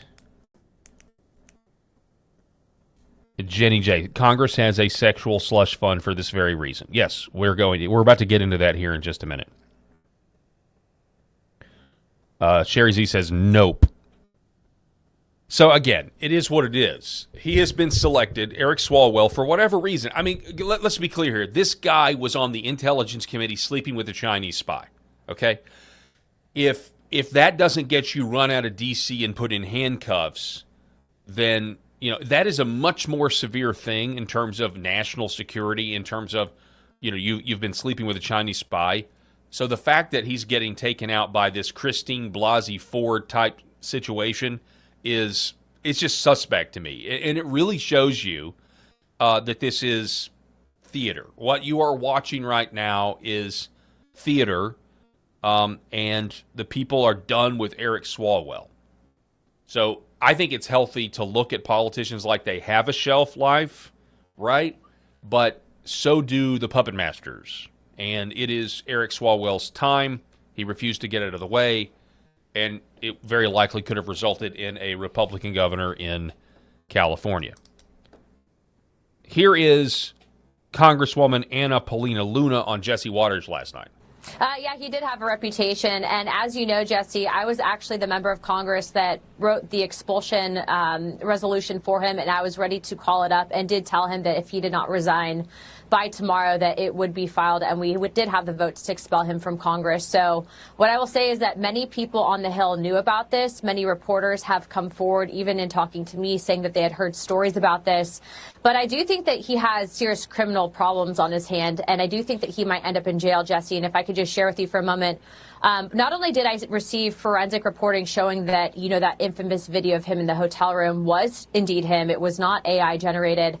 But I'm also being told that, more stuff is going to be dropping in the next 24 hours. And then also potentially the individual that recorded that video in that hotel room, Jesse, was a female and she was underage. Oh, Congresswoman Anna Paul. So this complicates things, obviously, even further. The hotel video is extremely strange. It's very strange because you wonder who was recording that. Anna Paulina Luna seems to think she knows, but also you've got somebody that's on the bed. And we're going to get to that here in just a moment. Jenny J in the LFA chat. Remember the gay sex on the Senate tables. Believe it or not, that's kind of come back into the news. People are asking questions about that, and we actually have that queued up. Not the video, don't worry. But we're going to talk about that here in a minute. But before we do, this is Eric Swalwell's resignation letter being read on the House floor. House of Representatives, sir. I am deeply sorry to my family, staff, and constituents for mistakes and judgment I've made in my past. I will fight the serious false allegations made against me. However, I must take responsibility and ownership for the mistakes I did make. I am aware of efforts to bring an immediate expulsion vote against me and other members. Expelling anyone in Congress without due process within days of an allegation being made is wrong. But it's also wrong for my constituents to have me distracted from my duties. Therefore, I plan to resign my seat in Congress effective at 2 p.m. Eastern Time on April 14th, 2026. I will work with my staff in the coming days to ensure they are able, in my absence, to serve the needs of the good people of the 14th Congressional District. Signed sincerely, Eric Swalwell. So you guys raise an interesting point. They did not get rid of him for essentially, it's arguable, but it's treason. And look, Congressman Rick Crawford, the head of the Intel Committee, sat right there in chair number 3 last year, and he told us what Schiff and Swalwell would be doing. They would go and they would literally leak classified info to the press after getting out of the briefing, all to try to get President Trump and support this, narrative that he was a Russian agent. You know what's funny? People forget that the whole Russia collusion hoax wasn't just that Trump was a Russian spy, but it was actually them projecting how they run things. They were claiming that Trump was being blackmailed by Putin. Do you remember that? We don't talk about that enough. The real allegation out there is that Putin had dirt on President Trump and was blackmailing him. And that's the Intel oligarch story. That was the hoax. And the reason it was so convincing, especially to everybody in D.C., is because they know that blackmail is a currency, and blackmail is what is used to get what you want. And Swalwell's blackmail file was obviously pretty big. But the fact that him potentially being a traitor, sleeping with a communist Chinese spy who now we're told is dead, the fact that didn't get him booted out of Congress, but these allegations get him booted out of Congress, really shows you what an unserious country we are. It shows you that we are an unserious country. Now, in other news, Republican Congressman Tony Gonzalez has also today decided to resign, effective tonight, because of basically the, similar story. The Honorable, the Speaker, House of Representatives, sir. Enclosed is my resignation letter to Texas Governor Greg Abbott, effective April 14th, 2026 at 11:59 p.m. Eastern Standard Time. It has been my privilege to serve the residents of Texas's 23rd Congressional District. Signed sincerely, Tony Gonzalez, Member of Congress. So Tony Gonzalez is out. So now we're down 2 congressmen in one day. Let's see here.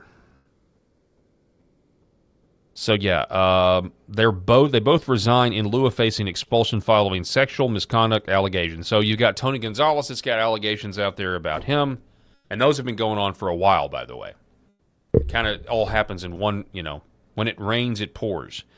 But the fact of the matter is, folks, how many more?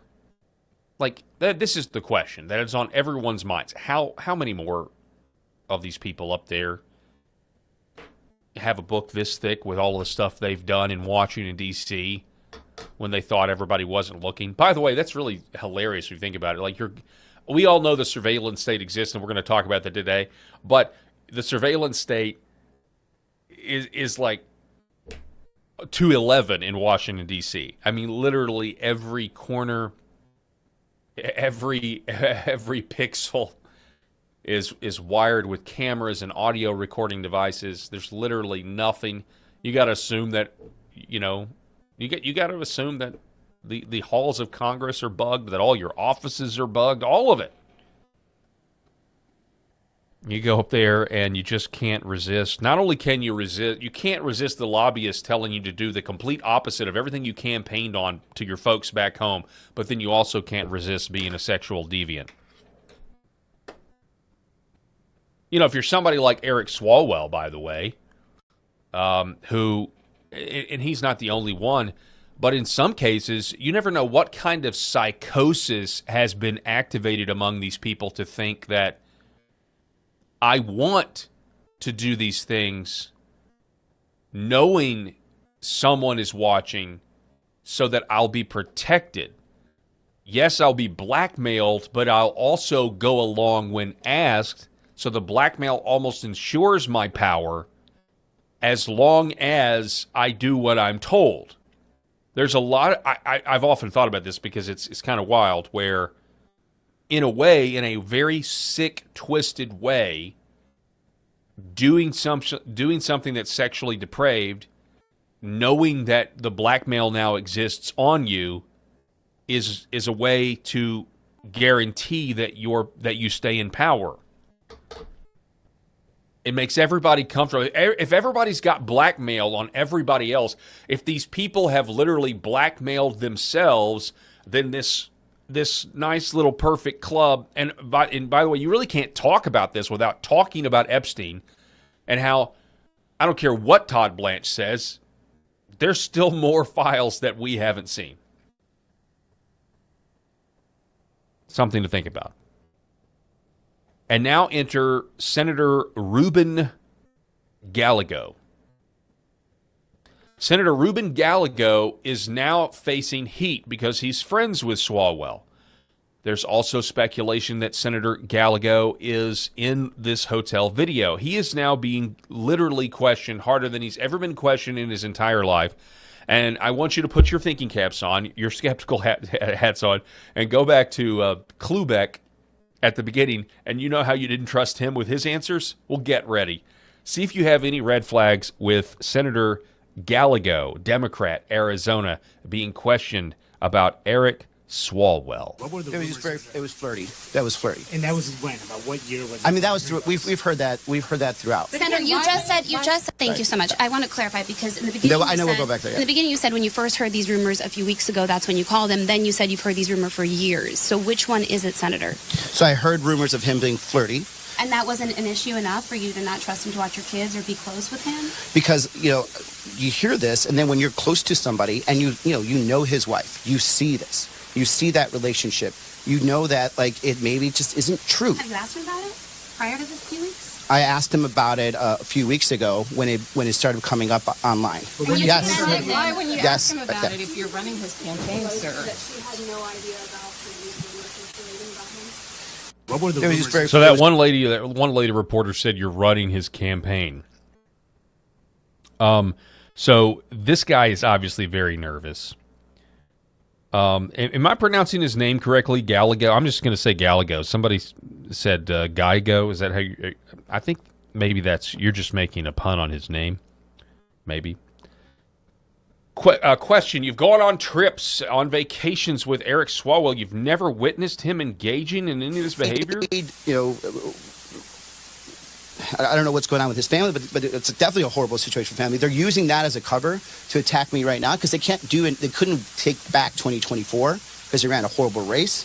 But now this is what they want to do. They just want to hurt me as much as they can. Presidents or anything else like that, I don't care. We're going to wait, and that's not even a thing right now. The most important thing is I want to protect my family. I want to protect my family's reputation. And this is why we're talking about it right now. Senator, you've gone on trips, on vacations, officially, unofficially. You've gone out, presumably, with the congressman. You've never even witnessed him, I don't know, engaging in an affair? No. Wait a second. Gallego is a creep. It's pronounced gayago? Sure. Okay. Surely. Okay. No. See, I don't know. I don't know if you guys are messing with me or not. Never. What about... No. How do you explain Gallego. some of the photos that were online? I know you addressed one, but there is another one that shows both. Congressman, you've never even witnessed him, I don't know, engaging in an affair? No. Never. What about... No. How do you explain some of the photos that were online? I know you addressed one, but there is another one that shows both of you without shirts. I mean, how do you address some of those compromising photos? We were on a beach. Yeah, I think you were in the desert and on some camels. It was a beach and a camel, but it's a beach, yeah. You never want to be in that situation. Hey, can you explain the photos of you shirtless with... Explain these photos with you and Eric Swalwell. You both had your shirts off. We were on a beach with a camel.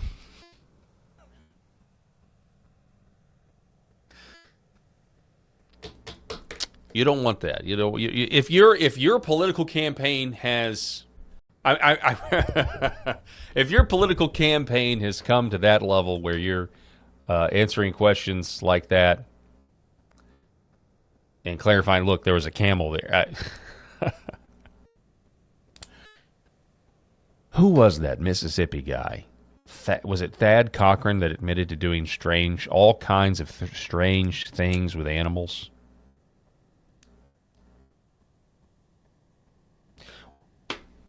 Hang on a second.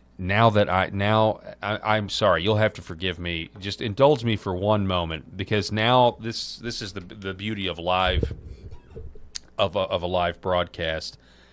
Let's see. Thad, strange things with farm animals.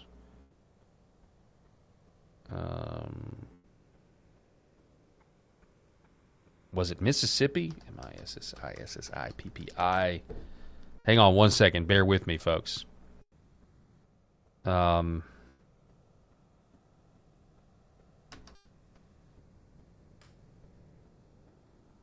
Cochran, yeah.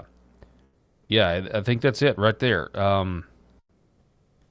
Is this it? Hang on one second. Listen to audio from ad using Thad Cochran indecent animals comment. It was fun to do. All kinds of indecent things for animals. Tell Thad Cochran you're no farm animal, and you're not going to take... Hang on one You got to be kidding me. Hang on 1 second. I knew, see, this is the benefit of doing this for as long as I have.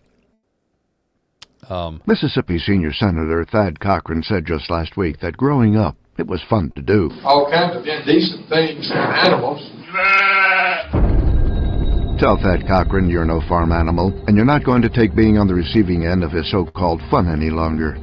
It's been widely reported that old-line Republicans like Cochran and the liberal Democrats in Congress, working closely with the Obama administration, are part of a deal to keep a lid on the fact that they and their staffs don't have to pay the higher costs Obamacare is for. Wow, what a trip down memory lane there. So this is an article. This is during, obviously, a primary.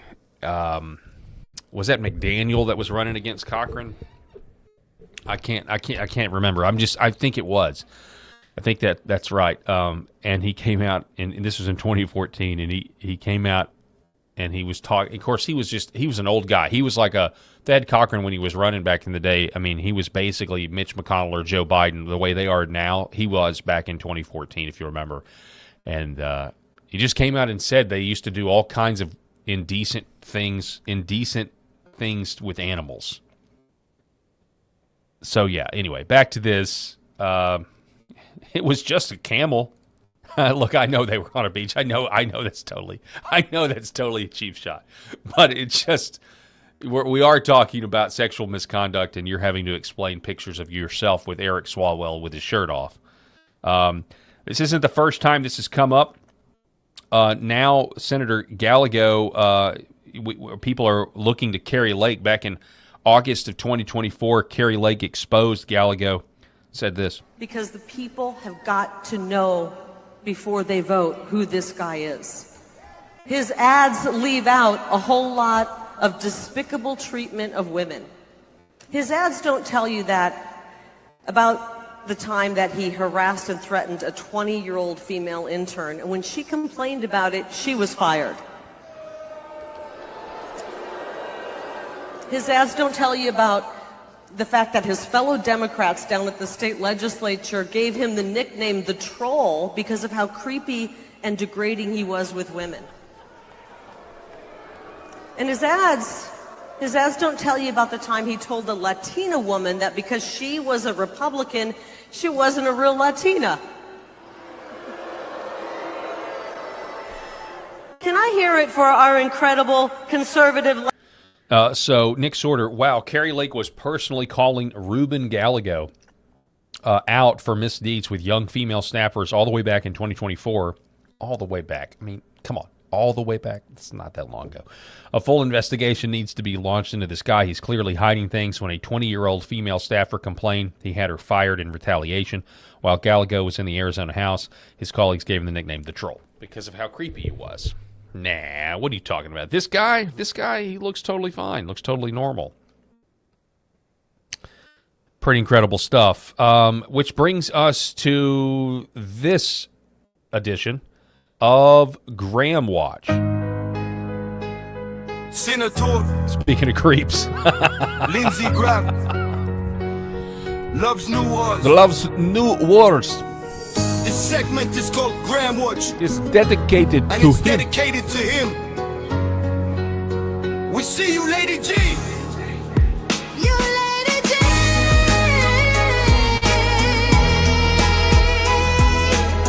Yeah, Lady G.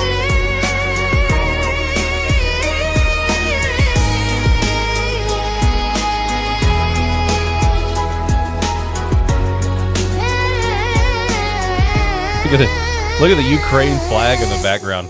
I love that, the Ukraine flag in the background. All right, so this edition, by the way, TMZ doing the heavy lifting here. The Graham Watch, not in a very good mood. Wasn't a good mood. TMZ trying to harass Lindsey Graham. In this context, harass is not a bad thing, though. Senator Graham, how are you, man? I'm from TMZ. Could I just ask you about the bubble one, sir?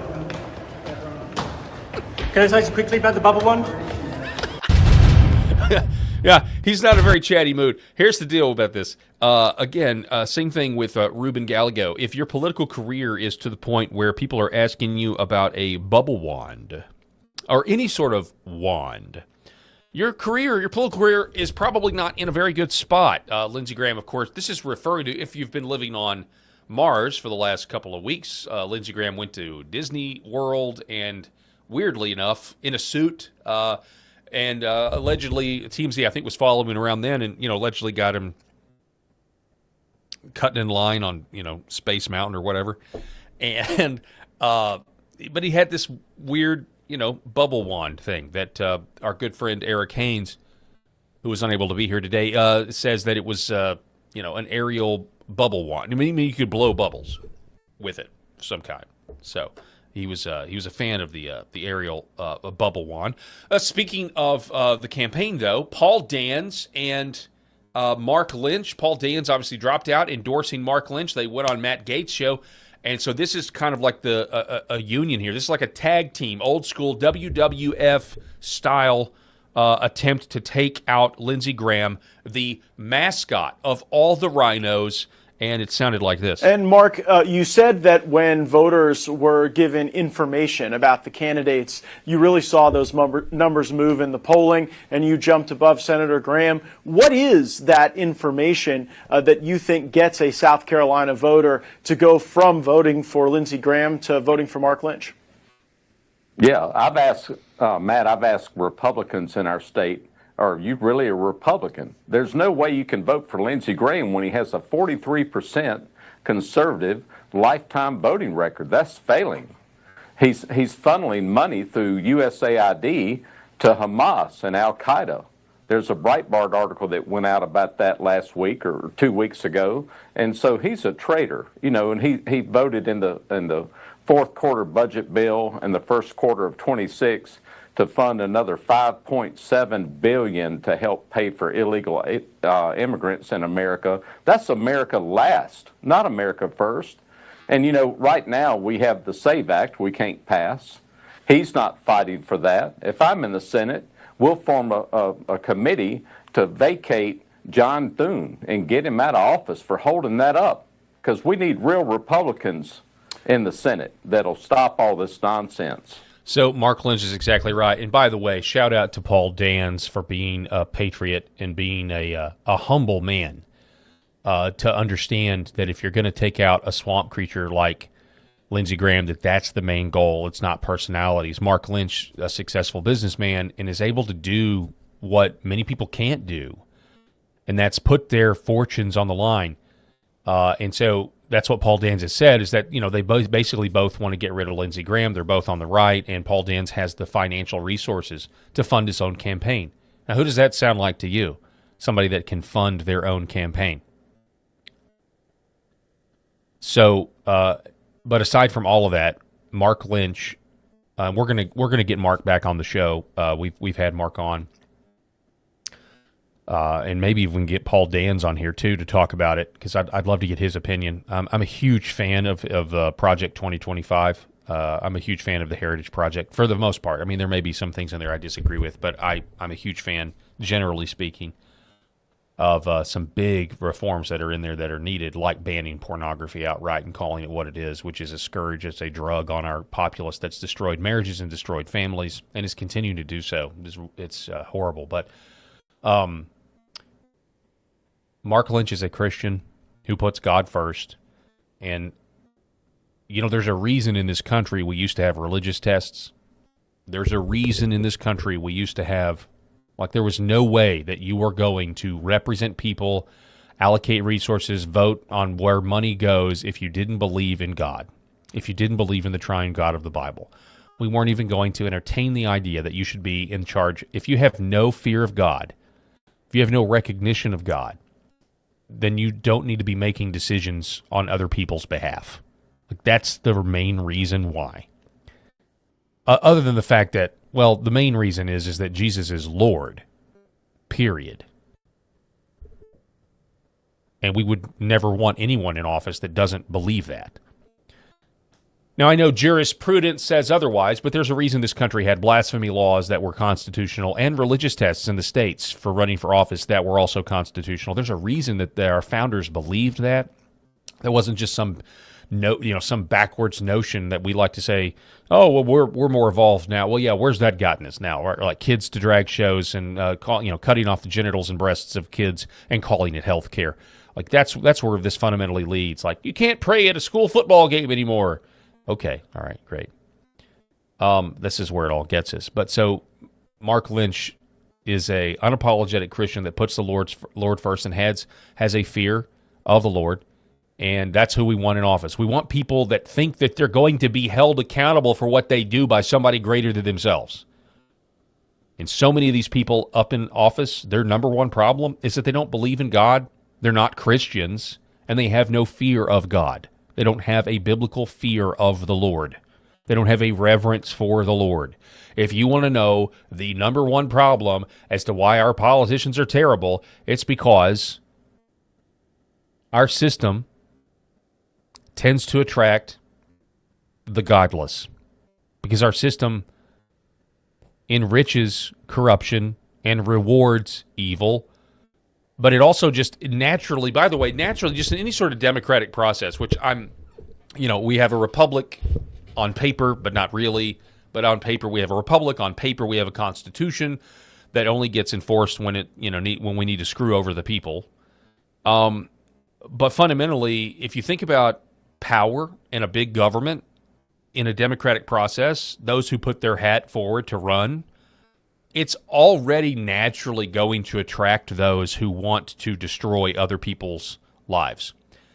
It's naturally, if you have the desire to take from others, if you have the desire to steal, if you have the desire to kill, like if you have the desire to kill, but will become, aspire to become the president, or aspire to become, somebody on the Senate black committee that oversees tier 1 operators, right? I mean, you can do that, and so you're naturally, if you have that proclivity, you're naturally going to want to be able to do that legally. If you want to do that, so our system is going to naturally attract those who can't build anything for themselves, or are psychopaths and want to be psychopaths over other people. That's just human nature. That's where we at. And so that's why Adam said that it's for a moral people, because if it's an immoral people, they're still going to exploit the system. There is no law of man that is going to restrain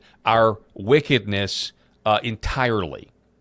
And so we have a system that was counting on people's freedom to act, but also a caution of restraint of, just because I have the freedom to do something doesn't mean I'm going to do it, because I'm accountable to God. But we've lost that, and so now our system, which was made for a moral people, a godly people, we're not that, or we're less of that, and so things are completely caved in on itself. And so this is why when you point out that our system right now isn't working, this is why the younger generation is going, if things don't change and we don't have some sort of actual accountability for these criminals that have been running our government for so long, if we don't have jail time for them, the generation that's coming up is going to be saying we need to rethink the system in its entirety. They may say things like, give us a dictator, or give us fascism, or give us communism. They probably won't say that out loud, but you see what I'm saying? Like, that's what's coming, the more and more dysfunctional it becomes, because eventually there's built-in mechanisms where your society just collapses, right? And it's no secret that your leaders become, let's just take what's happened over the last 40, 50 years. Our leaders have been so corrupt that they've allowed our border to be open. Kudos to President Trump for securing the border. I don't want amnesty, though. There's a New York Times report talking about how you may be considering it. But for the last 40 years, our leaders have become so corrupt that they have, and so affluent and so concerned with their own personal peace and affluence, as Francis Schaeffer said, that they have literally run a proxy war. And a lot of this is the Democrats, but I'm going to throw Republicans in there too. They've run a proxy war using the Mexican drug cartels and the human traffickers against the American people. And at the same time, we, not just our leaders, but all of us have become more and more wicked on a slippery slope, whether it's a rainbow on the White House to gay marriage, to, hey, kids are sexual objects and we need to make sure that they with trans kids. Like, all of that is connected. And you know what happens to countries that do these types of things? That think that they're not accountable to God? Sometimes countries get overrun by third world barbarian hordes. And they get conquered. And that's exactly what was happening. And that's why we need the mass deportations desperately in this country. That's exactly what was happening. That's exactly what our fate was. So there are these natural consequences that tend to happen when countries sacrifice babies at the rate that we have sacrificed them. Sacrifice babies at all, let alone, 60 million babies since 1973. What's the difference between us and the Aztecs pulling out somebody's heart on top of a ziggurat? What is the difference? The difference is we're way more efficient at the murder than they ever dreamed of being. That's the difference. So we're a blood-soaked country in that. Can you imagine the population? People talk about the population decline. Well, look at the abortion rate. We're so far in that the babies that have been aborted would have had babies would have had babies by now. We would have had babies that grew up and had more babies by now. That's how bad it is.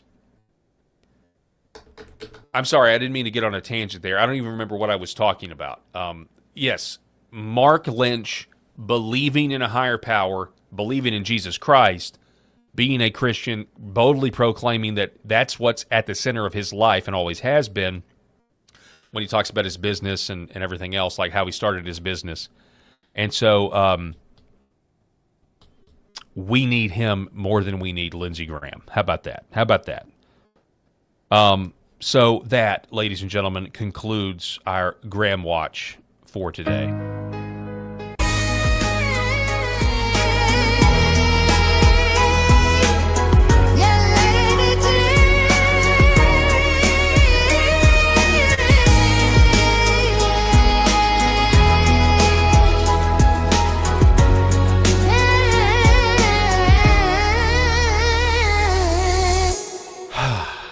All right, we're going to reset here. We're going to take a quick break. I'm here for the rest of the hour. We've got a lot more to get to. We're going to talk about FISA. We're going to talk about TMZ is now stalking these guys. I want to finish up on that because that's fantastic. So don't go anywhere, folks. We're going to be back here in just a moment.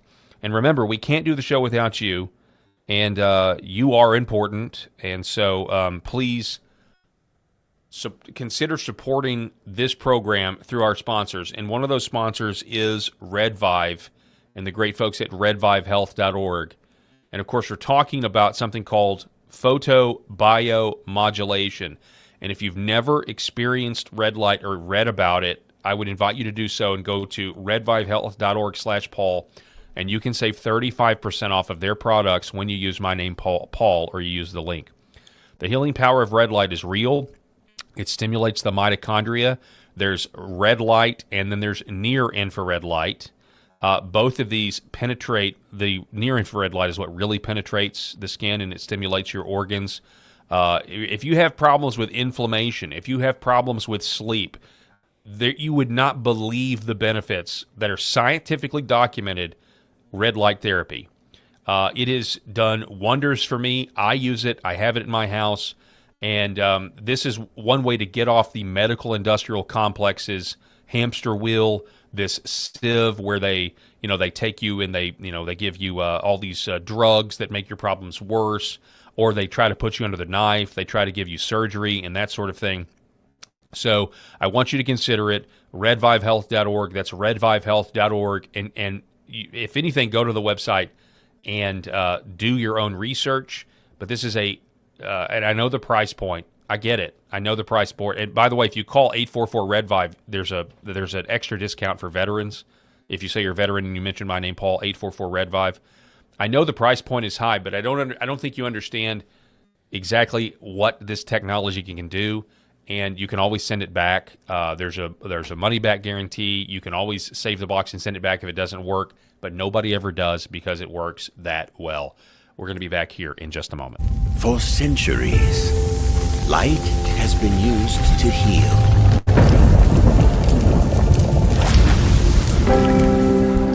Awaken the body with Red 5.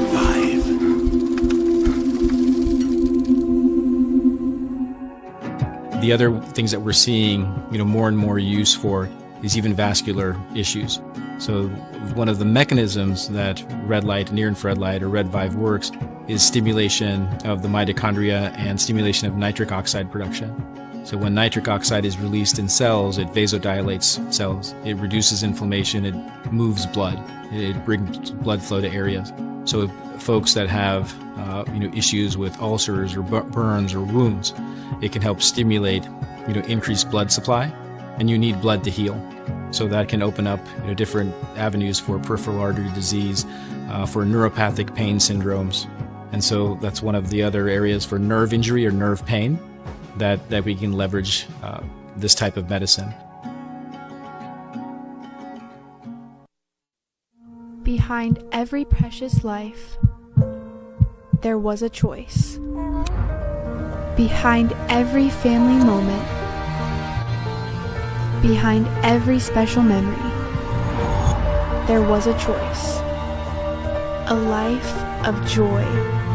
A life that is beautifully and wonderfully made. At 7 Weeks Coffee, we are funding the pro-life movement, one cup at a time. Will you let your coffee serve a greater purpose?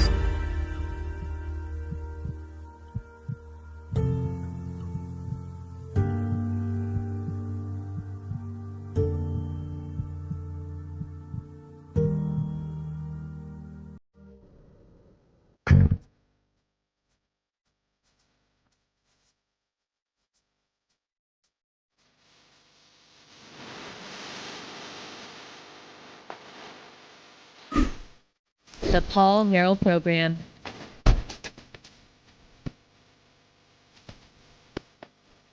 I don't know. I like it.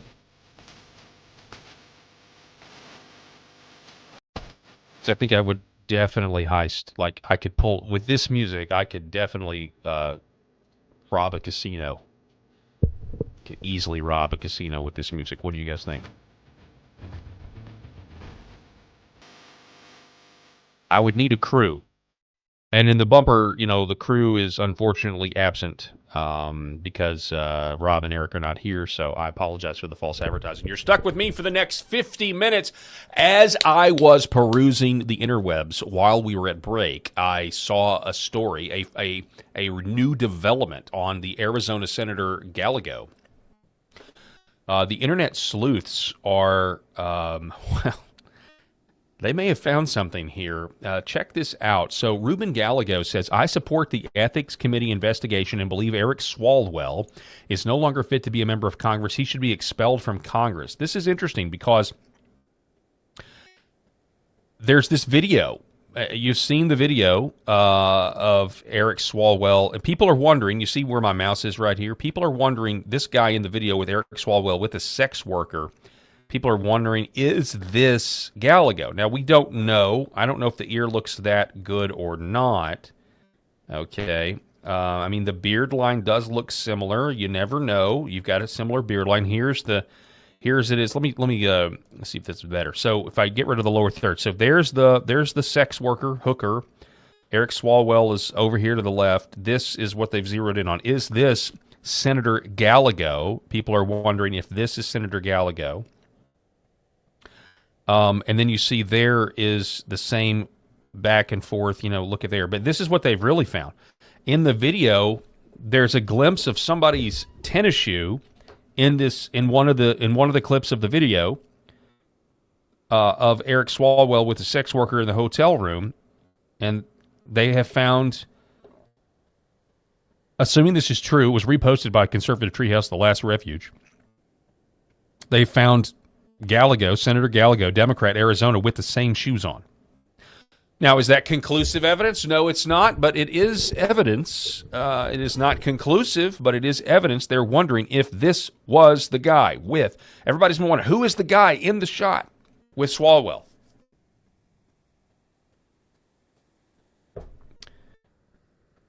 I don't know. I don't know, but it's interesting. We need more. I tell you what, I never thought I would ever say this, but we do need more TMZ. TMZ is now putting an office in Washington, D.C., and they're going to start treating these guys like the paparazzi. They're going to be the paparazzi to these guys the way they would treat, I don't know, the way they'd follow around Tom Cruise or Brad Pitt or something. Welcome, guys. Hey, how are ya? It's been a great day. We love DC. DC is growing to enjoy us, I believe. So the House is not in session today. The Senate is. House comes back tomorrow. So what's the game plan for the first week? So today, you're right. Senate is kind of in session. Well, they're about to have a vote pretty soon today. So that's why we've been looking at, I don't know if people are familiar with how DC works, but there's buildings where the senators all hang out in. All right, real quick. B-Hop says, who was filming? Anna Paulina Luna. We cover this in the first hour, B-Hops 1. Anna Paulina Luna is claiming that the person that was filming was an underage woman, was an underage minor girl with Swalwell, with a sex worker, also potentially with Gallego, if that really is Gallego. Okay? Paul, it's pronounced Gallego. I don't care. It's Gallego, okay? Give the man a hammer and some watermelons. He is one letter away from being Gallagher, as far as or a couple letters away from being Gallagher, okay? It's Gallego. I don't care if it's Spanish. I'm sorry, AV 1965. I know I may sound retarded. Excuse, you can't say that anymore, can you? I apologize if I'm mispronouncing the guy's name, but it's Gallego. I'm going to say Gallego because I live in Arkansas, and that's just the way I'm going to pronounce it. I'm not going to go all, Barack Obama on how we pronounce it. How we pronounce this stuff. At AV 1965, hey, just trying to help. LO. Hey, I get it. Yeah. Maybe I'll pronounce it better. Give me a day to get it in my head on how to pronounce this guy's name, okay? And then, but from now on, for the rest, for the rest of this show, it's Gallego. So we don't know if that's true. We don't know if he's in the hotel room or not. But you may have a Democrat senator from Arizona that is going to be resigning soon because of all this. Who knows? More from this TMZ stuff. And there's the buildings where all the House representatives hang out in. So now we've been hitting the cafeterias over here.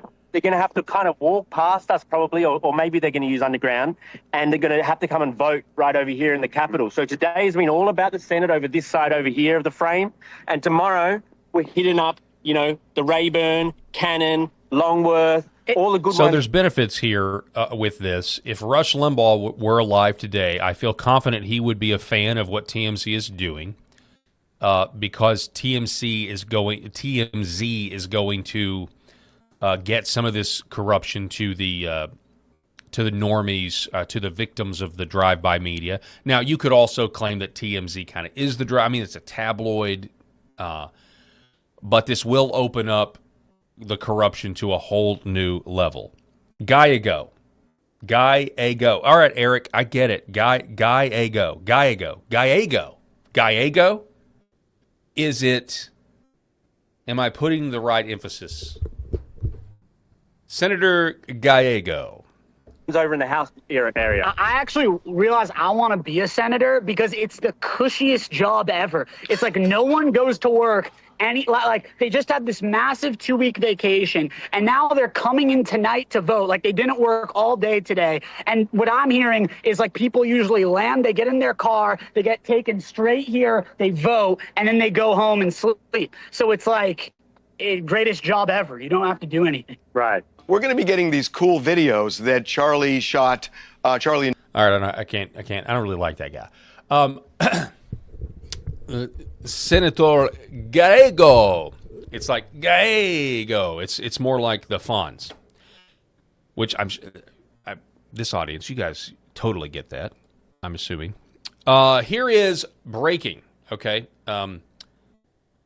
Former Congressman George Santos reveals that the House of Representatives had to shut down the high school page program because so many congressmen were sexually abusing young children. Now, he said this on a podcast, but this brings up what somebody in the comments recently, somebody in the comments said earlier in the show about this congressional sex slush fund to cover up these people's crimes, these degenerate people's crimes that, you know, they're our leaders. These are our leaders, the Epstein class. Congress, so this is obviously, we know that the slush fund is there. We also know that they tried to declassify it or make it public so that we would know all of these, we would know all the dirty deeds, and the Congress refused to do it because they just can't handle accountability. And the whole reason the fund exists in the first place is because it's supposed to be a way to get people, I'm assuming, to sign NDAs in exchange for the payouts. So TMZ is, if they'll do their work right and they won't pull their punches, and then this could end up being something, but they probably will pull their punches because everybody does to some extent. But that does bring up this. I hate to remind you of this story. Do you guys remember this? You remember this sodomite who was in the Senate committee during the Biden administration?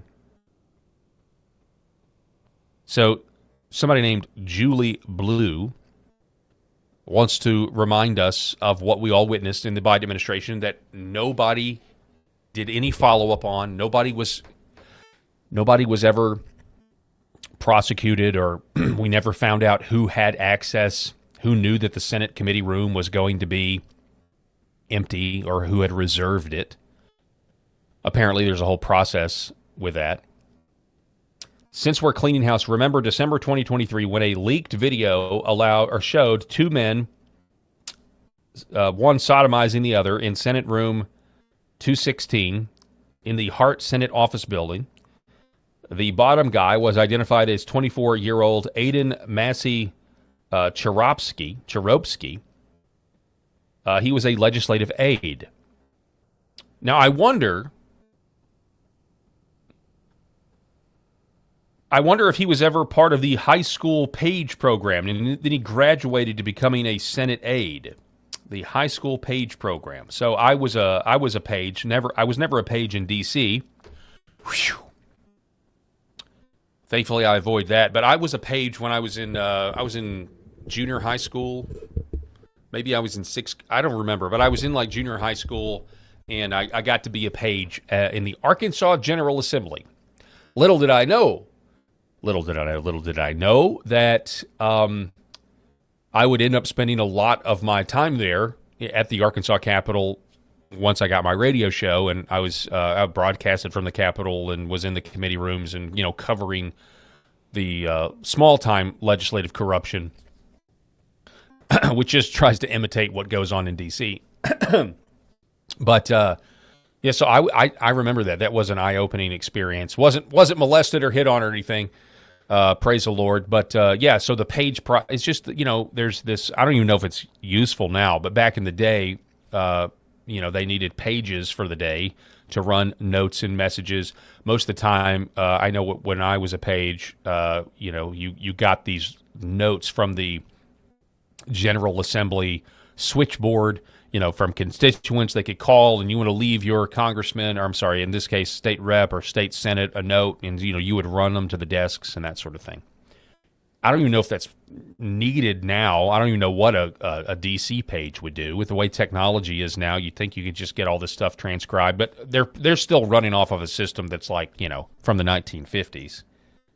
So I'm sure they don't have a way to, digitize all of the calls that they're getting from constituents, but really and truly, they wouldn't listen to them anyway. So, but do you remember this? The bottom guy was identified as 24-year-old Aiden Massey Charopsky. He was a legislative aide for Senator Ben Cardin, a Democrat from Maryland, and was fired shortly after. He was tagged the Senate Twink, and he ran with the title.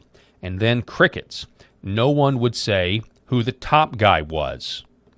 Who was the guy filming this disgusting act of sodomy inside a Senate committee room? Legacy Media dropped it. They didn't push it at all.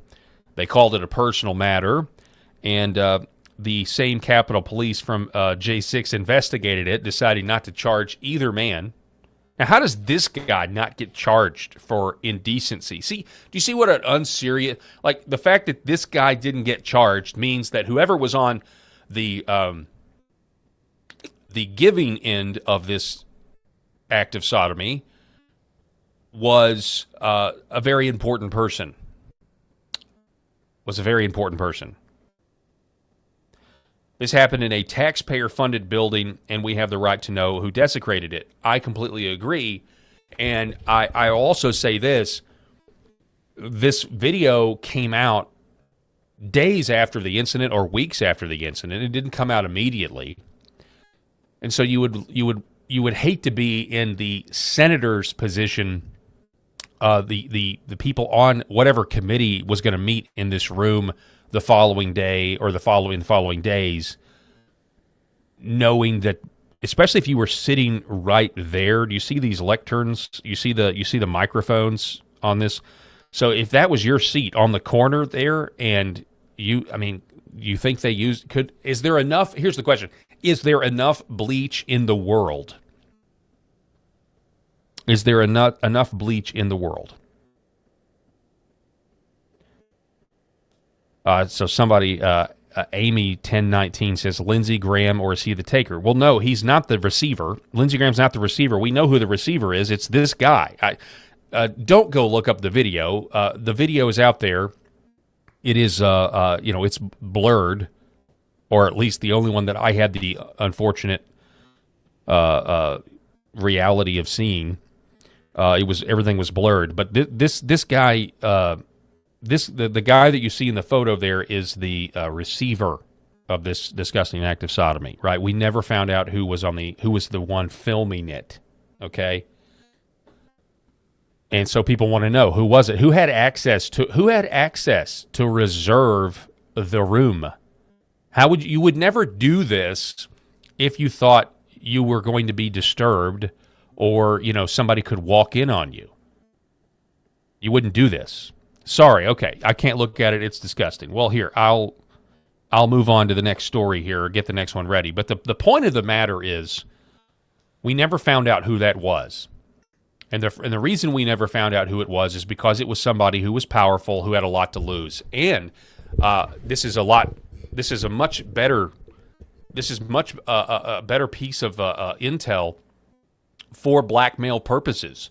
The reason we don't know is because the government now has this, the intel oligarch now has this, and whoever I'm going to say it was a senator. I'm just going to go out on a limb here and say the fact that we never found out who was on the other end means that this person was an elected official in all likelihood, and now they have something on him forever. And, I have no idea who it is. Somebody in the comments said Lindsey Graham. We have no idea. We have no idea of knowing. It could be any number of the closeted homosexuals that are in Washington, D.C.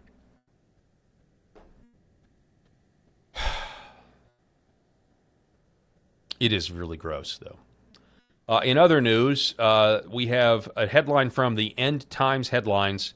China defies Trump's blockade of Strait of Hormuz. This is not the only outlet. Here's a mainstream outlet. Live updates. China says Trump blockade is dangerous as Iran-linked ships transit the Strait of Hormuz. Now, in other news, this is good. In-person talks between the U.S. and Iran could resume as early as this week. Two people familiar with the ongoing negotiations told NBC News. This is really good if you are in my camp, where you don't want another forever war, you don't want another Iraq, you don't want another Afghanistan, and you certainly don't want boots on the ground. You certainly don't want... the idea of regime change may sound good on paper, but I think we all know, because Iran is not Iraq. Iran is definitely a much larger country, and as well as you're dealing with people with much higher IQs. It would take hundreds of thousands of U.S. forces to even try, and we would take heavy casualties. And I think that is something that is unacceptable. So continue to pray for peace. But NBC News is reporting in-person talks between the U.S. and Iran could resume as early as this week. Two people familiar with ongoing investigations or negotiations told NBC News after weekend negotiations failed. A number of Iran-linked ships were passing through the Strait of Hormuz this morning, despite the American blockade of Iranian ports, according to NBC News. Now, also you have Lebanon and Israel in peace talks. That was going on in Washington today. China is criticizing, we talked about this yesterday, they're criticizing the blockade because they have existing trade agreements with Iran and they want their oil. But, and I'm sure you guys have heard other people say this, from what I can tell, the point of the blockade is to make Iran come back to the table.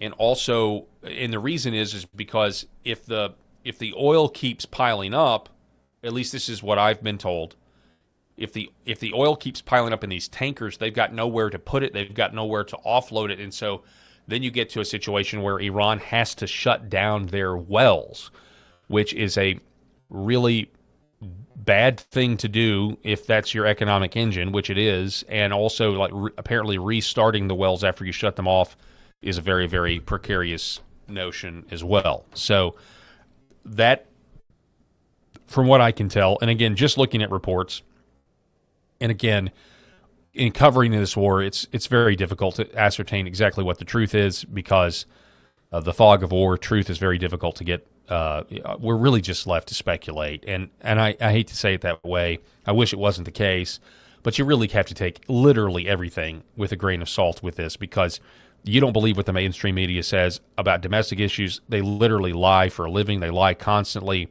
And to all of a sudden say, oh, we can believe this report, from thousands of miles away about what's going on. Not me. I mean, I'm sorry. I'm not going to do that because there's nothing different about the mouthpieces that lie to you about COVID. And now they're going to lie to you about, the war in Ukraine or the war in, it's nonsense. It's a non-starter. So, that's being reported about the Strait of Hormuz. And I'll say this too. Well, maybe we'll get into this. There was a great, Sean Faresh, and he was a guest. I saw this earlier when I was getting ready for the show. He was a guest on Viva Frei, and they had a really good conversation about the infighting. I thought it was a very healthy conversation. I really appreciated it about the infighting over the war, and I thought both made really good points. I love that it was respectful and it was good, and we need more of that. We need so much more of that, where people can attempt to heal and salvage this historic political coalition that is really fragile right now, if not shattered in pieces and needs to be put together. All the king's horses and all the king's men, they got to be successful because we do have the midterms coming up, and right now it looks good. Although it did cross my mind, and I'm going to say it. It did cross my mind because I don't think we have all of the Epstein files. But you do wonder if you don't have to win the midterms if you just put out the information on all these congressmen that makes them have to resign in disgrace. And then you don't have incumbents at that point, right? It did cross my mind. In other news, the New York Post with this doozy of a headline, which honestly, for those of you who did not take the vaccine, I did not take the vaccine, you kind of wonder, is the blood running through your veins potentially your best resource to make some money? Not yet, but it could be. Headline, unvaccinated blood push linked to delays in worsening health conditions, experts say, by Melissa Rudy. An increasing number of patients are requesting unvaccinated blood for transfusions, which can delay care and pose risks to patients' health, experts warn. Now, notice they're not saying... they're not saying... They're saying that the risk is greater to wait than to take vaccinated blood. Of course, because the next paragraph, they say there's no evidence that unvaccinated blood presents safety benefit or presents any safety benefit according to a new study published in the journal Transfusion. Yeah, color me skeptical, Sally. Color me skeptical on that one. Vanderbilt University in Tennessee, which conducted the research, received 15 requests for unvaccinated blood between January 1st and December 31st, 2024 to 2025. The median age of patients was 17 years old, and more than half were children, the university reported. 13 of the patients received blood donated specifically for them by family members, which is known as a direct donation. This can be risky because most direct donors are giving blood for the first time, and their donations are more likely to contain potentially harmful pathogens. You know what? But people are willing to take that risk. I guarantee you, if you gave them those risks, they're more than willing to take those risks than they are to take the risks of blood that is got the spike protein in it, or has got, cells in it that are now spike protein manufacturing facilities, spike protein factories. Yeah, people don't want it. They don't want the blood, which would mean if you didn't take the vax, maybe your blood is more valuable in the future. I know there are already websites and stuff linking people together. I think there's even a dating website that links unvaxxed people together because they want to make sure that their partner didn't take the clot shot, as it's been nicknamed. Here's another story about Anthony Fauci. This goes perfect. See, I love how the news on some days is very much like an art form, and how this all kind of comes out. The Epoch Times' Zachary Steiber posted today, a top doctor who declined to receive a COVID-19 vaccine in 2021 was worried he would lose his job and medical license in retaliation, according to newly obtained emails. Quote, "There were times when I was worried about losing my job, especially when we first started receiving emails about vaccine mandate deadlines." Dr. Matthew Mamoli, who led the Laboratory of Infectious Disease Clinical Studies Unit at the National Institute of Allergy and Infectious Disease during the COVID-19 pandemic, he said in one missive to the NIAID spokesman, quote, "Washington, D.C. directly threatened to take away my medical license, which would have threatened my job." So there were people in there. There were people, and there were good guys in there. There were good guys who were saying, "I don't want to take this thing," just like you and me. Just like you and me. In other news, the vaccine injury database, they now have posted information about stillbirths and miscarriages. VAERS dropped the receipts on miscarriage and stillbirth reports by year, and just take a look at 2021 to 2022. From basically flatlined for decades to over 3,500 plus reports in 2021 alone. That's not a gentle curve, it's a cliff. They told pregnant women these shots were safe and effective, pushed them hard, and now we're staring at this explosion in reports right after the rollout. Coincidence? Well, people at the New York Post would say, there's no evidence to suggest that there's anything wrong with what the medical industrial complex did. It's good for you. Just like transgender surgeries are good for you, right?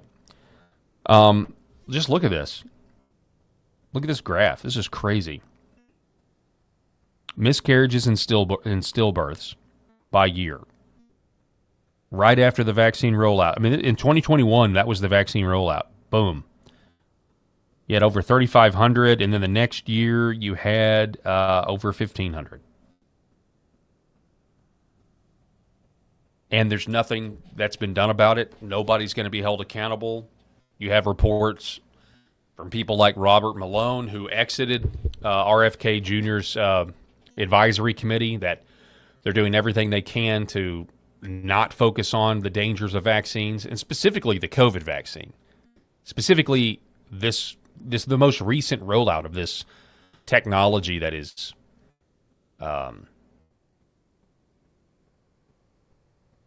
seems like a biological weapon to me. It's pretty sick, man.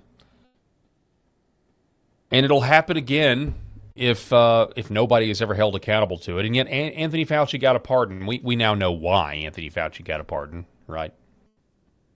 Because of this. And then we now find out, I mean, this is nothing new, but Dr. Angus Dalglish, the Pfizer mRNA injection, we now know people have found the compound SV40. What is SV40? SV40 is a compound that was used in cancer research because they're trying to find a cure for cancer, and they would use SV40 to create cancer in lab rats. And according to reports, SV40 was also in the shots. Do you know of anybody that took the shot that all of a sudden has cancer now? Listen to this. They got all the evidence that the messenger RNA vaccines they're all completely contaminated. They're just not fit for purpose. The Pfizers are all full of SV40. SV40 was what, in my day, we put into mice to make them grow tumours so we could pour chemotherapy into them to see if it worked for the tumours. And we're putting this into humans for a disease that hasn't killed anybody for at least 2 years. It is beyond belief. And that's really what I cannot understand. Now, today, I got sent something from Australia, which I must say it's the closest I have to being holding my stomach and being sick. It was a race of Morrison, the Prime Minister, doing a deal with Moderna for messenger RNA vaccines for the next 10 years, that you will buy 2 billion Australian dollars of these vaccines off the next 10 years, and they will target all sorts of diseases, and they will be given to children. This is a gene therapy that they think, how much were they bribed to do that? Because I must say, if I was given $1 billion to do this, and it meant it going into children, I would walk away even if it was 10 billion. To me, it's beyond belief that you would even consider it. These people behind Moderna and Pfizer are just pure evil, and they must be held to account. Yeah, so Pfizer knew all along. They tried to have court documents sealed for the next 50 years, and the judge overruled and said, no, you've got to release your studies now. And those studies showed that the shot was terrible for pregnant women. And all these people need to be held accountable. Now, a big part of the Maha movement is getting healthy. And a big part of it should be to put people in jail so this never happens again. But there's a kind of a cat and mouse, or there's a shell game that's being played, or a blame game, right? Where, like, there's a reason right now that I can go into Walmart and I can buy a bag of dye-free Doritos, which I think is generally good. I mean, you shouldn't eat a lot of processed food, and the seed oils are still terrible, but they're getting rid of the dye, or at least told, if you can even believe it. I'm so skeptical now, I'm wondering, like, is there really no dye in this? But using big ag and using big food as the scapegoat, while they're responsible for a lot of our illnesses, don't misunderstand me, they are.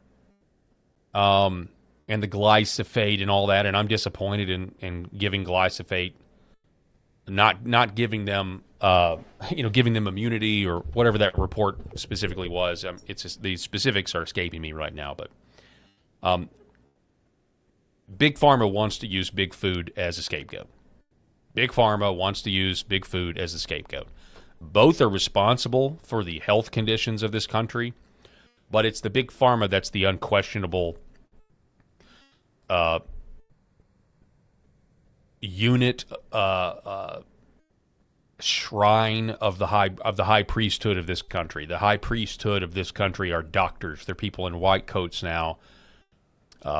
Money is spent on their word. Going down, I saw it in Arkansas when I covered it for years.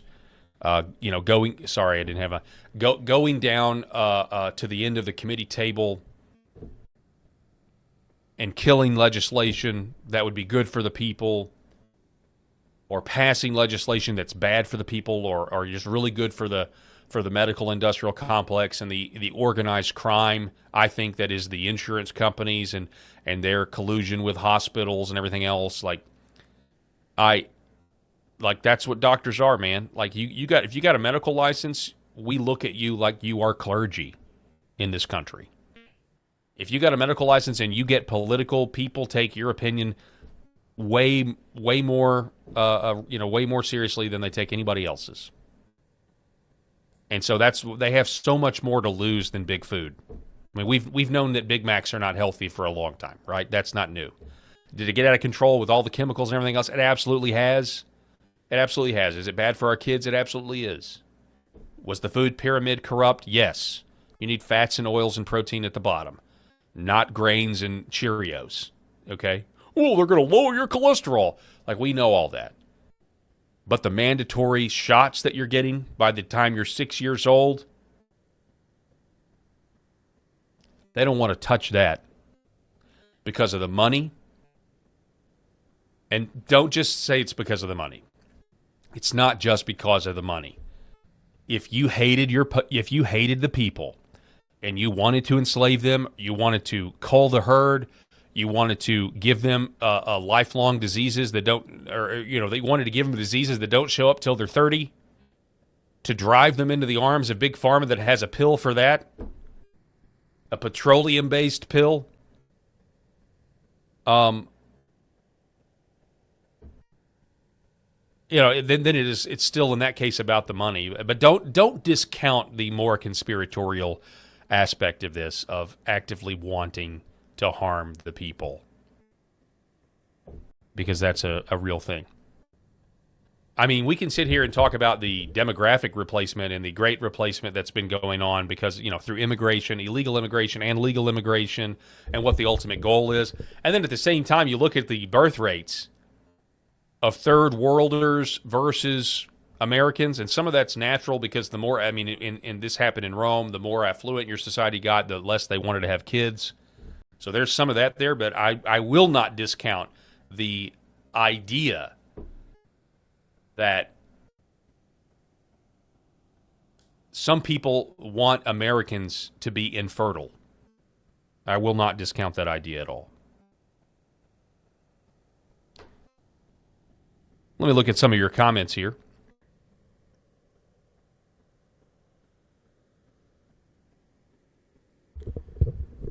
Let me see here. What else do we have? Sorry. Just looking at some of this. I'm behind because I'm just a one-man show today, so you'll have to forgive me for just 1 minute. Looks like most people are having conversations with themselves. Here we go. We've got Clever. I'm going to say it's Clever, or CLVR. I'm never getting another vaccine ever as long as I live. I got the childhood jabs, never a flu shot or the COVID poison. Eileen Jimenez, they want to kill all of the old and the young. Just a few of your comments there. We're broadcasting here on LFA TV. You're exactly right. So I'm going to save the comprehensive immigration discussion for another time. I'm going to save that for when Rob is here, because I want Rob's take on this, because we've had this conversation a bunch offline, and it's actually a fascinating conversation about what to do. Obviously, yeah, deportations, but what do you do with a 5-year-old that came over here with their parents and that sort of thing? The dreamers, as they say. But I do want to have that, because there is talk that you had that that woman congressman that's putting this amnesty thing out there, and it's not amnesty. Well, by the letter of the law, it is. It would be amnesty. It would be saying, hey, you get to stay here now. That's amnesty. You're now legal. That's amnesty, whether it's the right to vote or not. And that's really a whole other can of worms. But we don't have time to get into that today. But I will share. There's two news stories out there about this. One of them would be the one I just told you about, with the New York Times claiming that Trump is willing to work with the Democrats for some sort of comprehensive immigration plan. But then the other one would be this. According to Treasury Secretary Scott Bessent, President Trump is preparing an executive order forcing banks to collect citizenship data from customers, which would be a huge deal. R.N. McIntyre says this is the real deal if the admin finally makes something like this happen. Physical deportations will remain necessary, but it's soft power making the U.S. unlivable for illegals that will result in self-deportations at scale. I heard Sunday lunch, I actually heard of a story of a guy who had been here for 20 years illegally, and he self-deported himself and his family away with the hope that he might be able to come back legally. So self-deportations are happening, and I actually heard about it. I heard, it's third hand, but I mean, I heard about it, or actually second hand, but it is actually happening out there. So, it's Dusty Devers from Oklahoma. 1 second. Let me go here. This is incredible. This is an incredible story. So, there's a lot of buyer's remorse out there from the CIA-backed Abigail Spanberger, or as we call her, Spanberger, the new Virginia governor. So she signed HB 965 into law, which I don't see how this is going to be constitutional, but maybe it will. I don't know, but she is now going to only send Virginia's presidential electoral college votes to the winner of the national popular vote. So if the state of Virginia votes for a presidential candidate that's not the popular vote winner, those electors will not go towards that candidate, making campaigning in Virginia, I guess, obsolete. The measure will hand the state's electoral votes to the national popular vote winner regardless of statewide results. This is part of the bill. Virginia agrees to award its electoral votes to the presidential ticket that received the most popular votes in all 50 states and the District of Columbia. This is her signing the bill.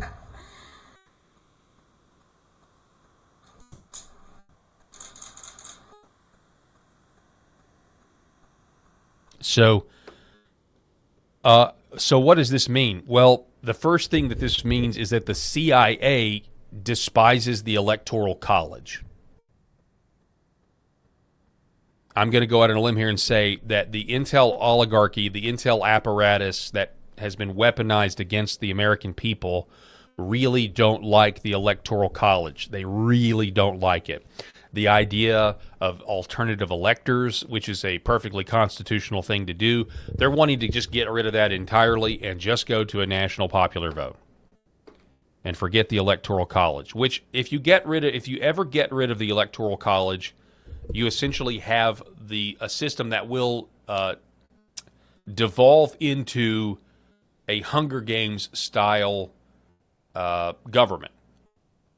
So I never read the Hunger Games books, but I did go see the movies. You know, those movies years ago with Jennifer Lawrence, where the seat of power has more rights, and then you go out to another circle and they've got some rights, but you get out to the far edges, and in this case it would be the flyover states. You get out to us where the population is low, and it doesn't matter who we vote for, because the popular vote is going to be decided by Chicago, New York, Los Angeles, and Dallas and Houston. I mean, that's basically it.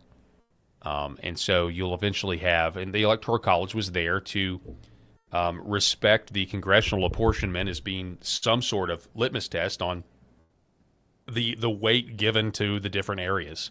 Much like all 50 states get only 2 senators. It's the same concept. It's actually a really genius system when you think about it. And it's why, just personally, I'm against referendums to change to amend state constitutions with just 50 plus 1 of a vote. I think if you're going to change a state's constitution, amend a state's constitution, you need 2/3 majority, maybe even 75%, quite frankly, in order to, because I don't think anybody should live somewhere and have your constitution changed by just a simple majority. I just don't think that's conducive. I think that's capricious, and it could make it difficult to build a business and that sort of thing. Invest in a community long term, your family long term. If somebody can just with a simple majority on one election amend a constitution, which is why it takes a lot to amend the American Constitution. But you have states that will allow constitutions to be amended by just a simple majority, and I just think that's ridiculous. So it's the same principle. And if they ever got rid of the Electoral College, you would have tyranny very quickly. Likewise, we should get rid of the 17th Amendment. I think it's the 17th Amendment that elected. It's kind of the same principle. The 17th Amendment, which took away the power of the state legislatures to send senators to D.C. I would get rid of that amendment in a heartbeat. That was a huge mistake. A huge mistake. And I'll give you a perfect example of it. Back during the Obamacare debate, which would have been in 2000, so he gets elected in 2008 and 2009, 2010. I'm just trying to think about, anyway, back during the Obamacare debate, I think the state of Arkansas would have called home Mark Pryor and Blanche Lincoln, 2 Democrats. People forget, before Obama, Arkansas had 2 Democrat senators. I think the state legislature would have replaced them with people to vote against Obamacare back in the day. I really do believe that. And yet it didn't happen because of the 17th Amendment, because we now elect senators based on the popular vote instead of the state legislatures. And again, don't get me wrong, state legislators are corrupt, and there would still be a good old boy system. And there was, and that's why they made the argument to pass the 17th Amendment. But it has turned out to be a complete disaster, and it's actually diminished the 10th Amendment-esque idea that we are a coalition of states with a capital S, not a lowercase s. So that would be to say that the state of Tennessee, for example, or the state of Missouri is a state the same way we would say the nation state of Germany, the nation state of Great Britain, the nation state of Argentina. That was the concept behind the state of Texas or the state of Louisiana or Tennessee. And the idea that the state legislature would send, they had the legislative authority to send 2 senators to D.C., and they answer to the legislature, and then the people elect the legislature, was a much more of a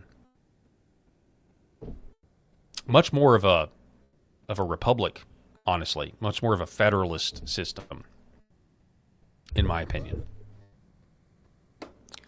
We didn't really have time to get into this. We were going to about the FISA. We're going to have to save this for tomorrow because I'd like to have an expanded conversation about FISA and the surveillance of our country.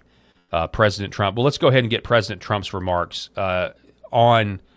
He is now for not expanding FISA. Rather, I want to correct myself. I want to be clear. He is now for reauthorizing the FISA 702. Listen to this. In future elections, like in the upcoming. We'll talk about it. You know, pros and cons. Look, they used it to try and put me in prison, right? So I can't be thrilled with it. They use that very strongly, very illegally. The Democrats are thugs. And I don't want to say that. It would be nice to everyone get along, but it's a different country than it was years ago. It was very dangerous the way they used it. And they weaponized government. They used that to weaponize government. So I'm not thrilled, but I'll also go along with two groups of people, the military, and I think the military likes it, right? And I'll go along with the senators. I'm fine. But I was a big victim of it. Yeah, please. So here's the deal. Just briefly, we'll get into this more tomorrow. FISA's here forever. And I say that because if they can do what they did to the President of the United States, and then when he has the authority to get rid of it, doesn't, then this is now a permanent structure, and we are a surveillance state. And look, it's a corrupt process. I'm sorry. I know, the whole idea of FISA is there's the Foreign Surveillance Intelligence Court, and these judges who were not held accountable, none of these judges that spied on him are in jail. You may have an argument with me. If we had I might be fine with it. Okay, fine. Keep the FISA when you need it because there's the process. But we have a clear example of the process being violated, and nobody's been held accountable for it, and we're going to continue with it. And I know they're going to say reforms, but wouldn't it be a lot better if these judges that were appointed by John Roberts, the Chief Justice of the Supreme Court, wouldn't it be a lot more, wouldn't you have a lot more of a warm and fuzzy feeling inside if we actually had seen these judges held accountable, or I think it's one in particular that clearly, the judge was lied to by James Comey's FBI. Okay, well, why aren't they in jail for lying to the FISA court, which they did? So, and maybe that accountability is coming. I don't know. I'm sorry. It'd be a lot better if we already had some of these arrests for this specific reason. But no, I believe in the Fourth Amendment, and I don't believe that a FISA court, a special judge. I mean, it's the red flag law of the Fourth Amendment. That's all the FISA law is. What they tried to do to the Second Amendment with red flags, if a special judge and a special procedure, we can take away your guns. That's what they did with FISA. The Fourth Amendment doesn't really mean anything if we go to a judge and now we can spy on you without your knowledge. And it's ridiculous. And it's really just the legal way to submit the fact that the NSA and the Intel oligarch are recording everything I'm saying, everything I'm typing, everything I type and then delete before I post. They've got it all stored in a database, and theoretically it's not admissible in court. But now they haven't. Now we'll go to a FISA judge and now we'll go get them. And I get national security. I get all of those ideas. But this is the result of the mutated Patriot Act. And they used it against the President of the United States. And I guess it's never going away because I can't think of another reason, a better reason than for it to go away. And if the president doesn't want it to go away after he was a victim of it, as he says, then I guess we have this thing for eternity. And I'm not a fan of that. That's all the time that we have for this edition of the Paul Herrell program. Like, share, subscribe to this video. I want to give a shout out to our sponsors, Red Vive Health, New Horizon Real Estate, Gateway Sight and Sound, 7 Weeks Coffee, Sheridan Chiropractic. We'll see you back here tomorrow. God bless and be safe.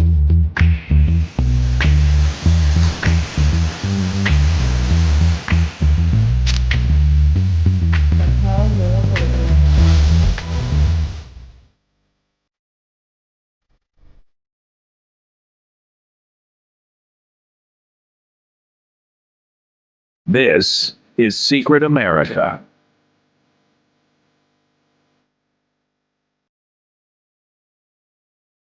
Welcome, everybody. I am Jack Danger along with Jay Gatling, and we have something very important to talk to you guys about at the beginning of this show, something that most people do not know about. Okay, it's actually really crazy. I'm going to read a little bit of the post that I put out earlier today because I want to make sure I get this right, and I want to make sure everybody hears, what I'm talking about. Okay, so, and this is crazy. It actually has to do with your president, whether or not your vote actually matters.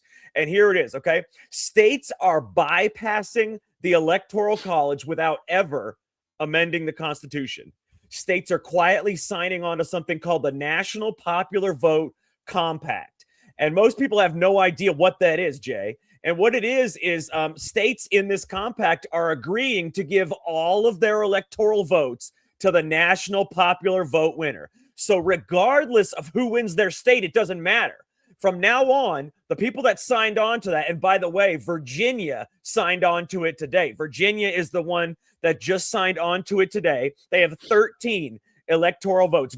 Governor Abigail Spanberger, one of the worst names I've ever heard, Governor Abigail Spanberger made it effective July 1st, making Virginia the 19th jurisdiction. 18 states and the District of Columbia have signed on to this, okay? Right now, they have 222 electoral votes. It takes 270 to get the presidency, okay? So they're only 48 votes away from deciding the presidency by national popular vote and no longer by the Electoral College. So it doesn't matter what you vote for in your state. If you're in Virginia, if you're in North Carolina, I'm going to put up the states that have it right now. Here we go. The states in red are the ones that have signed on to it, okay? If you are in Virginia just signed on to it, so they're one of the ones up there that signed on to it. But anyways, if you are in a place like a Virginia, your state, whoever wins your state doesn't matter. If Donald Trump wins your state as president, it does not matter. It matters who gets the most votes out of the entire country's popular vote. That is who those states' electoral votes will go to. That is the crazy part, Jay. And the worst part about it is, let me tell you. So, and actually, this is a misnomer. Don't look at the states in the red or the white, because that's not actually the correct thing. It's just a video. It's just like some kind of photo to show you. But they only need 48 more to take control of the presidency, Jay. Only 48 more to take control of the presidency. Listen to this. The ones that are signed on, California has 54. Illinois, 19. Okay, New York is signed on. They have 28. All right, so you have all these big. Massachusetts has 11. New Jersey, 14. Minnesota, 10. Even Colorado has 10. And Minnesota has 10. So all of these states have signed on. Basically, what they're doing now is your states don't matter anymore. Who you vote for in your state does not matter anymore. It only matters who gets the most votes in the entire country's votes. The popular vote is all that's going to matter if this stands, Jay. Somebody has to challenge this in the Supreme Court. And by the way, Representative Tim Burchett and his U.S. House staffer, Will Garrett, I spoke to them earlier today. They are looking into this now. They just heard about this today. This is information that I just put out today. They just heard about it. They are looking into it, and we're gonna get something done about this. There's no way this is legal, Jay. They cannot just completely bypass the Constitution by some kind of pact that they have together. Yeah, this is a workaround. They're trying to basically abolish the Electoral College without doing it the right way, which would have to take a constitutional amendment, and they know they're never going to get that. So this is a workaround to try and basically abolish the Electoral College, render it meaningless. To me, Jack, this sounds like a threat to democracy. Doesn't it sound like a threat to democracy to you? You would think that it would be the threat to democracy. Yeah, the Democrats always scream about threats to democracy. This is a threat to democracy. It sounds like something a king might want to try and do. Well, Jay, yeah, sorry, go ahead. No, I'm saying this sounds like something very kingish to me, very kingy. Yeah, it does. So basically, just so Jack explained it to you, what basically means is you and your state, if you're in one of these states, your vote for president means nothing. Doesn't matter who wins your state. Doesn't matter. Your vote's going to be decided by Los Angeles and New York City and Dallas and Chicago and Houston and all the other big cities. Electoral College, Jay, because otherwise the presidency would be decided by California, New York, Texas. That's why we have the Electoral College, people, because if it's the popular vote, California and New York are going to decide who wins the presidency every year. Imagine that. We would have no Trump. You're exactly right. This would basically mean that presidential candidates would never have to visit your state if you're a small I would state. only go to California, New York, and Texas. That's it. I wouldn't go to any other states. And not even the whole state. You're going to go to New York City. You're going to go to Los Angeles. You're going to go to San Francisco. You're going to go to San Diego. Dallas. That's it. Yeah, Dallas in Texas, Houston in Texas, Chicago, maybe in Illinois. Florida, possibly North Carolina. Yeah, Miami. You're going to visit cities, and that's the Democrats want. We've said the word before: city states. They want the cities running the rest of the country. So and it's much easier to win the popular vote. It's much easier to cheat with the popular vote, because if you cheat in some obscure state, in some obscure city that they don't know about, say you cheat in Maine, in Bar Harbor, Maine, right? And all of a sudden, hundreds of thousands of votes in Maine go to one president. Well, if he wins the popular vote because of all that, all these states are going to give him their electoral votes. That means that cheating is 10 times easier if you have a national popular vote winner is the president. Oh, how about all those illegal aliens that they want to vote, Jack? Yep. Mail-in ballots. They can go to any state. Any state that allows them to vote, Jay, they can go to that state, vote, and their vote will now count with the national popular vote. Correct. So they're basically just tossing this whole electoral college system out the window without actually doing it. Now, I see people saying it's not constitutional, won't fly. Well, we think that.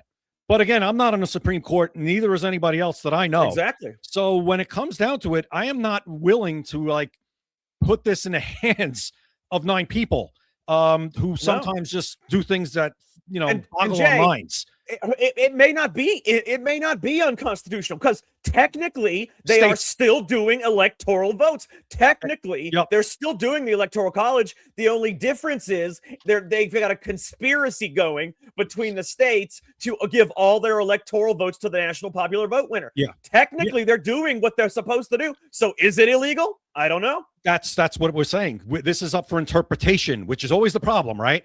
What they're doing is they're saying, oh, no, our electors are still sending the votes up, but they're just changing who they're sending them for. Exactly. Basically is what's going on here. But can they do that with states, though? That's the one. That's going to be the question. Are they allowed to bypass the state's popular vote of who won and give it to the national? That's going to be the Supreme Court question. They're basically right. I mean, talk about a threat to democracy at the state level. You're basically telling the people of your state that their vote doesn't matter.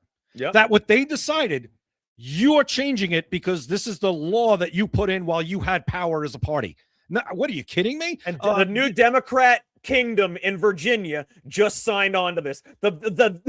I'm sorry, but the Virginia is in big trouble. The Democrats have signed in so many insane laws and they've only been in power for 5 months. They've already signed out some of the most insane laws you will ever see. Virginia is connected to my state of North Carolina. Luckily, we're one vote away from a super majority in the General Assembly for Republicans here in North Carolina, even though somehow a Democrat always wins the governorship. Don't ask me how that happens. The Donald Trump won the presidency of North Carolina. We have almost a super majority in the General Assembly, but yet a Democrat always wins the governorship. That's a story for another day.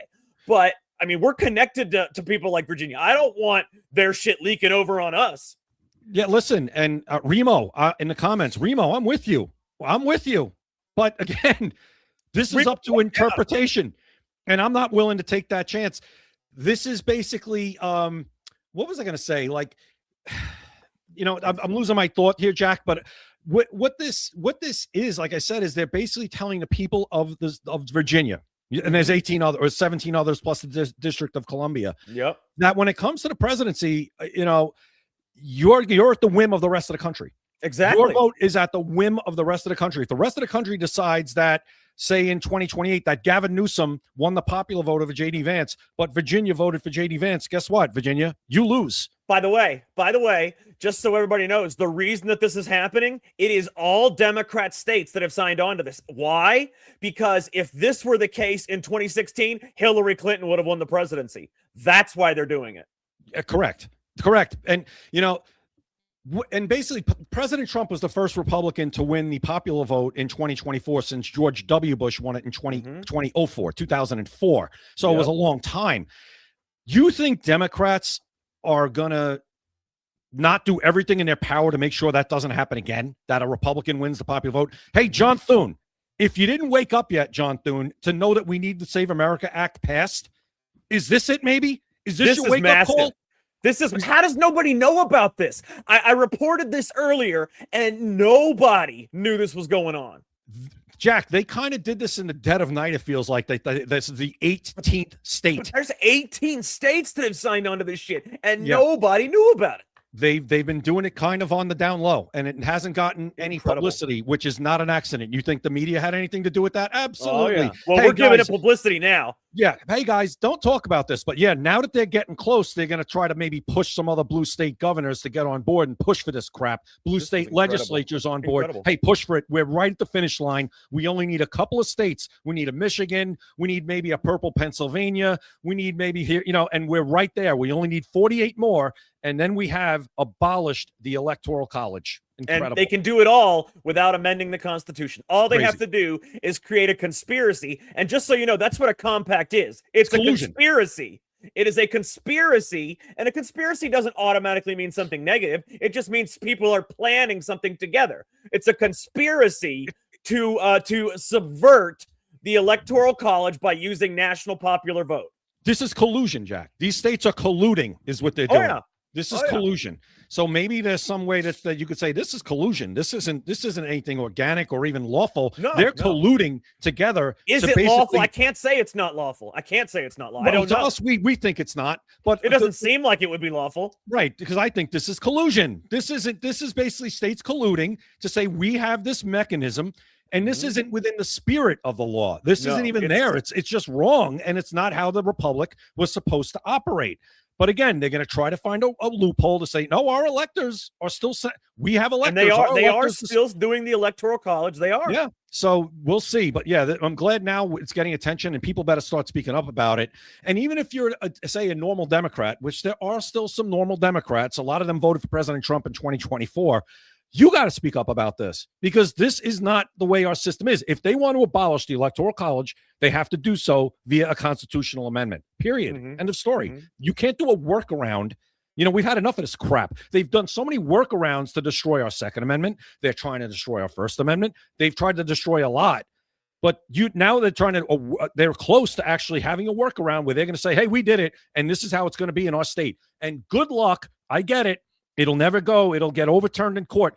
Good luck with that. Good luck with that. I mean, again, we birthright citizenship is something we thought was a guaranteed. But look at that now. Let's say we hope it gets overturned in court, because as crazy as this sounds, it is within the letter of the law. It is within the law, from what I can tell, and I've done a lot of research on this before I put it out earlier today.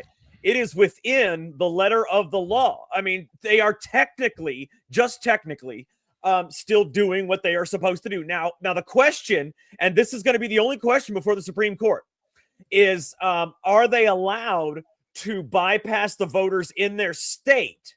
Are they allowed to say that their state's electoral votes do not belong to the state voters? They belong to the country. That's going to be the question. Yeah, and yes, American citizen, you're right. President Trump got 49%. He got the plurality of the popular vote, just like Bill Clinton did in 1992. Yeah, as long as you win it. I mean, as long as you win it.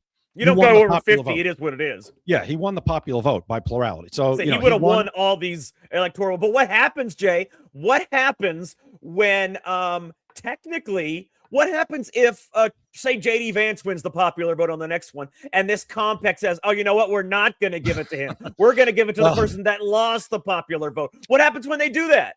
Then they'd be violating their own state law. So I think they'd have them. They'd kind of have an, oh, shucks, we really screwed ourselves this time. I don't know, man. I don't know. Because here's what's going to happen. I'm going to tell you what's going to happen. If J.D. Vance wins the popular vote, you know what they're going to do? They probably have something written in the compact where if someone wins the popular vote, they can revert back to states giving out, but based on who won the state. I'm serious. Yeah, they can vote to change it or something like that. Yeah, they could do like a snap vote or something like that change it. Yeah, I'm sure. Jack, I don't put anything past Democrats. I don't. Sometimes I wish Republicans could be as devious. Oh, it would be great. Are you kidding me? To me, this is cultish. The Democrats, I wish Republicans would actually act like we're accused of being a cult. I wish the Republicans would maybe act a little more cultish sometimes, especially when it comes to passing legislation. Act like a cult and actually get it done, because the Democrats waste no time. Look at Virginia, like Jack said. Spanberger's been in there for months now. The amount of things they have done in Virginia already would astound you. Dig into it and look. They don't wait. And if they take power again, they won't wait. They won't wait. No, they absolutely will not wait. And that's the thing. You've got to just got to make sure that something's got to happen. Somebody's got to sue them. It's got to get to the Supreme Court, and it's got to happen before it's not. I don't think it really affects the midterms, but it's got to happen before the presidency in 2028. Let me tell you that much. Yeah, and Deborah just said about state constitutions. I'm just going to ask right now, does this violate Virginia's state constitution? That do we know that? I don't know. I'll do a quick search right now and see what it comes up with. Sometimes, well, I mean, you can't trust the social media, the Groks and the AIs. You just can't. Yeah, it says no, it wouldn't. It says it does not clearly violate Virginia state constitution. Yeah, I wouldn't think it would. Yeah. So, all right, let's Jay. I think we beat the hell out of that subject. Yeah, so, but it deserves it. It deserves it. Oh, it deserves it. We're going to beat the hell out of it some more until it's dead. We want to make sure that whole thing is gone. We don't want it happening anymore. But we've got another serious thing to talk about, okay? We have had 10 missing scientists that have to do with the nuclear or space programs within the last 12 months. 10 missing or dead. I mean, it's absolutely unbelievable. We've got Steven Garcia. He's a 48-year-old nuclear contractor with top-level clearance at the Kansas City Nuclear Security Campus outpost in Albuquerque, New Mexico. Okay, this facility produces 80% of the non-nuclear components for U.S. nuclear weapons. He vanished recently. He was just walking out of his home on foot carrying only a handgun, which was weird, but he had no phone, no wallet, keys, whatever it is, he's missing. We got William McAslan, retired Air Force Major General, commander of the Air Force Research Laboratory. He oversaw billions in aerospace defense research and development with ties to UFO discussions in some circles. He disappeared in February, the end of February, also in Albuquerque, leaving the phone and wallet behind. He had a professional overlap with several others on the list. Monica Reza, okay, aerospace materials engineer at Aerojet Rocketdyne with NASA and Jet Propulsion League ties, co-inventor of Mondaloy, which is a specialized nickel superalloy for advanced rocket engines. She vanished June 2025 while hiking in the Angeles National Forest. She disappeared yards from companions despite experience and water in her pack. There was helicopters, dogs, drones. Nobody found her. Melissa Casillas, Los Alamos National Lab employee, administrative, but in a high security nuclear environment. She also disappeared June 26th, 4 days after Monica Reza, walking toward the forest after leaving home. And I got to say, Jay, it's weird how all of these people seem to disappear walking on foot, going out somewhere, walking on foot. Very, very weird. She was walking towards the forest after leaving home. Her phones were factory reset. Factory reset. Anthony Chavez, former LANL employee, which is a nuclear research ties, vanished May 2025 while walking in Los Alamos, New Mexico. By the way, most of these happened on the West Coast and in New Mexico, if you can tell. Los Alamos, Albuquerque, the 4 that I've mentioned so far, 2 Los Alamos, 2 Albuquerque. Really freaking weird. Longtime NASA Jet Propulsion League scientist Michael Hicks. Okay, he was asteroid comet research, DART mission contributions. He published 80 plus papers. He died July 30th at 59. There's no public cause of his death or autopsy record. Just very strange. Frank Mywald, NASA Jet Propulsion League principal researcher. He died on July 4th. Okay, Carl Grillmare, Caltech astrophysicist, surveyor of the asteroid detection physics applicable to satellites and hypersonics. He was shot and killed on his porch. February 16th, 2026. Nuno Loureiro, MIT Plasma Science and Fusion Center Director, shot and killed at his home, December 2025. And there are others. Jacob and Jamie Pritchard, they are AFRL linked. There was a murder-suicide incident, apparently. Jason Thomas, Novartis biologist, found body in a lake after disappearance, and many, many more. Jay, what the hell is going on here, man? Well, we talked about this a little while ago, Jack. We actually talked about this subject, and now since then we have another person gone. Insane. What's going on? Listen, I said, 25 years in law enforcement, we call this a pattern. Yeah. This is a pattern. There is a link here, I would think. It would have to be. And Congressman Burleson, who you know well, he's been on the show before with us, yeah. Yeah, he's been on the show with you before I was on the show. Hopefully we get him back. He's great. He's publicly calling for FBI involvement or closer scrutiny, describing the pattern as deeply concerning. There's no federal agency or coordinated public investigation into the pattern as of now. Now, I think maybe this will change, Jack. I think that this maybe might put this over the top where somebody's got to take a look at this, because this has become, Jack, you're saying too many coincidences equal a conspiracy. Exactly. I mean, I say we have 10 of them now. So we have 10 coincidences.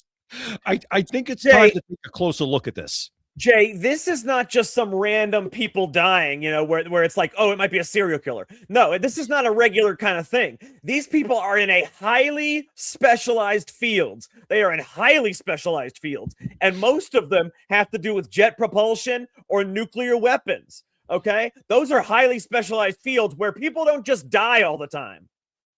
Yeah, Jack, and this has also come on the heels of the president, and not just the president, but in general, people like Tim Burchett, Anna Paulina Luna, looking at this, outer UFO stuff, alien life stuff, the president putting out there, I want answers on this stuff. Give me whatever you have, telling the Secretary of War, release everything you can publicly.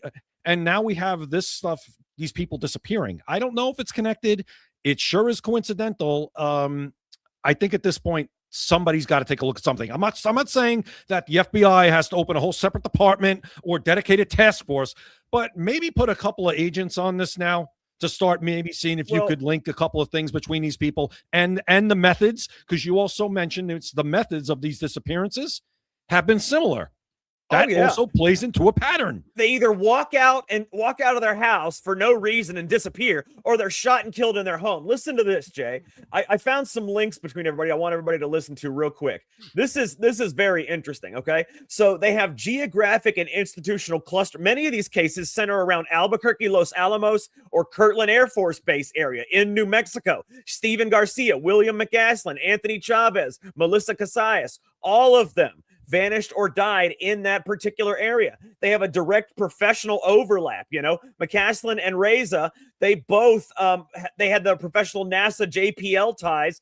And then you've got the NASA Jet Propulsion League and Caltech cluster, Michael Hicks, Frank Mywald, Carl Grillmare, Monica Reza, all of them. But then you've got it goes even further than that. I mean, the pattern is primary institutional overlap, which is the jobs, like we said, and sensitive dual-use technology, nuclear components, advanced propulsion. God, I can't say that word.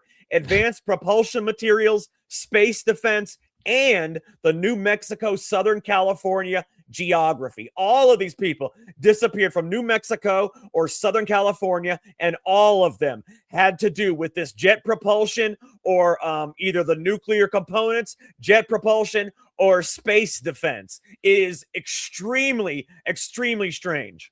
Absolutely. I think we're beyond the point where you need to have somebody or a couple of people, like I said, take a look and try to connect some dots. First of all, how is not one of these cases have been solved? Not one?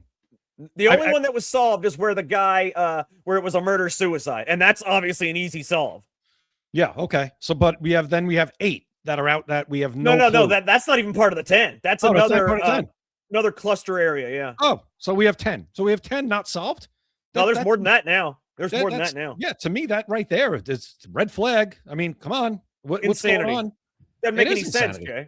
No, it doesn't make any sense. And when things don't make sense, they're not true. And what's not true these aren't connected. What's the saying? What was the saying we came up with on Friday? What the hell? Come on now. Go ahead. If things don't make sense, they don't add up to $1. There you Okay, go. if it doesn't make sense, it doesn't add up to $1. Or if there is no sense, I forget how he said it properly. Yeah, if there's something no like that. sense, it doesn't add up to $1. Exactly. And right now we don't have sense. Nope, no sense. So, Real quick, there you go. Jay, I just want to let everybody know to make sure that you guys check out maxassociates.etsy.com. You can check it out. You can right there. You can press. You can do the screenshot. You can go right here to the QR code. Scan the QR code, and each day, like I said, we're going to show you a new product. I want to show you this awesome shirt right here. Okay, it's one of my favorites, Jay. Everybody, take a look at this. I identify as a patriot. How cool is that? I'd love to wear that and just walk around. Everybody knows that I don't identify as LGBTQ. No, I identify as a patriot. That's my pronoun. So make sure you guys go to maxassociates.etsy.com. You can scan the QR code up in the right. What do you think, Jay? You like the shirt? Yeah, my pronouns are patriot, Jack. There you go. There you go. It's a wonderful shirt to have. And it comes in a variety of colors. Who would not want this shirt? I mean, come on. Scan the QR code, go to Max Associates, and get you the patriotic apparel or USA Pride gifts that you've been wanting your entire life. You're not going to find the normal, mass-produced crap that you find on all the other sites. Go to maxassociates.etsy.com. You will find original stuff that is actually good, Jay. Yeah, original stuff that, like I said, speaks to who you are personally. Exactly. Let's put it that way. It isn't just God bless the USA. Hey, that's all great. But no, this stuff speaks even louder than that. It tells everybody what you really believe. Exactly. And I love it. I absolutely love it. Okay, Jay, how would you like to see the moment that Eric Swalwell's entire political career vanished? Do you want to see that moment? I want to watch it on repeat. Sure. Oh, all right. I'm going to show you that moment. It happened today. It happened today where he is no longer ever going to be allowed in the political sphere. I'm going to show you that moment right now, and it's going to be a lot of fun. I want everybody to check this out, and let's take a listen. The allegation. She's speaking now in California, Beverly Hills. Let's watch. In 2018, while I was living and working as a model in Beverly Hills, and I also owned a fashion software company, I had contact with Eric Swalwell on 3 separate occasions after meeting him socially. He offered me connections to further my software company, and I also had an interest in local politics. He invited me to 2 public events.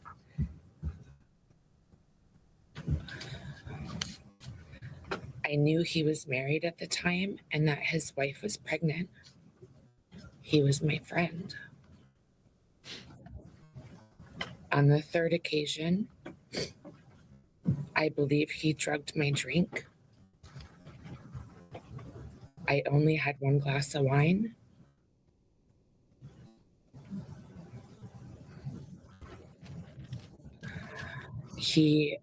We were supposed to go to a political event, and he said he needed to get paperwork from his hotel room. When I arrived. All right, I'm going to stop this right here, and I'm going to tell you why, Jay. I think she's lying. I'm sorry, but if it's a story, if it's something like that happened to you and it was only 8 years ago, it would be very vivid. Anybody that's been sexually assaulted, anybody that's been raped, that's not something you forget. Certainly not in 8 years. That is stuck in your mind. She had to look down at the paper every 2 seconds. And I'm going to tell you why I think it's fake beyond that. The Democrats wanted him out, okay? The Democrats wanted him out. And what's the best way to get somebody out? You do shit like this.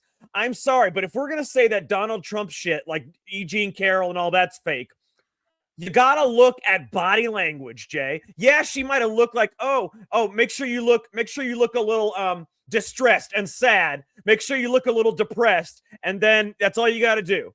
Speak slowly and look depressed. I'm sorry. That looked fake to me, Jay. She could be lying. I don't know if she's lying or not. I can't get in her head. That Eric Swalwell is that kind of guy. Don't get me wrong. He's that kind of guy. But I think her particular story is a lie. It very well may be. It very well may be a lie. Eric Swalwell, though, I don't think all of them are lies. No, Maybe they God, are. no. Everybody's innocent until proven guilty. I'm very consistent with that. But here's the thing. I didn't start this. You guys did. You I did guys not start did. this. Yeah, no, not you. The Democrats. I'm just messing with you. I'm Not just you. messing with you. Democrats, you started this. Media, you started this. Remember Brett Kavanaugh? Oh, The yeah. nonsense. I mean, yeah. Dr. What was her name? Christine Blasey Ford. You want to yeah. talk about not knowing anything that actually happened, going back to a man's high school yearbook and yeah. talking about keggers? You got to be kidding me. And Jay, no. But Jack, they took that as gospel. Oh, yeah. So guess what? You guys started Me Too. You guys started all this. Now it's come back. The chickens have come home to roost. No, Now, they want this, Jay. There's no chickens coming home to roost. They want this. They want him out. But no, this one, Swalwell, they want him out. But guess what? There's going to be some collateral damage here, too. This isn't over. Oh, this no, isn't no. over. And I think here's my collateral She's damage. lying. Ruben Gallego, senator from Arizona. Mm-hmm. Eric Swalwell's best friend, admitted best friend. He was in that video. Oh, Jack, if I'm you going to have show it, the play video. it. He was in the video. Thick as Steve's. Look at this. And play Ruben Gallego today if you could find him talking about I'll try to today, find that, but denying I want you to see. I want everybody to see this. This is real. This We is don't know- 100% real. Right. We don't know if this is 100% Ruben Gallego, but We don't know if that's him, but it looks we like it. suspect it's him. But this is a real video. Look at Yeah. this. This is a prostitute in a hotel room with Eric Swalwell. Now, get this, Jay. First of all, we don't know, but we believe it's Ruben Gallego on the right-hand side of that video. But who's filming? Not only is there someone filming, Jay, but later on in the video, you see someone in the background. There are many people in that room. Yeah, there needs to be investigations opened up into Eric Swalwell now. Deep investigations. And Let's see guess if what? it shows it. While it's playing out, Ruben Gallego, okay, as I was saying, best friends with Swalwell, hung out with at dinner with family dinners, both kids' baseball games, thick as Steve's, like I said. So Ruben Gallego, you're going to tell me you didn't know any of this? You didn't know Eric Swalwell's deviant behavior? He was cheating on his wife. You didn't know the allegations that swirled around Eric Swalwell the entire time you endorsed him for president. You backed him up for every office he ran for. Here's the thing, Ruben Gallego. There's no good way out of this for you. There's no good answer for you. Because if you didn't know about it, that means you're so aloof and your personal judgment is so bad that you should be nowhere near any elected office, let alone United States Senator. Hey, Jay. And if you did know about it, you're a liar and you need to resign anyway. Jay, I have possible video that can prove that this is Ruben Gallego. Check this out. Take a look at this. His shoe, his sneaker. Watch. And the sideburn. Right there. You're right there. Yep. That is him. That is Ruben Gallego, as far as I'm concerned. Again, that's my opinion. I'm not going to put it out there as fact, but that looks like Ruben. Let me show you guys a picture of Ruben Gallego. I'm going to pull up a picture of Ruben Gallego. I'm going to have to take this down for 1 second. Actually, you know what? No, I'm going to switch to a different thing. Give me 1 second. I am going to pull up a picture of Ruben Gallego because people need to see side by side. How do you spell Gallego? It's Gallego.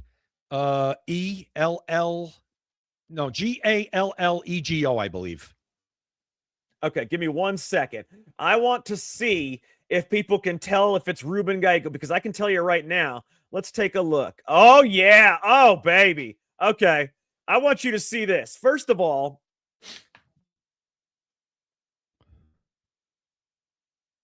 I've got the video of him denying that he was sitting next to him. But check this out. I want you to see this. All right, let me pull this up for everybody to see. Jay, take a look at this. Take a look at this. Does that look like Ruben Gallego to you? Look at the sides. Hold on, there's nothing up yet. Oh, I'm sorry. Why did it not come up? There we go. Look at the side-by-sides on the left. Yeah. Listen, there's other people in that room. There's somebody filming. Apparently somebody in the background. We need to find out who was there. Because if there's questions about Ruben Gallego and it looks like him, he needs to deny it, which he has. He but did. now we need to know who else was in there. There was multiple. There's someone in the background and there's someone filming. Yeah, we need to know. Because I'm sorry, you don't get to just say, no, it's not me when people think it's you and you're thick as thieves with Eric Swalwell. So we have every reason to believe that that's you. You need to prove that it's not you. Sorry, not sorry. You're a United States Senator. You need to prove it's not you. And somebody, and I'm not backing off that. I'm not backing off that. You don't get to, when I was a cop, Jack, I didn't get the same kind of treatment as everybody else did. You understand? I didn't have freedom of speech. I had a certain standard I had to live up to, and I was guilty until proven innocent plenty of times, right? I could have been, right? Guilty until proven innocent. Oh, yeah. You're guilty here until proven innocent, Ruben Gallego, of being in that room. You need to tell us that that's not you. I'm not saying it's definitely you, but you need to make sure that you can prove to everybody that that's not you, because you, sir, are one of the 100 most powerful people in this country. So we need to know what's going on with you. We have the right to know. We pay your salary. We pay for your staff. We pay for your office. We pay for everything in your life. We have a right to know. Oh, look, I found it. I found the person in the background. Everybody thinks there's only 4 people in that video. Everybody thinks it's only Eric Swalwell, the woman on the bed, possible Ruben Gallego, and the person filming. I found the 4th person. I don't know who it is, but I found the picture of the 4th person, okay? Let's see it. This is very interesting. Let me pull this bad boy up. All right, do you see that? Let me zoom in a little bit. See if you can lean in and see if you can see that person back there. That is a blonde-headed female. Okay. You see that? I can barely see it. It's dark. You're going to need to zoom in. I mean, that's as far as it'll let me zoom in. Yeah. But let me tell you right now, that right there, you can see the blonde female right there. I wish I could zoom in further. Yeah, I guess it's as much as, because it's not a saved photograph. Oh, you know what I'm going to do? I'm going to save this image to my computer real quick. Yep. And then I'm going to pull it up on our show. All right. And then we're going to see if it'll be a little bigger. Okay. Because I want everybody to see this here. This is the 4th person that I was talking about. I found the 4th person. All right. Here we go. You ready? Oh, let me remove this. Get the heck out of there. All right. There you go. You can't really see much better, but lean in on your computer, people, and look at that. And Jack, I just sent you a DM that has a collage of Ruben Gallego, and I want you to maybe do a check of it to make sure that the photos are authentic. I believe they are. Okay, yeah, but look at this first real quick. Lean into your computer. Put your nose on the screen. You can see the blonde-headed woman right there. Blonde female with is that a black shirt? It looks like yes, blonde female with a black shirt. Yeah. Mm-hmm. That is at least a 5th person in that room. At least a 5th person. So we have maybe Ruben Gallego, maybe we have the female, we have the person filming, we have Eric Swalwell, and the person that looks like a blonde female with a black sleeveless shirt on in the background. Yep. Jack, check your DMs. I just sent it to you. It's a very interesting collage showing Ruben Gallego sitting down wearing a certain pair of shoes that are also somebody's wearing in that video. Now, I want to make sure that that photo is real, but I don't know. This is kind of going on as we speak. We're trying to figure this out. It's because online, if you never check your DMs on desktop, it won't show you, the one. God, man, I tell you, man. All right. How else can I get this to you? I mean, you can send it to me through text, but I mean, I'm not going to be able to put it on the screen. All right. How about this? I'll give you the screen name. You could look it up on there. Well, why don't you just give me the link to it? From the phone? No, you know what? Just tell me the screen name. What's the screen name? The handle is at step, STEP. B as in boy, 99491. It should be my name is Steve. Okay, yep, I got that. Okay. All right, let's see, and I'll see if I can see this collage that you speak of. He put it out today at 4:27 p.m. Okay, 4:27 p.m. A collage at 4:27 p.m. See if you can. Oh, I like this guy. He's reposted a lot of those posts that I put out. There you go. Follow him. Well, I don't see the collage of which you speak. I see a lot of things. It was from today. See, that's how X is messed up. Can you just go time-wise X? Jeez. Wouldn't that be nice if you could just do it by time? You said he put it out just a couple hours ago? Yeah, today, April 14th, 4:27 p.m. he posted it. I wish I knew what it looked like. That would be. It's just it's a 4-picture collage. 4-picture collage. Yeah. Unfortunately, I don't see it. And believe me, I've looked at every, I'm all the way back to April 11th reposts. I mean, I don't see a 4-picture collage, unfortunately. That's crazy. Yeah. I don't know. I don't know what happened. Now, if you want to send it, actually, you know what? Let me check my DMs one more time. Anyways, while we're doing this, Jay, talk a little bit more about whatever the hell it was we were talking about. Oh, about Ruben Gallego? Yeah, there you go. Is that what we were talking about? Yeah, oh, well, I found it. I found it. Got I saw it in the DMs. Okay. I'm going to tell you right now. Let's see. That I can tell you right now that's not a real photo. I can tell you the top left photo is not real. The head does not match the body. I can automatically tell you that. You think that's AI? Oh, I guarantee it is. The same damn sneakers. Yep. Oh, by the way, I can also tell you because I am part of community notes. Okay. Okay. I'm part of, so I can see notes that are proposed and not actually on the screens yet. So let me go ahead and share that with you guys real quick. So take a look right there. You see that community note? What does it say? It says the top left photo is AI with the Gemini logo cropped out. I told you his head doesn't match his body in that photo. All right, good. So that clears that up because a lot of people are going to see that and try to tie that and make that the confirmation that it's Ruben Gallego. So that picture, fake. Yep, it is fake, definitely. You know what? People that do that stuff, I don't understand the point. It's something should be, that's complete misinformation. It's blatant and you know it. I don't know. Something should be, whatever. Okay. So, but anyway, I still think Ruben Gallego has to answer some questions.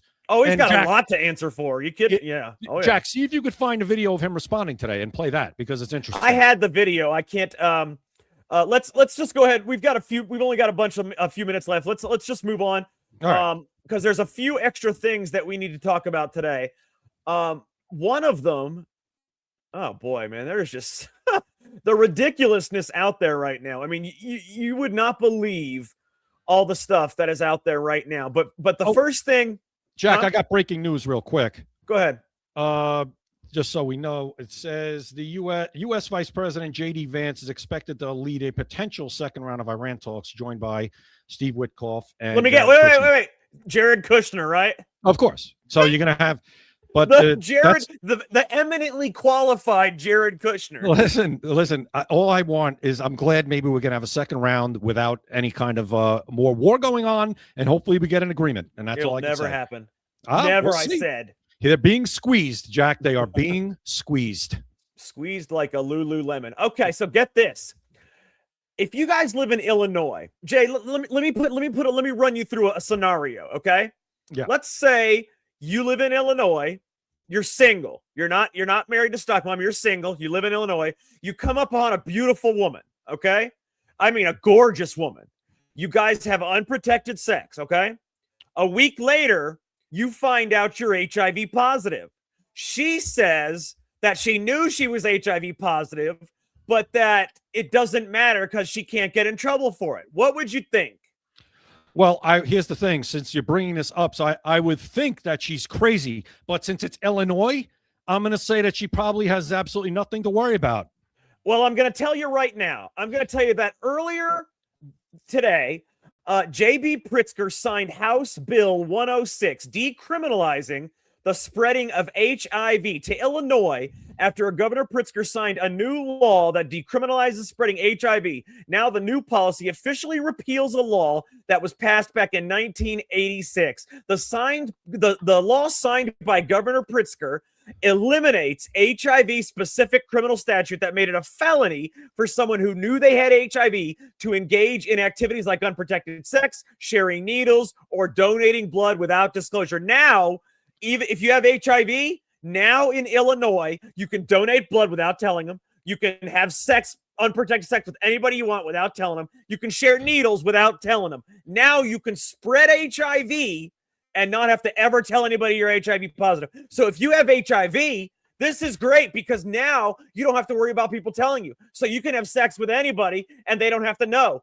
until they find out they're HIV positive. So if you have HIV, this is wonderful for you in Illinois. It should be called the no moral compass law. And the thing that the most egregious one of that, Jack, and it's all egregious, but the most egregious is the donating blood. Because they'll find that out through testing. I think the most egregious is having sex and not telling. That's attempted murder.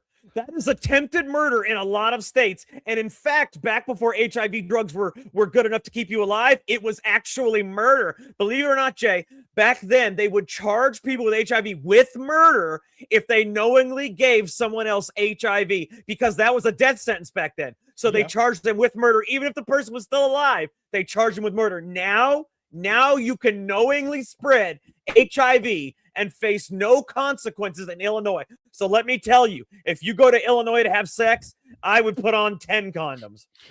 Well, the reason why I say about the donating blood, you're right. Oh, they'll catch it in testing. They will. They will. What if they don't? And well, they like double and triple check that shit. They have to. But that even shouldn't even be like an option, because I know. That's a person who has nothing to do with the situation, who I need blood because I'm in surgery. Well, see, that's only if they lie, because they ask about if you have HIV. They test. They say, "Do you have HIV?"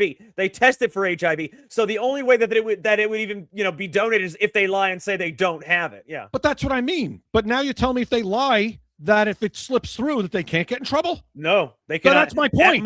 At most, it would be a misdemeanor. But that's my point. The having sex. Hey, listen, you should be wearing protection if it's not somebody that you are in a monogamous relationship with that's been tested for everything, right? Especially in Illinois.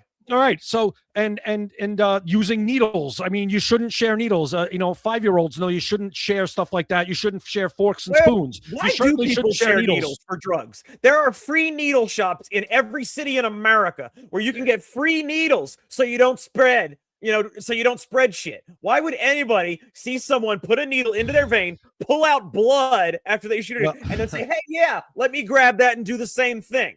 What the hell are people thinking?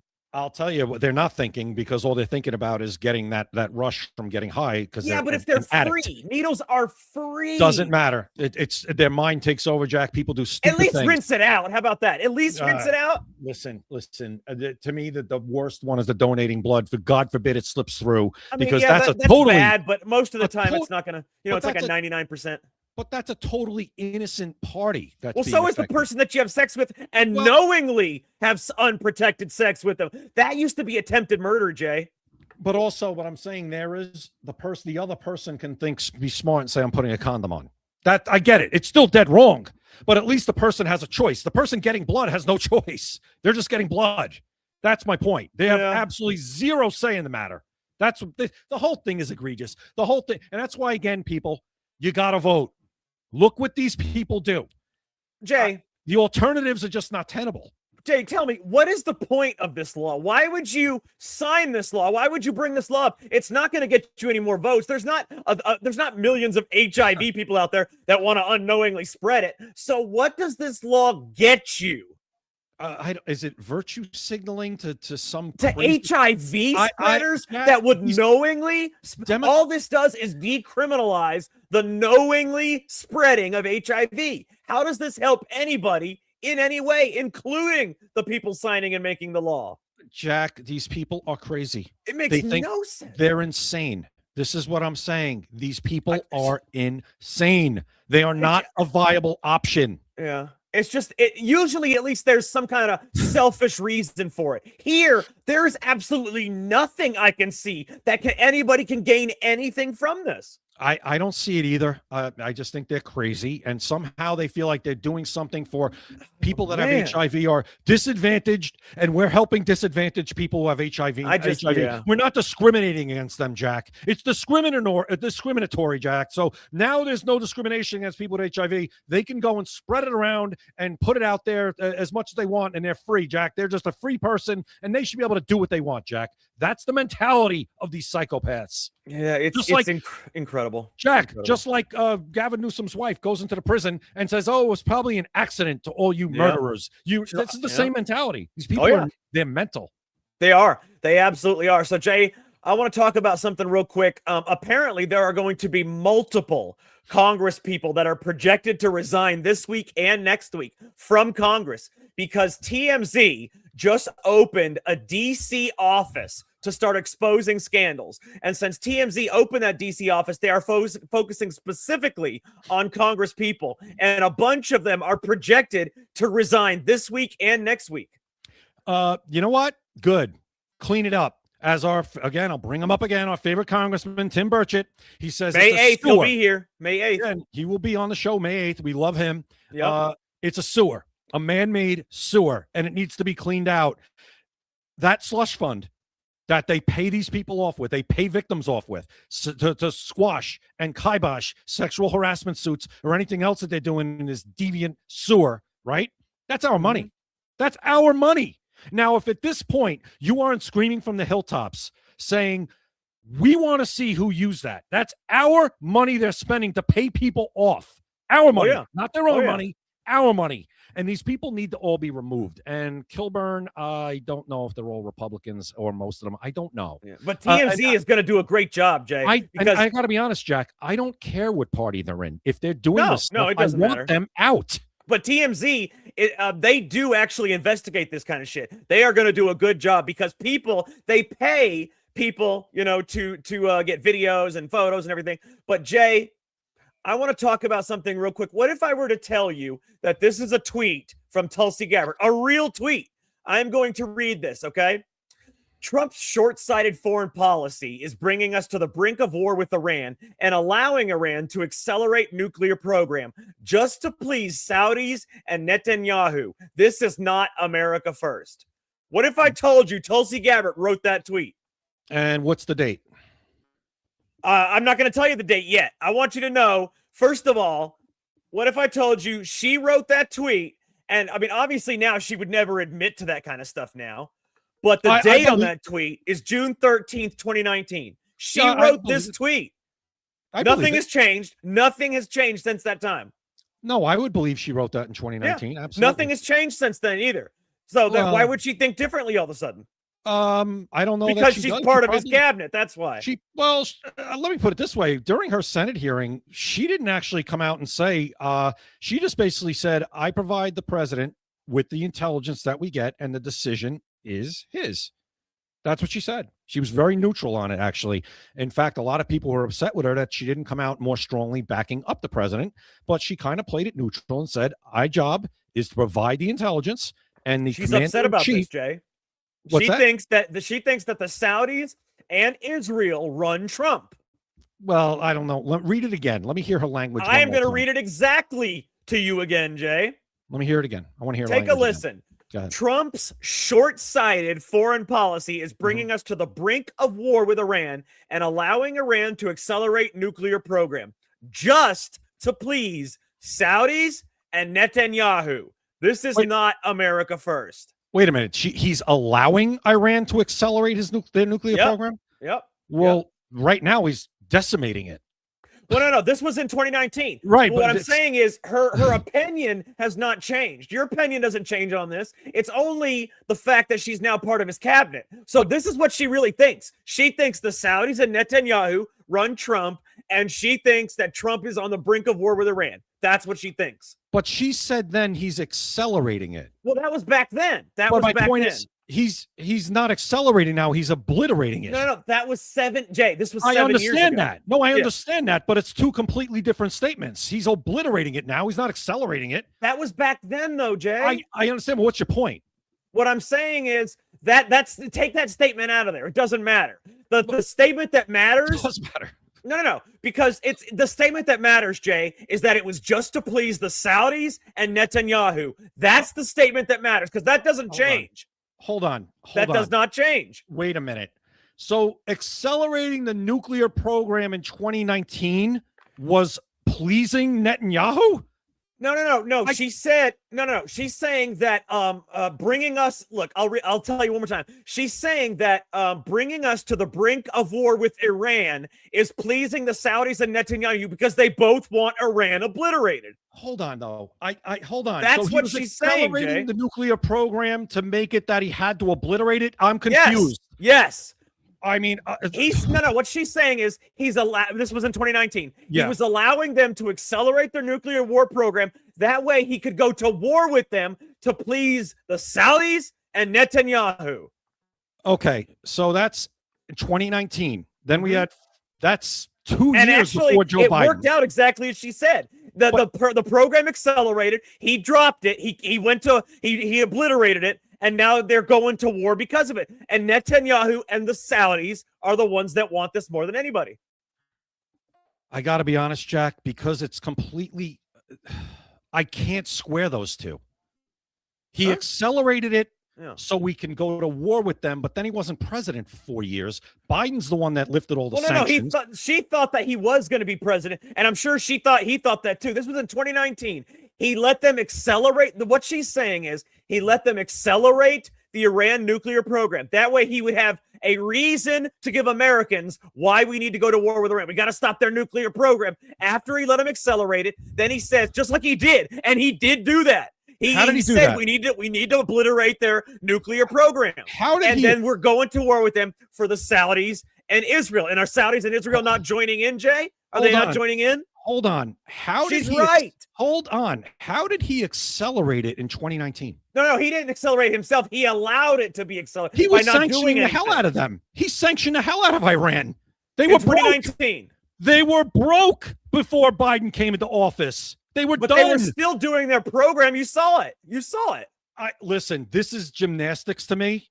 Honestly, it is. Well, this was in 2019 again. This was in 2019. Again, and to me, they accelerated big time when Biden came in and lifted all the sanctions that President Trump put on them. That's when you notice Biden lifted the sanctions. Isn't that crazy? All right, Jay, we can talk more about this tomorrow. But first, let's go ahead and tell everybody, please make sure you follow us. Okay, you guys got to subscribe and follow us on X, YouTube, Rumble, Kick, Instagram, not TikTok unless it's Jay and opinions vary. But otherwise, Secret America TV. It's the same screen name on every social media. Make sure you subscribe and follow us. It really helps a lot. Also, make sure that you go to maxassociates.etsy.com. I put the QR code up there for you to scan. Make sure you do that. I can promise you guys that you will love every second of it. They are an excellent shop. Go to maxassociates.etsy.com for USA Pride gifts and patriotic apparel. They are an excellent shop and have everything you could possibly need. Jay, before we go, I've got to say real quick that we've got to do something about this. This is the main theme that we need to get through people's heads. We've got to stop the National Popular Vote Compact. Absolutely. I'm glad that this came up today when you texted me. I just seen it before you put that post out. I said, yeah, Virginia, they're next. And Virginia's a big one. Virginia's a, quote unquote purple state. Not really anymore. Spamberger's out of our mind. They're getting close, and I don't want to have to fight this in court. This has to stop now. This has to be nipped now. Yeah. Oh, by the way, U.S. citizen is correct. There is a FEMA guy claiming teleportation, and he's a real official that claims he was teleported. We are going to talk about this on tomorrow's show. It is something very interesting. Whether it's true or not, I don't know, but he is claiming teleportation, and we will talk about it on tomorrow's show. But first, Jay. His name is Scotty, Jack. Oh, that's cool. Who were we talking about? Scotty what? Scotty from Star Pippen? Trek. Yeah, the FEMA guy. His name is Scotty from Star Trek. Oh, I thought you were talking about Scottie Pippen now. No. Scottie Pippen, yeah. Scottie Pippen. All right, guys. Look, just make sure you subscribe and follow everything Secret America TV, X, we're on Live from America TV Network, rumble.com/LFA TV. If you enjoy our show, subscribe and follow. It really helps. You have no idea how much it helps us to get the word out. And, we really appreciate it. So, Jay, I think we solved all the problems that we can for one day. I mean, we did a lot today, and we brought out a lot of subjects that I don't think people are really aware of. Nobody knew about this national popular vote compact. I mean, we're one of the first people to explore this, and it's massive, man. Massive. Yeah. Listen, that's what you're going to watch Secret America for. You're going to get a lot. And Welcome you're going to get to a lot of Flyover stuff that a lot of people don't talk about. Podcast with David and Exactly. Stacey You will Whited, get where we all break down the current events secrets and examine underneath culture the flag through the lens of conservative USA. Christian so values. For Jay Gatling, I am Jack Danger. Thank you for watching Secret America. The biblical story of Nehemiah has echoed as a call to rebuild, not just walls, but hearts. A scribe named Ezra, burdened by God, reawakened the people to their identity and calling through a national reading of God's law. Soon after, Nehemiah rallied the nation to fully rebuild their defenses in just 52 days. Today, America faces its own moment of decision, a culture adrift, leadership gaps across every sphere, families fractured, faith forgotten. In ancient Israel, it wasn't just Nehemiah who led. It was also Ezra, a scribe who stood before the people and read the word of God aloud. As scripture returned, revival followed. In 2026, as America marks 250 years, a new nation of leaders will rise, Ezras for our time, calling the nation back to its foundation. From every state, every background, every walk of life, government leaders, artists, CEOs, pastors, parents, ordinary Americans, united in one purpose: to read the entire Bible aloud, Genesis to Revelation, over 7 days, broadcast to the nation. People will watch it and hear the precious words in churches, in homes, in schools and offices, on screens all over, from rural America to our urban cities, nationwide. America reads the Bible. A public declaration that Scripture still speaks, that truth still matters, that God is not finished with America. From the World Stage Theater at the Museum of the Bible to landmarks across Washington, D.C., to other locations important to our national story, a week of Scripture, worship, and witness. This is more than an event. It's a realignment, a reawakening, a return. April 18 through 25, 2026. America reads the Bible. 1 week, one nation, one book. How exciting is that? Revival, revival, revival. Bring it on. Absolutely. One of the most encouraging things I've seen over the last 4 or 5 years, as many discouraging things as there's been. You're like, especially the deep dives we do and you're researching for a topic. When we do live events and I'm talking to people one-on-one, listeners of the show at Reawaken America events and things like that, at meet and greets, I run into a growing number of people that tell me they've been a Christian for 20 years, 10 years, 30 years, and they're reading the Bible at home alone for the first time in their life. They've kind of gone to church, the pastor put a couple of verses on the screen, and that was kind of the extent. And they're like, when sort of the whole world becomes a foxhole, it's like, okay, I'm going to have to dive in. I want to read it for myself, and the transformational power of God's word going into Americans is the thing that is going to save America. If you've ever put together a project, a garage sale, I don't know, a birthday party, a wedding shower, something like that. All the details that go into that's kind of daunting. I don't know what it would take to put on an event.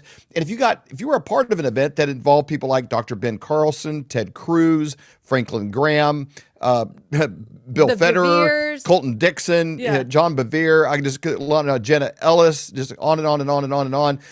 The cast of characters, close to 500 people that are all needle movers in their own right, from entertainment, actors, politicians, pastors, theologians, university professors, university president to moms. Yep. Like, what would it take to herd all those cats into one pen? That would be just unbelievable task. Today's guest has done just that. She's from the organization you just saw the video for, AmericaReadsTheBible.com, Miss Bunny Pounds. Yay! Welcome. Well, it's so good to be with you guys, David and Stacy. Thank you for all your work. And yes, it was like herding cats every day for 14 months. Yeah, people talk about herding chickens. That's easy. They kind of move. Cats are hard. You get 2 cats to go in the right direction. That's a big challenge. You have almost 500, which is unbelievable. Okay, so Bunny, tell us about this project, because this is something that you thought of. Obviously, you shared in the video, which is absolutely amazing to see with Nehemiah and Ezra. But talk a little bit about that, and how did this even come to fruition? Yeah, well, I lead a ministry called Christians Engage. We help Christians pray, vote, engage regularly. And we've been around about 7 years. We have about 1 million Christians that have taken our commitment to pray, vote, and engage. And we push them out to pray and vote for our nation and steward our nation well with engagement. But I was with a whole bunch of young people with our Gen Z project that was in DC 2 years ago. And we were at the Museum of the Bible. And I just finished a draft of my new book coming out called Stepping Up to Lead, Rebuilding a Nation in the Footsteps of Nehemiah. I used to be a congressional staffer and consultant for 16 years working for members of Congress. So I've taught Bible studies on Nehemiah for years. But as Ezra stood up with the scroll, and for clarity, I'd written 2 chapters on Ezra, so I wasn't unfamiliar with the story. But as he stood up with the scroll and read Genesis 1, let there be light, at the end of the Old Testament of the Museum of the Bible, it hits me. Like, I just started weeping, guys. This is the problem with the modern American church. This is why it's so hard to get Nehemiahs to run for school board and, or even us share the gospel, right, in our Chamber of Commerce or wherever we go. And I thought we need a national moment like Ezra reminding us of our identity. And I've had this crazy idea. I thought, wouldn't it be awesome if our national leaders from all spheres of influence, all demographics and denominations would humble themselves in front of the American people and say, hey, we're some of the top performing ministry leaders, government leaders, media leaders, but we need the Bible every day just to make it. That's where we get our life from. And you, the American people, need the Bible every day to make it. And if we're going to see a new caliber of leaders in the middle of a leadership crisis that we're all experiencing on every level for the next 250th year of America, we need you to read the Bible and have a biblical worldview. So that's where the genesis of this started. It started with a crazy idea and a secret memo to myself. And here we are. You make me feel like a couch potato. I know, for sure. For sure. So this is just an extra thing you're doing on top of everything you're already doing. So for people out there like, I'm kind of busy, I got a lot going on. To organize. It's been like working at two jobs for 14 months for our entire team. Our entire team has been working like dogs, and we're ready for this to culminate. I'll just say that. You're ready to deliver the baby here. Get this thing over with. So maybe for our audience that may not know the story of Nehemiah or aware of it, can you talk about the significance of Nehemiah, what ended up happening? And obviously, you touch on Ezra too, but can you talk about the significance of that and what we are really praying for our country? Yeah, I mean, the Israelites had been pulled into captivity from the Babylonians and then the Persian kingdom.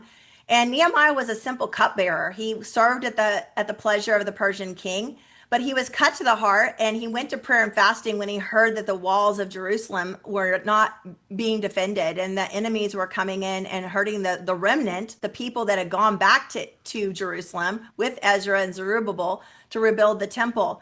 And he took that burden to prayer, and then God gave him great favor and wisdom from the king, and he went back to Jerusalem. And you got to imagine, this is before cell phones or social media. He can't announce to the people of Israel, hey guys, I'm coming. Right. And he shows up, and God gives him absolute grace to mobilize and galvanize the people that they repaired the entire wall in 52 days. Unbelievable. And his leadership is such an amazing example for us.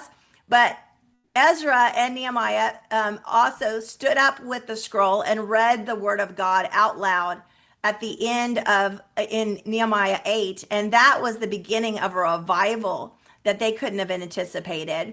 And so I'm just praying, we're praying that we see a generation of Nehemiahs that will get on their section of the wall and stop looking at DC for the answers and do what they're called to do.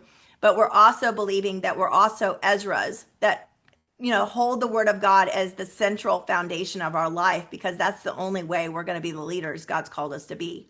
And didn't Nehemiah, wasn't he building the wall and had a sword in one hand? So he's fighting and building at the same time?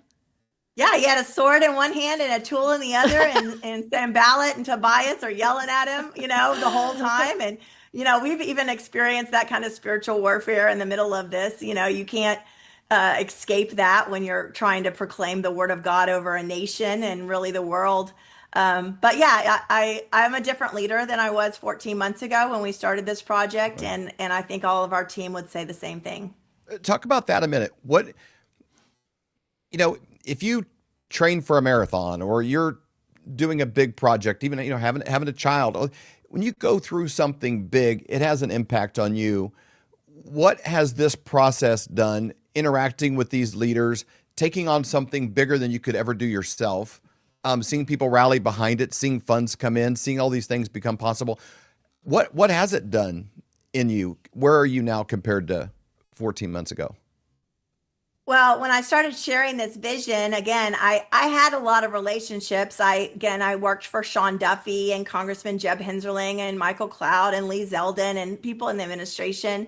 But I was like, who am I to lead this? Even though we do have a national ministry, and we just merged about 2 years ago with Family Policy Alliance out of Colorado Springs that was started by Dr. James Dobson. So we have 40 family policy councils around the country, and we knew, okay, we know people, we can pull this, potentially together. But it was 200 Zoom meetings last year, 200 that I did just with ministry leaders. Then we started with celebrities and elected officials, and every single one of these 500 people are, conversations, deep conversations about why they should get involved, why they should support the project. And then God has just provided supernaturally. I mean, so many underwriters that have come in to help us. And I'll never forget my first $50,000 check from a guy I pitched over a buffet line. Right. Whoa, that's cool. I knew he loved the Bible, and I'm like, you should support this. And he didn't know that it was my first check. He knows that now. Wow. But God has just been so faithful. And even though God raised my capacity running for Congress, running $1 million race for Congress in 2018, building a ministry from nothing to where we are today, all of that, God doesn't waste anything in our life. But this has absolutely been the absolute hardest thing we've ever done. But it's going to be so worth it as our national leaders proclaim the word of God over the country. It's super encouraging to see this list of faces, because you kind of forget, you kind of get overwhelmed with, Tucker Carlson does not like Trump now, or whatever. You get all this, all this noise, and you're like, we have a lot of people that maybe they don't even all agree exactly on every direction and every policy, but they agree on God's word. People like Dallas Jenkins and Colton Dixon, and you got, a historian Bill Federer, on there, and, Governor Ron DeSantis and Betsy DeVos. It's like, these are amazing people, and they're, at least they're willing to say, you know what, hey, this God's word is important, and our country needs to come underneath of God's word, one nation under God's word. It's the most encouraging thing I've heard in a long time, to see this list of faces that are all willing to put aside an agenda and say, you know what, we value God's word. Well, and for clarity, every single one of these people that are reading the Bible from April 18 to 25 are coming on their own dime, their own passion. They've even supported the cause. So, I mean, half of the money that's come in of our 1.7 million have come in from the ministries that have supported this. We also had to recruit, there's Lynn Munzel from president of Arizona Christian University. We had to recruit over 50 university professors and theologians to read all these hard passages of all the genealogies and the sexual passages. Yes, exactly. I mean, there's so many things. We literally color coded the Bible on a spreadsheet and said, here are the problem children and passages that we've got to find. Somebody's got to read Song of Solomon in there. Yeah. Come on. And thank God for Billy Humphrey from the prayer movement in Atlanta, and Pastor Tommy Nelson for reading the Song of Solomon, right? And so God knows, it's just been like a puzzle piece we've been trying to put together for a year. But I'm telling you, I just am overwhelmed by these people's yes to the Lord, and the reality that they're flying to DC, most of them, with the idea that they're not commentating, they're not preaching, they're just simply reading the Bible. And I want people to understand the humility that takes, and that we need to honor them for that commitment. No doubt about it. Okay, so what does this look like logistically? Okay, so you've got, around 500 people that are reading the Bible. Okay, what will this look like? So April 18, we're having an amazing opening celebration at Mark Batterson's church, National Community Church in Washington, D.C. This is going to be a 90-minute show from 7 p.m. to 8:30 Eastern time. So do your math, guys, wherever you are in the country. This is going to be Patricia Heaton, Candace Cameron Bure, a cabinet secretary. I can't even mention all the people that are coming to this. that are going to be sharing all their testimonies. David Barton, Tony Perkins, Pastor Alan Jackson. Leland is doing an amazing song that he just wrote. Lovely. Phil King is doing Heal Our Land. So, and then myself and Kyle Lance Martin from Time to Revive get to share the gospel at the end. But this is going to be an amazing 90-minute show. They'll be live streamed on Great American Pureflix to the country. It'll also be on Bot Radio, Salem Radio, American Family Radio, Hope Media, Way FM, and some others are about to come in as well. So broadcast on radio across the country. And then we go from 9 a.m. to 9 p.m. for 7 full days. We start the next morning with Patricia Heaton from Everybody Loves Raymond reading Genesis 1 and 2 and go all the way through the book of Revelation with Franklin Graham doing a gospel presentation at the end of the book of Revelation. Come on. It is going to be epic, and people will be able to live stream the whole thing. And you just showed all the amazing national worship leaders, Danny Goki, Leland, Kim Walker-Smith, Meredith Andrews, so many, coming again, guys, with no paycheck, making their own travel arrangements to only do one thing, to sit in the green room for 6 hours and pop on the stage and do prayer and worship for 2 minutes, 5 minutes, 10 minutes, whatever's left of that hour, to give the body of Christ a Selah moment before we go to the next hour. The humility of these people, I'm telling you, blow me away. And it's really a John 17 moment, as we have almost every denomination represented. And also, business leaders, not just, Christians. We've had Brent Dusing on the show before. He's the founder of True Play, the gaming system, geared, it's kind of Christian themed games for kids. Business leaders, as well. This is a really encouraging list. It's just kind of encouraging. Like I almost forget. We haven't interviewed all these people, but probably half or so. You forget how many people are on God's side in this country. You almost forget until you see the list that you've put together. It's so encouraging. It is really encouraging. You guys use it as a target list because all these people are brilliant and amazing. And we went and literally targeted every national ministry in this country. And I'm just blessed, Samaritan's Purse, Prison Fellowship, Jack Graham, Alan Jackson, CBN was one of our first sign-ons.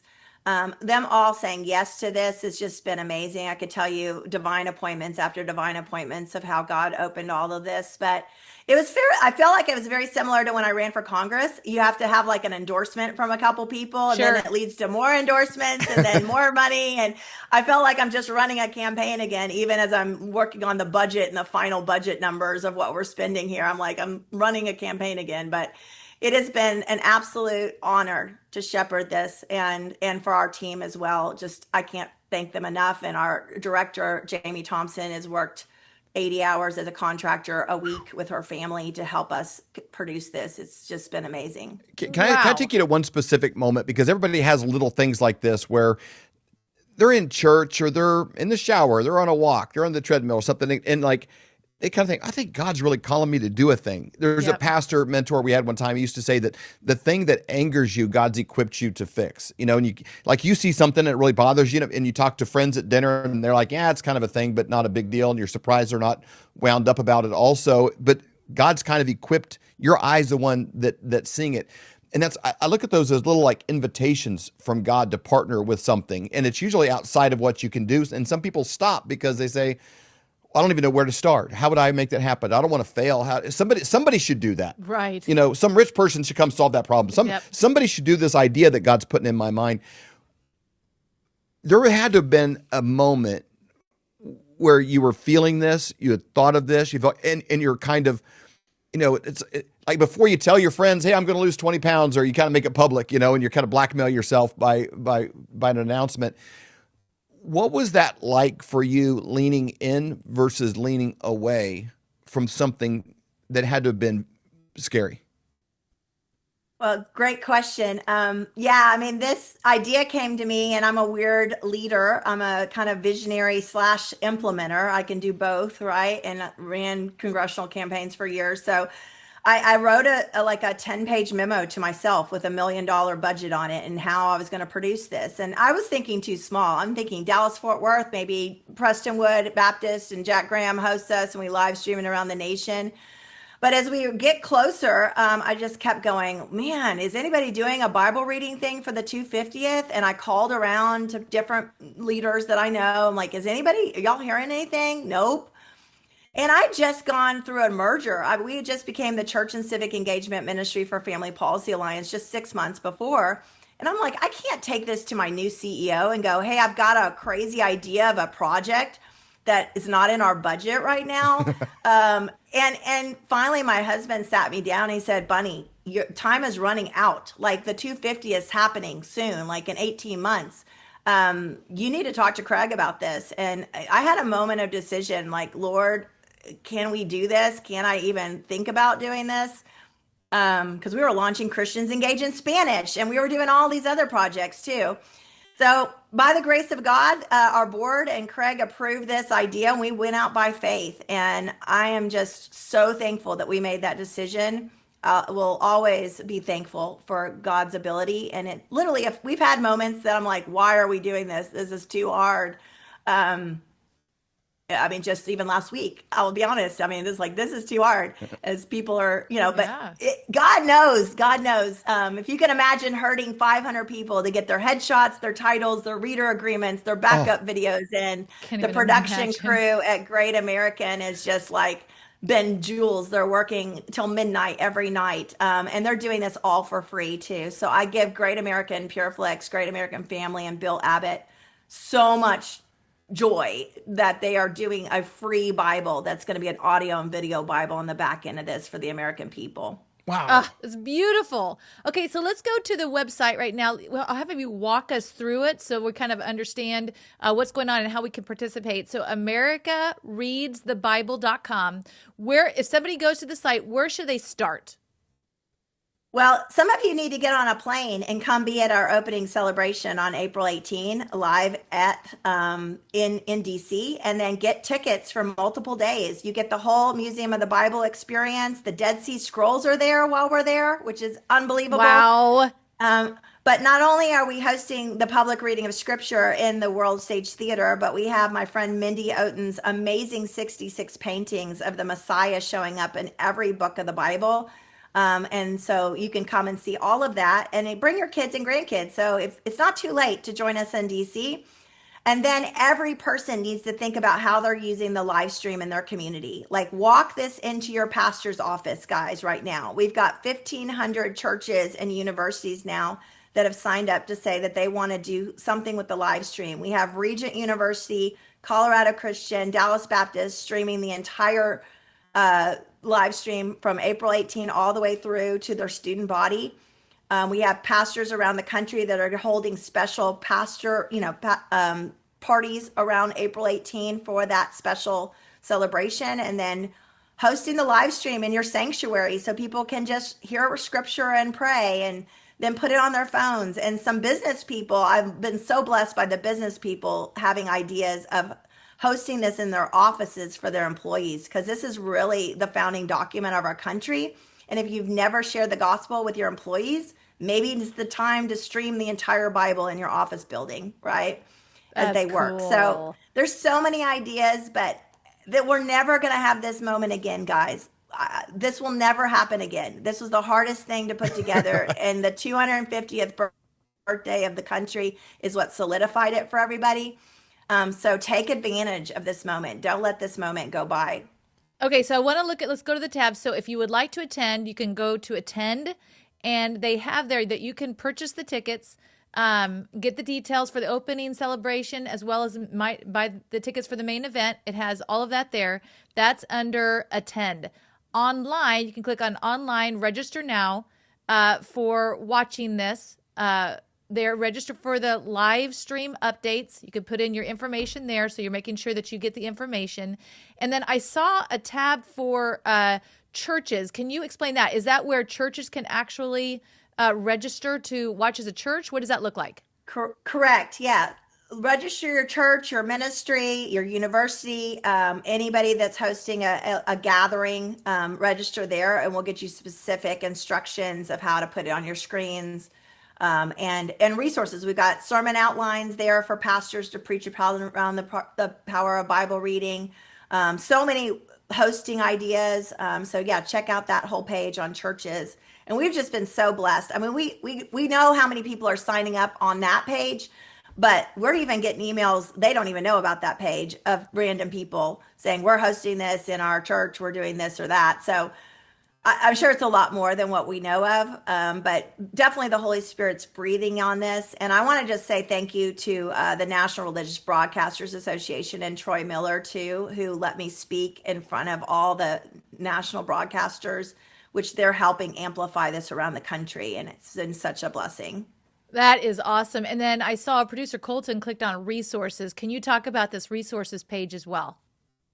Yes, our vision here is this is not just a one-time event that is gone. The purpose of this is to drive people and encourage you to go into Bible reading and discipleship, okay? And we have 14 national ministries that are partnering with us, giving away all of their resources for free to teach you how to read the Bible and do the stuff. So this is our page we'll be pushing throughout the event to sign people up into Bible reading and discipleship resources through these amazing ministries. Wow, that is awesome. Okay, so we also have a very active audience in prayer. They are very big on prayer. Can you give them maybe some specific things to be praying for? Yes, please, friends. I want you to pull up all of our ministry partners. We have 122 ministries. Pray over every single one of those ministries, okay? And then pull up the reader list. Believe me, all of them are getting attacked with some sort of spiritual warfare right now. Pray over every single reader by name, please. Pray over our production team at Great American PureFlex. Pray over our staff at Christians Engaged in Family Policy Alliance Foundation. And just pray for everybody that's attending, or that we're praying for two things specifically. Our team's been praying for two things. Number one, that complacency and apathy will be broken off the hearts of the body of Christ as it relates to the Bible. As you said, David, so many of us as Christians are depending on our 20-minute sermon at our local church, and that's all of the word we're getting.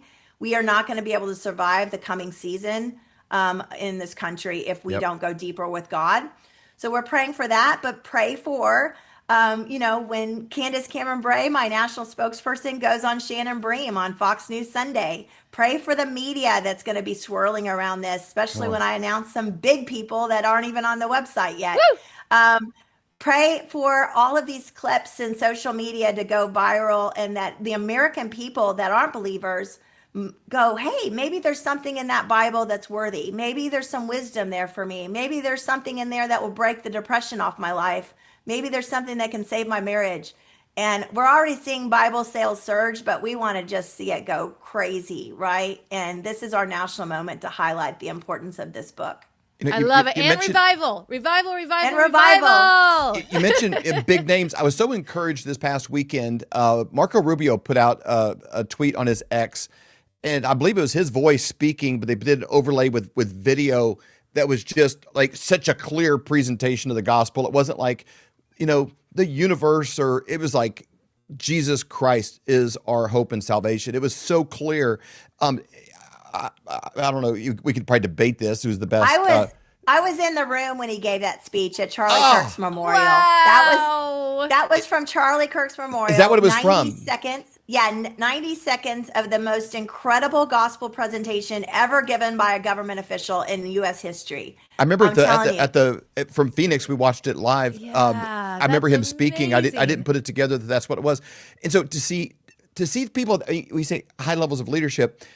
He's the best Secretary of State I think our country has ever had. I don't know. We could probably debate that, but like every day, every time he opens his mouth, I'm like, yes. Every time he does something, I'm like, it was so well presented. Even when he was in his confirmation hearings, I'm like, oh my goodness. Like this, when he went to the offices right after the confirmation, he was with his wife and was speaking to the leaders. I'm like, what a great, I don't know. I've kind of fallen in love with him in a way that I didn't have maybe as much awareness and exposure of him to see him on this list. These are the top of the top. These are the people that are in the decision rooms on a daily basis, and to see them give up their time to read God's word over our nation, truly the most encouraging thing I think I've come across since we've done this podcast the last 5 years. Wow. Well, that says a lot, David. And yeah, he's reading Daniel 5 about the writing on the wall, which is so awesome. And Yeah, our Secretary of War, Pete Hegseth, is reading Romans 15. You can see the whole agenda, guys. Everybody can go on and see the whole agenda on the website of every passage that's being read. And you can see my gaps even, and you can imagine who's going to be reading those, which there's just a few gaps.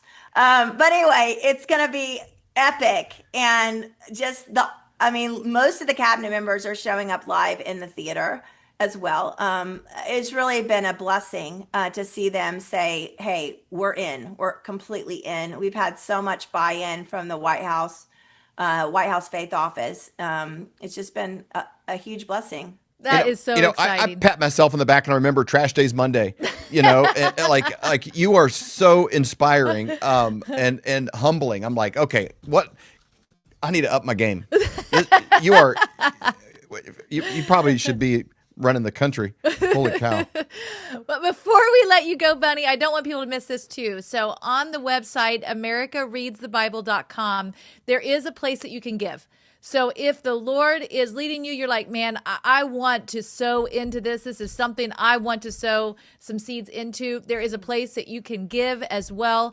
And again, just continuing to pray over it too. Say, hey, this is what I have to give. But God can multiply. We've seen it in the Bible where, somebody brought some loaves and some fish and God, fed thousands. So we just say that whatever you are giving, whatever seed that you are giving, that truly it just continues multiplying in Jesus' name. So this has been so amazing, Bunny. I am so excited. Any parting words before we let you go? Well, thank you for the pitch to give. We have 50,000 more to hit our $1.7 million budget. So if anybody wants to help me walk in the room with this paid for, I would greatly appreciate that. So thank you. But yes, God is moving, guys. I hope this gives you hope. My favorite chapter in the entire Bible is John 17. I have lived and breathed my life in John 17 since I was 13 years old. And I won't tell you how old I am, but it's been a long time ago. But I'm just saying, I've never seen it. I have been praying for it. I have been standing for it. I have been believing for it. I grew up a Seventh-day Adventist pastor's kid, and I've even got the Seventh-day Adventists in this program. That is amazing. Wow. Catholics, Protestants, Charismatics, Reformed, Church of Christ, Presbyterian, we're all together in this massive moment. And it really, Jesus is about to be glorified in a way that I can't even describe. And it's been the absolute biggest honor of my life and our team to host this. And we believe that God's going to do much with it in the years ahead. Man. I love it. Amen and Awesome. amen. No doubt about it. Flavor family, go to americareadsthebible.com. Bunny, thanks again for your time. We really appreciate it.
I wrote Heal Our Land because I feel America is at a crossroads. And today, I believe we have an opportunity to turn a corner if we are led by the Word of God, remembering who He is and who we are. That's why my family and I are joining America Reads the Bible this coming April 18th through 25th. This will be a historic, week-long, continuous Bible reading. National leaders from every sphere of influence will declare the scriptures aloud from Genesis to Revelation, and together we'll reignite America's spiritual foundation as we celebrate 250 years of freedom. You can be with us in person in Washington, D.C., or gather your family, church, or business around the free live stream anywhere in the U.S. I believe this will be a moment of healing for our nation and the beginning of a great awakening. 1 week, one nation, one book. For all the details, go to americareadsthebible.com. Everyone is talking about this. The one thing that's very important part of my portfolio all these years is gold. Has gold hit all-time highs already this year? And get a free info kit on gold today. It's called silver. Gold coin. And though we are thrilled that everyone is talking about investing in precious metals, a lot of these 1-800 numbers will make you feel like just another transaction. That's why it's crucial to work with a person, not a faceless institution, when it comes to your finances. You deserve to be treated like family, not just another number. Dr. Kirk Elliott, who we've known for over 25 years, he doesn't just sell gold and silver, he offers trust, care, and a personal touch that an impersonal institution could never match. So when it comes to securing your financial future, don't just call a company, call a person. Call Dr. Kirk Elliott at 720-605-3900 or visit flyovergold.com to learn more.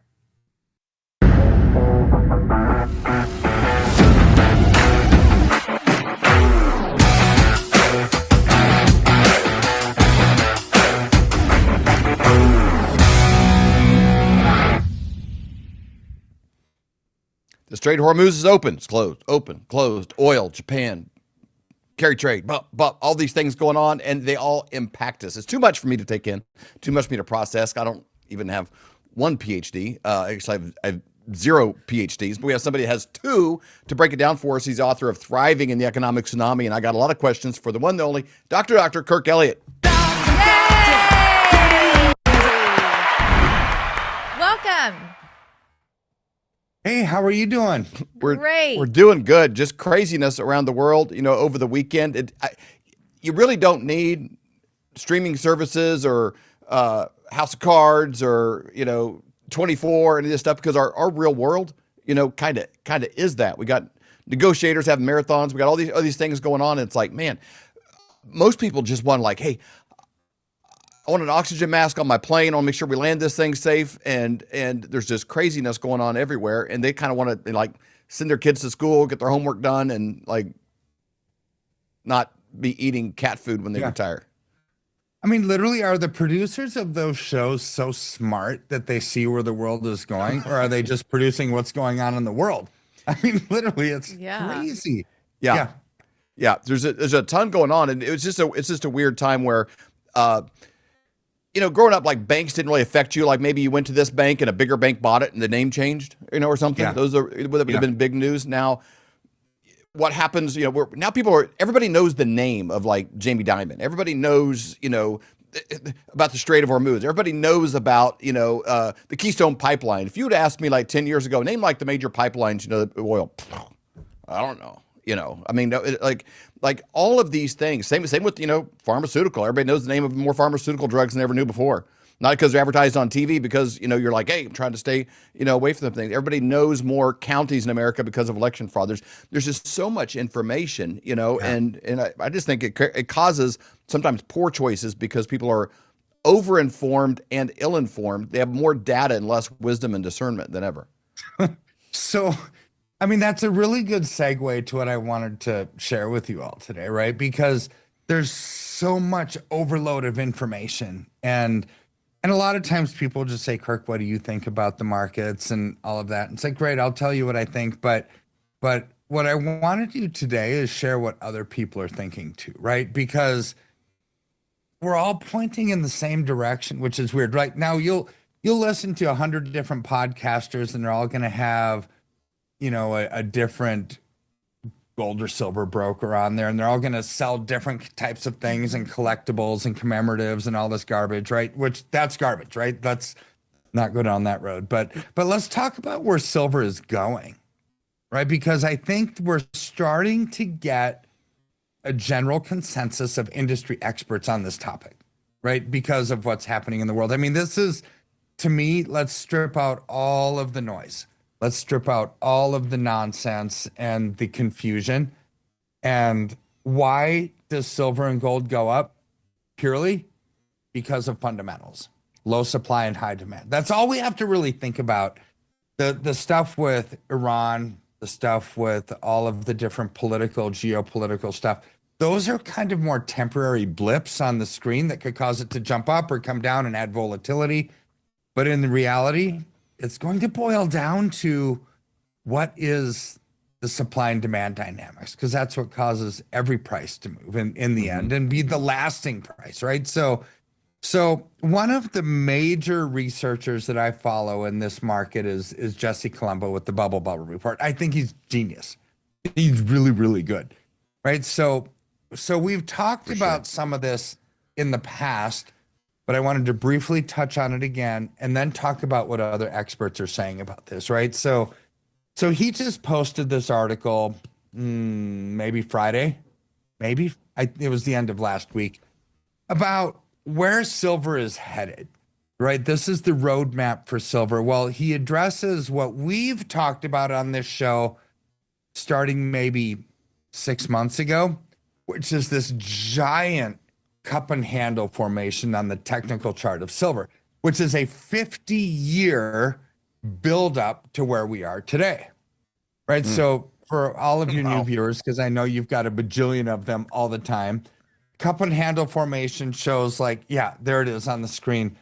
It looks like the Big Dipper, kind of. It's like the cup part of the Big Dipper, and then the handle is like the handle of the Big Dipper, right? It's like, but where is this gonna go? The handle is where we are now. So 50 years of formation of a consolidation kind of retracting pattern, and now we go into this massive growth. Well, have we not seen massive growth over the last year? Yeah, we for have. sure. It was 147% last year. That is the beginning of the handle formation. So where Jesse says we're headed is a few $100s an ounce plus. It's like, okay, this is fantastic, right? Well, wait, I've said that. You and I have talked about this. This is where I think we're headed too. So now we've got not just myself, one person's opinion in the world, be careful of who you listen to, right? It's like, what if it's the wrong person, right? But now I've been saying this for strong fundamental not just technical, but supply and demand reasons.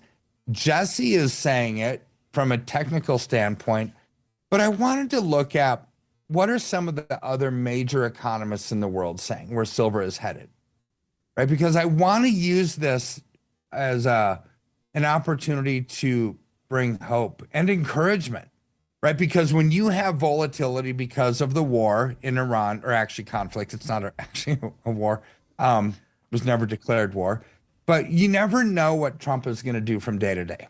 Like literally is there going to be an ultimatum? Is it going to end tomorrow? Are they going to extend it for a week or 2 weeks? Or are they going to block the Strait of Hormuz? Are they going to open it up? What is Israel going to do? Are they going to nuke Iran? Are they not? Right? There's so much noise, right? So that causes volatility in the fluctuations of price of everything, not just gold and silver, but stocks and bonds and everything else, right? So let's just focus on silver though, because that's how we've been allocating for years now. Since about 2019, we've been allocated into silver.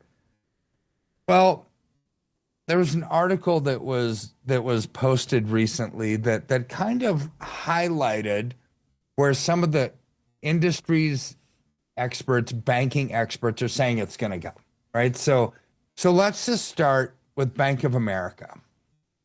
So Bank of America, their chief economist, thinks silver is going to hit 135 to 309 by the end of this year. Wow. Right? I remember you Not talking like, about that maybe like, what was it, about a month ago? Is that when they Mm-hmm. initially had said that? Yep, that's when they initially said it. And so, but here's the reason why. So all of these economists almost have a different reason as to why they think it's going to go where it's going to go, right? So Bank of America, their chief economist, because of the gold and silver ratio, which is what we've been talking about for years, right? So it's like, all right, this is awesome. BOA is thinking like we are with the ratio. So they just think the compression of the ratio to 32 to 1 will bring it from 135 to 309. We're almost 60 to 1 right now, right? So that's just the compression of the ratio. And that makes total sense. We're at silver. Yeah. Now, their numbers are wrong. We talked about this a couple of months ago. Their numbers are wrong because they held gold static at $5,000 an ounce. Gold's not going to stay at $5,000 an ounce. Gold's going to probably hit $6,000 or $7,000 an ounce, which means their numbers are understated. So but bottom line is they think 135 to 309. I think that's understated because they use faulty numbers on gold, right? So now David Hunter, prominent, metals kind of guru in the industry, he thinks it's going to hit 180 by the end of this year. Why? He just simply sees a breakout in the metals off of this technical pattern in the second quarter of this year. So that's his rationale behind it. How about Citigroup? Another big mega bank, right? 150 to 170. What is their reason? The gold or silver ratio, again, it's like we run to something. It's not like we're making stuff up, right? This is a big deal. And plus Chinese demand for silver. So just yesterday, China said that they're actually going to stop exporting different kinds of like sulfuric acid and stuff to the rest of the world because they need it for the refining of silver and other critical minerals. Okay, so they've already stopped exporting silver to the rest of the world. Now they're not going to export the acids and things needed for refining. This tells us they have no supply. They have no supply. So that's where Chinese demand comes in. So how about gold, silver? Their economist Hibbard. It's just an analyst company, right? 175 plus. So what's their rationale? I'm going to just go to the bottom line on that one. All of their rationale behind it says silver is simply going to outperform what it did in 2025. Wait, it was up 147% in 2025. So they think it's going to outperform.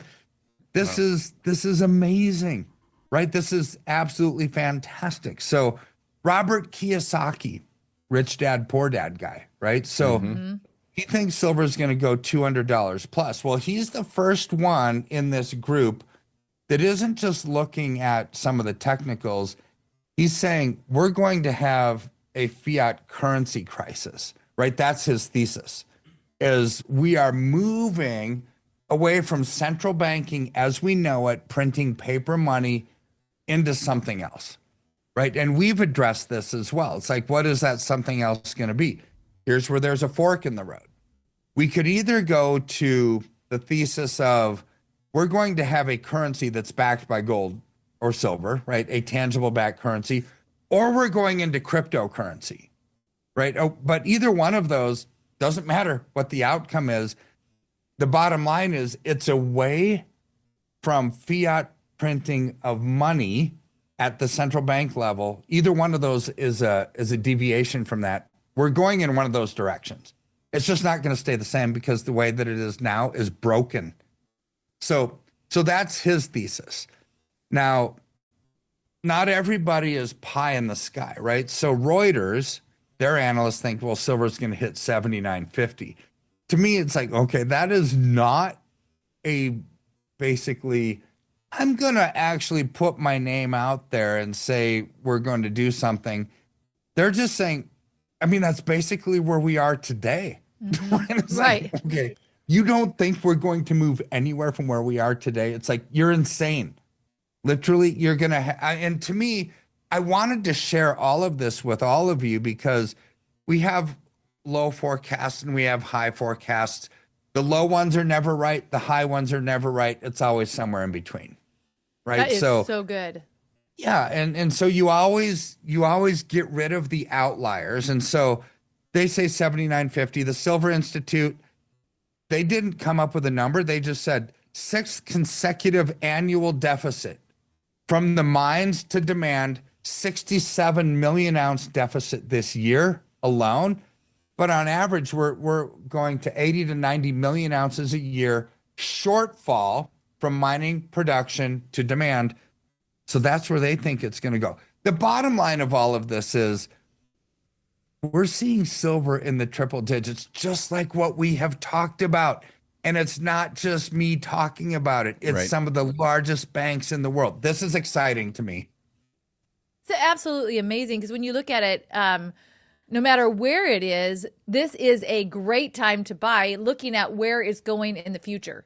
So, you know, and it was interesting last year because you were talking about from January of 2025 where it was going to be in December of 2025, and you hit it. I mean, you were right on it. And then to see what you've been saying starting in January 2026, what we're looking at in December of 2026, these numbers line right up with what other people are saying as well. I think that is really important to note and be aware of.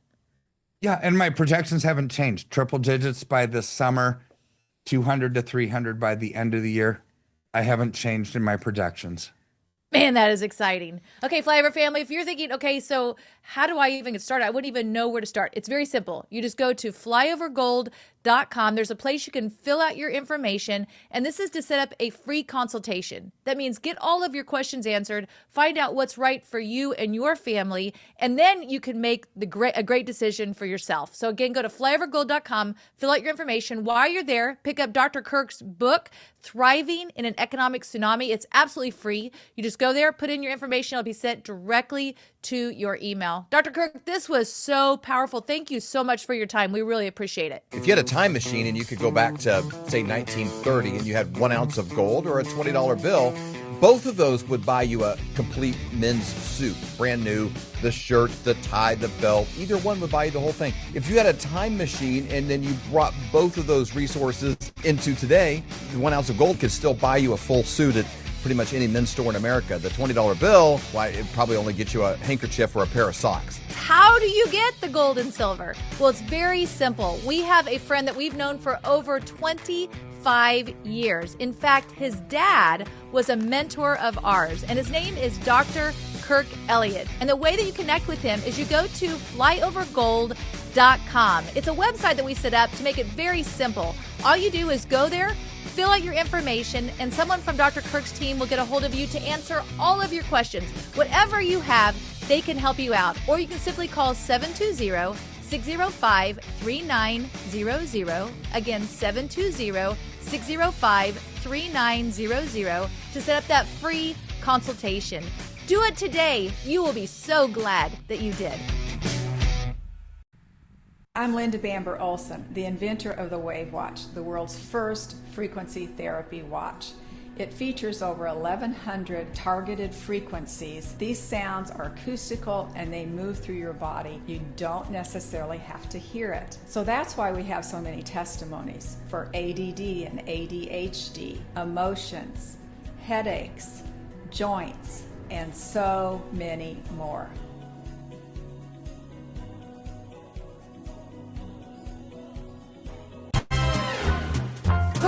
All right, Flyover family. My name is Avery Whited. I'm the daughter of David and Stacy. I'm just moving in, so I had to get an order for my pillow and get the things that I needed. So let's look inside. I got some My Pillow towels, kitchen towels. I got some of their Giza sheets. Now, I've never actually been able to use them, but I've heard amazing things from my parents about them. And last but not least, something for Charlie. A dog bed. All right, Charlie, let's go put this in the dryer and fluff it up for you. Come on, buddy.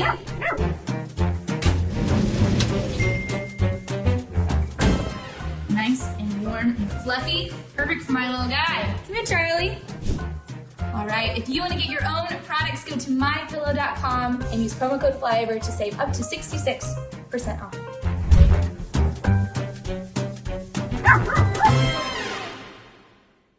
Everyone is talking about this. The one thing that's very important part of my portfolio all these years is gold. As gold hit all-time highs already this year.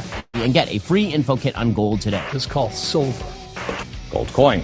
And though we are thrilled that everyone is talking about investing in precious metals, a lot of these 1-800 numbers will make you feel like just another transaction. That's why it's crucial to work with a person, not a faceless institution, when it comes to your finances. You deserve to be treated like family, not just another number. Dr. Kirk Elliott, whom we've known for over 25 years, he doesn't just sell gold and silver, he offers trust, care, and a personal touch that an impersonal institution could never match. So when it comes to securing your financial future, don't just call a company, call a person. Call Dr. Kirk Elliott at 720-605-3900 or visit flyovergold.com to learn more. We hope you've enjoyed this episode of the Flyover Conservatives podcast with David and Stacy Whited. Please subscribe, hit the notification bell, and leave us a comment below. Lastly, if you enjoyed today's podcast, share with those who came to mind. Be blessed and make it a great day.